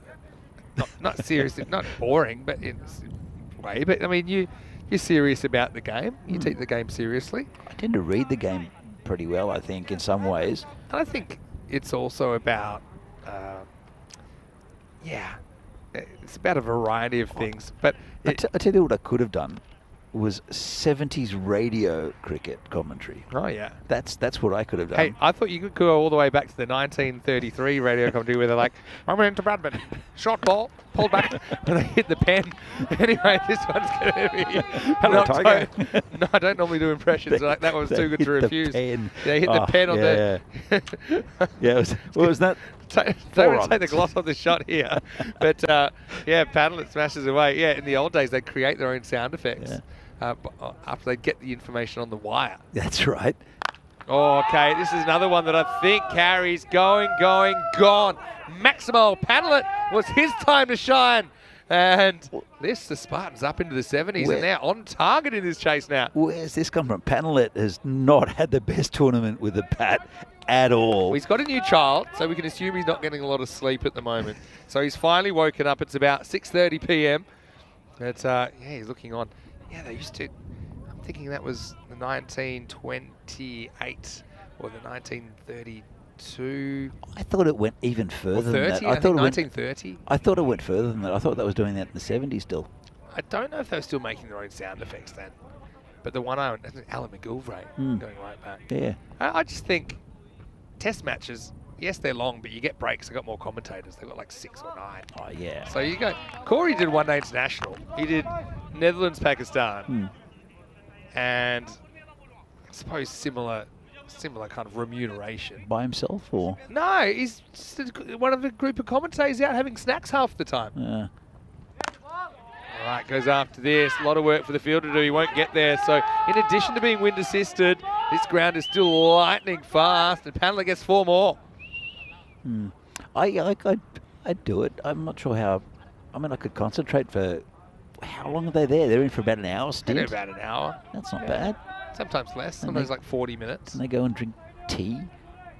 Yeah, I imagine they have some sort of fridge where they can have drinks. And I suppose I had Daniel Weston, he was in with me at the Valletta Cup final, like I said. He was very impressed with my system, which was texting people when I was thirsty and then a drink would come. So it was kind of like room service. Anyway, this is going to be 4 more this time. It's going to be another bit of foot fielding. And, Panelet, he's off to the races here as well, isn't he? And Mia, who actually dished out a bit of punishment, now he's copping a bit. It was right at the toe of the bat. Got to say, speaking of toes, I could see a few broken toes before the end of this series with some of the off-the-field fielding we've seen. Yeah, you get a single and will retain the strike. So, Panelet. Sorry, that's the end of the over. It's 82 for 3. Go ahead, Danny Hoodship. There's a book that I love, and actually I've read it a few times, and it's in my bag. It's actually, I'll show you. Yeah, like a real book. A real book. Look. Do you know Fear and Loathing in Las Vegas, made into a movie, right? It was made into a movie. A couple of times. Just looking one more time at that, looks like we've got action underway in Portugal. So the Knights winning the toss and electing to bowl. So let's see how the Wanderers go. First time we've seen them for a while. Probably the first time we've seen them since the 2021 Night Series. So yeah, looking forward to catching a bit of that tonight as well. And Rico, I think he would have just gotten going. Yeah, so Fear and Loathing Las Vegas, the book edition. Yeah, it was originally in Rolling Stone magazine. It was like every month there was a new part of it, and it was Hunter S. Thompson was hired by Rolling Stone magazine to go and cover the a desert race, bike race, when basically when they started, there was so much dust kicked up that no one knew where the bikes were. But he calls it. He's got a name for it. I'll tell you that in a minute. Yeah. I actually spent a bit of time in Vegas. This is a bit short. Picks out the fielder. Does a good job to cut it off. I mean, the book is hilarious. I won't go into it, but film. If you've seen the film, it's a really visual film. Terry Gilliam, and it describes the book perfectly. There's more detail in the book. I've actually never seen the film. It's odd. I think I'm putting it on my list. In context, though, if you've read the book, it makes total sense. Anyway, I'll come back to it. Oh, that's the gundiest of gundy balls, really, and always bounces away. He's saying, hey, how's the what? I'll give you the heads up because he's missed the leg stump by a mile. And it doesn't matter. He's saying, yeah, but he shouldn't have missed it. Oh, so close. But it's clear wide. The regulations are pretty clear. Take it to the left. And, well, he will a bit, and it's going to go. And, geez, we've seen some games turn around today, haven't we? Spartans look sunk in this, but they've still got batters to come.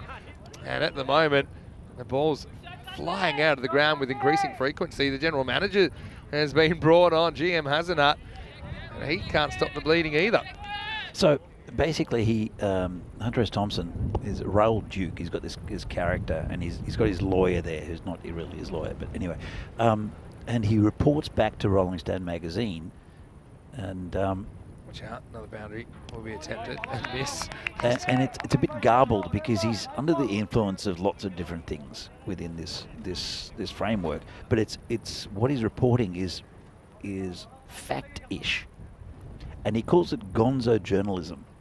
All right, and that's another 6. Oh boy, we're seeing so many fly, aren't we? That's better fielding. Hey. He's my player of the day. He's the one that will use his hands and paddle it. It's Kasi Balakrishna, pardon me, this time, who's come out and he's made things happen quickly, hasn't he? 17 off just 4. So, and the only way I can relate to it is without the substances. What we do is kind of like gonzo commentary. Ooh, almost carries back, will scramble through for a single. Where it's the accuracy, we're accurately depicting the game, right? But at the same time, there's a lot happening, and we're embellishing it in a way that's not traditional to the commentary game. Does that make sense? Yeah, that's probably fair. So it's kind of like gonzo commentary, and I like it. Yeah, I haven't heard that expression, but I suppose as we get to the end of the 6th over, this game is pretty interesting. Right now they're ahead of where they need to be. It's 97 for 3 after 6. So what do they need? 57 off 24, 14 and over. These two stick around. They should get it, I think. They've still got Kranti in the shed, don't they? I think. Have I missed Kranti? Don't think so. You know, he's listed to come in next. He's the classiest batsman in this lineup, and he's holding himself back. Yeah. So sending in the hitters because he probably thinks that I'm a guy. I'd like to take a bit of time. I'd like to not push the issue too much. Well, he can score quickly, but I think it's a really good ploy putting Saga in. Panalet has been awful with a bat up to now, and he's looking fantastic. Yeah. And Balakrishnan, who's been good and sort of started to get on with some innings, but fell short quite often, and he's been brilliant as well. 30 off 8. That's I think. Tactically, I think he's got it right with his batting lineup as Kranti. Oh. Yeah, I mean, it said they're ahead right now, but one good over and they're probably behind again. Or one good over for the fielding side and probably the batting side are behind again. Yeah. But then reverse that and one other big over, like a supersonic over, and that changes things as well. Well, that'll help. Adios, Pelota. There's another one that's going to go. And really, Krishnan has come out on fire, hasn't he? Sago Hussain, who had a magical first. He's hoping things will improve, but hasn't improved too much here, to be honest. Gets hit for another 6. 51 of 22 required now. Just inside. I think it's a good call from Pete. His arms almost looked like they wanted to go fly out for a wide. But a bit of discussion right now in the chat about people's favourite formats of cricket. Yeah, I know that Josh is also saying he just went to his first ever live match in America. Major League Cricket in Texas. All right, trouble if he hits. Oh, and he drops his bat. Watch this. This is Panelet, who I don't think he takes his bat with him in the end. So maybe this was a chance for a run out. Let's have a look at it on the replay. Yeah, look at JP down here. I think the bat jackknifes. It's your regulation bat plug here. But was it in or not? No, Ooh. I think he was just short. I think he was. If it hit. Anyway, not a bad looking shot. Should just get one. That's excellent fielding, because that takes Tortuga on Hasenat, and then just to rub it in, he slams the ball into Sagor's shin, who also does. He said, well, mine was pretty hard to deal with. I'm going to give you one of the same. Anyway, last ball of the over coming up. Hundreds up now, by the way, for the Spartans. It's pretty good batting. They've lost 3 wickets. Still 3 overs left after this. Still got a lot of runs to get. And 49 after 19. Sagor comes in. And it was so unnecessary for a guy that's 36 off 12 playing actual shots, but he's lucky hits the end of the bat.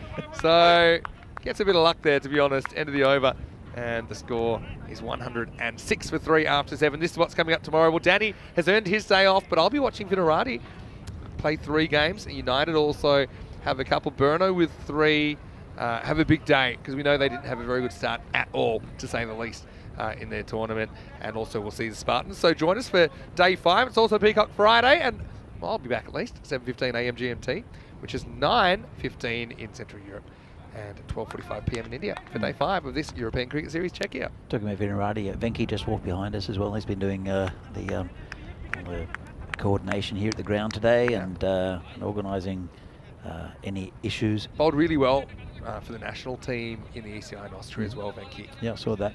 He's a very good team man, and he's what I like about Venki is he's just super positive. He's, come on guys, he's always really talking on the field. So I think some players, especially in the national team, are a little bit quiet now that Ed Knowles and Kyle have moved on. There's a little bit of quiet in that national team. I think Venki adds to the... Okay, there's 16 and over, and this is an opportunity. Balakrishnan, that's 2 balls in a row. He's been super lucky. He tried to ramp when he didn't need to, got off the end of the bat, and then really should have been caught here. Instead, he's dropped, and he gets a single. Almost got him in the head, the fielder as well. Yeah, it's never easy to field in these conditions. It is still very blowy, despite the wind being... Well, it's picked up again. Yeah, still nothing like we saw at the start of the game, though, when the stumps were going over. Swing and a miss. Alarm. It's good work by him. And so he's another guy. I think they've held him back for this situation. Yeah, this is a big over, I think, because if Alarm can keep it down to under even 10, it'll put a lot of pressure on these batsmen from Spartans.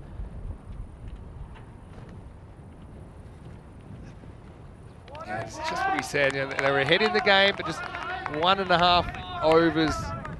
We've just seen where the fielding team have been able to stop those boundaries, and already you're seeing that rate creeping out. In fact, it's past that rate of no return, 18.8 over. Although we did see it return from the point of no return earlier today. Josh said, yeah, he went to a live game. Let us know how that was. Did you enjoy it? What were the facilities like there in Texas? I've got a few friends playing in that Major League Cricket. Leading edge, this time surely won't be dropped, and Panelet is going to have to go.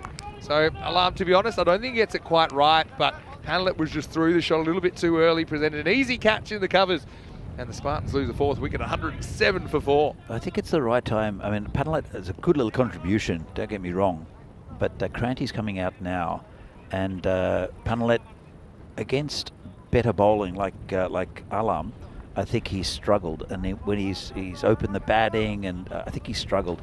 But he did have a big go against the sort of, I guess, the weaker bowlers within, or the secondary bowlers in the Tigers lineup, and he did his job very well.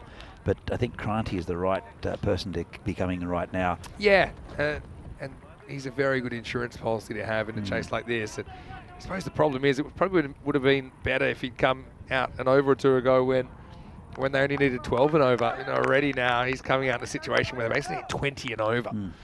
So he doesn't really have the luxury of knocking it round, I think. Has to go for some shots straight away. Reaches for this and eats a dot. And so, yeah, last ball the over coming up. It's just turned out to be such a good over. And look at Ajar Alam's figures, 1 for 11 with 1 ball to go in his spell. It's amazing, isn't it?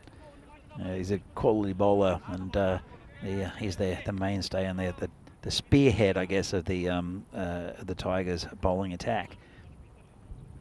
Last ball the 8th coming up. It's been such a good over. And in the end, we'll take the dot. Alam to go less than run a ball under these conditions in this game. To be honest, he's been pretty close to player of the match. I mean, there's been some good batting performances as well. I think that probably Sajid Mia would have something to say about it. But as far as bowlers go, he's been the pick of the bunch. 107 for 4 after 8 overs. Just a bit of news here. Roots out for 84. England 351 for 4 off 61 overs. They're flying. It's absolutely flying incredible. At the moment. But knowing England, the rain won't be too far away. So let's see. But this makes for a good series. I mean, if it goes 2-2, it's still a lot of work to do. It's Test cricket. I mean, it can change. But let's say it does go 2-2 into a 5th game. I mean, I can't really remember that being a situation before in a 5 Test series in my memory anyway. We've had some where the game's been alive going into the last in more recent memory. But yeah, 2-2 going into the 5th. Yeah, it'd be something else. Anyway, here's the Jamia. We're just talking about him. He's going to come and bowl the 9th. Starts with a wide. Yeah, so Balakrishnan, 38 of 14.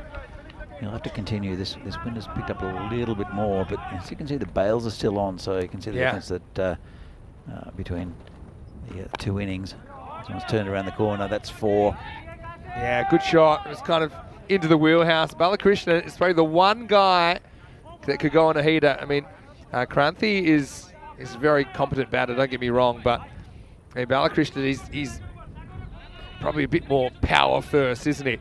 And that's what they need to do if they're going to get anywhere near this target. He's on 42 of 15. He deserves a 50, does Balakrishnan. They still need 42 off 11. So it shows you how fast he's gone and what's required. Yeah. So you'd have to score even quicker than he's gone already. That's true. Well, right? Possible. Wide will help a little bit. Gets it's almost an appeal. He like a batter's version of an appeal, appealing for a wide. Not in a disrespectful way. I just think he was saying, "Hey, can I have a wide, please?" He gets it. All right, I think he wants to wander across and go over the leg side again here. Well, don't know about the wandering, but I do know about the leg side, and that one is large. Maximo! 6s will keep you in it, and that is a powerful strike from Kasi Balakrishnan. That's a great shot. It's been an expensive over already. He's gone for 31 off 1.2 as Mia, but I think with the 2 wides, 3. Oh. To be honest, I mean, Pete's been pretty consistent with these today. He has been. He said if they're more in than out, I'm going to let them go. But I think more often than not, you see this one called because I think it gets a bit of the tram line. Ooh, it's especially at this stage Again, of the game. I will say this about Pete. He's a very senior umpire. He's been consistent. Yep. I mean, that's a ball he hasn't really called all day. He should call. This one will be an easy one for him. And I suppose this is where, for me, having the line, just anything touches the line, be a wide, it's probably the easiest way to umpire because then you're not thinking, oh, is it more in than out? You know, it's harsh, but I mean, it's harsh for all teams, isn't it? Anyway.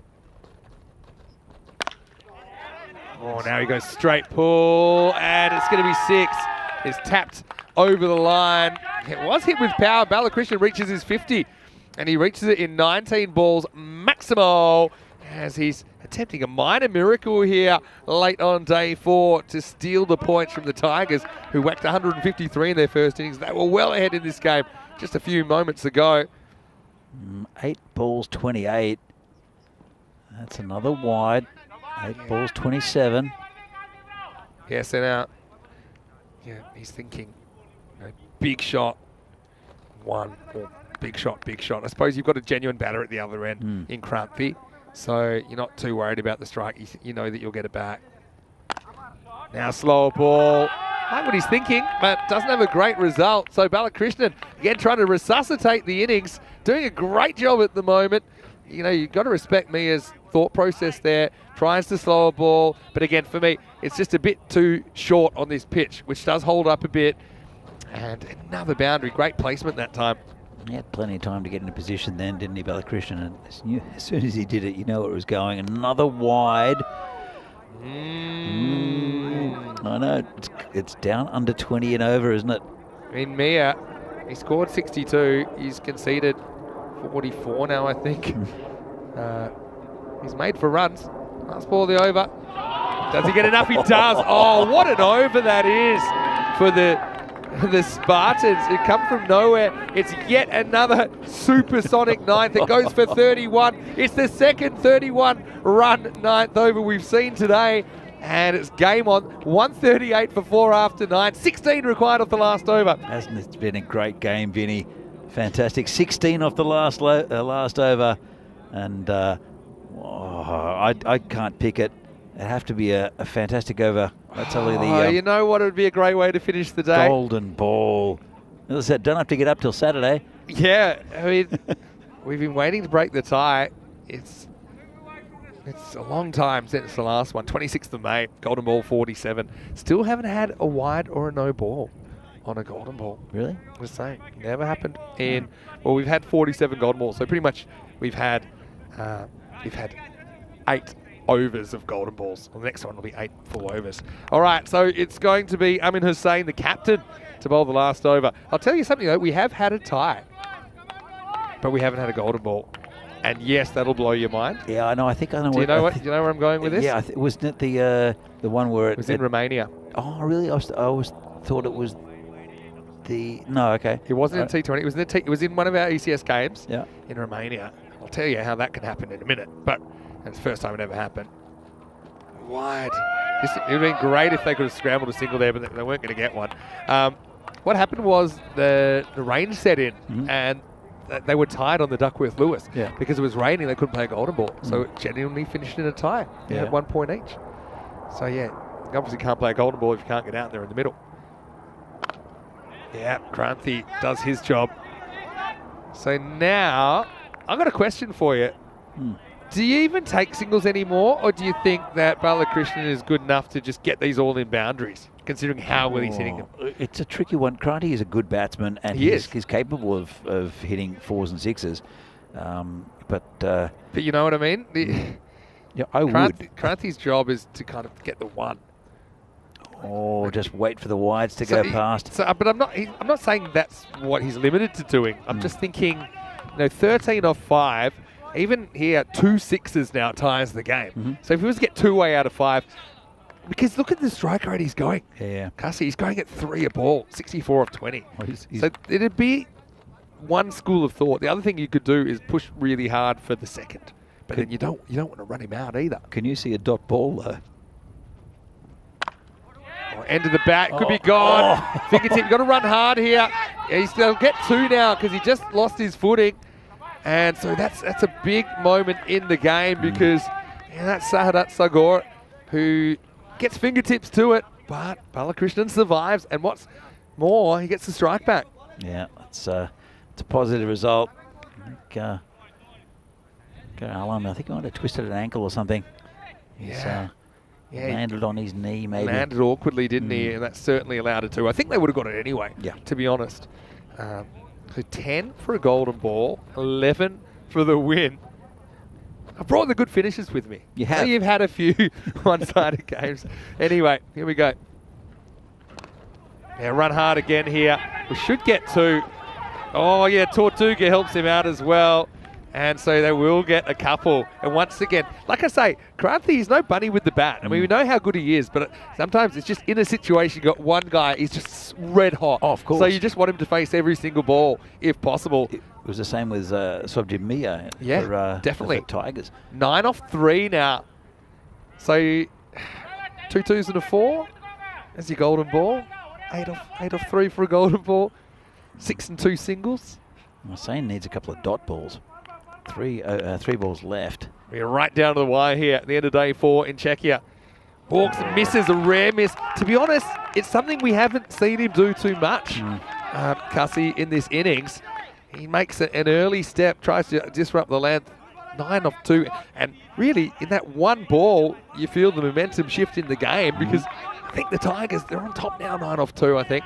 Well, he's bowled a couple of wides, but it's really only been a couple of twos in this over, hasn't it? Here's something just quickly, sorry, Danny, but you need to get 2 off this to keep the game alive. So you've got to run 2 no matter what. Well, it doesn't need Never to run mind 2. because that's going to go all the way. Maximo! Yeah, he wasn't thinking 2 at all. And now, actually, a 2 will tie the game. So a 2 will give us the golden ball. And Balakrishnan, what an inning, 74 not out of 24. And the thing is, if it does go to golden ball, you got to favour the batting team. The way things are going, difficult field to field on, but he's got to get there first. Yeah, could this be breaking the tie? We've gone 270-something games without a golden ball. Okay, back to the action. 2 for a golden ball. Last ball of the day, we think. 3 to win for the Spartans. Oh, it's going to be a dot. And he's going to be gone. He's going to be run out. And he's just had an error of judgment. He was hoping for a wide. It was well inside, Danny. It wasn't even close. We don't get a golden ball. And you've got to feel for Balakrishnan. He's played so well for 74. But at the critical moment, Amin Hussain, the Tiger skipper, sneaks it in. And he sneaks the win for the Prague Tigers. What a fantastic last over from Hussain. And so much pressure. Have a look at him now. And that's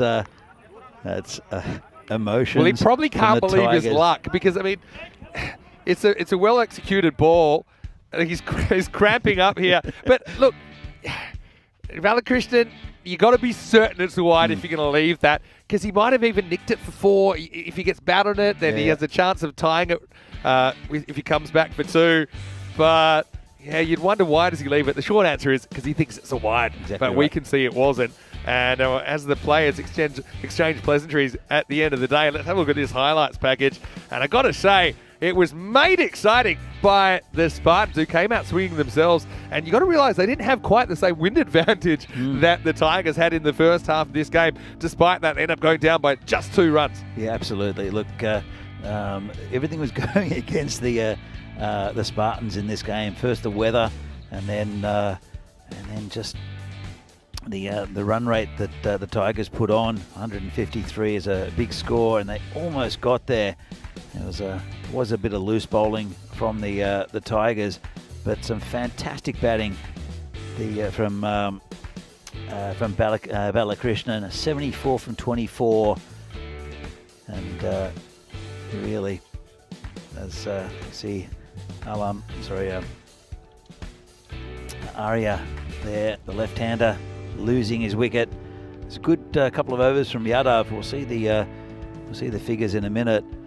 And there were good performances with the ball, but the story of this innings is Kasi Balakrishnan. Isn't it crazy that after all the big hitting we saw, the game would finish on a leave? We've had a couple of bizarre finishes. We saw, the 4th game between the Tigers and United finish with a bit of a calamity, to be honest, against the Tigers. It's been a day of redemption. Teams have been up, teams have been down. It's just like the Tigers yesterday, they were 1-1. They do the same today. United, same thing, won the first game, lost the second in a bit of a disaster, won the third. Spartans, again, you think about how they were batting. I mean, they struggled to make 80 at the start of the day, made that look hard. They end up whacking 150 in the last game, but it's not good enough for a win. So, yeah, it's just what we've seen in this Prague series so far. It's been up, it's been down, it's been unpredictable. And, yeah, we thought okay, they're in. But then he kind of just messed up charging at a ball he probably didn't have to. And then last ball, he just left a ball that he thought was a lot wider than it actually was. You can turn over now because they'll be about halfway through the first innings, or probably towards the end of the first innings of that Porto Wanderers Coimbra Knights clash. And so you can see that's already underway. So 2 matches from Portugal. Rico already in the box over there as we look back at the scorecard. And Well, I'm going to say, before we do that, I'm going to say a quick goodbye from here, because I know a few people would like to go over to Portugal. I'll be one of them, by the way. But just a reminder that tomorrow, right here, we'll have 5 more matches. So why don't we have a look at those fixtures, because we've got Vinarati coming up 3 times. We've got, I think, Burno playing 3 matches as well. We've got United a couple of times. And so, yeah, I mean, United getting through a fair few of their fixtures in the first few days of competition. Also the Spartans, I mean, they'll take some heart from that batting performance, even though it wasn't quite enough to get over the Tigers. So it all starts again tomorrow, 7:15 a.m. GMT, which is 9:15 in Central Europe and 12:45 p.m. in India. But, I mean, it was such a good innings, I'm going to say, from the Spartans. Gave it a real shake. They looked like they were behind. But, yeah, Balakrishnan ends up 74 off 25, but a heartbreaking finish. So he'll have mixed emotions. Jinu Panalit, he found something, didn't he? 23 off 14. That was after Mataretti smacked 23 off 8. And you can see the urgency was there from the Spartans in the end. I mean, it's never easy to chase down anything in the 150s. It probably would have been in our top 10 chasers of all time. Would have made our highest chasers list, but they couldn't quite get there. So Jim Mia, well, he got 2 50s in the match, one with the bat and then one with the ball, because he ended up going on for 50. But, I mean, he was a big reason that they actually got those 153 in the first place, 2 for 26, Prem Yadav.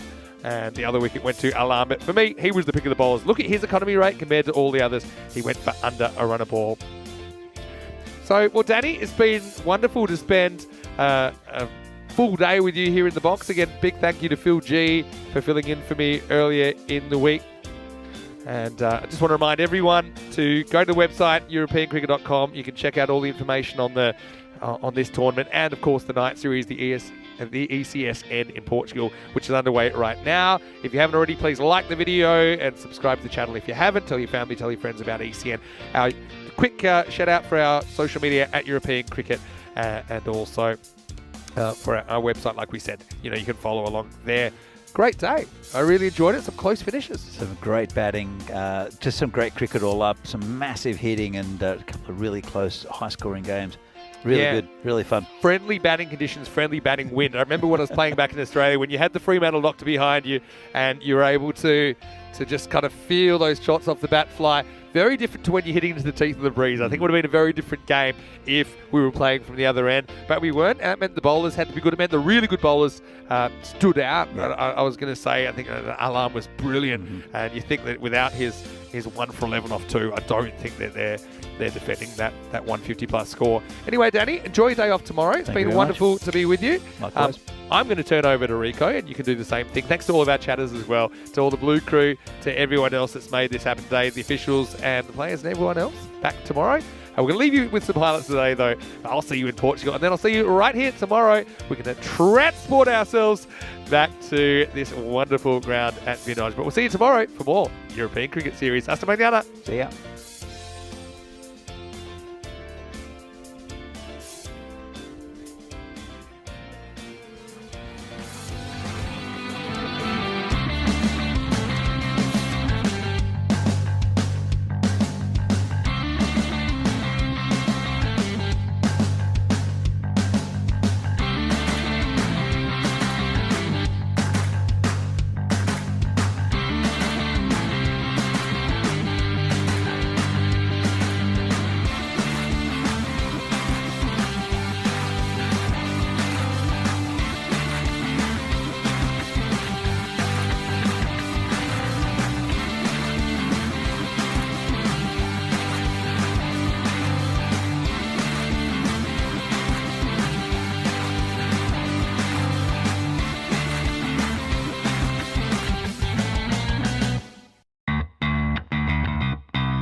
This European Cricket Network event is proudly brought to you by HCL Software and Bizaway. Hola mi familia y bienvenido de campo de Miranda de Corvo, pues partido de European Cricket Night Series aquí, sí, fiesta de noche, y tengo dos equipos, equipo de Porto Wanderers y de Coimbra Knights, y ahora es de oportunidad por los Knights para ganar el segundo partido aquí en esta serie. Hello and welcome back as the Coimbra Knights are looking to chase 92 to register their second victory in this night series, and Porto Wanderers will know that even though they were boosted by the likes of Anthony Chambers, Conrad Greenshields and Junaid Khan, who's going to be opening the bowling, it wasn't the start that they wanted, so they're going to have to do hard work with the ball. And what they're going to have to do, they're going to have to do basically what the Coimbra Knights did. That's put a perfect performance in the field. So Junaid to bowl the first, and it will be Azhar Andani, who's already scored a fine half-century in this series. And he whips this away, and they'll take a single, of course. Junaid Khan and Azhar Andani will know each other well, and they have played together in the national side. Azhar gets off the mark, remember, scored 73 of 20 in a player match performance in the win against Gamblers in the very first match of this night series. That's delightfully clipped away, and it will be 4 runs. It's a lovely shot from Manjeet Singh, and on the leg side, and he just whips it away. Nicely played. Fighter CC is who Manjeet played for when the teams played in the SCG, and he was well, it was good to watch then. It's a good pickup for the Knights, and that's a wild delivery. It's wide outside the off. The fielder gets down and makes the stop. He'd be disappointed that he wasn't able to find the boundary on this one. Fielded out there by Junaid Bashir. So they've got that sweeper out on the offside, and the third man back. That's the field set here. Everybody else is tight on that 30-yard circle. They've also got a man in quite close on the offside, just putting in a bit of extra pressure there. It's almost like a short cover to try and, well, to stop any cheeky singles, but take a sharp catch. That's Neil Charles, that's in close there. Junaid.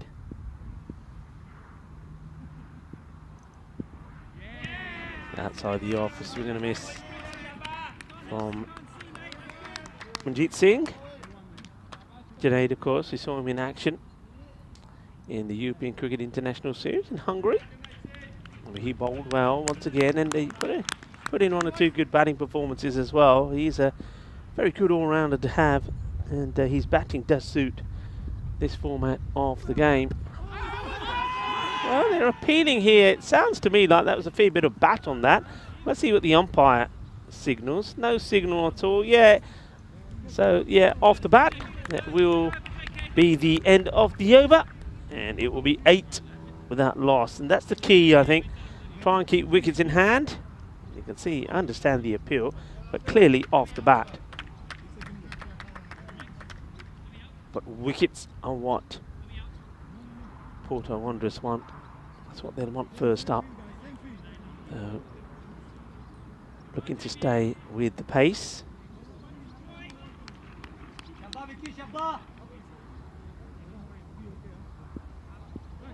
No Ali Adnan in the side for Coimbra Knights today, so they're going to miss him. He was a good contributor in both their matches against the Gamblers. He opened the batting on one occasion with Azhar Andani. On the other occasion, Lavi Sani did.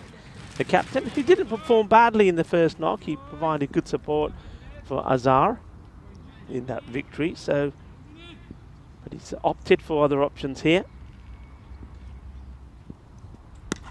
And this one should be taken. It's an easy catch, and that's the first wicket. Conrad Greenshields is not going to miss that.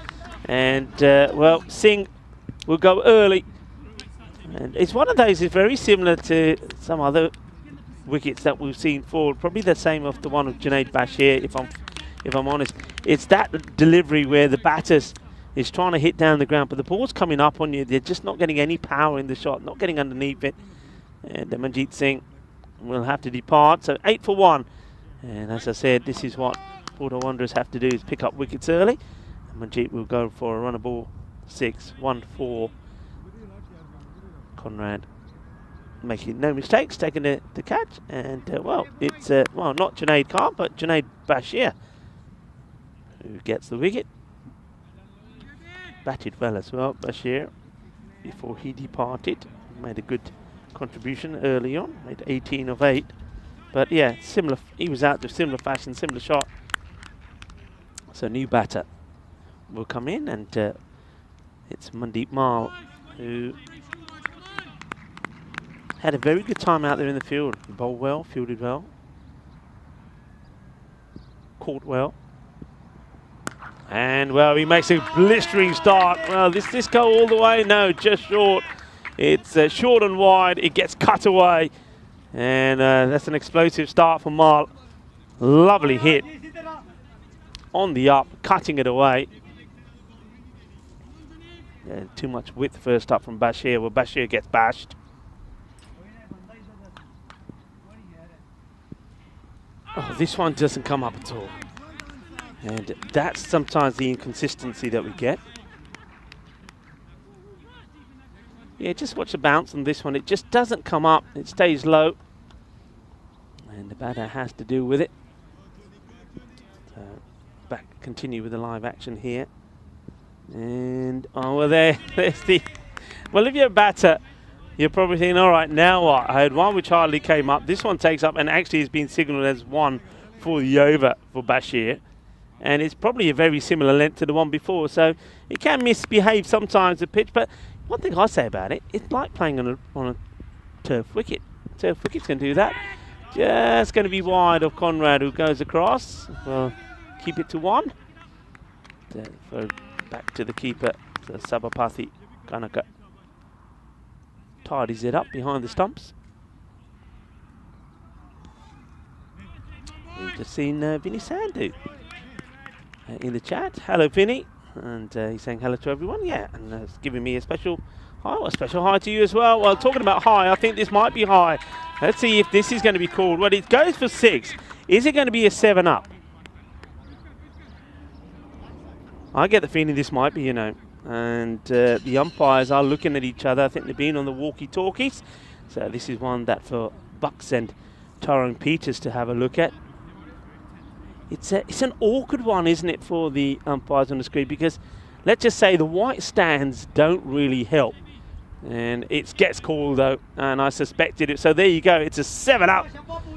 And good work, once again, from our production crew here, Kruno Mate and Jedi. And, of course, the umpires communicating well between each other. Yeah, hello to Vinny Sandhu. And, Vinny, did you start today? You're starting tomorrow. A lot of people on the chat, Chris, Kroom, and of course I want to say a big welcome to everybody that's joining us now from Czech Republic. I know that the cricket there has come to an end. I'll give you a little update how things finished there. Of course, that last match ended up being a superb match. In fact, give you the details of that. Over 300 runs scored as this one has been clubbed away. Volley, Azarandani turning on the style, and Bashir, it's, well, he does take a wicket, but it ends up being an expensive over. It goes for 19, and, well, that one's been whacked away, so they're up and about here. 27 for 1. Might get a chance to have a look at the standings here. You can see, you will see that Marlow, with 2 wins out of 2 yesterday, is sitting at the top. Coimbra Knights and Gamblers, they share the spoils on night number 1. They're on 2 points apiece. So whoever wins out of here, well, if it's the Coimbra Knights, they'll go joint with Marlow, and Porto Wanderers will open their account. But Junaid is going to bowl his second, and he needs to get a breakthrough here. Needs to be a tied over. We'll take a single. Yeah, going back to the match that finished, match number 20 in the Czech Republic. Well, it was a win, a great chase by the Prague Tigers. Are turning it on, aren't they? The Spartans 151 for 5, and the Prague Tigers 153 for 5. So